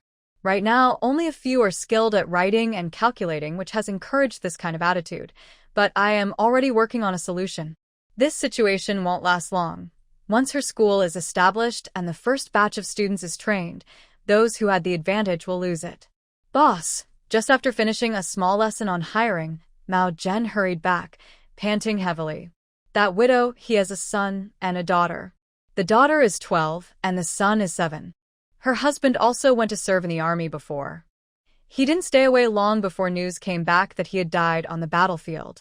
At that time, the government even gave some money as compensation. This event is recorded. TSK, it's been less than half a year since her husband died. Mao Zhen shook his head and nodded. Speak properly. Li Xiao glared at him. Cough, cough. Mao Zhen instinctively straightened up. Normally, with government compensation and her in-laws having a decent family background, her life shouldn't be too hard. But during the heavy snow, her in-laws caught a cold and weren't in good health. When they heard about their son's death, both of the elderly fell ill again. They used all their savings to treat the old couple, and life became even more difficult. Does her in-laws only have her husband's son? Li Xiao asked. Not exactly. They also have a younger son, who is also drafted and taken away. Now, there's no news, no idea if he's alive or dead. The younger son isn't married yet, so they only rely on the widow, the daughter-in-law. The money was spent, but the old couple couldn't be saved. They passed away earlier this year. The old ones are gone, and they still have to raise the younger one. Later, the widow got involved with several men from the city. Anyway, she's been mixing around like that, and it's kept the two younger ones from starving. Mao Zhen slowly explained. Li crossed his arms. Am I the only one saying this now? That's just who she is. Li Xiao waved his hand, signaling Mao Zhen to continue. I also worry that I might be speaking carelessly, so I let everyone take turns checking to make sure there are no false rumors. After running around with Li Xiao every day and experiencing many small things, Mao Zhen has become much more steady in his work. If it were false information, he definitely wouldn't bring it up in front of Li Xiao. After the city defense battle, you told the townspeople to exchange labor for work credits. At first, the widow was just feeding horses. She was quite honest then, didn't cause trouble, and worked hard. Later, when more disaster victims arrived, she was assigned to burn fire and cook porridge outside the city. From that time, she started secretly asking about Shan Ji's whereabouts. Chen Deshan? Li Xiao frowned. He really has become quite popular. Yes. Since she's a widow, she can't be interested in us brothers, right? Mao Zhen chuckled. Now, they are all very well liked in the city. As for others, Luya is local. He has a wife and children, and his family has been in Luya County for generations. The widow wouldn't dare to target him. Then there's Lin Wu and Wu Kongren, which makes it even less likely. One is a scholar, and the other is an official. Looking at everyone in the leadership, Chen Deshan, who doesn't come from a very good background, is probably the best candidate for the widowed woman to approach. But Shan Ge had already gone to find Ge Zhen and others before. Since they're not in the city, no matter how she tries, she can't get in touch. Mao Zhen carefully glanced at Wang Quan, who looked very upset, then continued. So she set her sights on Uncle Wang and started asking about his whereabouts. For example, that day when she was repairing the roof, she found out Uncle Wang was going to get lime in the afternoon. It happened to be near her house, so she immediately took leave. Her son was indeed sick, but Dr. Zhang has been in the city for many years, and everyone knows him well. Before, when her in-laws were sick, she always went to see Dr. Zhang. His family was familiar to her. She could have gone directly to Dr. Zhang's house to find him. That would have been faster. He curled his lips and said there was no need to go around asking Uncle Wang. She was crying and pulling at him, and many people saw her. Does she think I'm dead? Li was so angry he stood up. I thought she really had a problem. Wang Quan looked at his wife with shame. Nonsense. Can't you use your brain a little? It's all because she looks good, Li said bluntly. They had been married for over 10 years, and she knew him well. If she were uglier, and he was asked to repair the roof, he would probably just call his workers to help. He was busy every day, and wouldn't bother with this. She didn't believe he had no thoughts at all. Thinking of this, Li's gaze turned cold. Li Xiao didn't get involved in their marriage matters. Anyway, the situation was clear now. Whatever they decided to do was fine. At worst, they could separate. Having seen many divorces, she didn't feel that separation was a big deal. However, such matters are still up to the individuals involved to decide. Honestly, this can be a small or big issue. Wang Quan probably helped because he found the widow attractive, but he didn't do anything extreme. It all depends on Li Lai's own thoughts. Why is this news spreading everywhere?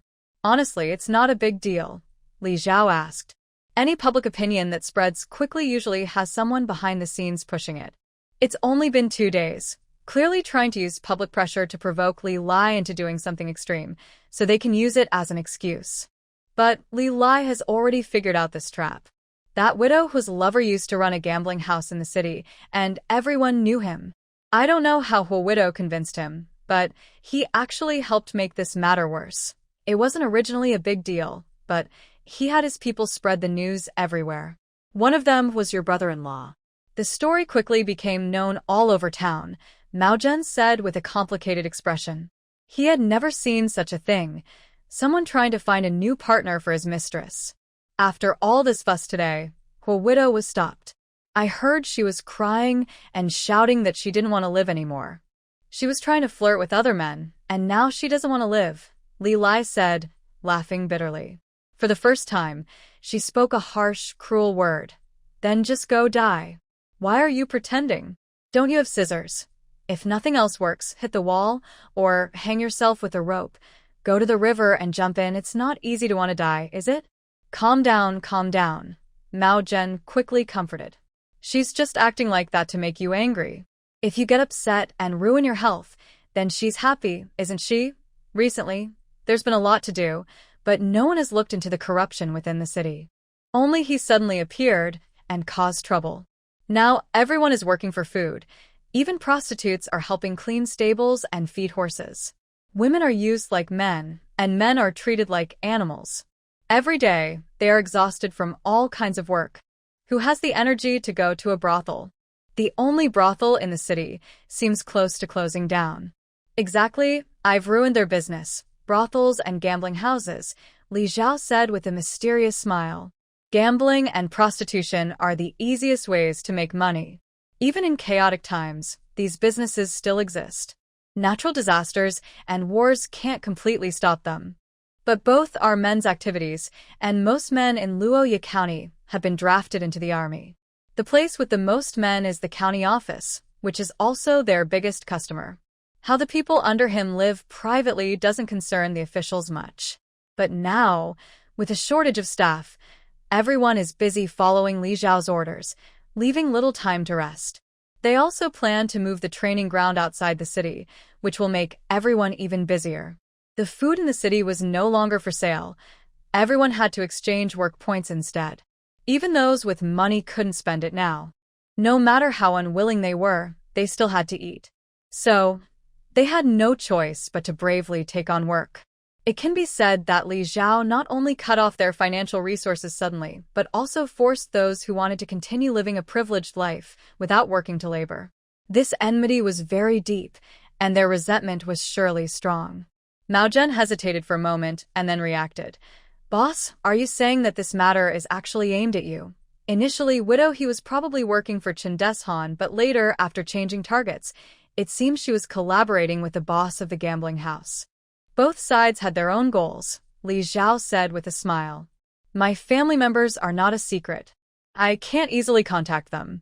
Panner is studying medicine with Dr. Chu, so I can't get close to her either. Xinger doesn't need to be mentioned. She's almost living with the army now, so it's even harder to approach her. After calculating everything, the best targets are my older sister and her husband. Although I don't know what their next plan is, if I ruin their family and cause chaos at their home, I will definitely have to focus on my own family. Mao Zhen suddenly understood. No wonder. I was wondering how a man could be so generous, even finding a good match for his mistress, Li Zhao. His focus was quite unusual. Li Lai was a bit confused but mostly understood the situation. This matter wasn't just about scheming against her and her husband. Ultimately, the goal was to scheme against her second sister. Don't startle the snake just yet. I want to follow the clues and see how many people are involved, Li Zhao ordered, looking at Mao Zhen. Got it. Mao Zhen eagerly responded, ready to act. Boss, what should I do next? Find Chen Deshan and ask him to send some skilled people to keep a close watch on widow He and her family, as well as the boss of the gambling house. Call Chui Lao-san, Mao Zhen quickly added. Yes, keep an eye on Chui Lao-san. If widow he causes trouble, let her. I want to see what kind of show she puts on if we ignore her today. Soon after she settled down, someone was already planning trouble. This was a good opportunity to clean up all the dirty, stinky things in the city and make it tidy. Mao Zhen, excited about causing trouble, happily left. Wang Quan and his wife looked at each other silently. Li Zhao left the space for them and went to the study to handle some matters. Before dawn the next day, just as Li Zhao was about to wash up and sleep, there was a knock on the door. He opened it and saw Mao Zhen, panting heavily. Boss, something happened to widow he. Li Zhao stepped outside. Speak while walking. Do I need to call Uncle Wang and the others? They're involved, after all. No need. Just tell me what happened. He called Wang Quan and Li Lai, but they might not be able to help much. If trouble starts again, he would have to calm things down, which was too troublesome. It was better for him to handle it himself. You told us to keep an eye on widow he and that old man Chui. Not long ago, Chui suddenly sneaked off to the Yichuan courtyard. We didn't dare get too close, and we don't know exactly what was said, but I recognize the person he met with. She's the madam of the Yichuan courtyard. Li Zhao looked at him carefully. Mao Zhen quickly explained, Don't misunderstand, I definitely wouldn't go to those places. It was the madam from Yichuan courtyard who came to find Brother Yong, asking him to help her arrange easier work for the girls in her place. I happened to see her then, so I remember what she looked like. After explaining himself, he also explained to Lu Yong, Brother Yong didn't agree to her and he didn't take the silver she offered. He returned it all. Brother Yong said that whatever needs to be done, there's an arrangement for it. As long as you pass the test, you can do any work. But if you don't, it's useless to look for anyone. The madam looked very unhappy, and later she seemed to go to find Uncle Wang and Brother Shan, but no one dared to set a precedent for her. The matter was dropped. Sorry for drifting off topic.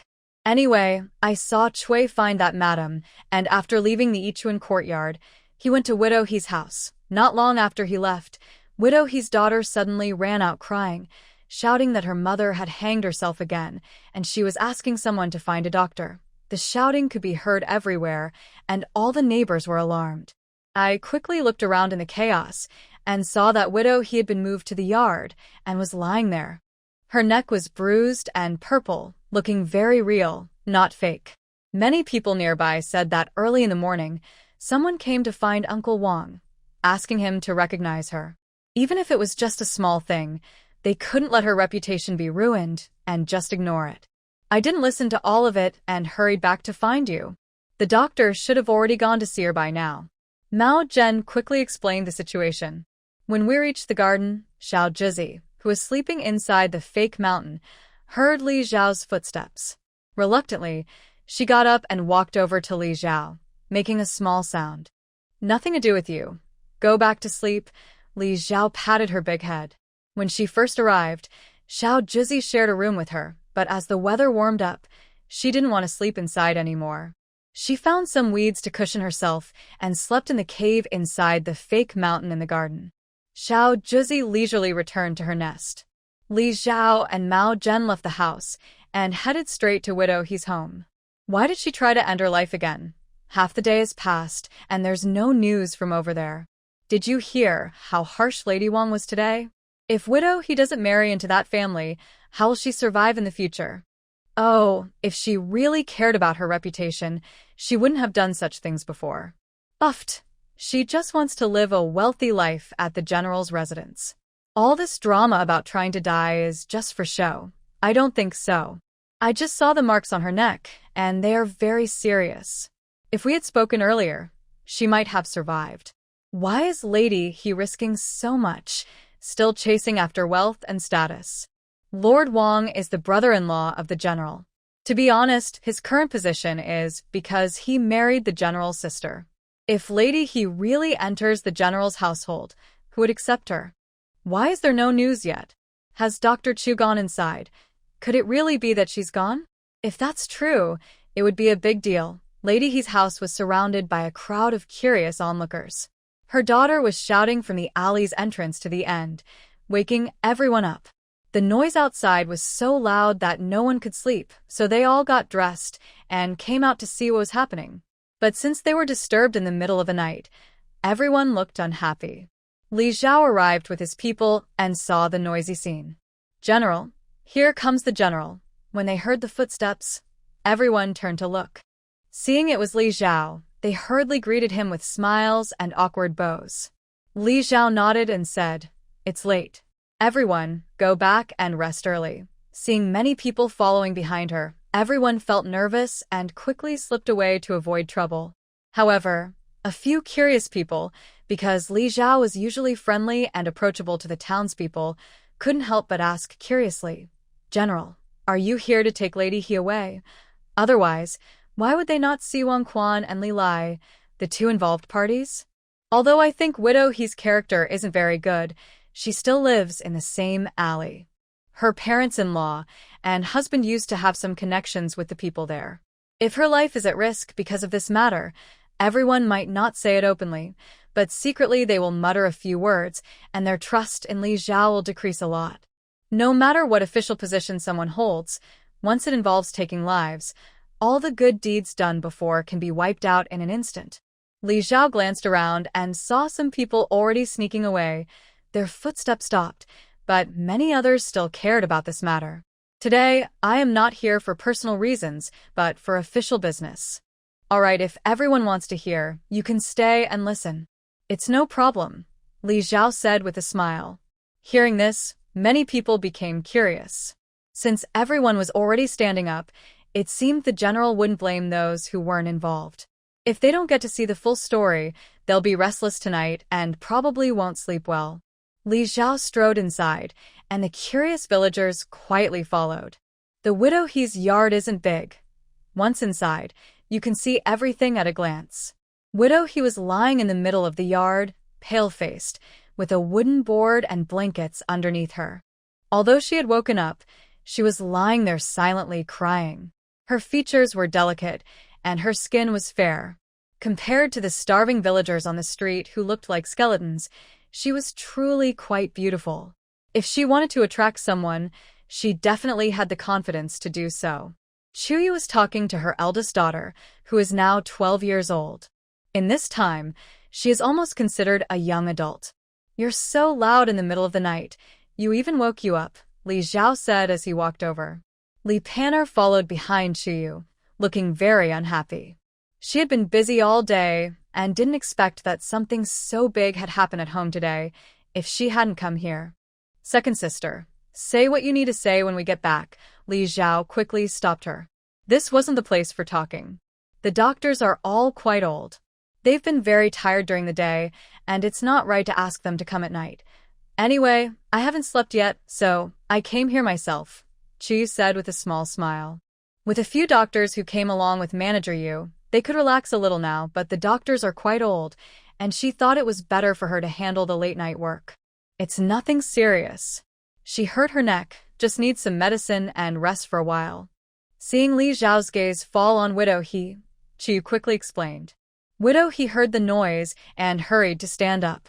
When she looked up, she saw Li Zhao's half-smile, which made her feel very uncomfortable. She quickly lowered her head and looked around behind Li Zhao but didn't see Wang Quan or Li Lai. Her heart started to beat faster with worry. "Good evening, General. Sorry for the mess and any disrespect." Widow He forced a small smile, her voice hoarse and unpleasant. Mao Zhen wisely went to bring a chair for Li Zhao to sit down. "Did I hear that you want my brother-in-law to divorce and marry someone else?" Li Zhao asked with a gentle smile, showing no sign of anger. But the widow was so frightened that she immediately knelt on the ground. "I absolutely have no such idea, and I have never said anything like that. Please, General, don't believe those crazy rumors." This time, her speech was faster and less weak than before. "Oh? Rumors, huh? Since you say that's not what you meant, why did you try to end your life?" Li Zhao looked at her curiously. Chuyu, who was already very tired and wanted to go back to sleep, felt she could endure a little longer. She went to get a chair and sat down to listen. "My husband died fighting on the battlefield, sacrificing himself for the court. We are very close as a couple. Since I learned of his death, I haven't been able to rest day or night. My husband's mourning period isn't over, and I have never had any other thoughts. I just want to keep his memorial tablet safe, and in the future, raise our 2 children well. That's my way of honoring him. Widow, he spoke tearfully, with sincere emotion. The 2 children beside her were also crying and wiping their tears, moving even those with shallow feelings. But Li Zhao was present, and no one dared to speak carelessly. Widow, he received no response and could only force herself to continue. Unexpectedly, Lady Wang overheard some gossip from a gossiping woman and took it seriously, claiming I was seducing Lord Wang. She covered her face, looking very ashamed and angry. No matter how I explain, Madame Wang refuses to listen and insists I did something wrong. How important is a woman's reputation? I may be a weak woman, but I can't let others slander me like this. How can I face my late husband and in-laws with such shame? Rather than live in this world and be humiliated, I might as well die. At least I can clear my name. Widow, he finished speaking and tried to run toward the nearby wall. 2 children, one on each side, held her legs. Mother! Mother! What will happen to me and my little brother if you die? Boo-hoo! We all know it's not your fault. You didn't do anything like that. Dad is gone, Grandpa and Grandma are gone too. Mother, don't die anymore. The mother and children hugged and cried together. Mother doesn't want to die either, but if she doesn't, others' spit might drown us all. Better to die cleanly than live in uncertainty. Widow, his daughter faced Li Zhao, crawled over, and cried while kowtowing on the ground.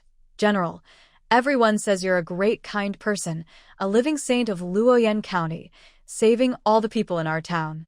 General, you always act justly. Everyone trusts you. Please help us. Save my mother, I beg you. Li Zhao grew tired of their acting. He pulled out his sword and pressed it against the young girl's forehead. Chen Taohua felt a sudden chill on her forehead.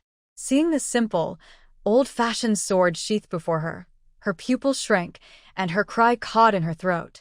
Seeing the young girl stop crying, Li Zhao looked at Widow He and directly drew the sword from his sheath, tossing it in front of her. With a clatter, the sword hit the ground, causing Widow He to tremble slightly. Didn't you want to die? Cutting yourself with scissors, hanging, or smashing into the wall, those are slow and painful. My sword, it cuts through iron like mud, very sharp. Just placing it on your neck, you won't need much force, and your head will fall off quickly. You won't feel much pain, and your wish will be granted. Li Zhao's voice was light and ghostly, like a demon crawling up from hell to take a life. Widow He stared at the gleaming blade on the ground, frozen in place. Her hands felt as heavy as 1,000 pounds, unable to lift and pick up the sword. General. Chen Taohua's voice trembled as she tried to speak further, but she fell silent when Li Zhao looked at her. Didn't you say I was a kind person? I like to help others fulfill their wishes. Since this is what you want, I will help you now. Why am I hesitating? Li Zhao sneered. After acting out such a big scene, it's really exhausting for you. Gathering information, creating chances to meet, using the child's illness to gain sympathy, deepen the relationship, then spreading rumors to cause chaos in the main wife's camp. Finally, taking advantage of the situation to make herself look like a victim, forcing the other side to compromise with death and public opinion. Such a good performance. You should go to the theater troupe, not waste your time making porridge. You're truly talented. Li Zhao watched her expression change from forced calm to fear, her face turning pale. It should be about the right time. Your lover should arrive soon. Did you tell him before he came, or will you wait for him to arrive, and then tell him together?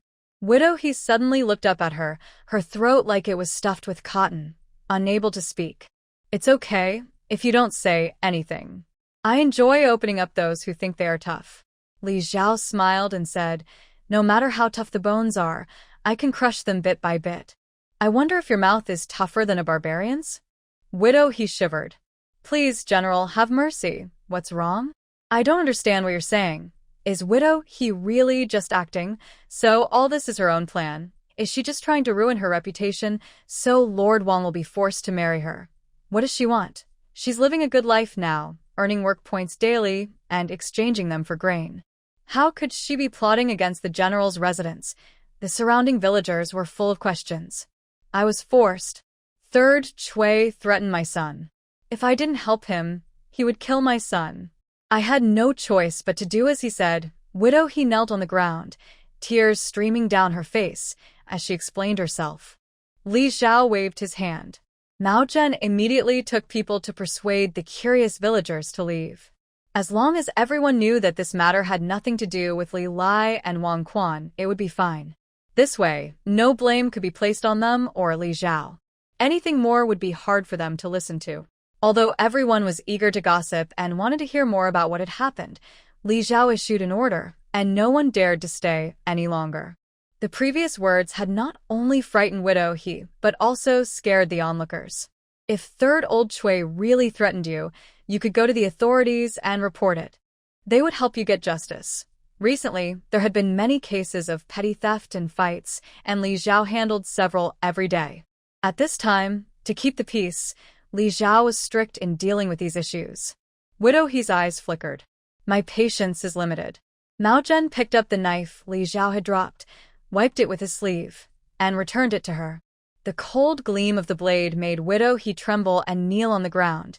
Then she told the truth. I originally wanted to find Master Chen. His wife had passed away long ago, and my husband is gone too. Being a widower and widow, it seemed like a good match. But Master Chen has been out of town, and when he returned, I couldn't find him. So I went to find third old Chui, who has many connections. I wanted him to help me find out more. If possible, it would be best to find someone to mediate and talk things over. At first, he agreed nicely, but after a day, he changed his tone and told me to target Lord Wang. He said he could arrange everything for me. Of course, I didn't want to do that. Lord Wang has a wife and children. No matter how shameless I am, I couldn't do such a thing, right? She forced a polite smile. Her words were half true and half false. The main reason she didn't want to do it was because she didn't want to offend Li Xiao. Lord Wang is just Li Xiao's brother-in-law, and she knew who he would support. If she caused trouble and broke up that good couple, she would be in big trouble herself. Li Xiao kept his expression steady and signaled her to continue. Old third Chui first gave me 50 taels of silver, saying if I succeeded, there would be even more. But now, even with the silver, I can't buy grain. The silver in my hands is useless, so I still refuse. Then he got furious and threatened me with my son's life. You don't know, General. Old third Chui has been in Luya County for many years, with many henchmen. If he really wanted to take our lives, it would be very easy. The officials can't watch us all the time, right? She wiped her tears, looking sad and helpless. My husband is gone, my younger brother's life is unknown, and now only my son remains in the Qin family.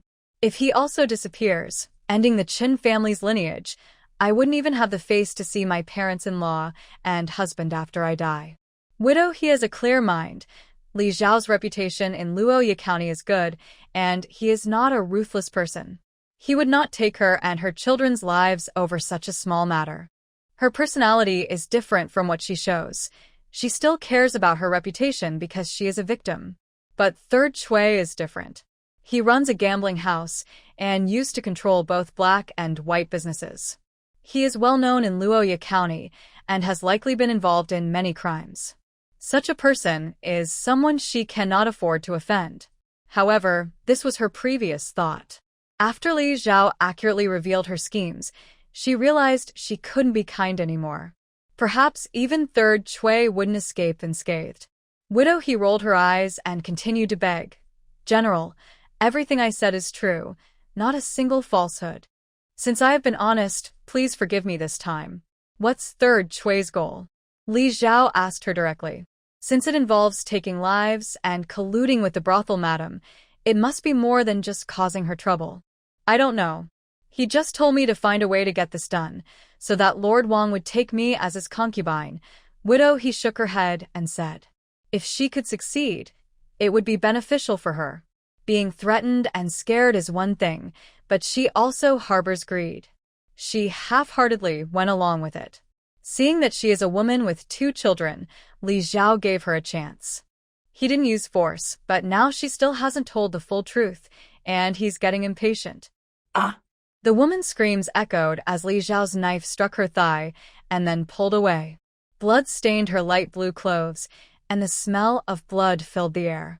Widow He clutched her leg, trembling with pain and cold sweat. Mother, Chen Taohua and her brother hurried over and stood in front of Widow He, scared but brave enough to glare at Li Zhao. I told you I have little patience. The knife can teach you how to behave better than people. Now, can you clearly tell me what old Third Chui's purpose is? Li Zhao wiped the blood off his knife with a cloth, his face cold as ice. Yes. Widow He nodded hard, her eyes full of fear. If that knife had gone a little deeper, it could have cut to the bone and completely disabled her leg. Chuyu, please help stop the bleeding, Li Zhao said with a smile, looking at Chuyu, who had been happily watching the scene until Widow He's screams startled her into standing up. Chuyu. She rolled her eyes without hesitation. You're just wasting medical resources like this. But she still took her medical kit and went over obediently. Her injuries were serious, but what could she do? Chuyu quickly bandaged the wounds. Although the blood looked frightening, Li Zhao hadn't used much force, so the injuries weren't deep. Widow He's wound on her neck was not healed, and she had new injuries on her body. She trembled and sat down on the ground. When Li Zhao's gaze fell on her again, she hurriedly spilled everything she knew. Since the battle to defend the city, Cui Laosan's gambling house has been doing worse and worse. After they started exchanging work points for grain, almost no one went there anymore. Everyone now knows that even with silver, you can't buy anything. Betting with silver, whether you win or lose, feels pointless. He originally wanted to switch to using work points as bets, but when he asked Lord Lu and others, no one agreed. No matter how many work points there are, how they are divided, it all depends on the government. Cui Laosan has no way to change this. If they bet on grain or other goods, that would require some skill. People who exchange work points for grain still have some conscience. They think about themselves and their families. Now, grain is so scarce that they can't even feed themselves, so they wouldn't risk betting it, let alone other items. Work points can be used not only to exchange for grain but also for other daily necessities, as all shops inside the city have been taken over, limiting the use of silver and money. People who have lived in Luya County all their lives, even during the barbarian attack on the city, didn't leave. Now, in times of war and danger everywhere, it's even less likely they would go out to buy things with silver. Widow He continued, Cui Laosan blames all this on your head, General, and has even cursed you privately more than once. He can't find a chance to attack you directly, so his men are nowhere near you. He even thought of making me attack Lord Wang, to cause you trouble. I initially thought he truly believed that, but once he stayed at my place and, after drinking a little, he told me the truth. Now, only you and the young lady hold the key to the granary. He asked me to get close to Lord Wang, so that if he could be taken in and made into a subordinate, he could then enter the general's residence. Once inside the general's house, it would be much easier to steal the key to the granary from the young lady. Every day, many of Li Zhao's guards protect Li Junmei, because holding the granary key, they fear someone might have bad intentions. With so many guards around, she doesn't wander anywhere. Her daily routine is very fixed. She doesn't leave the city, so if someone wanted to harm her, they wouldn't find a chance. As for harming Li Zhao, only someone with a broken mind would consider it. You mean his goal is to get the granary key and steal the grain? Li Zhao asked with a frown. Widow He nodded. Yes, that's what he told me. He said if we could steal some of the grain from the county warehouse, it would be a big deal. But if they steal the grain, how would they transport it out? Even if they get the key, the grain isn't small, and it's impossible to sneak it out of the city, Panjurli asked confused. If they have the key but can't get the grain out, it's pointless. There are guards at the granary who can communicate with him. Widow He replied. He found out that the refugees outside the city are digging the moat, so it won't be finished anytime soon. The moat's water needs to be diverted from the river inside the city. The river beneath the city wall can be blocked by removing the iron bars that are holding it back. At that time, food supplies could be secretly carried out with the water flow, and people could escape through there. From stealing the keys to stealing grain from the granary, and then smuggling it outside the city. This plan is indeed feasible. If Li Xiao had noticed anything suspicious and thought it was just a private matter between Li Lai and his wife, letting them handle it themselves, they might have really been robbed later. Who is the person assisting him at the granary? Are there also people outside the city helping him? Li Xiao looked at her and continued to ask. I'm really not sure, General. Cui Lao Send keeps his mouth shut tight. He only told me those things because he wanted to rely on me to steal the keys. Otherwise, even if he was drunk, I wouldn't be able to get any information out of him. He Guafu shook her head and said. Afraid that Li Xiao wouldn't believe her, she quickly raised her hand and said urgently, I swear, if I am hiding anything, I will die a horrible death. Her expression looked sincere, and Li Xiao stared directly into her eyes. He saw no signs of lying or hiding, only honesty. Old Chun, bring the person in, Li Xiao called out loudly. Outside the courtyard, Chen Deshan heard Li Xiao's voice. He kicked the tightly bound Cui Laosan, whose mouth was also stuffed with cloth. Cui Laosan grunted softly, lowering his head so his face was not visible. Drag him inside, he ordered his men. He yawned and cursed. Damn it, if it weren't for that little bastard, I would still be sleeping peacefully. No need to come out in the middle of the night to catch people. All right, I'm the same. At least we've cleared away these hidden dangers, so we can sleep more peacefully afterward. Lu Yong patted his shoulder.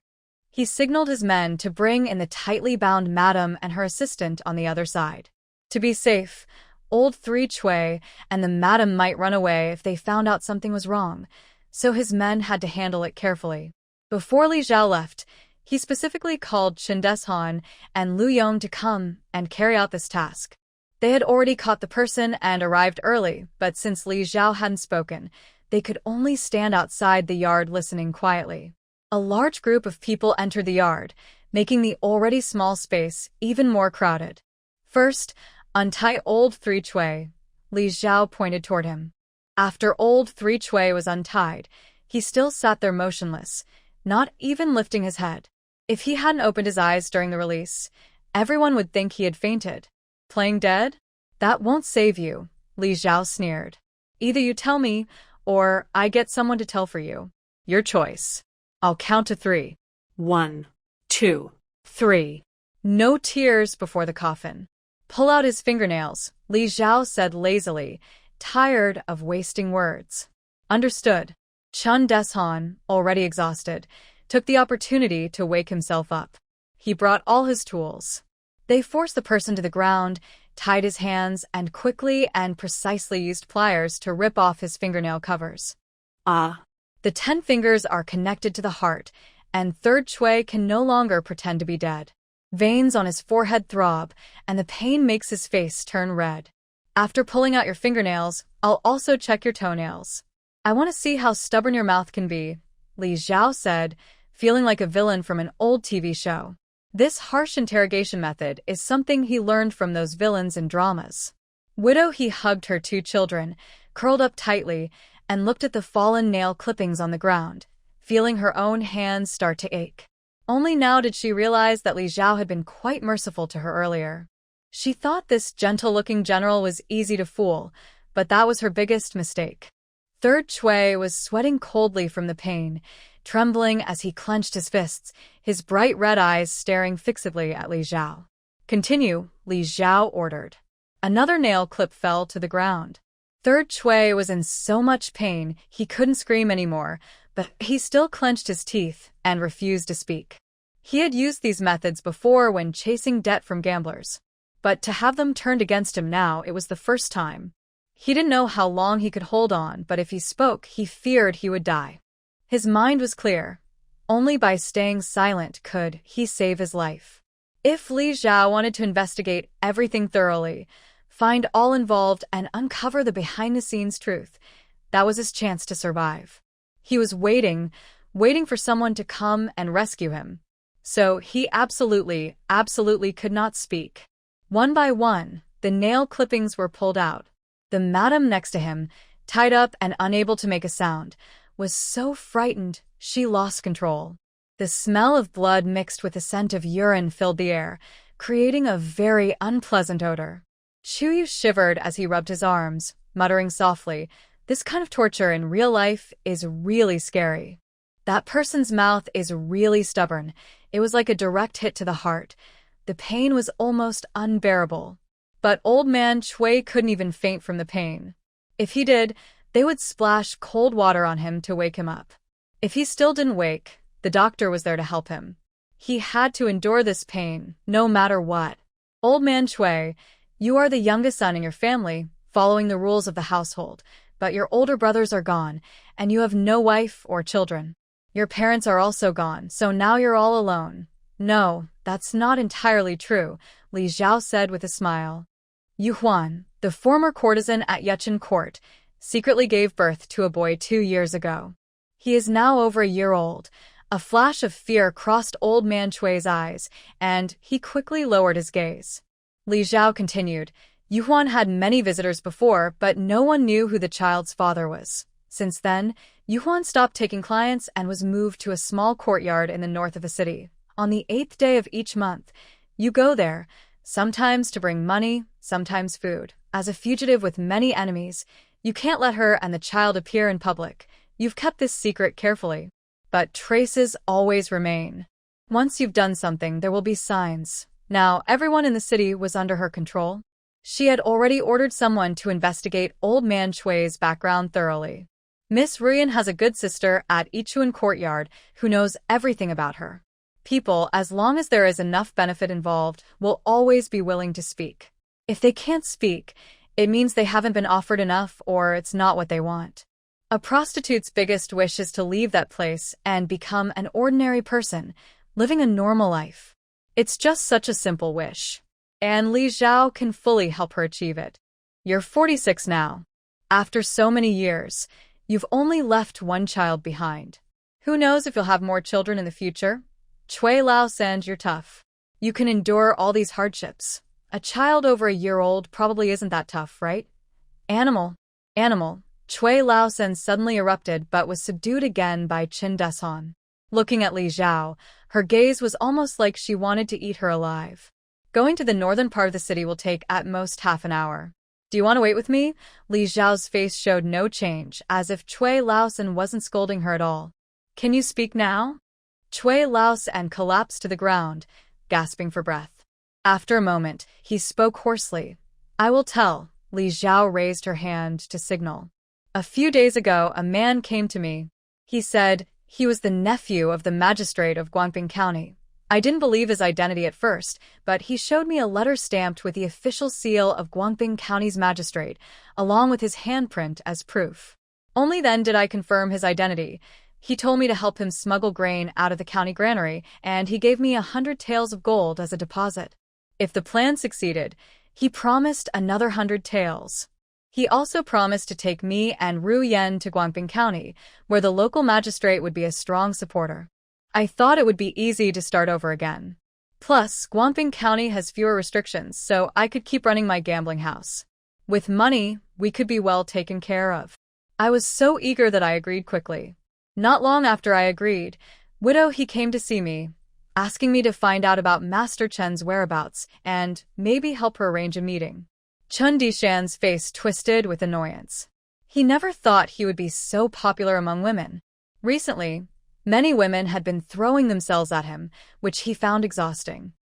He didn't expect there was someone plotting against him. I wouldn't miss this opportunity that came right to my door, so you, General, also know what happened next. Old Third Chui tried to speak more calmly, but he couldn't hide the hatred in his eyes. He was alone, only having one child in middle age, and now that child had become a threat to him. Who is the guard watching the granary? How did you contact him? Li Zhao asked. Mao Motzi. Lu Yong's face changed. This person was one of the original county yamen guards. Li Zhao didn't remember much about him. There were too many people, and even with a good memory, she couldn't keep track of everyone. But she saw Lu Yong's expression change and looked at him. Your man? It is because my subordinates are not strict enough. Please punish the general. Lu Yong knelt down. Get up and speak. Don't kneel so easily. Yes, Li Zhao looked at Chui Lao San. Continue. The guards at the granary are divided into groups of 10. They work in 3 shifts each day, totaling 210 people. That means there are 70 guards at the granary at any time. Li Xiao raised an eyebrow. This number was quite clear. The granary isn't very big, and 70 guards are enough to guard it tightly. To be safe, he gave each small team leader a copper bell. When there was any movement, they would ring it immediately. Soldiers inside the city also patrol back and forth, usually within 15 minutes. Cui Laosen only has about a dozen people available now. If they really fight head-on, no one knows who would die first. Mao Motzi is one of the team leaders. He's an old man in Luya County. 2 people from his team will join him. Together, the 3 of them can handle the other 7. The nephew of the magistrate of Guangping County also has some men. At night, they can work with my people to take out a few more small teams, Cui Laosen replied. When 3 people face 7, they mainly rely on everyone in the same team knowing each other well, so they won't guard against their own teammates. Are their numbers large? And how do you ensure they won't make noise and attract the patrol soldiers outside? With so many people fighting, unless the outside guards are deaf, they wouldn't miss anything. I don't know exactly how many people there are. He hasn't told me. He's very secretive. He just told me to trust him. He said he can handle it. Later, when I asked impatiently, he finally revealed a little information. They have many confusing smoke devices, and their own people have taken antidotes in advance. This way, they can use the confusing smoke to eliminate most of the people. Even if some are not knocked out, it will be much easier to deal with them afterward. Additionally, when the time comes, refugees outside the city will cause trouble, and most of the soldiers inside will go to help. The city will be empty, and even if there is some disturbance, it won't be noticed. Old Third Chui explained this. One link after another, even the guards and the refugees have people on their side. Where is that person now? Among the refugees, who is this person? Old Third Chui shook his head. I don't know. We always meet at Yichuan Court. It was also Queen Xiao who helped arrange the meetings, so I only got to know about it through her. Later, she conveyed all the messages. It was also him who found the refugees. I don't know exactly who they are, but if they want to cause enough trouble for the soldiers outside the city to come and support them, the number of people must be quite large. Otherwise, they wouldn't be able to cause a big problem. Queen Xiao is the name of the old madam at Yichuan Court. Release her. Li Xiao nodded at Queen Xiao, who was crying uncontrollably and had lost control. I'll tell you. Please, General, spare my life. As soon as she was released, Queen Xiao immediately knelt and bowed her head to Li Xiao. Having seen what happened to Widow He and how Old Third Chui was dealt with just now, she dared not have any other thoughts. She was afraid Li Xiao might also punish her. The person's name is Tian Tao. He lives in the northern part of the city, in the 3rd house after the one where Yen lives. Old Third Chui looked at her in disbelief. Autumn Girl's eyes flickered with hesitation, but she continued speaking. Tian Tao was worried that Cui Laosen might have some plans, so he moved directly nearby. Li Xiao knew this weakness, and Tian Tao also understood it. As for the refugees outside the city, I really don't know anything about that. Autumn Girl cried and kowtowed to Li Xiao. Li Xiao gave Chen Deshan a look to signal him, and Chen Deshan nodded quickly before leaving the courtyard. There were still many brothers watching from the nearby misty yard. If Tian Tao lived not far from there, his men would notice something strange, and would surely try to leave quickly. But now it was midnight, and the city gates were closed. Getting out wouldn't be easy. Chen Deshan thought about this and quickened his steps. He needed to catch these people as soon as possible. Otherwise, the unarmed are no match for the armed. If these people, in desperation, hurt the common people, it would be the end. How did you get in touch with Tian Tao? Li Xiao rubbed his forehead. Lately, he had stayed up late too often, and his head was starting to hurt. Tian Tao came before the general arrived at Luya County. He stayed in the courtyard for several days, very generous, and the girls in the courtyard liked him a lot. I initially thought he was just a wealthy outsider, with only some superficial connections, not much more. The night before the barbarian army arrived, Tian Tao caused a ruckus in the courtyard all night, completely drunk and unconscious. We couldn't believe it. No matter what we said to a drunkard, it was useless. When he woke up and found out about it, it was already too late for him to escape. At that time, the general had already ordered the city gates to be closed. The whole city was preparing for battle, and no one was allowed to leave. There was no way for anyone to escape. He wanted to go to the county office to ask for help and open the gates, but no one paid attention to him. He couldn't find a way, so he injured several young women in the courtyard to vent his anger. I told the old man to chase the people out, and after that I never heard anything about him again. Later, the general held the city, and the gates were opened. Yet I saw this person again. At this point, Chunyang paused. Li Zhao sneered and said, "Was that after the first group of refugees was brought in?" Chunyang nodded. "Yes. He suddenly came to see me. I thought he was causing trouble again, but it turned out he suddenly had many people under his command, and they all held the old man and the servants in the courtyard. Then he revealed his identity and asked me to work for him. Whether it was stealing the keys to the granary or smuggling grain, such big matters are not something people like us can handle. Then I thought of Cui Laosen. Because of the Yuyan incident, Cui Laosen and I had some friendship. He ran a gambling house for many years, dealing with everyone from top to bottom, so he's a bit more capable than me." Later, the general found out about everything. The benefits he gave Cui Laosen were gold and a promise to settle in Guangping County as a supporter. "What did he give you?" Li Zhao asked. "Of course, it was also gold. No one dislikes money, and I do too," Chunyang said with a shy smile. "TSK. I thought this time we wouldn't need anyone to get hurt, but it seems I was wrong." Li Zhao tapped the handle of his sword. Everyone was so scared, yet some still refused to admit defeat. Some are tough and stubborn, while others are just cowardly and stubborn. Do they really think they can fool her like she's a fool? Chunyang's forehead broke out in a thin layer of cold sweat. On the ground nearby, there were 10 blood-stained fingernail clippings from Cui Laosen. "General, I am telling the truth. Shouldn't the important person be Tian Tao? She already said everything that mattered." "Do you know which spot on the human body hurts the most?" Li Zhao asked with a smile. "Dr. Chu here knows." Li Zhao pointed to Dr. Chu, who was sitting nearby eating melon seeds. Chu looked confused and looked up. "Huh? Yes, Li Zhao. Forget it. She might as well do it herself." Chunyang swallowed hard, glancing at Chuyu, who was expressionless nearby, desperately trying to keep her body from trembling. "If I say anything, I hope the general won't blame me." She gritted her teeth and bowed her head to the ground. Li Zhao raised an eyebrow. Was she really scared by Chuyu? It was probably because this madam was too timid. "You say, as long as you haven't committed a serious crime, I won't blame you. As for whether the crime is big or small, that's up to her to decide." "The owner of Ichuan Court wasn't originally me," Chunyang said with tears in her eyes. 20-some years ago, I was a courtesan there. Later, I grew old and couldn't buy my freedom. Fewer and fewer people came to see me, and the owner gradually let me manage the court's affairs.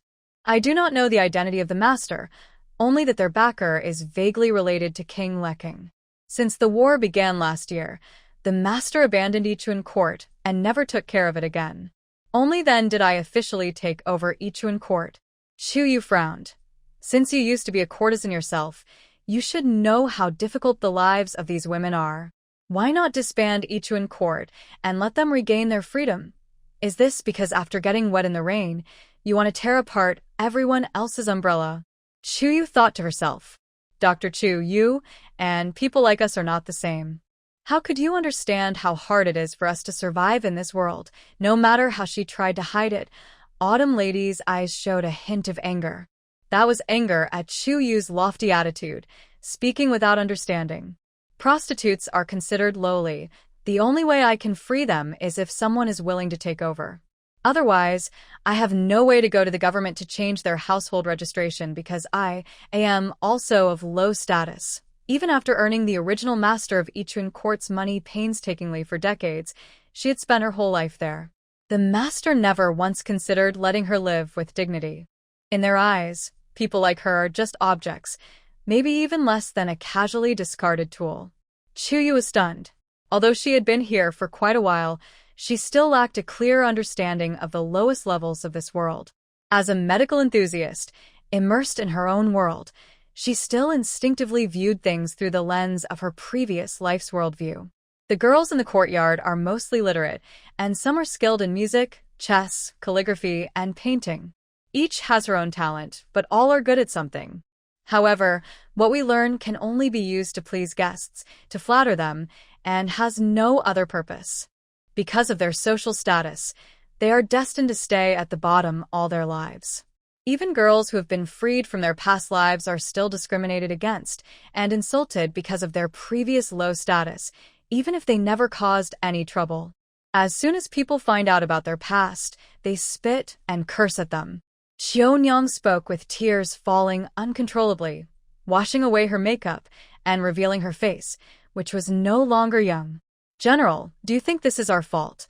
Are we born to be lowly, to be scolded and mistreated? Li Zhao looked into Xiaonyang's tearful eyes and couldn't find the words to respond. This is a problem of the times, not theirs. But now, in the city, there are no restrictions on work for men or women. In fact, there are more women than men, and everyone can support themselves with their own hands. You can do the same. Li Pan'er disagreed. Li Zhao does not judge people by their background or household registration. From the beginning, he ordered that anyone who wants to work can do so, and everyone is treated equally. Even those who had signed contracts to sell themselves in the past are the same. They haven't signed new contracts, and working at home earns them work points, so they are treated equally. Previously, the contract Chen Deshan and others signed was just a way to control them because no one fully believed in what was being done at the time. Now, it's almost the same as having no contract at all. No one considers Chen Deshan and others as servants of Li Zhao. The same goes for the disaster victims. Signing a contract was just a way to make them more obedient, and it was only temporary. Hearing this, Li Pan'er instinctively felt sorry for Li Zhao. Yes, the general is a good person. Although she was praising her, Li Zhao felt she was mocking her. At first, we thought the same. No matter our status, we could stand proudly in front of everyone and live just like anyone else. Even if we earned less than before, no one would dislike us. We didn't even need others to respect us. Ignoring us was enough, just like ignoring any ordinary person on the street. We just wanted to live a normal life. Xiaonyang let out a bitter laugh. But that's impossible. People mock, ridicule, and humiliate us. Anyone who finds out our background does this. If you're a man, it's not just words. You might try to take advantage, and if you resist, you could get angry and hit you. It's like that. She took a deep breath. We're just prostitutes. Why pretend to be pure and noble? Xiaonyang's heart burned with anger, the fire growing stronger, burning away her fears and hesitation. She looked up at Li Zhao and said, General, aren't we also citizens of Luya County? It seems like everyone is treated equally now, as if we are in a fair situation. But the girls who can read and write like us are always blocked and humiliated when they try to do clerical work. The same goes for other kinds of jobs women can do. The general asked why I agreed to help Tian Tao, so I will tell you why. Because we cannot get the fairness we want, and we have lost the means we relied on to survive. The general's order to strictly prohibit soldiers from entering brothels was well-intentioned, meant to give us a fresh start. But even if our bodies stay out, our spirits are marked by the place. We survive in a tight spot, caught between difficult choices. She spoke these words strongly and confidently. So, Tian Tao doesn't need to promise me much. Just letting us return to how things used to be is enough. At least then, the sisters in the courtyard can live well. Li Zhao remembered what Mao Zhen had investigated. Recently, 2 girls at the brothel died by their own hands. The brothel didn't report it.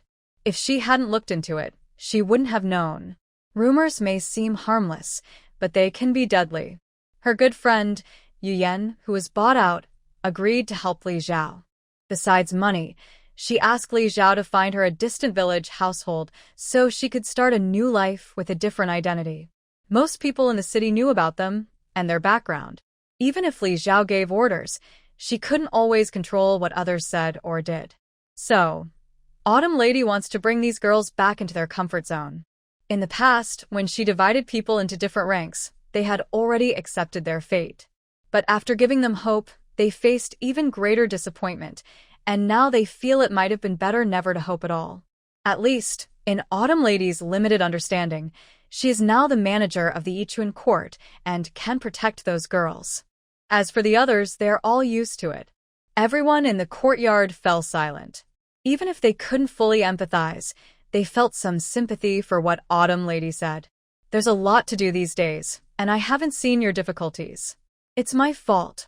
Autumn Lady looked at her in shock, as if she had seen a ghost. Is she apologizing? To a lowly courtesan who once tricked her?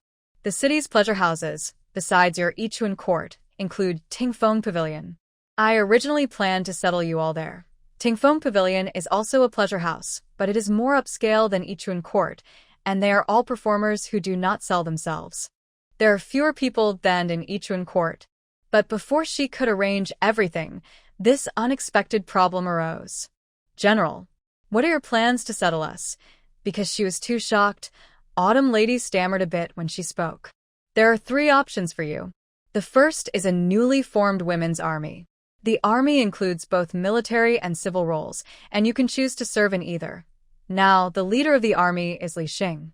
Besides her, it's me. Under my watch, I can guarantee that none of the things you just mentioned will happen. If there are such people, they will be expelled from the army immediately. The girls in the brothel may seem delicate, but many are actually better off than ordinary civilians. They are healthier and can join the army if they want. The second option is to go to Dr. Chu. There is a shortage of doctors in the city, and Dr. Chu has been recruiting women to work in his clinic. However, the recruitment is not very smooth because learning medicine requires literacy. Most common men are not literate, and women of low status are even less likely to be able to read. So far, only Li Panner and 2 others have been recruited. One is 13 years old because her father is a scholar and can read. The other is a woman around 30, whose son attends a private school, so she learned a few words too. As for the others helping out, Chuyu says they are only fit to be nurses, let alone learn medical skills. That's why Li Zhao had already thought about these women from the brothel and mentioned it to Chuyu. Chuyu remembered this and looked at Xiaonyang with eager eyes. Don't worry. If you become my disciple and someone dares to talk nonsense. She pointed to her medicine box and needle kit. I'll scare them to death. Li Zhao smiled and continued, the third thing is that I found an empty estate.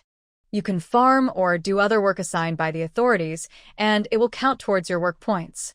It's enough to support yourselves. And that Zhuangzi, besides you all, I will not arrange for others. If anyone wants to come out later or get married, it's fine. I won't interfere. Currently, there are not many other places in Luya County, mostly just vacant land. Now, more and more refugees are being accepted, and arrangements are needed for them. If they go to the countryside, those refugees won't know your details, and only you will know your own past. Xiaonyang looked at her excitedly and asked, is what the general said true? If it is true, all the worries she had will be solved, and they can finally leave their current status behind. Of course, it's true. Does the general not blame me? Xiaonyang still found it hard to believe. She thought she might not survive today, or at least lose half her strength, but things took a turn, and now she feels like she's living in a dream. One thing is one thing. I had already decided to arrange for the people from Ichuan court. And your conspiracy with outsiders to plan the granary will also be punished accordingly, Li Zhao said thoughtfully. In Xiaonyang's frightened eyes, he continued, you'll be punished by digging the city moat outside the city for 3 months without any credit. 3 months, the moat should be nearly finished by then. Xiaonyang finally relaxed, her shoulders slumping, and she let out a breath. In the past, digging a moat was like forced labor, poor food, exhausting work, and if you slacked off, you'd be beaten. Some people even lost their lives doing such heavy work. But Li Zhao wants people to work, not to risk their lives.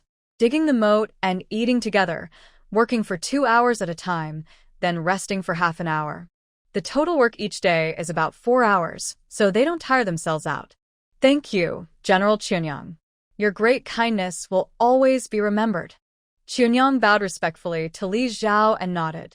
Widow, he is punished to dig the moat for a month without earning any work points. Li Zhao didn't overlook Widow He, who was curled up nearby.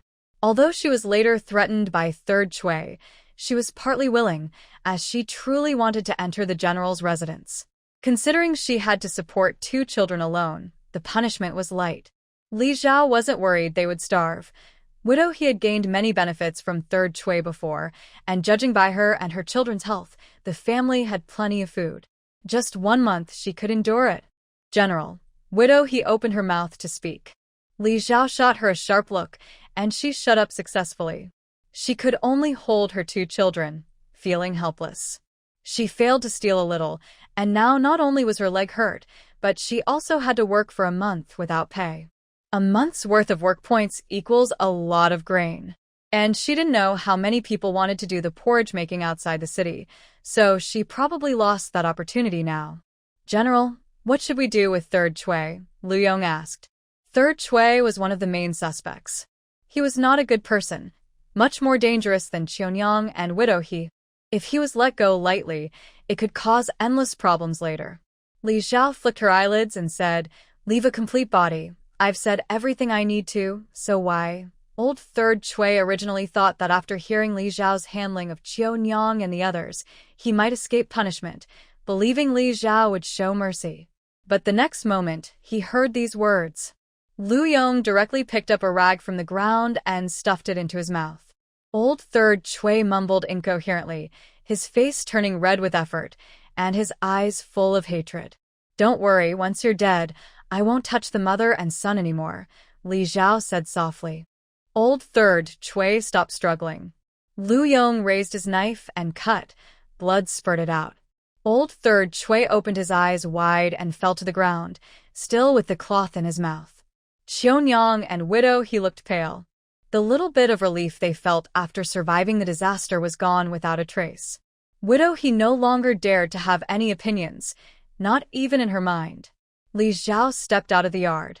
Li Panner followed behind quietly and asked, "Second sister, are you really going to let the mother and son go?" She was a bit conflicted but continued, "Although I might seem too ruthless, leaving them alive could bring trouble later. After all, he killed his own father. Isn't it common in plays for sons to avenge their fathers after many years? We must be careful." "I'm not afraid of his revenge," Li Zhao smiled. "Leaving them alive is because they haven't done anything wrong now, they are innocent. But if he grows up and seeks revenge or commits another crime, I will kill him without hesitation. But she wouldn't attack helpless women and children now. That would be no different from those barbarians." "I'm more afraid of what might happen than what has already happened," Li Panner muttered. "There's no such thing as being prepared for every possible danger." "Panner, do you think I've come this far by being afraid of a child under 2 years old? Isn't that a bit too timid? Strong people are not afraid to make enemies. More people will want to kill me in the future, but as long as I stay strong forever, no one can hurt me. If I were really so easy to kill, it would only mean one thing." Li Zhao looked into her eyes. "That I am not strong enough yet, and if I die, it's what I deserve." Li Panner froze in place. When she finally came to her senses, Li Zhao had already walked away.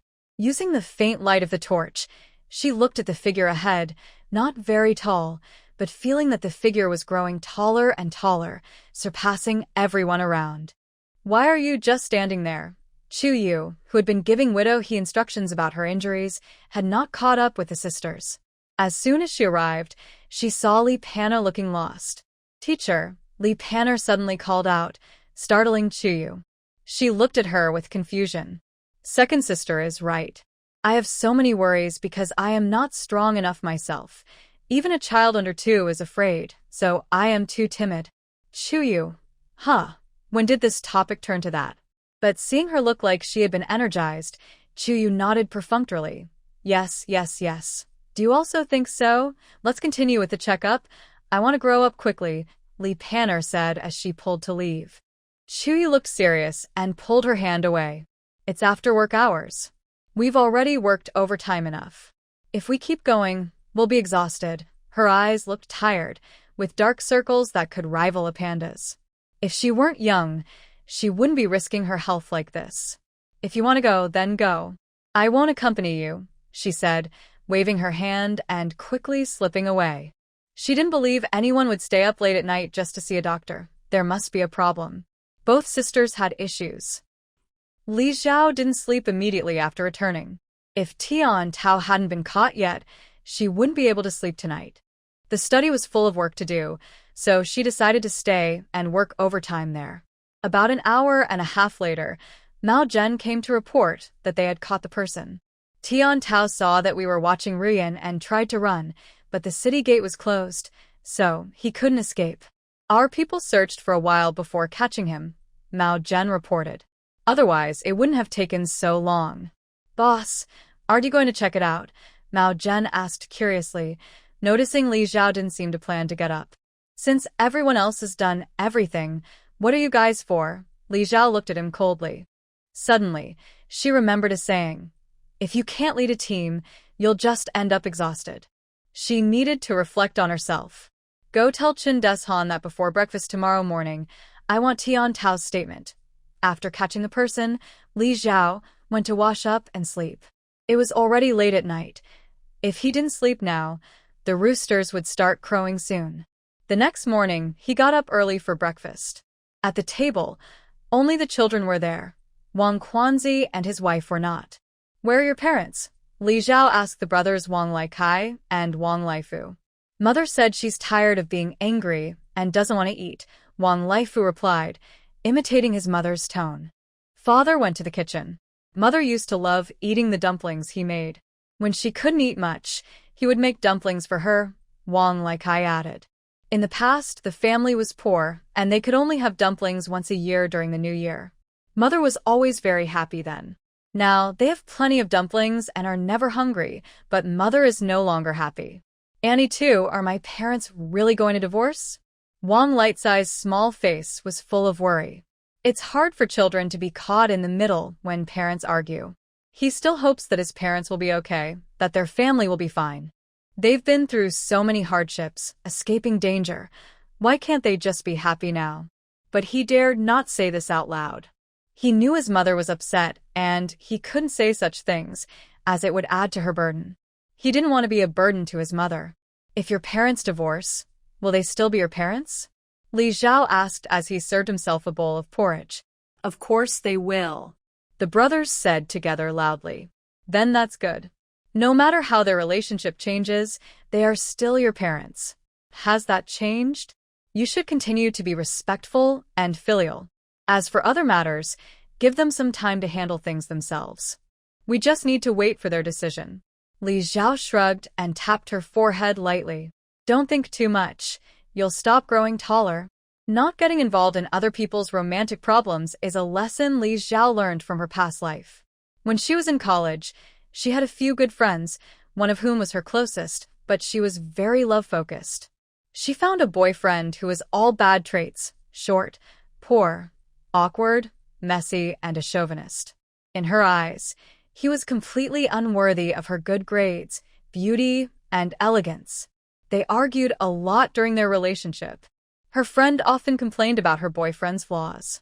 She advised her to break up several times, but they kept breaking up and getting back together, even treating it as a kind of fun. Eventually, they got married. She became the one who was not wise, disliked by everyone. Yes, she was hit and killed the day she just attended her friend's wedding. That was a painful lesson. She would never interfere in others' romantic affairs again. Whatever, let it be how they want.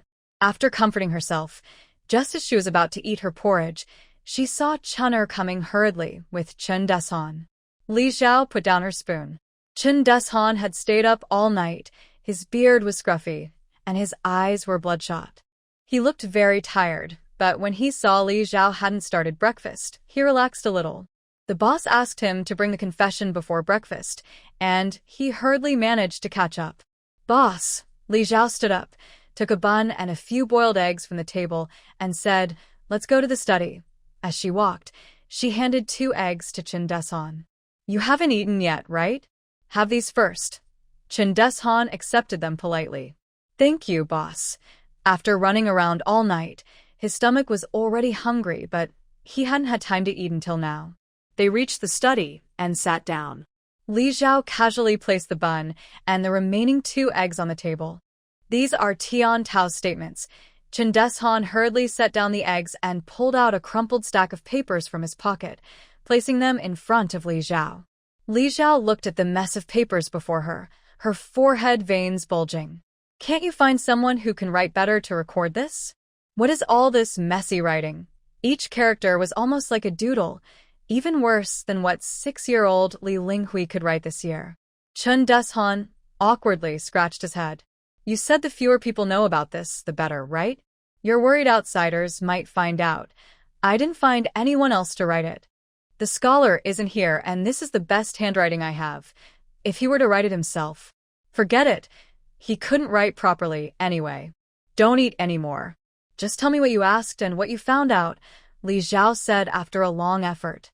She couldn't even guess correctly, so she gave up. Chen Deshan looked longingly at the eggs. He just sat down. He hadn't even started eating yet. However, the boss issued an order, and I dared not disobey. Tian Tao said he couldn't escape the city and was stuck in Luya County. After the city was secured, he relaxed a bit, but then he was worried that the barbarian army might go to Guangping County, so he didn't dare to return. Li Xiao nodded and took a bun to eat. The bun had thin skin, generous filling, soft dough, and when bitten, juice flowed out. The kitchen lady's cooking skills were quite good.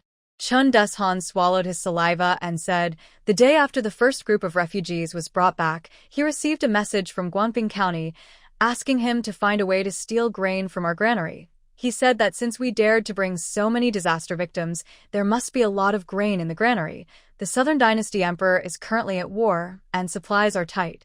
If enough grain can be sent over, the Tian family will become prosperous. He spends his days drunkenly in Luya County and doesn't know the situation.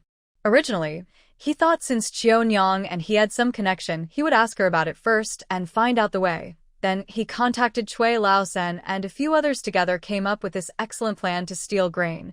Many of the recent refugees outside the city have been bought off by the Guangping County magistrate, who promised to give land, money, and grain in return. Their families have also been settled in Guangping County. These people were already known as troublemakers when they gathered in Guangping County, and they had quite a few followers. Did they alert anyone outside? Li Xiao felt a bit panicked and wished he had let Chen Deshan bring the tea along.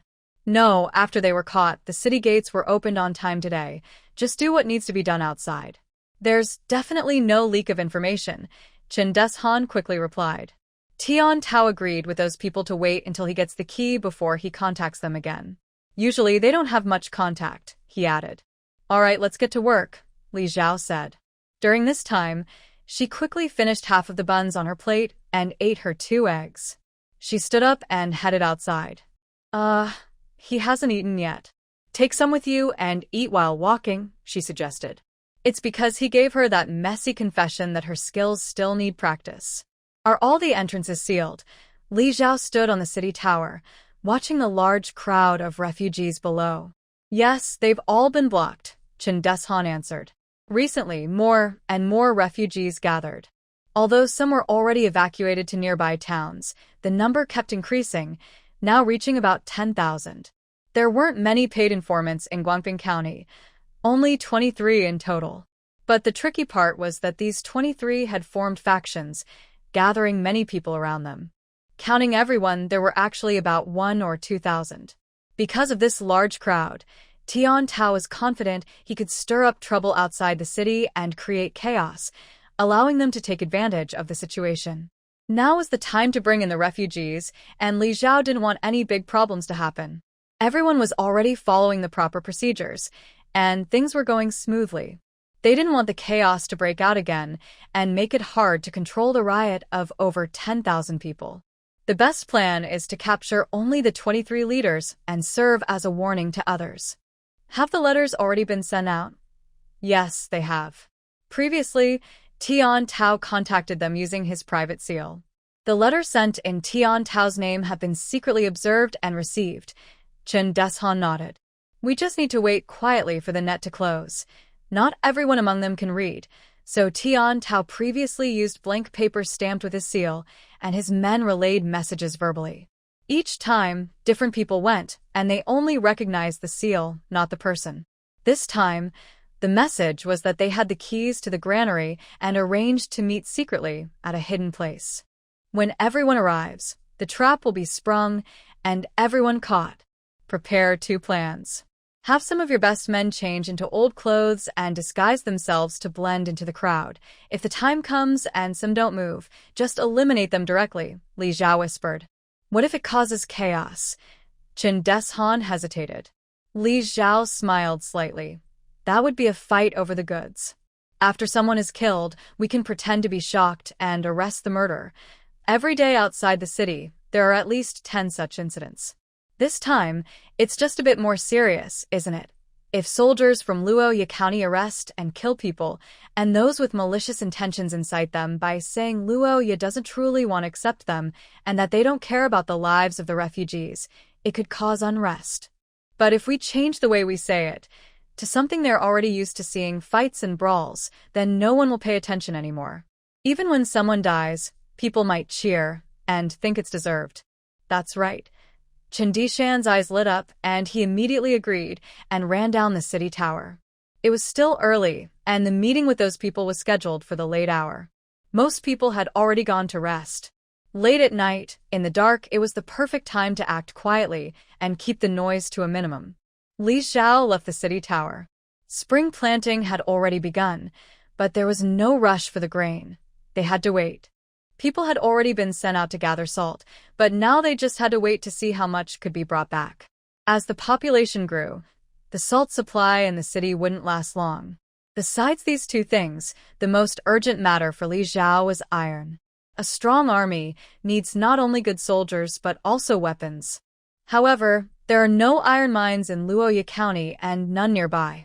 Iron was a very important resource during wartime, and now, the known iron mines all had owners. Those people wouldn't foolishly sell iron. If they can't buy it, they have to take it by force.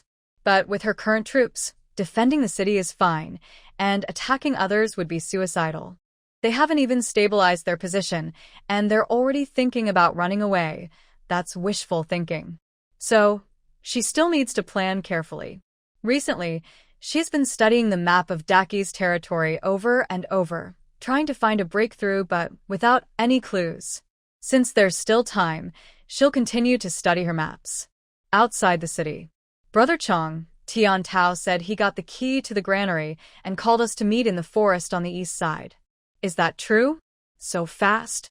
He hasn't been caught, right? A small, sneaky man with shifty eyes was digging a waterway while moving closer to a strong man with a beard. He whispered softly as he leaned in. Although Tian Tao is the nephew of the county magistrate of Guangping County, we all think he's just a soft guy who spends all his time with women. We respect him politely when we meet, but we don't truly respect him deep down. If we get caught, how could we stay safe here? The man said quietly while digging. I've watched them. Today, Dr. Chu and the others left the city on time.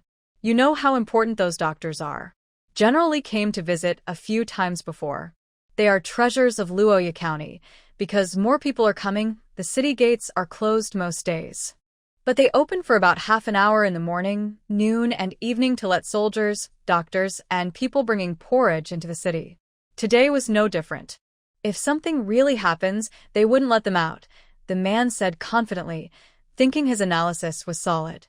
That's good. That's good. The small man sighed in relief. Finish this task quickly, and we can go back early. Lord Tian will give us a lot of silver and land. We'll be big landowners, he said with a longing look. Do you think General Li is crazy? Good grain is not kept for themselves to eat, but taken out to do good deeds. This shows that Luya County must have a lot of grain. We saw many loads brought into the city before, and there are probably even more. Brother Chong remembered how some grain was stolen earlier, and he could get a good share too. He felt that digging this canal wasn't so hard after all. People say Luya County is run by a woman. What kind of progress can it make? They only managed to hold the city because the army retreated by luck. I think it will all end sooner or later. I just can't understand what the people of Luya County are thinking. They actually let a woman be in charge. If I had been one of the people from Luya County before, I would have removed that woman from her position early on. Then, There wouldn't be such a waste of grain to help the disaster victims. Even though I am also one of the disaster victims because of the unfulfilled promise from County Magistrate Tion, I already feel like I will soon be a landowner. I'm not like these dirty, starving disaster victims. The two kept talking, one after the other, rambling on. In their words, it seemed as if they could already see the future defeat and destruction of Luya County. And they both blamed it on respecting women too much.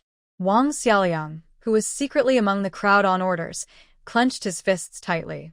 He fought to hold back himself so he wouldn't jump out and ruin the general's plans. Bah! What do these people know? The general is still far above them, yet they criticize and judge him. How shameless can they be? Since the time in Dian County, Li Zhao shot down the enemy's battle flag with an arrow and later wounded the enemy general.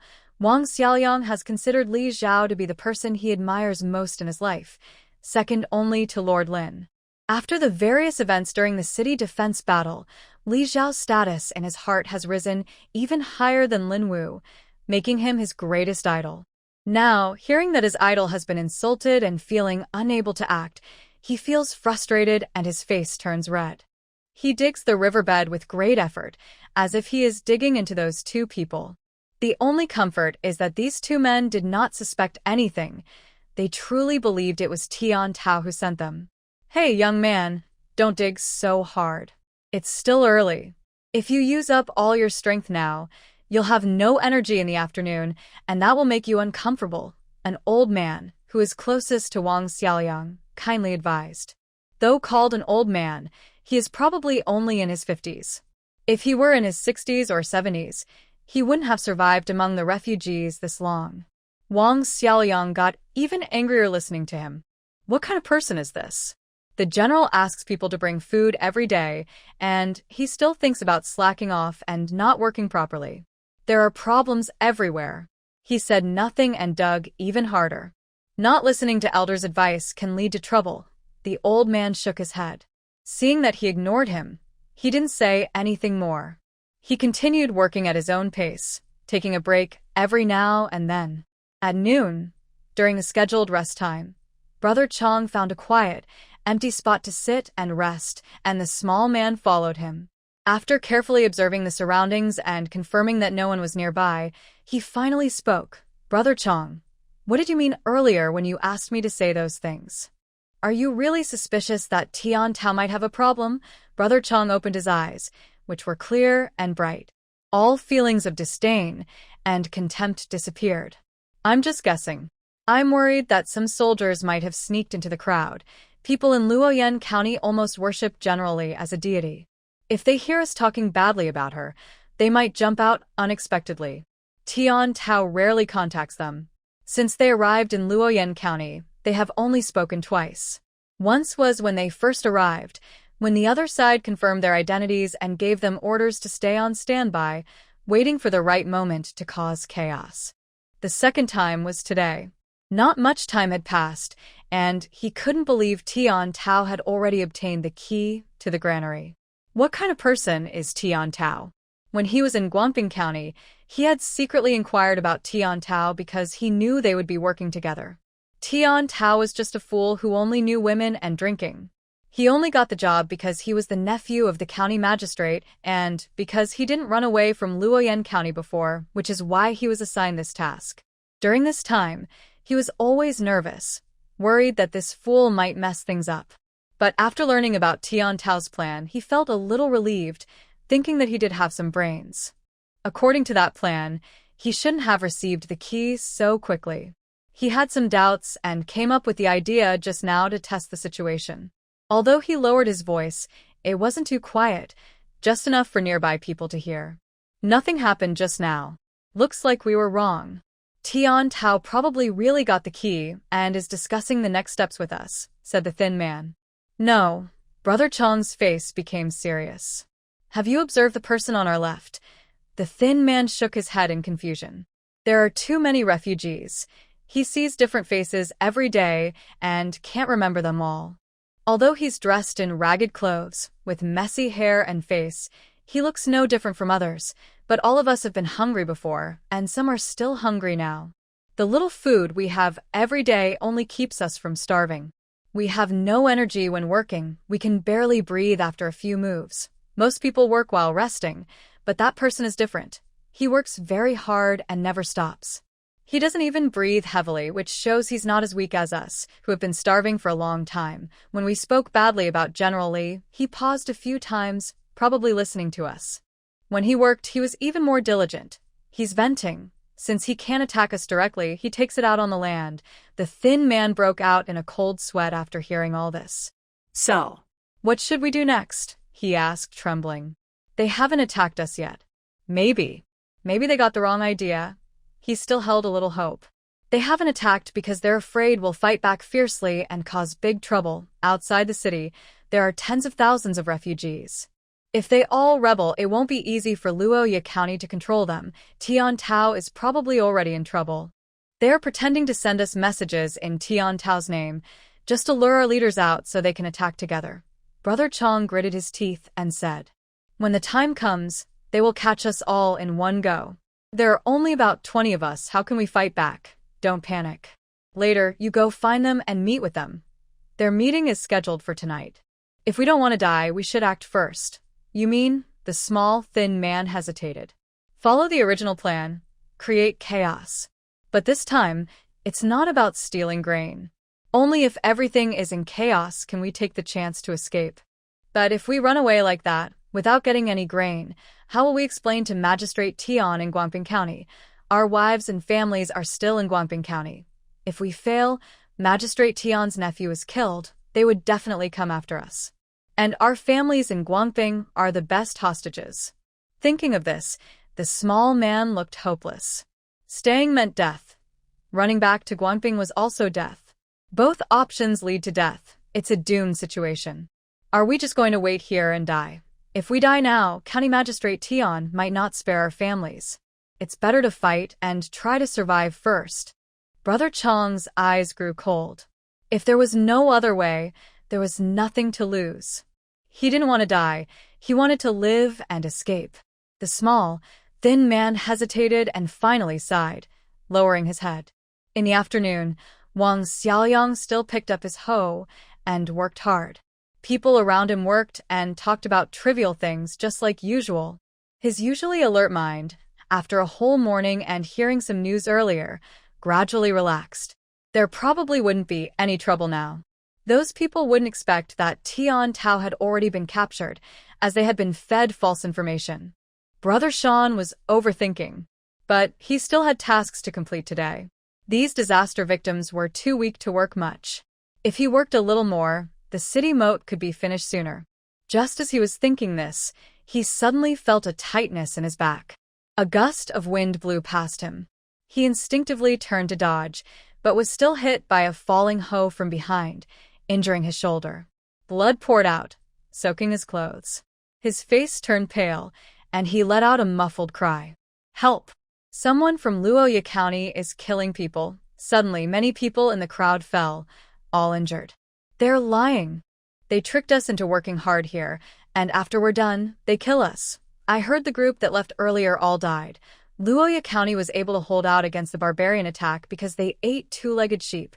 Let's kill them all, and it will become their granary in Luya County. The surroundings are chaotic, and it's hard to tell who is shouting." constant voices keep coming. It's like a calm lake suddenly thrown a big stone, causing waves to rise instantly. Seeing people fall around them, everyone instinctively believes these rumors. Everyone is trying to run away, but they don't know where to go. The crowd is chaotic, and many are trampled. Since they don't want us to live, let's storm into the city, steal their food. Brother Chong looks at the chaotic crowd around him. His blood is hot, and his ambition is growing. Looking at the city walls in the distance, greed begins to take hold. If Li Zhao, a woman, can control this city, why can't he? If he takes over Luya County, what would happen to the county magistrate of Guangping County? There are over 10,000 disaster victims outside the city. If he can use them. Thinking of this, his eyes turn red, a vein bulges on his forehead, and he keeps shouting to stir people's hearts. Many people around him are shouting along with him. The crowd that was fleeing is now rushing toward the city gate. What's going on? Weren't they supposed to be watched? Chiyu asks as she secretly poisons those trying to hijack them. She and Li Panner are among the few who know the truth. They had a peaceful morning, so why did the riot suddenly start? Li Panner holds a knife, struggling to handle the crowd rushing toward her. She is very happy now. She has been practicing martial arts with Li Zhao all along. Even after starting to study medicine, she never fell behind. Now she can protect herself. I don't know. Let's keep trying. Second sister should arrive soon, she shouted while managing the situation. The other doctors were frightened and gathered together, protected by soldiers inside. Although these refugees had no weapons and were all very weak, the crowd was too large. Only about 100 soldiers were maintaining order at the medical tent each day. If they weren't holding sharp weapons, they might not be able to hold out. Brothers, attack. Follow me into the city. Then we can eat well and enjoy endless wealth and honor. Brother Chong shouted loudly, holding a hoe. Kill. Kill. Kill. The others around him also eagerly charged forward, driven by greed. Suddenly, a sharp arrow shot through the air, hitting Brother Chong right on the forehead. He opened his eyes wide, still excited, and then fell straight down, losing his life. Li Zhao was riding on the little orange horse, holding a bow. Thieves with malicious intent, surrender now. You are all under arrest. Drop your weapons, and I will spare your lives. His voice echoed across the land. The chaotic noise was instantly suppressed, and everyone heard his words. The people who were excited and rushing forward froze in place, their words stuck in their throats. Their steps stopped. In that brief moment, soldiers hidden among the crowd quickly found the leading 20 or so people and killed them. Others who resisted were also quickly dealt with. Among the disaster victims, only a small group of people with weapons who were digging the river used their hoes as weapons. However, they were no match for swords and knives. Clang. Clang. Clang. The sound of a copper gong rang out. Soldiers calmly carried the defeated corpses to the city gate, while the frightened survivors dared not stop them. General, all the rebels have been defeated. Chen Deshan stepped forward and loudly reported. One corpse after another was thrown in front of the city gate. Including those who resisted, there were hundreds of bodies piled up into a small hill, blood staining the ground. The crowd ahead was still chaotic. Although no one dared to attack anymore, many were terrified and believed the rumors just spread, scattering in fear. I, Li Zhao, declare this today. Anyone who escapes now will not be accepted in Luya County in the future. Right and wrong are clear to those with eyes. If Luya County is truly a place of hell, then I ask everyone, where does your daily food come from? Li Zhao said coldly to those still running away. Those who want to leave cannot be allowed to escape, but if they leave now, they won't be able to come back. Let them go, Li Zhao ordered Chen Deshan. All the roads around were blocked. If they wanted to escape, they would have to face the swords of Luya County soldiers. But now, the troublemakers had been dealt with, and she would no longer trouble the common people. Chen Deshan clenched his teeth and replied, yes. After that, he mounted his horse and quickly left to deliver the message. The crowd gradually calmed down. Those fleeing and those staying were now clearly separated. Although I was just frightened, not everyone is without sense. Since coming to Luoyang County, I have a clear idea of what kind of people are here. It was just that I was confused by the restless crowd earlier. Now that I've calmed down, I understand what really happened. General, it's my fault. I recognize the two people who were shouting first. They were working nearby me this morning. I couldn't tell them apart and was fooled by them. Please punish me, sir. Wang Xiaoyang's face turned pale. He covered his shoulder, stepped forward, knelt in front of Li Zhao, and bowed his head heavily, making a loud bang. After being hit, Wang Xiaoyang realized he had fallen into the other side's trap when he heard those words and saw the two familiar people shouting. But it was too late at that moment. Those people kept spreading rumors, which made the already insecure disaster victims go crazy. This was his big mistake.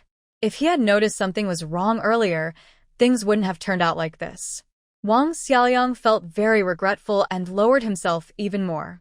Get up first and find a doctor to treat your wounds. Even if you need to be punished, wait until everything is settled, Li Zhao said coldly.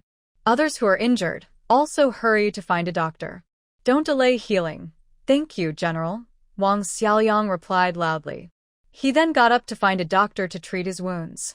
General, how do we know who ran away? If those people come back here with their faces again, we might not recognize so many of them, a little soldier asked curiously. Not just him. Many others had the same question. Many of the disaster victims also thought this way. With over 10,000 victims, it's impossible to remember who is who. Li Zhao looked at him and explained, every time someone came, they first registered their handprint, confirmed their identity, and then arranged for a checkup. Even if their handprint was lost, they recorded their appearance, accent, hometown, and age, and city artists drew their portraits. They may have escaped, but the records remain, so we can check people against them. Since so many people came, a population survey was definitely needed. Back then, the handprint was like an ID card, issued by the government, and very few could fake it. At least ordinary people found it hard to imitate. Originally, registering these people was for better management and to give city artists and scholars work, but now all records were kept and documented. Unless someone could fake all the registration details perfectly, people could be identified from the records. And if someone could fake everything, then let them come, such a person would be quite skilled. But such people would be very few. Everyone finally understood. Nearby, some disaster victims heard Li Zhao and started feeling lucky they hadn't run away with the others. Where could they run to now? Guangping County wouldn't let anyone in. There were battles everywhere, and if they tried to escape, they might just die for no reason. The words just now from those people are full of holes. If the people of Luoyan County really considered them as reserve food, why would they still give them food and drink, help set up tents, and temporarily settle them? Why also send doctors to check their health? They wouldn't be so idle that they go looking for trouble. And after such a long famine, what kind of people are those who resort to cannibalism and eat their own kind? Many have seen such people. Their faces are red, their eyes green, and they look very sinister and frightening. But the people of Luoyan County, from top to bottom, all have rosy cheeks and bright eyes. They can't possibly be those kinds of people. Even if some believe those absurd stories, they think that staying here might let them live a few more days. Outside, they might starve or die mysteriously in the chaos of war. Thinking this way, death is death, wherever it happens. Old Lu, go arrange for people to check how many are left, how many have died, and send the injured quickly to the medical tents for treatment, Li Zhao ordered Lu Yong. Yes, Lu Yong responded with a bow. And what about those who have died? After such a big incident, Wang Quan also ran out. Seeing that Chen Deshan and Lu Yong had everything arranged, he hurriedly asked, "He's really unlucky. If you think about it, this whole mess started because of him. Now, he doesn't dare to lift his head when facing Li Zhao, his face burning with embarrassment. Just drag the bodies to the woods and bury them. For the 23 people who led the trouble, cut off their heads and hang them on the city wall for 10 days as a warning. She originally did not want to do such things, but to prevent similar incidents from happening again, the lesson had to be clear. The execution of the warning was meant to serve as a strong example. She wanted everyone to see the heads hanging up as a warning. If anyone dared to have bad intentions again, their fate would be the same as those heads. Yes, Wang Quan replied. Is Tian Tao still alive? Li Zhao asked Mao Zhen. He's still barely hanging on. Mao Zhen grimaced at Tian Tao's miserable state. To get the boss's confession today, Brother Shan put in a lot of effort to break the suspect's will. The suspect was thoroughly exhausted. From now on, no one should offend Brother Shan. Then don't keep him alive. Send a skilled archer who can escape easily to Guangping County and shoot his head onto the city wall there, Li Zhao said coldly. Since that old man Tian dared to offend her, she wouldn't show mercy without giving him a proper response. Got it. Mao Zhen's eyes lit up, eager to try. Today's riot disrupted their plans and many people escaped, including some who had already been checked and were about to be transported to nearby towns after quarantine. They suffered a big loss, and he couldn't swallow this anger. Boss, should we attack Guangping County? Attack your head. What are you talking about? Li Xiao patted him. With just a few of us, are we going to attack a city? Mao Zhen shrank back nervously. It felt like just throwing a head wouldn't be enough to vent his frustration. Tian Tao's near-death was deserved. Who told him to try stealing their supplies and cause trouble? Still, it's okay to be a little disgusting, Li Xiao said with a slight smile. Later, I will find General Lin and give him some instructions. Mao Zhen looked at Li Xiao's mischievous smile, feeling very curious inside, but afraid to ask and get scolded, so he had to hold it in. Anyway, once Lin Wu is called over, he will listen in and surely find out. He chuckled to himself. Thinking about making Guangping County suffer a setback made him happy. What exactly happened? Weren't we supposed to fix this?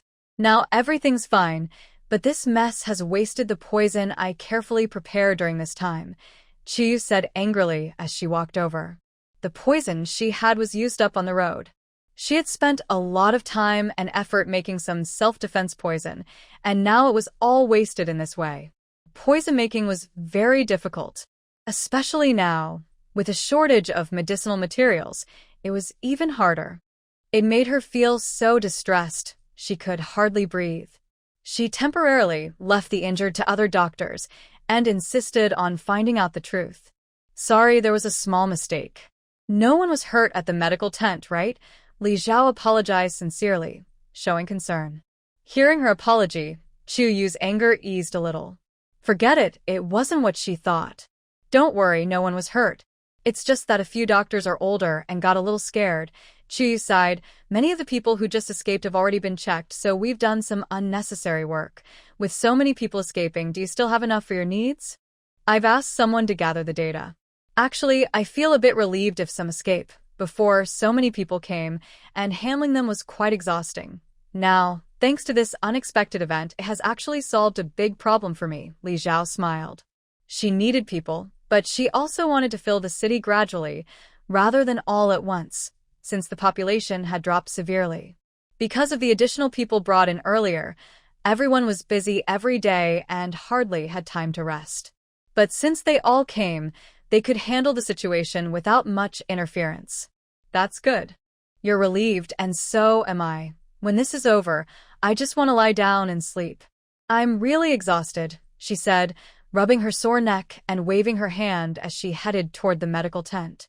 If there were no issues, she wouldn't stay here bothering everyone. The bodies on the ground had been dragged away, and the soldiers brought water to wash away the bloodstains. Everyone went back to their tasks, returning to how things were before. Aside from the few people missing, it seemed nothing unusual had happened. Li Xiao entered the city, where many villagers looked out from the streets. When they saw her return, they called out loudly, asking, "General, have the disaster victims been taken care of?" "Oh dear, my eldest daughter is working in the medical tent. I wonder if she's gotten hurt. These disaster victims are really ungrateful. Our general provided them with food and even arranged for doctors to check on them. Everything was taken care of, but they still aren't satisfied." Exactly. If I had known, I wouldn't have helped them. Watching the chatter and noise around, which sounded like a busy market, the commoner walking with Li Xiao quickly stepped forward and loudly said, "Quiet, please." The crowd gradually calmed down, but everyone still looked eagerly at Li Xiao, waiting for her to explain what was happening outside. "Everything has been taken care of now. Rest assured, the city is very safe and nothing will happen. There are no injuries at the medical tent. Everyone, go about your business." Li Xiao waved her hand and then headed straight toward the county office. Hearing her words, everyone relaxed. As long as those disaster victims were safe and no longer in danger, that was good. Luckily, those victims couldn't enter the city. Otherwise, with all this chaos, many more people could have been hurt. Mao Zhen was the first to return with the report. He rode his horse to find Lin Wu, which didn't take long. Just as Li Xiao arrived at the county office, the two of them also arrived together. After greeting each other, Lin Wu asked directly, "General, Mao Zhen said you had something important to see me about." "Sit," Li Xiao gestured. Lin Wu moved to sit nearby. "How is the task I assigned to you going?" Li Xiao asked. The training ground has been cleared, and they're now setting up tents. It should be finished very soon, Linwu quickly replied. I'm not asking about that. How is the training of the cavalry going? She knew the situation at the training ground. The army still wasn't large, and they could barely operate within the city. She wasn't in a hurry. They had captured many good horses from the barbarians, and it would be a waste to only use these fine horses for carrying loads. So she directly asked Lin Wu to select suitable people and form a cavalry unit. She had given instructions on this matter some time ago, but she hadn't checked the results yet. Lin Wu's face stiffened as he looked at Li Zhao, hesitating to speak. Li Zhao fronat. Why are you stammering? Just say it. Has something happened to the horses? Absolutely not, Lin Wu quickly denied. I was planning to ask you for advice on this. You asked me to pick some people to form a cavalry, and I did. But very few of our men have actually handled horses, and even fewer are good at riding. So, we probably can't form a proper cavalry team anytime soon. Right now, only a few can ride horses and move around, let alone run and fight in battle. Horses are still not as fierce as on foot. That's not real cavalry. Li Zhao's head started to ache. Give me a number. How many can be used right now? Lin Wu silently held up his hand. 50? That is a bit few, but it's barely enough. Lin Wu shook his head, too afraid to look at Li Zhao. Don't tell me. There are only 5, right? Li Zhao looked at him in disbelief, raising his voice several times without realizing it. Lin Wusao's face turned a little red. Among these 5 people, I have to include myself. So, you've trained 4 cavalry soldiers so far? Li Zhao couldn't believe her ears. Lin Wu looked helpless and said, I really did my best, General. It's impossible for me to train a well-trained cavalry unit in such a short time. The other 4 people he counted were those who had ridden horses before and had some basic skills. Now, they could at least ride and run on horses, so they could barely be called cavalry. As for the rest, forget it. It's better not to insult the word cavalry. I wasn't even a cavalryman in the Chunwang army. He had no idea how to train cavalry. He was just copying what he saw, relying on his memories from the army. Fortunately, he knew how to ride and fight on horseback so he could do cavalry work. Otherwise, it would have been even more difficult. Li Zhao. She had overestimated the value of the Chunwang army. So, what did you do before? Li Zhao asked weakly. At least he managed to become a minor official, so he probably wasn't doing too badly. I actually was in the rear army, Lin Wu replied softly. The army was divided into 3 parts: the front army, the middle army, and the rear army. The front army mainly handled scouts, charge and breakthrough, and engineering tasks. Their main role was to open the way and attack. Usually, they were the elite troops, often light infantry or light cavalry. The central army is the main force, usually made up of chariots, infantry, heavy armor troops, or heavy cavalry. It has the strongest overall combat ability. The rear army is responsible for logistics, protecting grain supplies, and supporting the army's logistics. It has more shield soldiers, moves slowly, but has strong defense. She actually asked someone in charge of logistics to train her? Li Zhao's eyes went black. He couldn't breathe, and his face turned red. Your skills are not bad. You look like a top soldier in front of me before. When I asked you to train, you agreed without hesitation, looking very confident. Are you just fooling me? I wasn't always in the rear army. I also spent some time in the central army before being transferred to the rear army, Lin Wu explained with little confidence. Actually, I do know some training methods. After all, he had been in that environment long enough to remember things well. He was confident at first because he remembered everything. He also had a secret thought. Compared to Lu Yong, who is local, Chen Deshan is Li Zhao's servant, so he is one of her people. Her brother-in-law and others are even more reliable. Wu Kongren's family are scholars, always useful no matter when. Unavoidably, he felt a sense of crisis, worried he might fall behind. After calculating, he realized his only advantage was his military background. So he had to pretend he could do it. Knowing is one thing, but actually doing it is another. Their army was put together in a messy way. Except for the group from Dian County, most of them didn't fully obey his orders. Factions and cliques made it very hard for him to manage. Training a cavalry unit was extremely difficult. With no experience at all, he felt like he was going to fail every day. Still, he kept trying and hoped he might succeed, so he didn't tell Li Xiao the truth. If Li Xiao hadn't brought up this matter today, he probably wouldn't have said anything for a while. Mao Zhen, who was left behind to listen to Li Xiao's plan to go to Guangping County and recover the situation, was already stunned. They say only the brave survive, and the timid die of hunger. He didn't have the courage to mess things up and keep quiet about it. Li Xiao had been very busy lately. She thought that temporarily leaving the army to Lin Wu, who was experienced, would be safe. Once she had time, she planned to personally take over training the soldiers.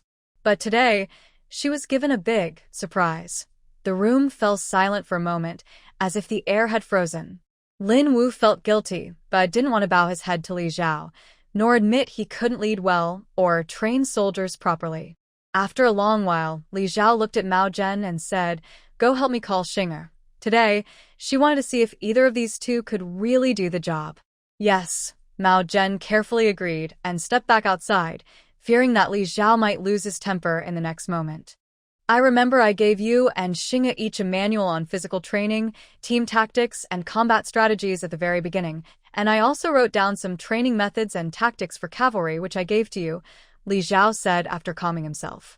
She used to be in the army and knows about ancient and modern military training and combat methods, although she has only studied them on paper and hasn't practiced them herself. The things she provided are the result of the wisdom of many generations, far ahead of this era. If only her methods had been followed, this situation wouldn't have happened now. "The things the general gave are good, but they only work if you can actually carry them out," Lin Wu sighed and decided to be honest. Currently, the army has fewer than 2,000 men, but it is divided into several factions. One is the local forces from Luya County, which was previously under Liu Yang's command. Those men are the hardest to discipline and the least respectful of me.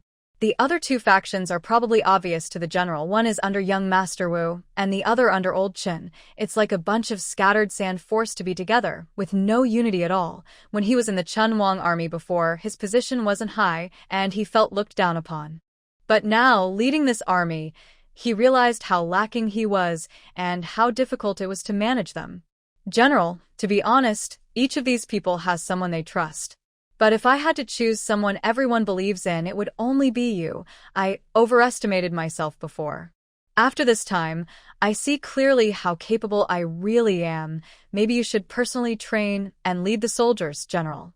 I can just help you out." Lin Wu was initially carried away by the success of the ambush cavalry and the city's defense, thinking he was very capable. Now, reality has given him a sharp lesson, making him see himself clearly and wake up from his arrogant state. "I need to personally oversee the training. Don't be discouraged. Take it slow." Because of this, she now has to force herself, even sacrificing a few hours of sleep each day to supervise. The most important military power must stay in her hands. She only let Lin Wu manage for a short time, expecting he couldn't replace her position so quickly. There are very few capable people under her, and she truly feels how overwhelming it is to manage everything alone. Mao Zhen brought Xing'er quickly, arriving in no time, which surprised Li Xiao. "After the checkpoint was removed, I headed straight to the city, so I just happened to meet Mao Zhen," Xing'er explained. "How is the training of the female soldiers going?" Li Xiao nodded and asked directly. Previously, Xing'er was tasked with forming a female army. So far, they have recruited a total of 500 women. Because compared to the men's army, both their combat experience and skills are much less developed, Xing'er has been leading her team in daily intensive training. Unlike the men's army, which trains for half a day and then spends the remaining time on patrols, guard duty, and setting up tents and training grounds. Today, due to an incident, they were worried about not having enough personnel to handle the situation, so they also involved the women's army. Everyone is working hard, but with the limited time, we can only say they're starting to look like soldiers, Xing'er replied a bit shyly. Because their military points are high, many people signed up initially, and she carefully selected these 500 women. They are taller and stronger than ordinary women. In fact, she thought their training was pretty good, considering the short time. But she didn't want to boast too much in front of Li Zhao. Where are the cavalry? Li Zhao asked.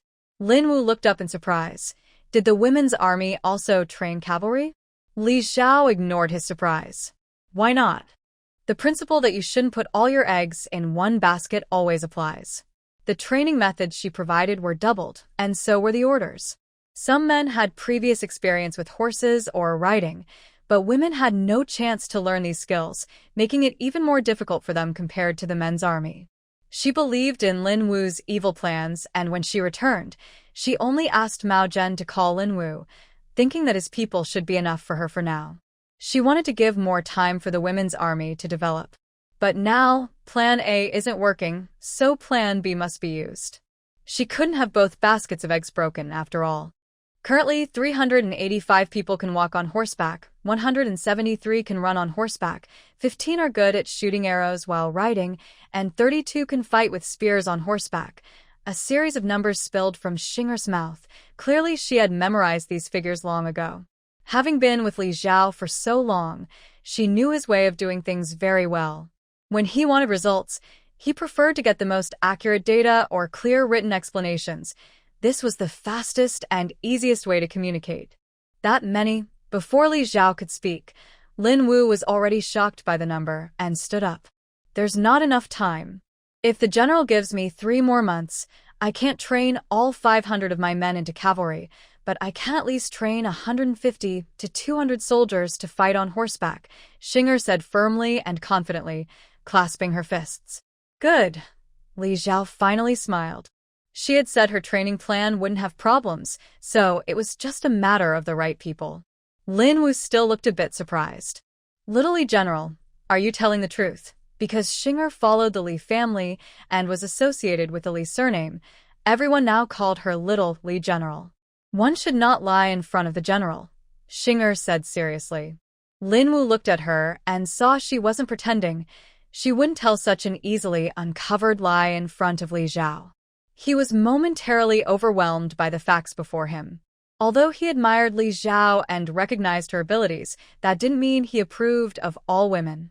Li Zhao was a rare person who could control a fierce tiger.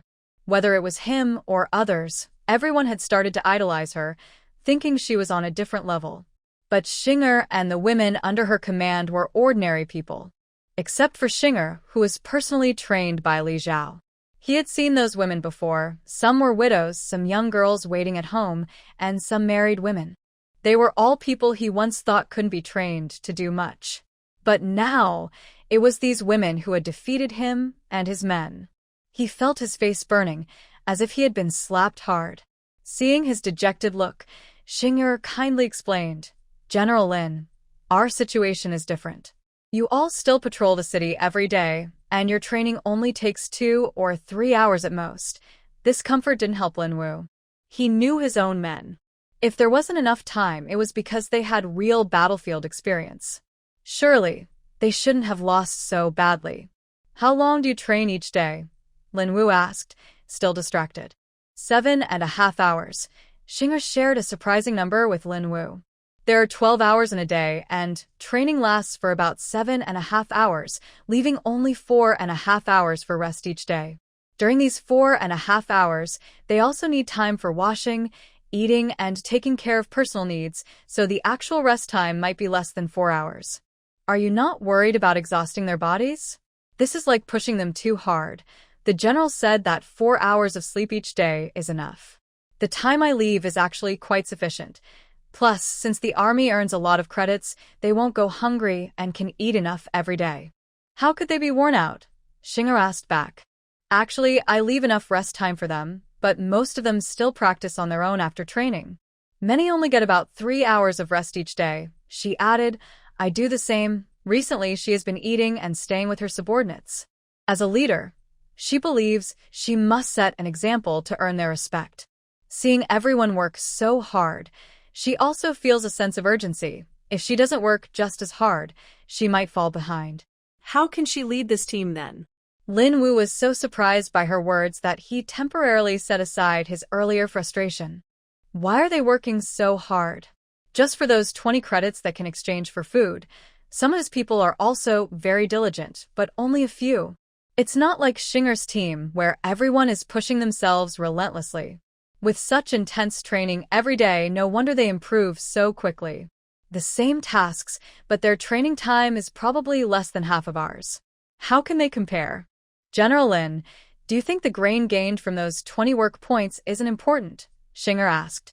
Why do so many disaster victims outside the city come to our Luya County? Isn't it just to get some food and survive? Is it because you, General Lin, have solved the food problem for us that you can eat well every day and forget about it? Most people in this world are close to starving. I know you used to be part of the Chunwang army, which is responsible for defending the border. Since the Chunwang himself is stationed there, they always have enough supplies.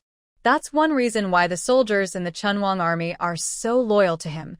The Chunwang is a royal descendant, related to the former emperor of the Great Qi dynasty. If there's a shortage of supplies, he's the first to get what he needs. Few dare to steal from him.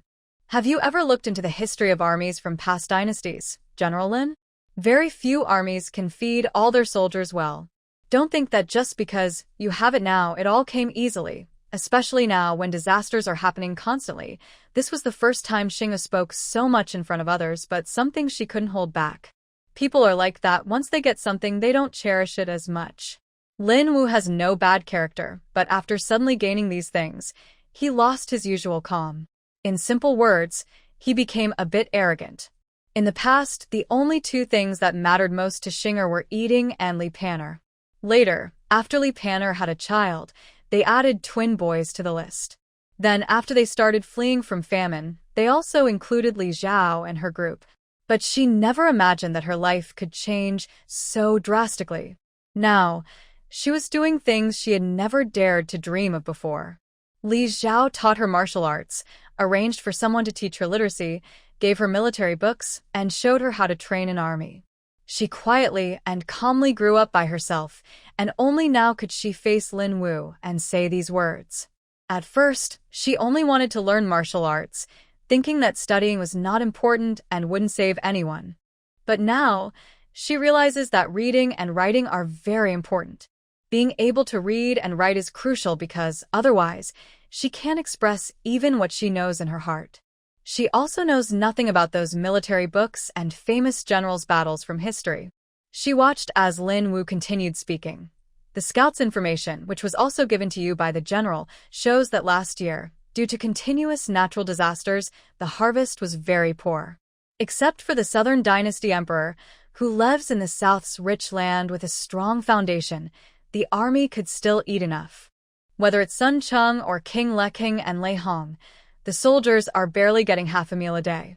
Why does General Lin think those 20 units of grain are not important? She believes that as soon as news spreads outside that Li Zhao can feed her soldiers well, many people will come to join the army without needing to be recruited.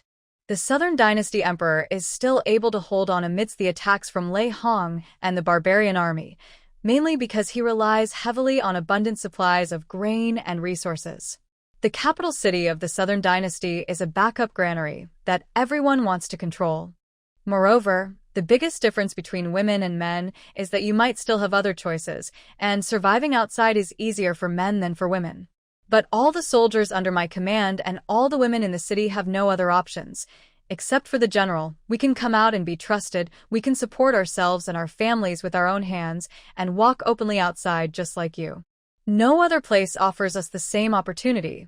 We have no retreat, only to do our best, to improve ourselves, and to become irreplaceable. Only then can we feel confident. So, General Lin, I can tell you, they are fighting for those 20 units of grain. But it's not just about the 20 units of grain.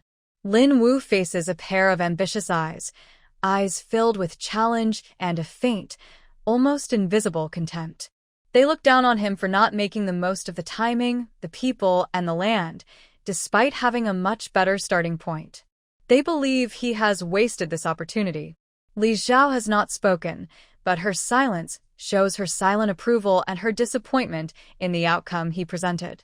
He has no doubt that if Li Xing can train a strong women's army, it will eventually replace the current male soldiers in the city completely. While they were proud of holding the city, Many unseen eyes were watching from behind, waiting for them to make a mistake, so they could take over. At that moment, he felt a cold chill down his back, a shiver of fear. Old Lin, Li Zhao just started to speak, but before he finished, Lin Wu suddenly knelt down with a loud thud, bowing his head and offering a fist salute to Li Zhao. "Please, General, give me another chance." Li Zhao paused, appearing to hesitate. "But earlier, you said you no longer had the strength to continue managing things. It was my arrogance that caused me to waste your good intentions.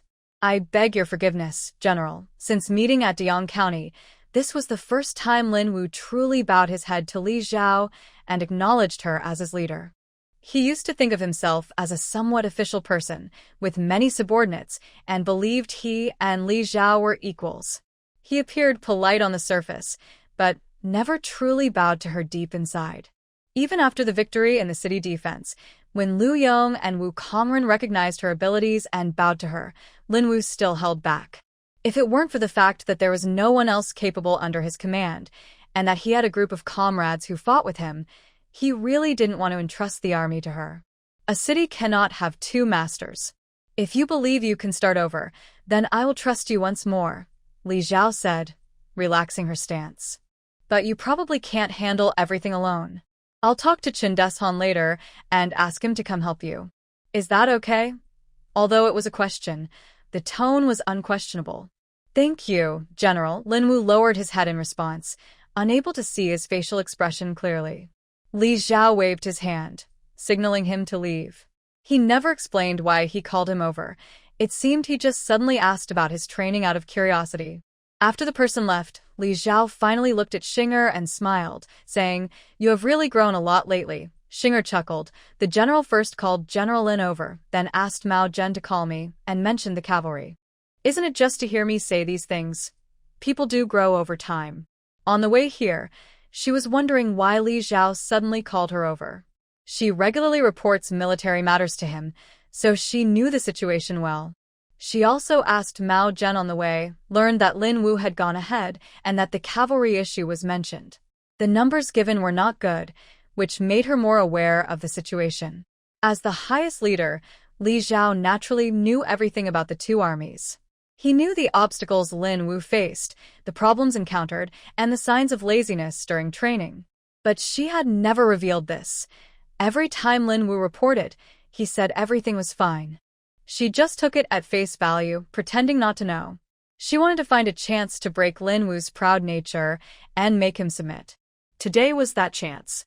Fortunately, Xinger had become much smarter now and quickly understood her intention. However, if she didn't understand her intention, she could still continue to sing this part. During the previous city defense, General Lin often criticized the matters you entrusted to him. Whether he truly had objections or was just pretending, it's hard to tell. It's just that he didn't want to be subordinate to Li Zhao. If most people still listened to Li Zhao, there wouldn't have been major problems during the city defense. He's from Prince Chun's army and holds an official position, which is higher than ours. It's natural for him to look down on us. But what right does he have to think he can stand on equal ground with you? All the arrangements for defending the city, the subsequent battlefield cleanup, and the food supplies were all handled by you. I just can't stand him eating the food you provided and still acting so proud, Xinger said angrily. And also, those words I just said weren't entirely because of you, Xinger said a bit shyly. Before, I heard General Lin and his men talking about you, saying I should form a women's army. They looked down on it and said women can't fight in battles, claiming we would definitely fail. She didn't say worse things to avoid offending the general. But they all thought that because the general was a woman, she gave them this opportunity and they didn't think they deserved to be compared to her, let alone be called an army. I just want to show them with facts that soon they will be trampled underfoot by the women they look down on, eating the same food and doing the same training. I don't believe we are that different. It is this fighting spirit that makes everyone work so hard. Today, I can prove to Lin Wu that he is not as great as he thinks. The general gave both armies the same resources, and he had the advantage of previous experience. Yet, he still lost. If he had lost to Li Zhao, he might have refused to admit defeat, blaming it on his poor performance or thinking Li Zhao was extraordinary. But he lost to Xinger, to the women's army of a few hundred people. That clear comparison of data is the strongest slap in his face. It finally woke him up and made him realize the real danger. No matter if it's you or me, the path we are on will be very tough. We need to work much harder than others. I'm glad you all can stick with it, Li Zhao said with a smile. We are not afraid of hard work. When I was young, I was often disliked at the Du family because I ate a lot and was fat. The masters didn't want me, so I could only do chores. I felt very insecure then, hated myself for eating too much and being overweight, and thought I didn't look good. But now I will never think that way again. I'm not fat, I'm strong. I eat a lot, but I have more strength than many people. If I didn't eat so much, I wouldn't have this ability. I am very grateful to the general for showing me a different side of myself and helping me find a path I never imagined, Xinger sincerely said. Actually, I called you today not just because of the matter with Lin Wu. Li Zhao shifted the topic back to the main issue. This time, we were badly tricked by the county magistrate of Guangping County. If we don't vent this anger, no one will feel comfortable. Didn't you tell someone to throw Tian Tao's head onto the city tower in Guangping? She thought that was the end of it. Of course, it's not just that, Li Zhao said coldly. I have a task for you. This is the first mission for the women's army. Xing'e straightened her face and knelt down. As the subordinate, I will follow the general's orders. Lead a team of 15 cavalry, who can ride and shoot, to attack the city. Huh. Xinger looked blank for a moment. Just the 16 of us? She hadn't been boasting. Was the general overestimating them? This attack isn't meant for you to really take the city. It's just to harass them, create the illusion of an attack, and keep them on edge with occasional harassment, so they stay alert and prepared. When the enemy advances, you retreat. When they retreat, you advance. The horses we got from the barbarians are good horses. Even if they start running with Guangping's situation, they simply can't catch up with you. It's not very harmful, but very insulting. The main goal is to make them feel disgusted. This kind of task is best suited for cavalry. I previously asked Lu Yong. Since Guangping County is next to Luya County, the remaining people inside the city are about the same as those in Luya County. Staying hidden in the city as a cautious turtle is fine, but if they can't hold back and run out when they can't take it anymore, we won't even need to fight. The refugees outside the city who haven't fled yet will be enough to deal with them. Guangping County can't provide food like here, so it can temporarily calm people down. We have been mainly blocking and killing anyone who gets close. Now the refugees are very angry. If Guangping County dares to pursue them, the refugees will swarm like bloodthirsty insects. Xinger showed an excited smile and said, Rest assured, General, I will complete the task. It's a good chance to train the people under her command. Let's sharpen the blades in Guangping County. But if the magistrate of Guangping County really gets angry and makes a foolish move, are we just going to watch the refugees take over the county? We fear the worst, especially if Tian Tao isn't very clever, and his uncle doesn't seem very capable either. What if they are really that foolish? If that happens, send someone back immediately to report. The snipe and the clam are fighting and the fisherman benefits. I also want to be that fisherman, Li Zhao said with a smile. But the chance of that happening is very small. The magistrate of Guangping County has reached his position for a reason. He wouldn't be so foolish. Xinger discussed with Li Zhao about how to cause trouble later, then took her leave. The women's army doesn't need much worry from Li Zhao. Even if Xinger isn't around, they already have a plan for training, and nothing serious will happen. He can just check on them every day. Regarding the men's army, Li Zhao asked someone to call Chen Deshan over and instructed him to manage the army daily alongside Lin Wu. Having someone to share burdens and balance each other helps keep Lin Wu alert and aware of potential dangers. That evening, Lu Yong thoroughly checked the casualties outside the city and the people who escaped, providing Li Zhao with detailed data. A total of 436 people died, all of whom were disaster victims, with no city residents among the dead. There were more injured, about 1,123 people, mostly with minor injuries. Only a few were seriously hurt. Chu Yu's diagnoses indicated they could all be treated and would not die. As for the disaster victims who escaped, over 2,000 ran away, leaving about 7,000 still present. Li Xiao wasn't surprised by this number. Most people are sensible. The current arrangements for these people are sufficient for now. There isn't enough seed for potatoes, corn, and sweet potatoes to plant on a large scale yet. When more people are available later, they can gradually expand planting. Guanping County Magistrate's residence. On the stage, a song is being sung softly, but it's unclear what play is being performed. Has Tao received any news these past 2 days? County Magistrate Tian, with his eyes closed, tapped his pipe and swayed slightly to the music from the stage. A middle-aged man dressed as a scholar standing behind him bowed respectfully and replied, "No, there hasn't been any progress yet. If it weren't for the lack of options, I really wouldn't want to entrust such an important task to him." This voice still lacks stability, sighed County Magistrate Tian. I opened my eyes but lost interest in watching the show. I waved my hand, and the voices on stage suddenly stopped. Several actors carefully stepped back. "Maybe the 7th young master has improved this time," the steward said with a forced smile. He didn't quite believe his own words. Then, what exactly is Li Xiao's background? Has anyone found out? Could she be a descendant of that famous general? Magistrate Tian took a puff of his pipe and asked with a frown. In her previous letter, she said she was a widow with 3 children. She was probably just an ordinary farmer's wife before. I don't know what kind of luck she had to become so powerful. Who would believe that? Magistrate Tian sneered. The false news they released to deceive others was taken seriously by him, and he even sent it back to us. Enough. Enough. If he really can't handle it, then forget it. Li Xiao's background is unclear. She resisted an army of 20,000 with just 5,000 barbarians, like a reincarnation of a war god. Lately, I've been feeling uneasy. If fighting her brings disaster, it would be a loss. Magistrate Tian was starting to hesitate. Luya County is in a special location. She took advantage of that. The steward disagreed. Just a woman. Does the county magistrate really believe those rumors? Even if some divine being descended, it would never be born as a woman, right?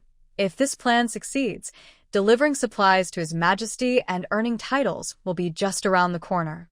The county official frowned and took 2 deep drags on his cigarette. Now, the people outside the city are blocking the way.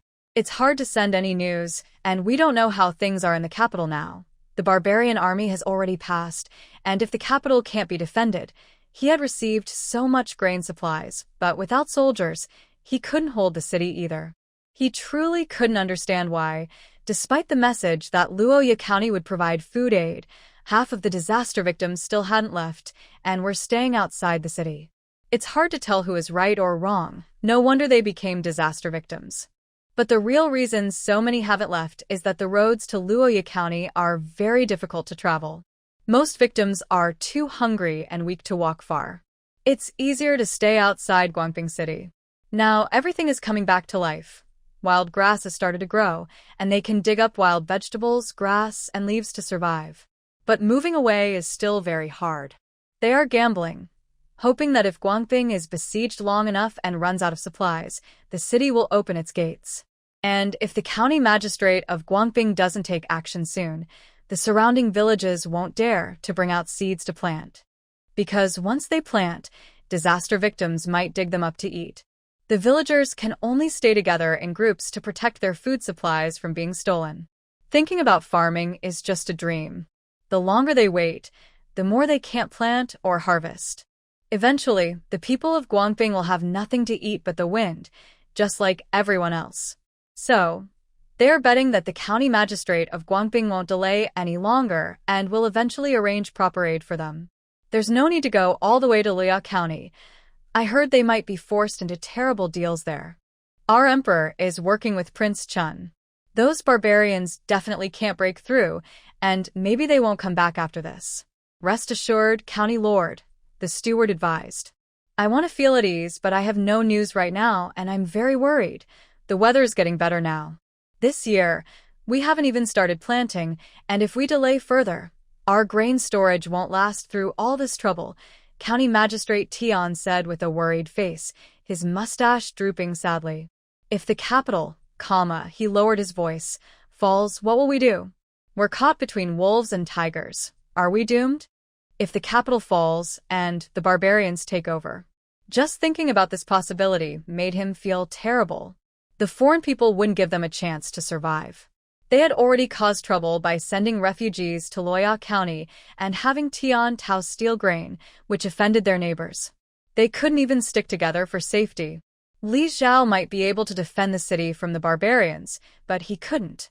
He knew his own strength clearly. If the barbarians attacked, he thought standing and facing them would be a sign of courage, not kneeling. What does the county lord mean? The steward asked, bowing even lower. Just as he finished speaking, County Magistrate Tian hit him with a pipe. I ask you, you ask me? If I knew, why would I ask you?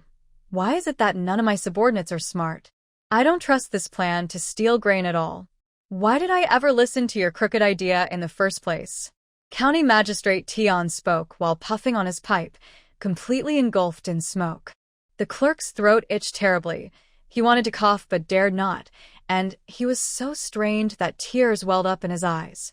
Now he says it was a bad idea, but clearly he wanted to go to the capital to seek credit himself. Now that he's halfway there, he's already backing down. What kind of credit is he talking about? He doesn't even have the courage of a mouse. The clerk kept muttering silently in his mind, but on his face, he maintained a respectful smile. County Magistrate Tian didn't need his reply. After hesitating for a moment, he thought more and more that this plan was unreliable. No, I've decided. Send a letter to call Tao back. We're not doing this anymore. While Li Xiao hasn't noticed, let's pretend nothing happened. Quickly bring him back. Before he finished speaking, the clerk hadn't even had time to agree. Suddenly, a young soldier ran over from nearby, shouting loudly, Sir, sir, something's wrong. Someone's head was shot from the city tower. It's your nephew, Tian Tao. With a loud crack, the county magistrate's pipe fell to the ground. Are you telling the truth? County Magistrate Tian quickly got up from his chair, rushing over to the soldier and grabbing his shoulders to ask. The young soldier looked at the suddenly approaching county magistrate's large face and was so frightened that he stammered. He forced himself to stay calm and replied, Yes, it's true. Many of us have checked, and it is indeed young Master Tian Tao's head. After saying this, the soldier spoke more smoothly.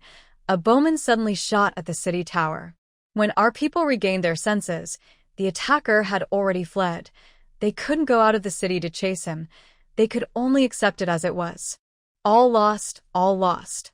I didn't even manage to steal a bag of grain, and I was caught. County Magistrate Tian's face turned pale. He realized what it meant to try to steal chickens and end up losing the rice. Nothing was gained, and we've completely offended someone. County Magistrate Tian was overwhelmed. He only shot the head? No other moves. The young soldier nodded, a bit confused. Yes. What does it mean to only shoot the head? Isn't the head important? Isn't that the nephew of the county magistrate? Don't worry, Lord. Luya County plans to settle the refugees. Li Xiao doesn't have many usable people left. After shooting the head of the seventh young master to warn them, it should be fine, the steward reassured. He didn't believe Li Xiao would come with just 2,000 men to attack Guangping County. Attacking a city is not the same as defending it. With such a small force, they might have a chance to seize Guangping, but in the end, they could end up losing everything. There are so many refugees outside the city now. If they end up in a two-front fight and both sides suffer, no one will benefit. Everyone will die together. He didn't think Li Xiao was that reckless. That's good. That's good. County Magistrate Tian sighed in relief. As long as they don't attack the city. Sir, what about Lord Tian Tao's head? The young soldier asked cautiously. That head was still hanging on the city tower, which was quite frightening. If it weren't for the fear of scaring the magistrate, he almost wanted to just bring it over. Do whatever you need to do. Take it to his parents. Do you think I should go bury it myself? County Magistrate Tian waved impatiently. The young soldier immediately ran away in fear. As the magistrate turned back, he suddenly had an idea. He looked at the scholar and asked, Did you just say that Li Xiao is a widow? Ah? Yes. The scholar was a bit confused by his sudden jump in thinking. What does Li Xiao being a widow have to do with Lord Tian Tao's head? Being a widow is good. County Magistrate Tion clapped his hands and laughed. Go call my most handsome sons and nephews here. I have an important task for them. The scholar's eyes twitched, feeling a strong premonition that his superior was up to something strange again. What do you mean, sir? I don't have many things, just my sons and nephews. I have quite a few handsome nephews, too. Li Zhao is a widow, but she's still a woman. No matter how strong she is, she's still a woman. She's no different from me. I like beautiful women, and she probably likes handsome men. Let's send a few handsome men over, make peace, and all the misunderstandings will naturally be cleared up, the magistrate said happily, thinking he made a very good point. He truly believed he was a genius. Don't be fooled by his appearance, but he has over 10 beautiful concubines, and his children are all very handsome. His 2 brothers are the same. Tian Tao Xing Qi only has that one concubine in his household. He has about 30 nephews and more than 10 sons, so if he dies, it's just death. He's just a nephew who likes to chase women, drink, gamble, and have fun. He feels no sadness at all. He only regrets that this time he really offended the people in Luoyan County badly. He is very cautious about his life. Previously, he was blinded by the allure of high official positions and wealth, but now he has come to his senses and feels he's doomed. The capital city is far away and Luoyan County is nearby. A fast horse can get there in a day. Even if the steward tries to comfort him, saying Li Zhao probably won't attack the city, he doesn't want to risk that tiny chance of danger. His life is very precious. Steward. Sure enough, another bad idea. County Magistrate Tian thought more and more that his plan was good. If she really accepts my son or nephews, then we are family. That way, if something unexpected happens in the capital, I can hide behind her and let her take the hit. Then I might still escape with my life. He truly was foolish to think about opposing Li Zhao. No matter how high the official rank or wealth, he needs to be alive to enjoy it. Without life, everything is empty. The Tian family was originally a merchant family, very wealthy. The Great Qi dynasty didn't prohibit merchants from taking the imperial exams. The Tian family hoped to improve their status by having their children succeed in the exams. But in the past, none of the officials in Tian County's family were truly capable. Only now, during Tian County's time, does he have a little hope of being educated. After many years of exams, he only became a scholar and kept failing. The Tian family then spent most of their wealth to buy him an official position, which was a way to improve their status. Businessmen care about profit and won't do things without benefit, but they also value their lives. Doing business means being flexible and adaptable. It's not shameful to be polite and accommodating to others. Therefore, Tian County did not feel ashamed about sending his son and nephew away. If even a princess can marry abroad, he considers himself somewhat like a marriage envoy in his own way. Why are you just standing there? Hurry up, Tian County said loudly. When he saw his secretary still standing still, he got very angry. He thought about why he made that decision earlier. It was definitely because of this person's influence. The secretary felt he was more wrong than Do-yi, but his superior always had new ideas, and he could only follow along. Since it wasn't his son or nephew, he wiped his face and went ahead. I'll go right now, the secretary said with a forced smile. Then, he quickly slipped away. Tian County felt a bit better and was happy about his clever plan. He also wanted to enjoy the opera again, so he waved for the servants to call the troupe back. The sounds of singing and acting resumed on the stage. Tian County leaned back in his rocking chair, lit a cigarette, closed his eyes, and started to sway again. The secretary was feeling very annoyed. All night long he kept searching. He felt like a villain robbing from innocent men, going from one house to another. Amid the crying of the women, he managed to find 6 handsome young men aged 15 to 20, full of youthful energy. By the time he confirmed everything, it was almost midnight. Wiping away his tears of frustration, he was about to go home and rest when suddenly, he saw flames rising high on the city tower nearby, lighting up half the sky.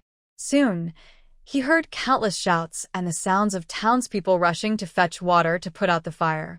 The bell on the city tower only rings during enemy attacks, and it had never sounded before. Now, it echoed loudly across half of Gwangbin County. The steward's legs went weak, and he fell to the ground, face full of despair. It's over, it's all over. Li Xiao truly wanted to perish with them. What are you all shouting about? Late at night, the magistrate of Tian County was very angry because his sleep was disturbed. What's going on outside? Why is there such a big commotion? He put on a coat and, slipping into his slippers, went outside. Just then, his young servant ran over in a panic to report, "Sir, the city is under attack." What? The magistrate was shocked. Tell me clearly, what do you mean by attacking the city? Who is attacking? Thinking about the head of Tian Tao, who had reported earlier, he felt a sudden chill and turned pale. Has Li Xiao led troops to attack the city? I don't know for sure. Some cavalry shot arrows with flaming oil onto the city tower. It's late at night, and the defending soldiers are exhausted. At first, they didn't notice. By the time they noticed, a big fire had already started. Now everyone was busy pouring water to put it out, the young servant trembling as he spoke. Master, should we run away? Run? Why run? Are we supposed to run south and run right into the enemy army? County Magistrate Tian angrily kicked over a chair. There were so many refugees outside the city walls. If they refused to open the gates and stayed inside, that was fine. But if they opened the gates and fled, they would be torn apart by others. Why couldn't Li Xiao wait a little longer? He was already planning to send her a big gift to show his goodwill. Where is Wu Master Yi? He thought urgently, needing someone to discuss with. Master Wu has been busy with the tasks you assigned today. He should still be with the third master. The young servant quickly replied. Go find him and bring him here immediately, and tell the people in the house to pack up. Don't take anything unnecessary, just in case. If there was no other choice, they had to escape. But leaving behind all their possessions, they could only take some gold and jewelry. They didn't know where to run, and had to stay alert for the refugees outside the city, who might discover them. He really didn't want to take this route unless absolutely necessary. He was still young, only in his 40s. Fortune tellers said he looked like he would live a long life, up to 180 years. The young servant agreed and hurried out to find someone. County Magistrate Tian went to put on his clothes. Looking at all the treasures in his room, he couldn't help but feel deeply sad. It hurt so much. These were the family heirlooms accumulated over generations. But now, they couldn't take any of it with them. He hugged his favorite vase and sat on the ground, tears streaming down his face. He looked very miserable, almost unrecognizable from his usual self. Master Wu entered and saw this scene. Cough, cough. He cleared his throat to remind his overwhelmed boss. County Magistrate Tian snapped out of his daze, wiped his tears with his sleeve, and quickly got up from the ground. What's happening outside? I just went up to the city tower to check. The fire has been put out. Outside the city, besides the victims, I didn't see any soldiers. It's probably not Li Xiao coming to attack, Master Wu replied, bending over slightly. At first, he was worried that Li Xiao might be attacking with troops, but he thought Li Xiao wouldn't be so foolish, so he bravely went up to the tower to look. What he saw was the scene, and he finally relaxed. County Magistrate Tian's eyes lit up. Did you see clearly? Absolutely clear, Master Wu nodded confidently. This is just Li Xiao sending people to strike back, not a real attack. Rest assured, Your Honor, Gwangbin County will be fine.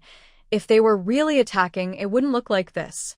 County Magistrate Tian frowned and paced back and forth, holding a vase that looked quite funny. No, I still can't feel at ease. You've already chosen the people today, right? He asked, stopping to look at him. Master Wu nodded. Yes, they've all been chosen. Do you want me to call them in for Your Honor to see? At first, he thought the idea of County Magistrate Tian was foolish, but now he thought maybe it was worth a try. Money, power, and fame, anyone with human feelings and desires. No matter how talented Li Xiao is, he is still just a person. Otherwise, If Li Zhao refuses to attack the city and offends such a formidable figure, who occasionally causes trouble or harasses them, their future days will surely be difficult. There are also many refugees outside the city. They have been unable to find a solution. If they could befriend Li Zhao, perhaps they could ask for a way to solve their current problems. There's no need to call him. I trust your judgment, County Magistrate Tian said, waving his hand. He has many sons and nephews, and he can't remember all their faces. But one thing is certain. Most of the Tian family's children are not ugly.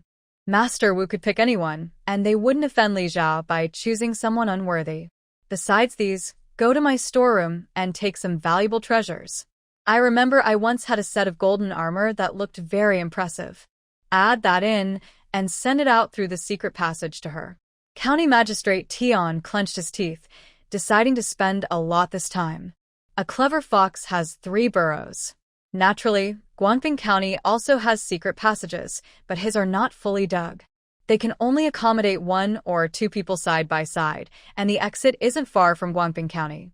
There's also a risk that refugees might discover it.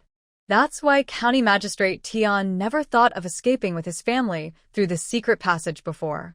Yes, I will handle it immediately, Master Wu replied with a respectful bow. After completing the handover, Magistrate Tian finally relaxed a little. He only then realized he had been walking around holding a vase like a big fool. His face twisted for a moment, but he carefully put his precious back in place. This was an item from the former imperial palace. He had worked hard to get it, and he couldn't afford to break it. Master Wu was still packing the gifts he had prepared for Li Zhao when the city tower caught fire again. The soldiers, experienced from previous fires, quickly put out the flames. This confirmed Master Wu's suspicion that Li Zhao was causing trouble for the city, just to vent his anger. No, these things still need to be delivered quickly. General. Little Li and the others have returned. It was noon. Li Zhao had just finished inspecting and guiding from the military camp and sat down briefly. Before he could catch his breath, Mao Zhen rushed in hurriedly. Xingye? They came back so soon, Li Zhao frowned. He had to leave his lunch on the table and stand up to go outside. The task he assigned to Xingye was harassment, which wasn't a 1-day or 2-day job. It was meant to keep fighting with Guangping County for a long time until they were completely worn out mentally. But from the time they left until now, only 2 days had passed. How could they come back so quickly? Mao Zhen looked a bit strange. Little Li and the others didn't just come back alone. They brought people with them. Little Li said they are prisoners. Prisoners, Li Zhao was even more surprised. Outside Guangping County, there were only disaster victims. Where did they find prisoners? With many questions in mind, Li Zhao and Mao Zhen quickly headed outside. As they stepped out of the county office, they just happened to meet Xingye and the others. A team of brave cavalry was escorting a group of men and several boxes. What's going on? Li Zhao asked. General, I was just about to report to you. Xingye's eyes lit up when she saw Li Zhao, but there were many villagers around, so she held back what she wanted to say. Let's go inside and talk. Wu Shiji was silenced, his hands tied, looking disheveled and miserable. When he heard the female officer call out, General, he immediately understood that she was Li Zhao. Yes. Yes, he wanted to speak but could only make unclear sounds. Be quiet. A female soldier nearby swung her whip. Although she didn't hit Wu Shiji, she successfully made him shut up.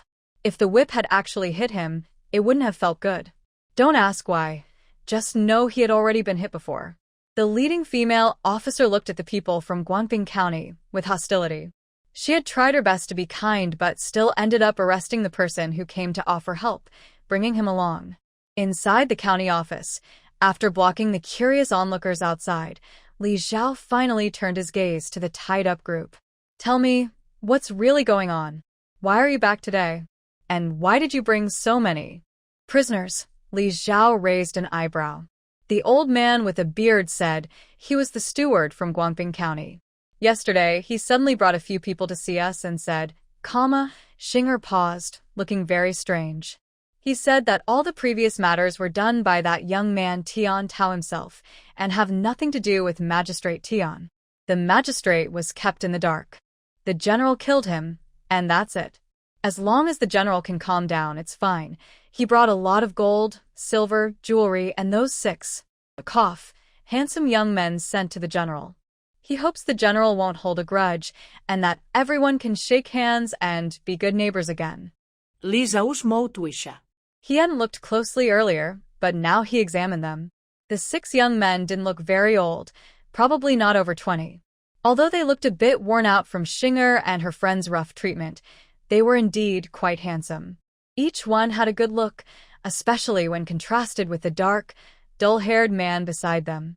They looked just as good as the boy band members he had seen in modern times. He never expected that the magistrate of Gwangbin County would be such a personality. Xinger signaled her men to open the boxes. They were filled with gold, silver, jewelry, and fine utensils. One box contained a shining golden armor, which almost blinded Li Zhao. If she really wore that armor on the battlefield, she would be an easy target like a fool. Who would be so careless? This magistrate Tian is quite wealthy, Li Zhao said thoughtfully. A 7th-grade local official, able to produce so many things, must have extorted a lot from the common people in daily life. Xinger didn't know much about County Magistrate Tian, so she simply took the items that Wu Shiya was holding in his mouth and kicked him. Speak. Wu Shiya's hair was messy, his clothes dirty, and he had lost one shoe. His face was pale like a dried corpse. After the strange things in his mouth were taken out, he knelt on the ground, eyes red with tears. He cried, "General, they don't even kill envoys during wartime. I came here to ask for peace. Your men are too rough. I'm a scholar, and I was dragged behind the horses from Gwangbin County to Luya County. I ran so much my legs almost gave out. I've never been this embarrassed in my life." That's how his shoes fell off on the road. Now his feet are burning with pain, feeling like a layer of skin is peeling off. Not only him, but the young noblemen they were escorting were also exhausted from running so far. They were about to faint. If he had known that people under Li Zhao's command were so inconsiderate and wouldn't even give him face, he would have ordered his men to kill them all. After this long run and entering Luoya County stronghold, he wasn't sure if he would survive and return alive. "You're still talking? You get tired after just a few steps. If it weren't for carrying you burdens, we would have been back long ago. Walking for half an hour and resting for half an hour from Gwangbin County to Luoyan County is a short distance. I actually led you all through the night. That's not really running, is it?" Xinger crossed her arms and said this with anger. Everyone is so useless, clearly used to good days, unable to handle even a little hardship. You're riding horses, and they're relying on their legs. Wu Shiji thought to himself, but he didn't dare say it out loud. This woman is called Little Li General by others, clearly a close aide of Li Zhao. It's enough to complain a little and see if Li Zhao will soften his heart. He doesn't think that if he keeps talking, Li Zhao will punish his people. Talking too much just makes people annoyed. All right, Li Zhao waved his hand, tired of their bickering. "Release this." "My surname is Wu," Wu Shiji quickly replied. "Untie this, Wu Shiji. Have someone bring water for them to wash up. Guests are welcome. We at Luoyan County are very hospitable." Li Zhao's smile was polite but not warm, at least appearing friendly. "Thank you, General," Wu Shiji said gratefully, secretly feeling relieved. It seems there's hope. Mao Zhen had someone bring a chair, and Li Zhao pulled it over to sit down. After Wu Shiji was untied, Li Zhao looked at him and said, "I haven't been in Luoyan County long, and I don't know much about our neighbor. Since County Magistrate Tian said it was a misunderstanding, I want to understand it in detail." What kind of misunderstanding was so serious that he didn't even know what his own nephew did? Wu Shiya adjusted his clothes, cupped his hands, and said, "General, you may not know this, but our county magistrate has about 30 or 40 nephews. Tian Tao is among them and doesn't stand out much. He rarely meets with the magistrate, and the magistrate doesn't have much impression of this nephew. If he hadn't caused such a big trouble this time and offended the general, the magistrate might have almost forgotten about his existence. 30 or 40 nephews. Wow, he's really got a lot of lively relatives. The county magistrate has no dissatisfaction with the general and has never considered doing something shameful like stealing grain from the granary. Wu Shiya looked very righteous and confident, without any guilt. However, Tian Tao is the magistrate's nephew. His actions make the magistrate, as his uncle, feel responsible for not teaching him well in the past, which led to this terrible disaster. So, the general, please accept these apologies from me. I hope this can clear up the misunderstanding. If I have offended you in any way, please forgive me. Li Zhao looked at him with a distant smile and didn't say whether she believed his words. Wu Shiya, under her gaze, bent his waist even lower, and his back was soaked with cold sweat. After a long time, Li Zhao finally spoke. I appreciate Magistrate Tian's kindness, but I really can't accept these gifts. Please take them back. She was so busy that she wished she had a clone to handle everything, feeling exhausted and unable to deal with it all. If everything settles down peacefully, maybe they'll want to relax a bit. But right now, with this situation, just like Wu Yanzu, she has no such thoughts at all. Master Wu looked at Li Zhao's face carefully and asked cautiously, is it true that they don't match the general's taste? If they don't, I can bring a new batch for the general to choose from. The nephew of Lord County is very talented, and surely one of them will catch the general's eye. Wait a moment. Li Zhao looked at the 6 men in surprise. Are you saying they are all your Lord Tian's nephews? So, the ones sent for marriage alliance, are they? Master Wu nodded honestly, yes, that's right. And one of them is even Lord Tian's illegitimate son. Li Zhao felt a headache coming on. What kind of strange county magistrate did he encounter? Your Lord Tian. Are you officially an officer? To be a county magistrate, one must be a successful candidate or a recommended scholar. How could their brains be so flawed? Are they so careless in their work? Master Wu. He swallowed hard, thinking this wasn't much of a secret, so he told the truth. The Tian family used to be quite famous merchants in Hanning Prefecture, even competing with royal merchants, though they didn't win that competition. Later, after our lord passed the imperial exam and became a scholar but failed to pass subsequent exams, the old master spent most of his family's wealth to sponsor a student for the official exam, so our lord could get a position. In the previous Daki dynasty, it was possible to buy official titles with money, but you needed to be a successful candidate first. The Tian family was very wealthy, and for Lord Tian to become a magistrate, he had to spend a lot of silver to make this shortcut happen. Just by quick glances and quick actions, the money was quickly spent. Li Zhao looked at the boxes of gold, silver, and jewelry, and his face softened a little. Are these things all left behind by the Tian family? That's right. Since our lord took office, the family business has been managed by the second and third masters. But in the past 2 years, many problems arose, and business became difficult. Otherwise, they wouldn't still be staying in the county, Wu Shiji replied. The world was in chaos, and no business could be done for now. As soon as something seemed wrong, the lord told the second and third masters to sell the shops outside and quickly get rid of anything valuable. They exchanged everything they could for grain and stored it in the granary of Guangping County.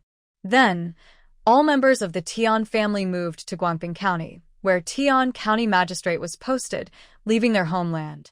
This decision was undoubtedly very wise. The Tian family's ancestral home was not far from the capital, and they had heard that the barbarian army was stationed there. If they had stayed, it would have been very dangerous. In Guangping County, at least Tian County Magistrate still had some power. As for why they didn't use their grain to please the Southern Dynasty Emperor, it was because they were reluctant. What if that grain was their life-saving resource? Using others' grain was a different matter.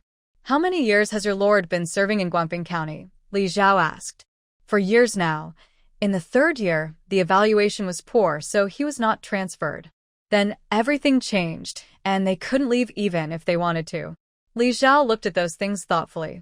There are no permanent enemies, only permanent interests.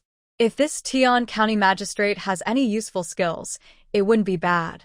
What kind of business did the Tian family do before? She continued to ask.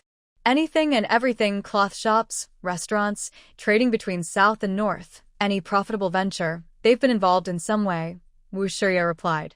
Because they weren't specialized in one thing, they failed in their previous attempt to compete with the top merchants. Otherwise, with the Tian family's wealth, they could have been quite prominent in Hanning Prefecture. But now, after donating half, they no longer rank high. If they do everything, then do they make ironware? Li Xiaohan asked with a smile. Wu Shiya's beard twitched, and his legs trembled a little. And no, of course not. Iron and salt, if either of these were involved, it would be a serious crime like family extermination. The Tian family isn't planning to die with their entire clan, so why choose this? Since Lord Tian is a businessman, I won't beat around the bush. I want to do some business with him. I wonder if you can help convey my request, Li Xiaohan said, pretending not to notice Wu Shiya's fear, speaking confidently. Wu Shiya was already terrified when he heard the words, ironware. He wanted to refuse, but remembered what Magistrate Tian told him before leaving. He said Li Xiaohan could make any request first, and if it was possible, they should agree. If not, they could run together. It was also a way to temporarily keep her from turning against them. General, please tell me what to say, and I will pass it on. If a decision needs to be made, it should be done by the magistrate himself. Wu Shiya forced himself to hide his panic, trying not to sound afraid. No one knows that when he was young, he was a servant to the county magistrate. When he grew up and the lord became an official, he followed him as a clerk. He hasn't faced many big problems, mostly dealing with small, trivial matters every day. Now, this has already gone beyond his usual duties.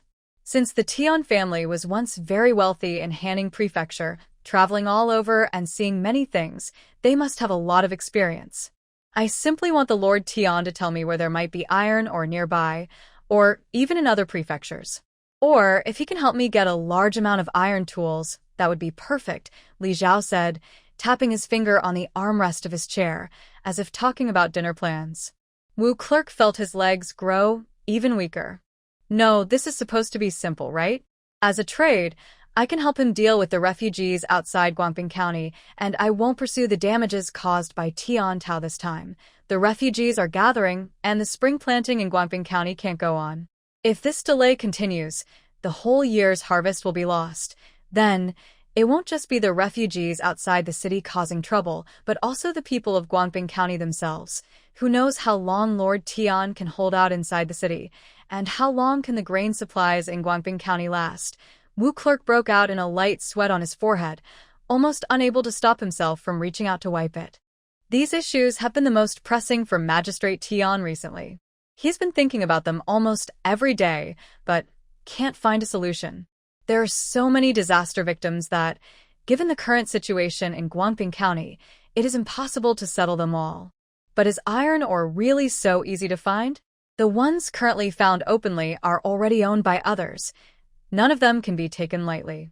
If I had known earlier, I wouldn't have spoken about the Tian family being so wealthy before. He trembled at the corners of his mouth, unable to speak for a long time. You don't need to reply to me now. Just go back and tell Lord Tian, then get back to me. I believe he will make the right choice. Li Xiao turned to Xinger. Send Master Wu and these 6 young masters back.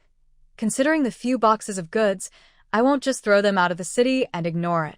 Xinger agreed and, like a rushed worker, started to hurriedly drive away the young masters who were still trying to recover.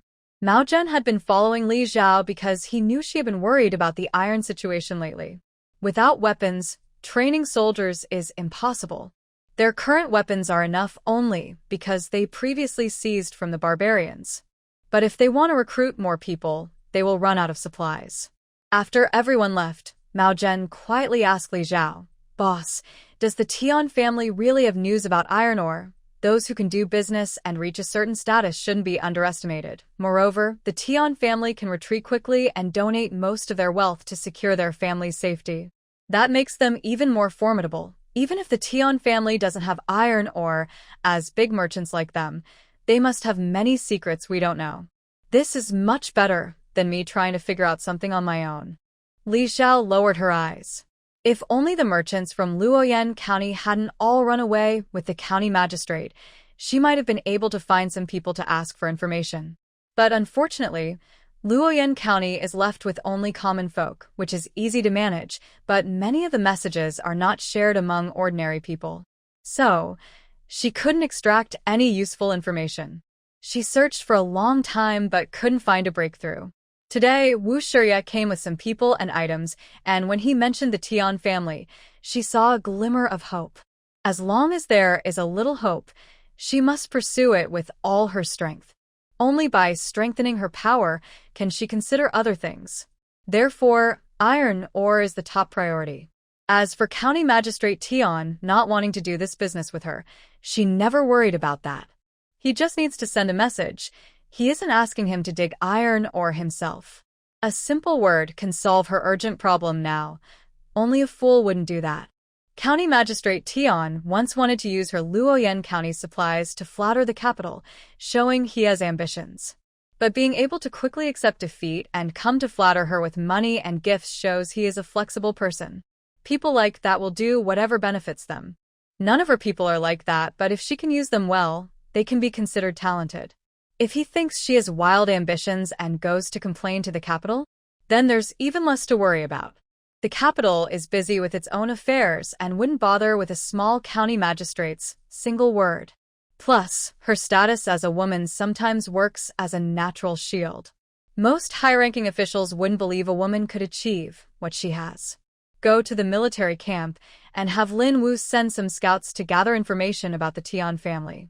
The more detailed, the better, Li Zhao instructed.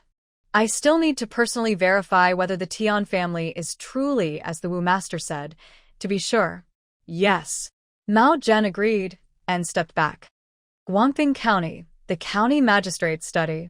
Sir, Wu master has returned, the young servant reported, startling the writing county magistrate Tian, causing his pen to tilt and a ink to appear on the paper.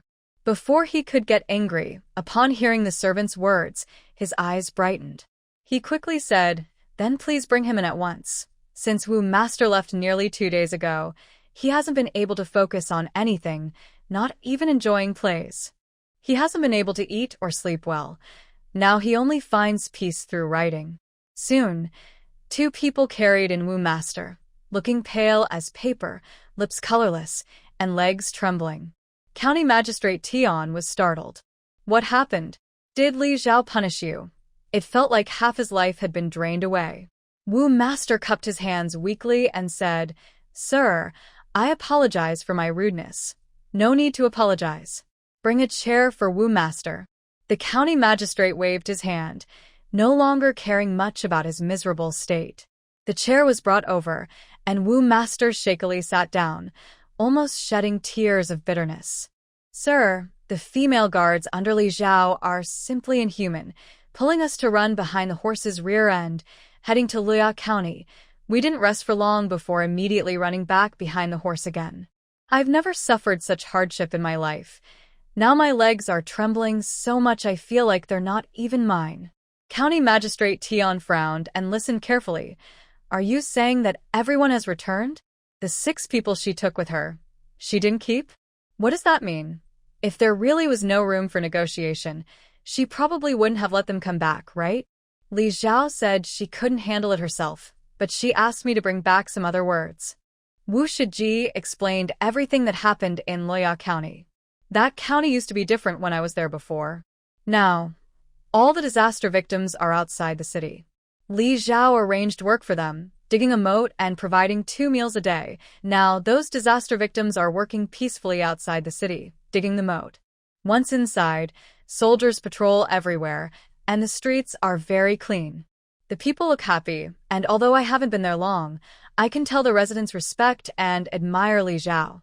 People can fake a smile on their face, but it's hard to hide their eyes. The expression on a face worn down by hardship is very different from one full of hope for the future. Although I don't want to admit it, Li Zhao, as a ruler in Luya County, is truly a very good leader. After hearing all of Wu Shiya's words, the county magistrate of Tian looked thoughtful. He glanced at Wu Shiya's trembling legs but decided to let him go. Later, you should send a trusted person to Luoya County to deliver a letter. Sir? Wu Shiya looked at him in confusion. Could it be that there really is an iron mine he doesn't know about? He had been with him since he was 5 years old. What could he possibly not know? She only asked for news about the iron mine. I'll send her the information, and whether she can get it depends on her own ability. The county magistrate's eyes flashed with determination. In any case, he was the one profiting from this business. This matter can't be delayed. I'll write the letter tonight and send it immediately. The county magistrate waved his hand. The planting business couldn't be postponed any longer. Fortunately, the ink, paper, and brushes were already prepared, so he didn't need to trouble himself. He went straight to the desk, quickly wrote a letter, and stamped it with his personal seal.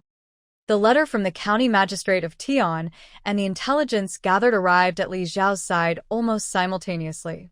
She first opened the message about the Tian family. Wu Shiya hadn't lied to her. Indeed, the Tian family was once a very wealthy household in Hanning Prefecture. Their reputation faded only after they donated to the government.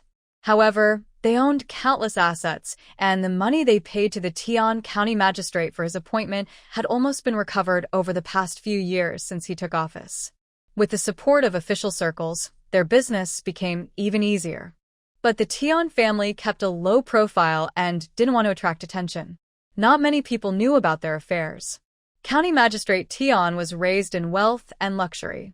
He has little compassion for common people or even his own family. His wife died before he became a magistrate, leaving only one son. Now that his son is married and has children, he cares most about him. He fears that if he marries again, his new wife might mistreat his son, so he has remained unmarried since his wife's death. He has many concubines and servants, and his children are numerous. He probably can't even keep track of them all. Despite this, he is generous and never stingy, and his concubines and servants think he is a good master. The household staff are loyal and see him as a kind leader. The three brothers of the Tian family are very similar in personality, truly siblings from the same mother. They don't care much about outsiders, but are very close to each other. When they sense trouble might happen, Magistrate Tian used many connections and effort to move the Tian family to Guangping County. He is not a perfect official, but he is not corrupt either. His family's wealth is enough, and he worked hard to get his position. During his years as magistrate, he has not been involved in corruption. His work has been steady, neither outstanding nor bad. He is very afraid of death. After the disaster-stricken people surrounded the city, he issued a strict order. Anyone near the city gates of Guangping would be shot. Nearly 800 to 1,000 disaster victims were killed. Because his achievements were not very visible, he was not promoted but was allowed to stay on as magistrate of Guangping. A county official from a wealthy family has some background. After reading these details, Li Xiao finally opened the letter sent by County Magistrate Tian. She nearly burst out laughing when she saw it. The letter was full of flattery, but the addresses of 2 iron mines were clear. One was under King Leking, and the other was under Sun Cheng, who had taken over the old capital. She knew both iron mines. She was not so arrogant as to think she could risk stealing them with just 2,000 men. If County Magistrate Tian was only using these 2 iron mines to fool her, she would not hesitate to cut ties with him. She turned to the next page of the letter. Songfeng County. She frowned when she saw the last place name on the letter, which was not listed among the others that had owners. Only this last one was different. Songfeng County is located at the border of Nanning Prefecture and Hanning Prefecture, but it is not on the road from Yun County. It's about 100 or 200 miles from Yun County, quite far from the Jialing River. Because of this, the southward route did not go that way. It would be a detour.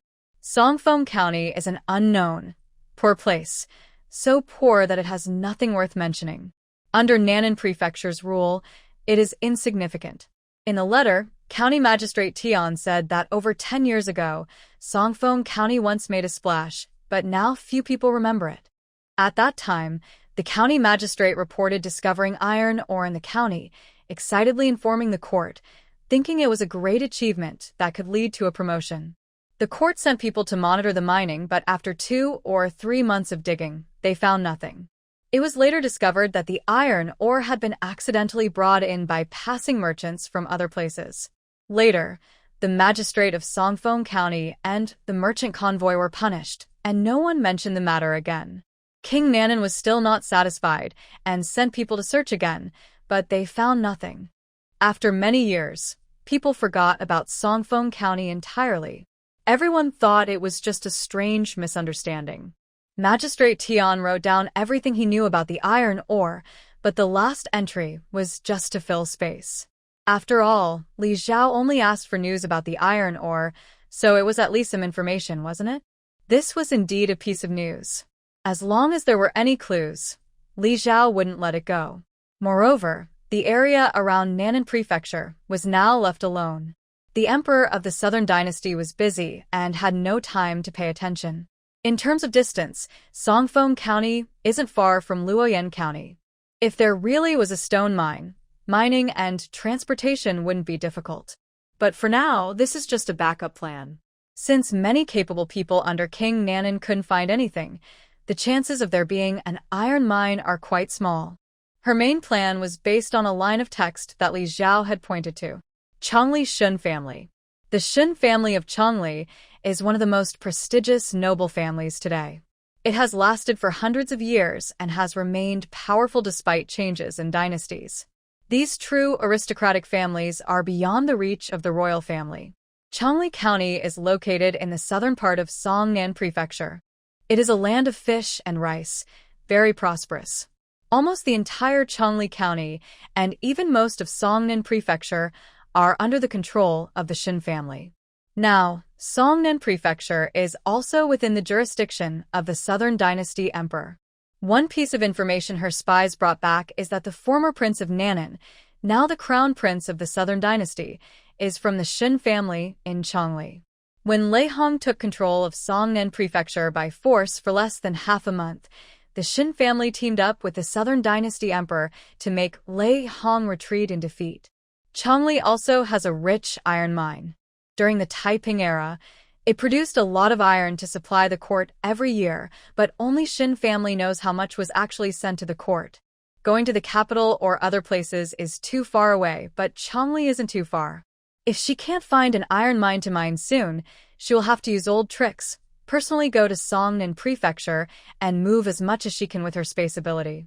Fortunately, the grain stored in her space has already been cleared out, leaving many spots empty.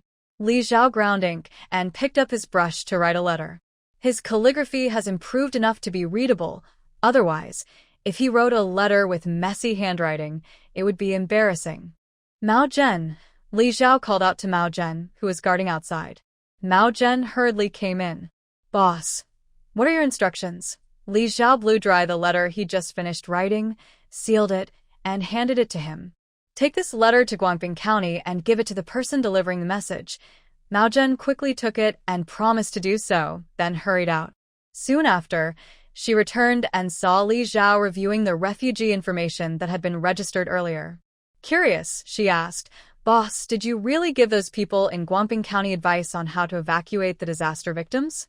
Because of previous events, she didn't have a good impression of the people from Guangping County. But since the boss had already replied, it seemed he intended to build good relations with Guangping County. Tandingbua didn't solve my problem. Why would I be so kind as to help him? Li Zhao sneered coldly. The official's full name is Tandingbua. That old man obviously couldn't be trusted. Whenever he saw a hint of her softening her attitude, he would try to probe her bottom line further. She gave out so much information and wrote 2 pages of flattering words, seeming to lower her stance, but she didn't actually reveal anything useful.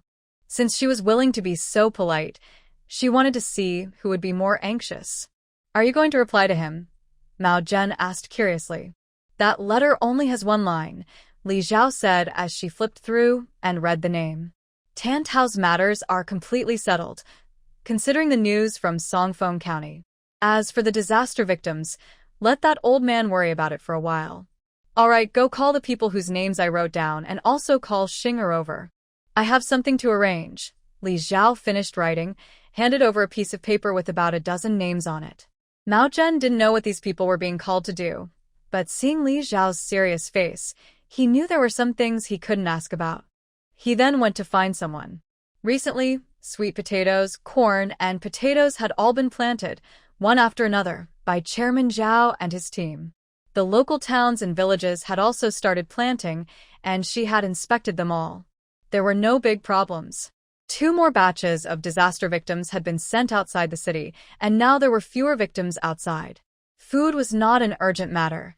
The most important issue was the iron mine. General, Mao Zhen said you wanted to see me. Xing'er ran over, slightly out of breath, clearly in a hurry. Sit down, Li Zhao gestured. Where is he? He said he was looking for someone as you arranged. A few have already been sent to the villages below, but he still needs to go there himself. He asked me to tell you. Li Zhao nodded. I have something for you to do. She approached Xing'er and lowered her voice slightly. County Magistrate Tian gave me some news. There might be an iron mine in Songfeng County. Xing'er widened her eyes, her breathing quickening a bit.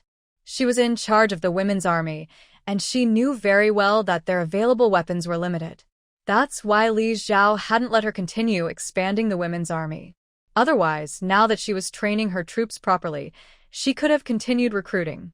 Their biggest problem was the lack of enough weapons. But if there was an iron mine, this problem would no longer be an issue. Don't get too excited yet. Li Zhao explained the situation in Songfeng County. No matter what, at least we have found some clues, or else we would be searching for unclaimed iron mines elsewhere, said Exais seriously. General, what do you want me to do? If it's to go to Songfeng County, I have no objections. I think the same, Li Zhao smiled. When the disaster victims' registration information was submitted earlier, I looked through it and remember some people escaped from Songfeng County. I just checked and found about a dozen people from that area. I sent Mao Zhen to find these dozen individuals. Songfeng County is remote, but it's already in the south. The drought hasn't affected them, and the barbarians moving south bypassed them. I don't know why these people fled here. First, we should find out the truth from them before making plans.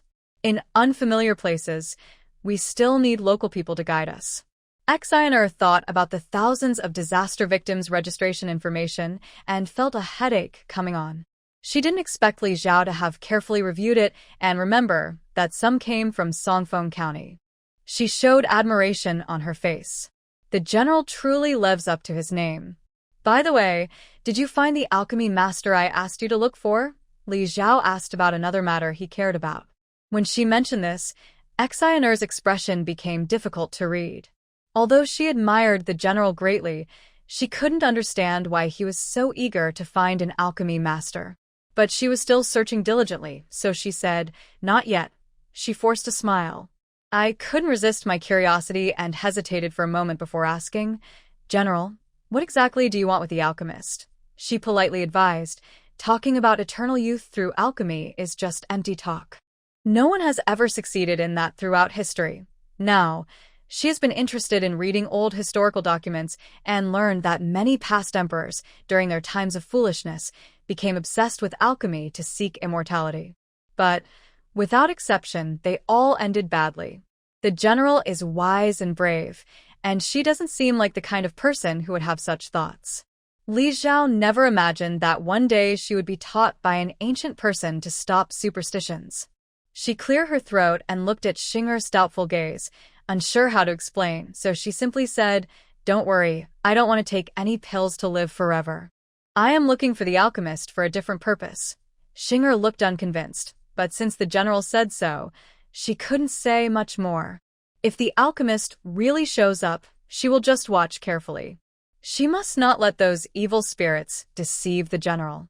Li Zhao asked Xing'er to find an alchemist, mainly to develop gunpowder. She only knew the basic ingredients: saltpeter, sulfur, and charcoal. As for the exact proportions, she didn't really know. Specialized skills are needed, and since gunpowder hadn't been invented yet in this era, no one was doing this kind of work. However, the sorcerer often deals with sulfur and saltpeter. They need these for alchemy, and they often blow up their furnace, so they have some experience. Compared to finding someone completely unfamiliar, it's better to ask someone with some related knowledge to help her research. If they really develop something new, even with fewer people, she would dare to fight others. That's the difference between cold weapons and hot weapons. But these future plans are still uncertain, and it's not good to tell Xing'er too much. It doesn't matter if she is seen as obsessed with cultivating. The dispatched person, Mao Zhen, has gone to look for them. There should be a few more outside the city. Where are those people? Li Xiao changed the subject. They're outside, a total of 8, all came with me, Xing'er replied. That's about enough. Let's go out and take a look. Li Xiao stood up and headed outside. Outside, 8 people stood in ragged clothes. 3 of them had muddy cuffs, probably just digging a riverbed. 6 men and 2 women. They stood in the open space, afraid to speak much, hesitant, and a bit nervous. When they saw Li Xiao, they immediately bowed and greeted him, all with flattering smiles. They were secretly worried they had done something wrong. Everyone, don't be afraid.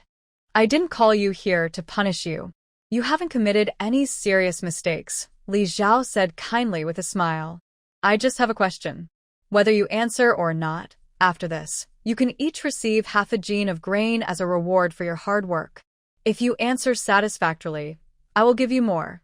Everyone sighed with relief, and hearing Li Xiao's next words, they became happier. Outside the city, disaster victims are supplied with 2 meals a day, but they are just mixed grain porridge. They can only eat about a third of their fill each day, unlike the city residents who can exchange work points for food, making life much better. Half a gene of grain used as extra food is already a lot. It's just a quick trip, no problem. Your registration information shows that your original household registration is all from the same place, which is Songfeng County. My first question is, since Songfeng County didn't suffer from drought and is in a remote area without barbarian armies passing through, why are you all still fleeing south? Li Xiao asked with a smile. Raise your hand to answer. Not wanting to see chaos, she added another sentence. As soon as she finished speaking, everyone hurriedly raised their hands, some even raising both hands at once, afraid she wouldn't see. Li Xiao pointed to a woman with yellowed hair and signaled her to speak. Seeing this, although a bit disappointed, the others quietly lowered their hands.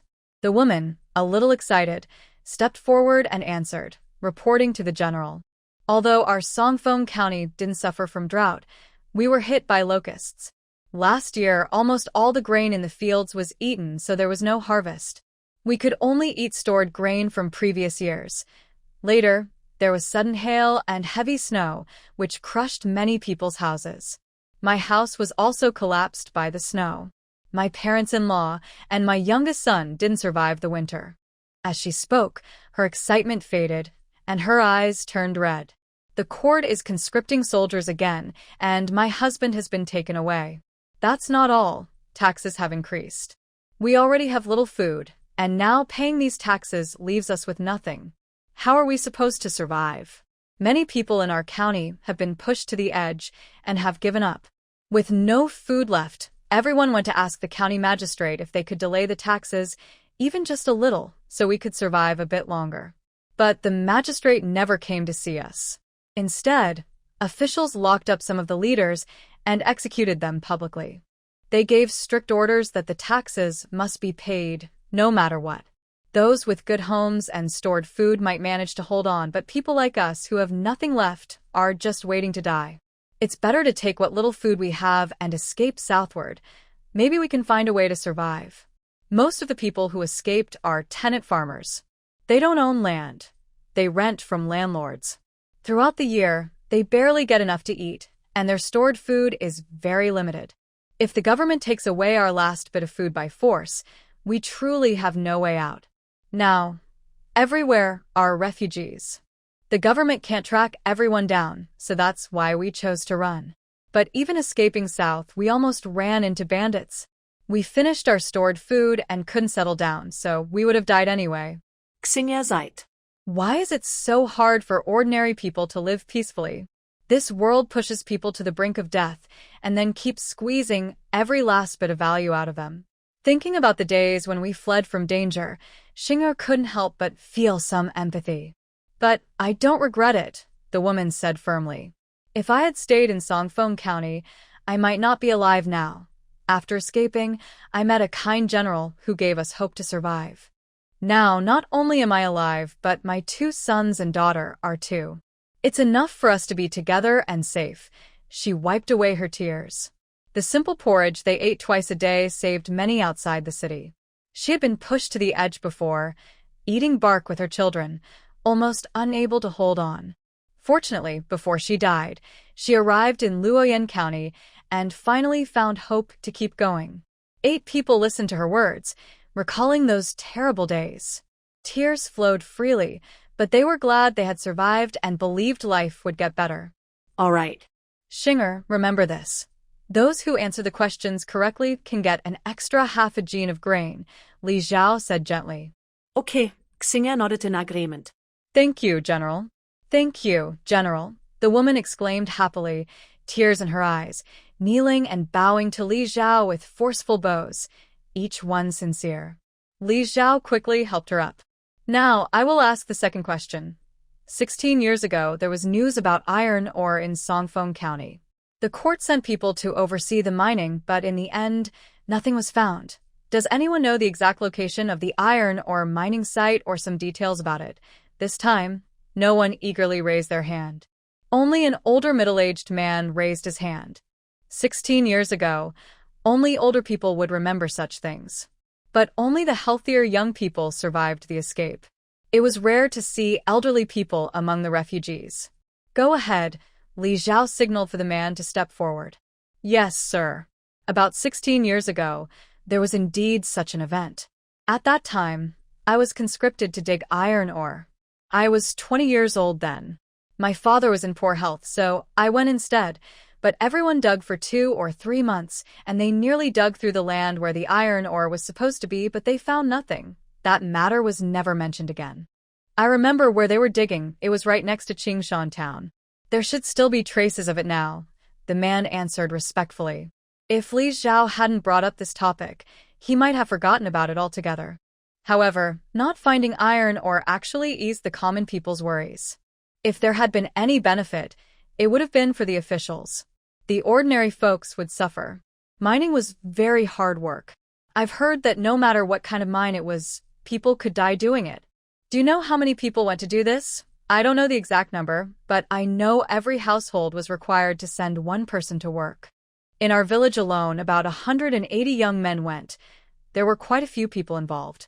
So many people have been digging for 2 or 3 months without any success. Either they haven't found the right place, or there really is no iron mine in Songfeng County.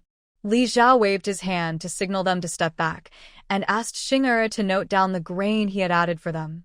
The men expressed their thanks once again. When you all escaped, was the magistrate of Songfeng County still there? Do you know what kind of person he is? Li Zhao asked a different question. 3 people raised their hands, and Li Zhao pointed to one at random. When I escaped, the magistrate was still there. I left secretly. The current magistrate was transferred here just 3 years ago. He's not a good official, especially his son, who used to commit acts of violence against women, but our small place is quite remote. The magistrate acts like a local tyrant, and no one dares oppose him. Since he came, our lives have only gotten harder. When talking about the magistrate of Songfeng County, the speaker looked angry, and the others nodded in agreement. It was clear that the magistrate had many enemies and a very bad reputation. Li Zhao asked a few more questions about Songfeng County and noted everything down. Then he ordered everyone to be sent away. General, the magistrate of Songfeng County is still there. If we send a large group of outsiders, it will surely attract attention. It might be difficult to do anything, Xinger said with a frown. Let's disguise ourselves as fleeing refugees. We don't need to bring too many people to avoid raising suspicion. If we really find an iron mine, we can plan further, Li Zhao thought for a moment and said. Ship's eyes sharpened, and she made a gesture as if to cut her own neck. Do you want to? Killing the county official would end everything, and he wasn't a good officer anyway. Li Zhao shook his head. Not now. This person is so arrogant and corrupt, but he hasn't caused any trouble yet. We don't know who is backing him. We are just starting out, so we shouldn't make too many enemies. If we cause a big problem, it might be hard to handle. But if it becomes a life-or-death situation, then we have no choice but to act. Shika nodded in agreement. Okay, I understand. Come with me. I have something to show you. Li Zhao walked toward the study. He reached into a cabinet near the desk and took out a black, shiny object, placing it on the table. It was a magnet, which he had found in the space. She had collected many miscellaneous items before. This magnet seemed to be something she bought in high school while studying physics. She hadn't thrown it away and kept it in the storage room. Without more professional tools, this was better than nothing. This is called a magnet. You can hold it, and if it encounters iron, it will attract it, Li Zhao said softly. He reached out and brought her sword close to the magnet. With a ding sound, the sword instantly stuck to it. Xia looked at this amazing scene in shock. The general always had some surprising things, which really amazed her. Mainly, look for river valleys, streams, mountain gullies, and rocky slopes to see if you can find iron or fragments, then go find the source of the iron. Li Zhao continued to instruct. The iron mine on the mountain has been exposed to long-term sun and rain, causing it to break into many small and large chunks. These fragments may roll down the slope or be carried away by the river to farther downstream, spreading along the riverbank. Without precise directions or modern geological survey tools, this method is very time-consuming and labor-intensive, and it might yield no results. But when there's no other choice, this is the only way to do it. Xinger carefully memorized all these details, not missing a single thing. Tonight, after Mao Zhen calls the remaining few people, I will review the situation. Then I will pick someone who knows the geography of Songfeng County and its surroundings very well to go with you as a guide. Next, you select 10 skilled women from the female army to go with you. Be prepared. You should set out as early as tomorrow. Having too many people is inconvenient, so about 11 or 12 is enough. That night, Mao Zhen brought back 6 people from Songfeng County. One of them surprised Li Zhao. He used to be a peddler. He knows the geography of Songfeng County very well.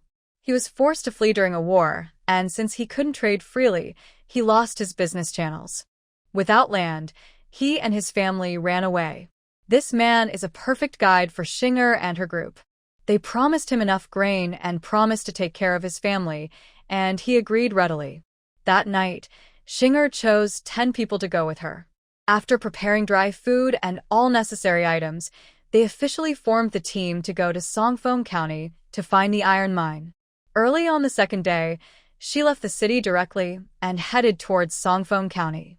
Li Zhao was busy with many things and quickly forgot about the matters with the Tian County magistrate.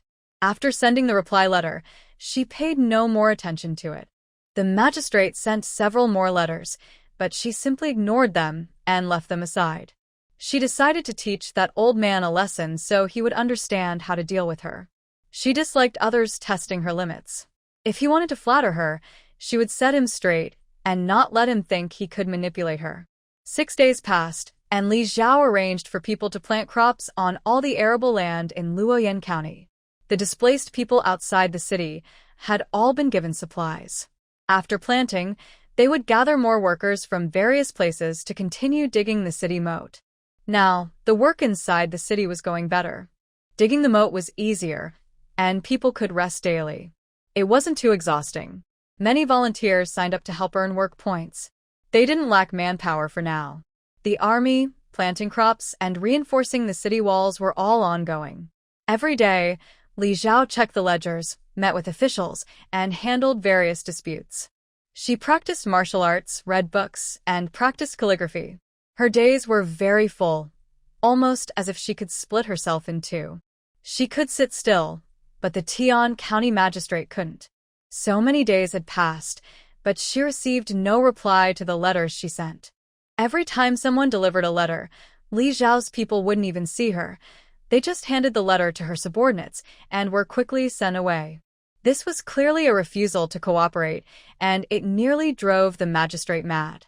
But there was nothing he could do, as he needed to rely on others. If he delayed any longer, this year Guangping County would truly have nothing to harvest. So he could only swallow his anger and have Wu Shiye bring the gifts to visit Luoya County.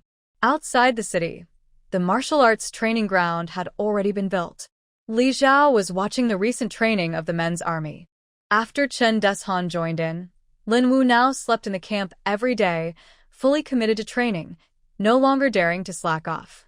Although they still couldn't match the intense training of the women's army, they had made good progress. Li Zhao was somewhat satisfied.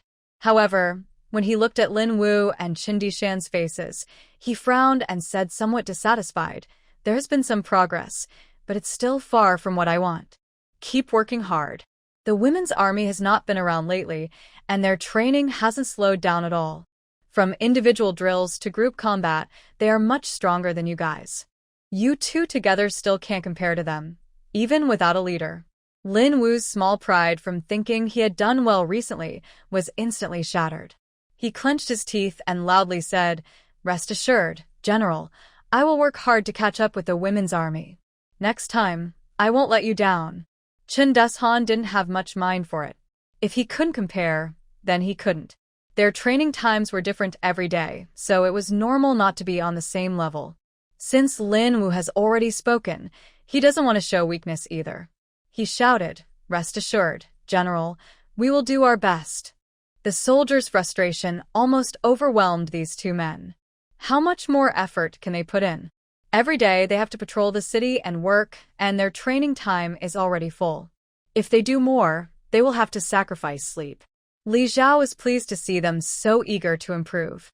Indeed, competition always leads to progress. They keep competing, each trying not to fall behind or to surpass the other, creating a cycle of continuous improvement. "General, someone is coming from Guangping County again." Gugan, riding his horse, hurried over and shouted loudly. "They haven't arrived yet. If they do, just throw the letter aside," Li Zhao said without looking up. Gugan dismounted and said, "This time it's different. It's the same Wu master as before." Not only did he bring a letter, but also some other things. However, they're all covered, so I don't know what he brought. "Oh," Li Zhao raised an eyebrow. "It seems that the old man finally knows he's in a hurry. Since I'm done here, I'll go meet him. If what he brings this time still doesn't satisfy her, then the people from Guangping County will come once, and she will fight every time."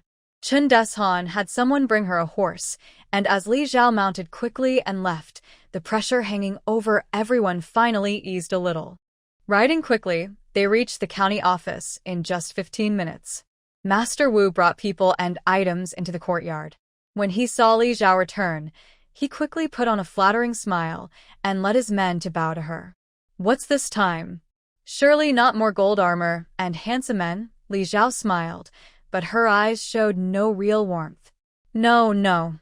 Master Wu hurriedly waved his hands.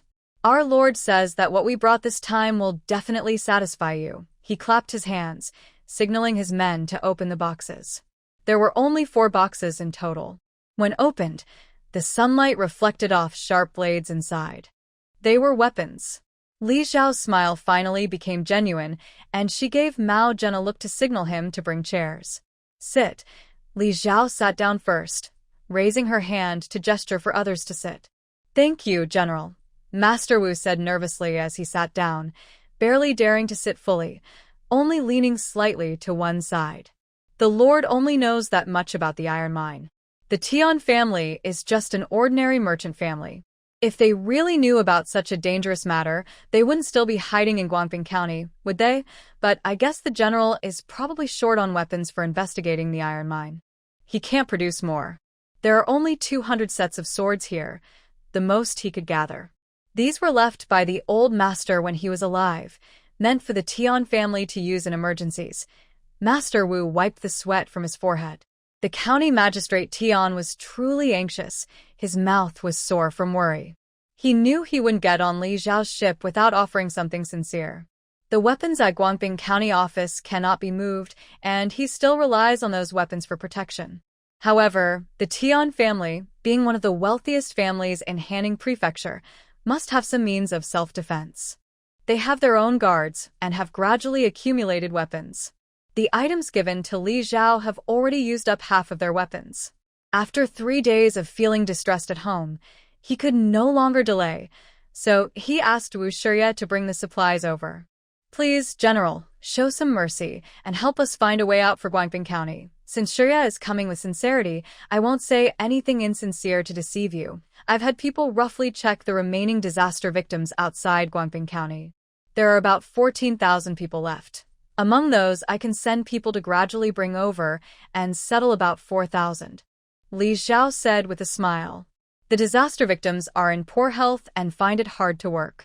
During planting, she managed to have people plant all the farmland, and some less urgent work in the city was temporarily put aside, with workers sent to farm the land. Not only the city residents, but also many soldiers were moved to help, which allowed the work to be completed. So, there still aren't enough people now. She originally planned to add more, but was just delaying to control County Magistrate Tian. Now, the disaster victims outside the city have been settled, leaving space to add more people. Otherwise, if they find iron or later or wait until harvest time, it would be too late to slowly increase the workforce. Only about 4,000. Master Wu felt disappointed and accidentally spoke his true thoughts. There are over 14,000 people, and what about the remaining 10,000? Luya County has lost many people, and with the natural disasters, quite a few have died. I guess Gwangbin County isn't doing much better. This ready workforce, your county magistrate can definitely arrange them well. Let them go farming, Li Xiao said with a glance. Li Xiao had already sent scouts to investigate. Although Gwangbin County hasn't lost as many people as Luya County because they are close, and considering the large army of barbarians earlier, most people thought Luya couldn't hold out. When the barbarians captured Luya County, Gwangbin County might be next. So many people fled at that time, and the wealthy families in the city also ran away. The magistrate of Tian County is from a noble family, and now that many have moved there, those who want to escape have nowhere to go, so they stay in Gwangbin County. If the barbarians attack the city, those who surrender voluntarily, as officials of the Southern Dynasty, might still find a way to save themselves and their families. As long as they can survive, Li Xiao believes they can do anything. Master Wu sighed bitterly. But it's not easy to settle all 10,000 disaster victims. They've been kept outside the city for so long. Their anger is probably so strong they want to swallow us whole. They've already clashed with the local villagers in Gwangbin County many times. Now that we try to settle the disaster victims, it might cause big trouble. There are indeed granaries, but they require seed grain. The county office cannot supply that much seed grain.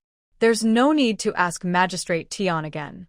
Based on what Wu Shirya knows about him, the Tian family stored grain won't be distributed easily.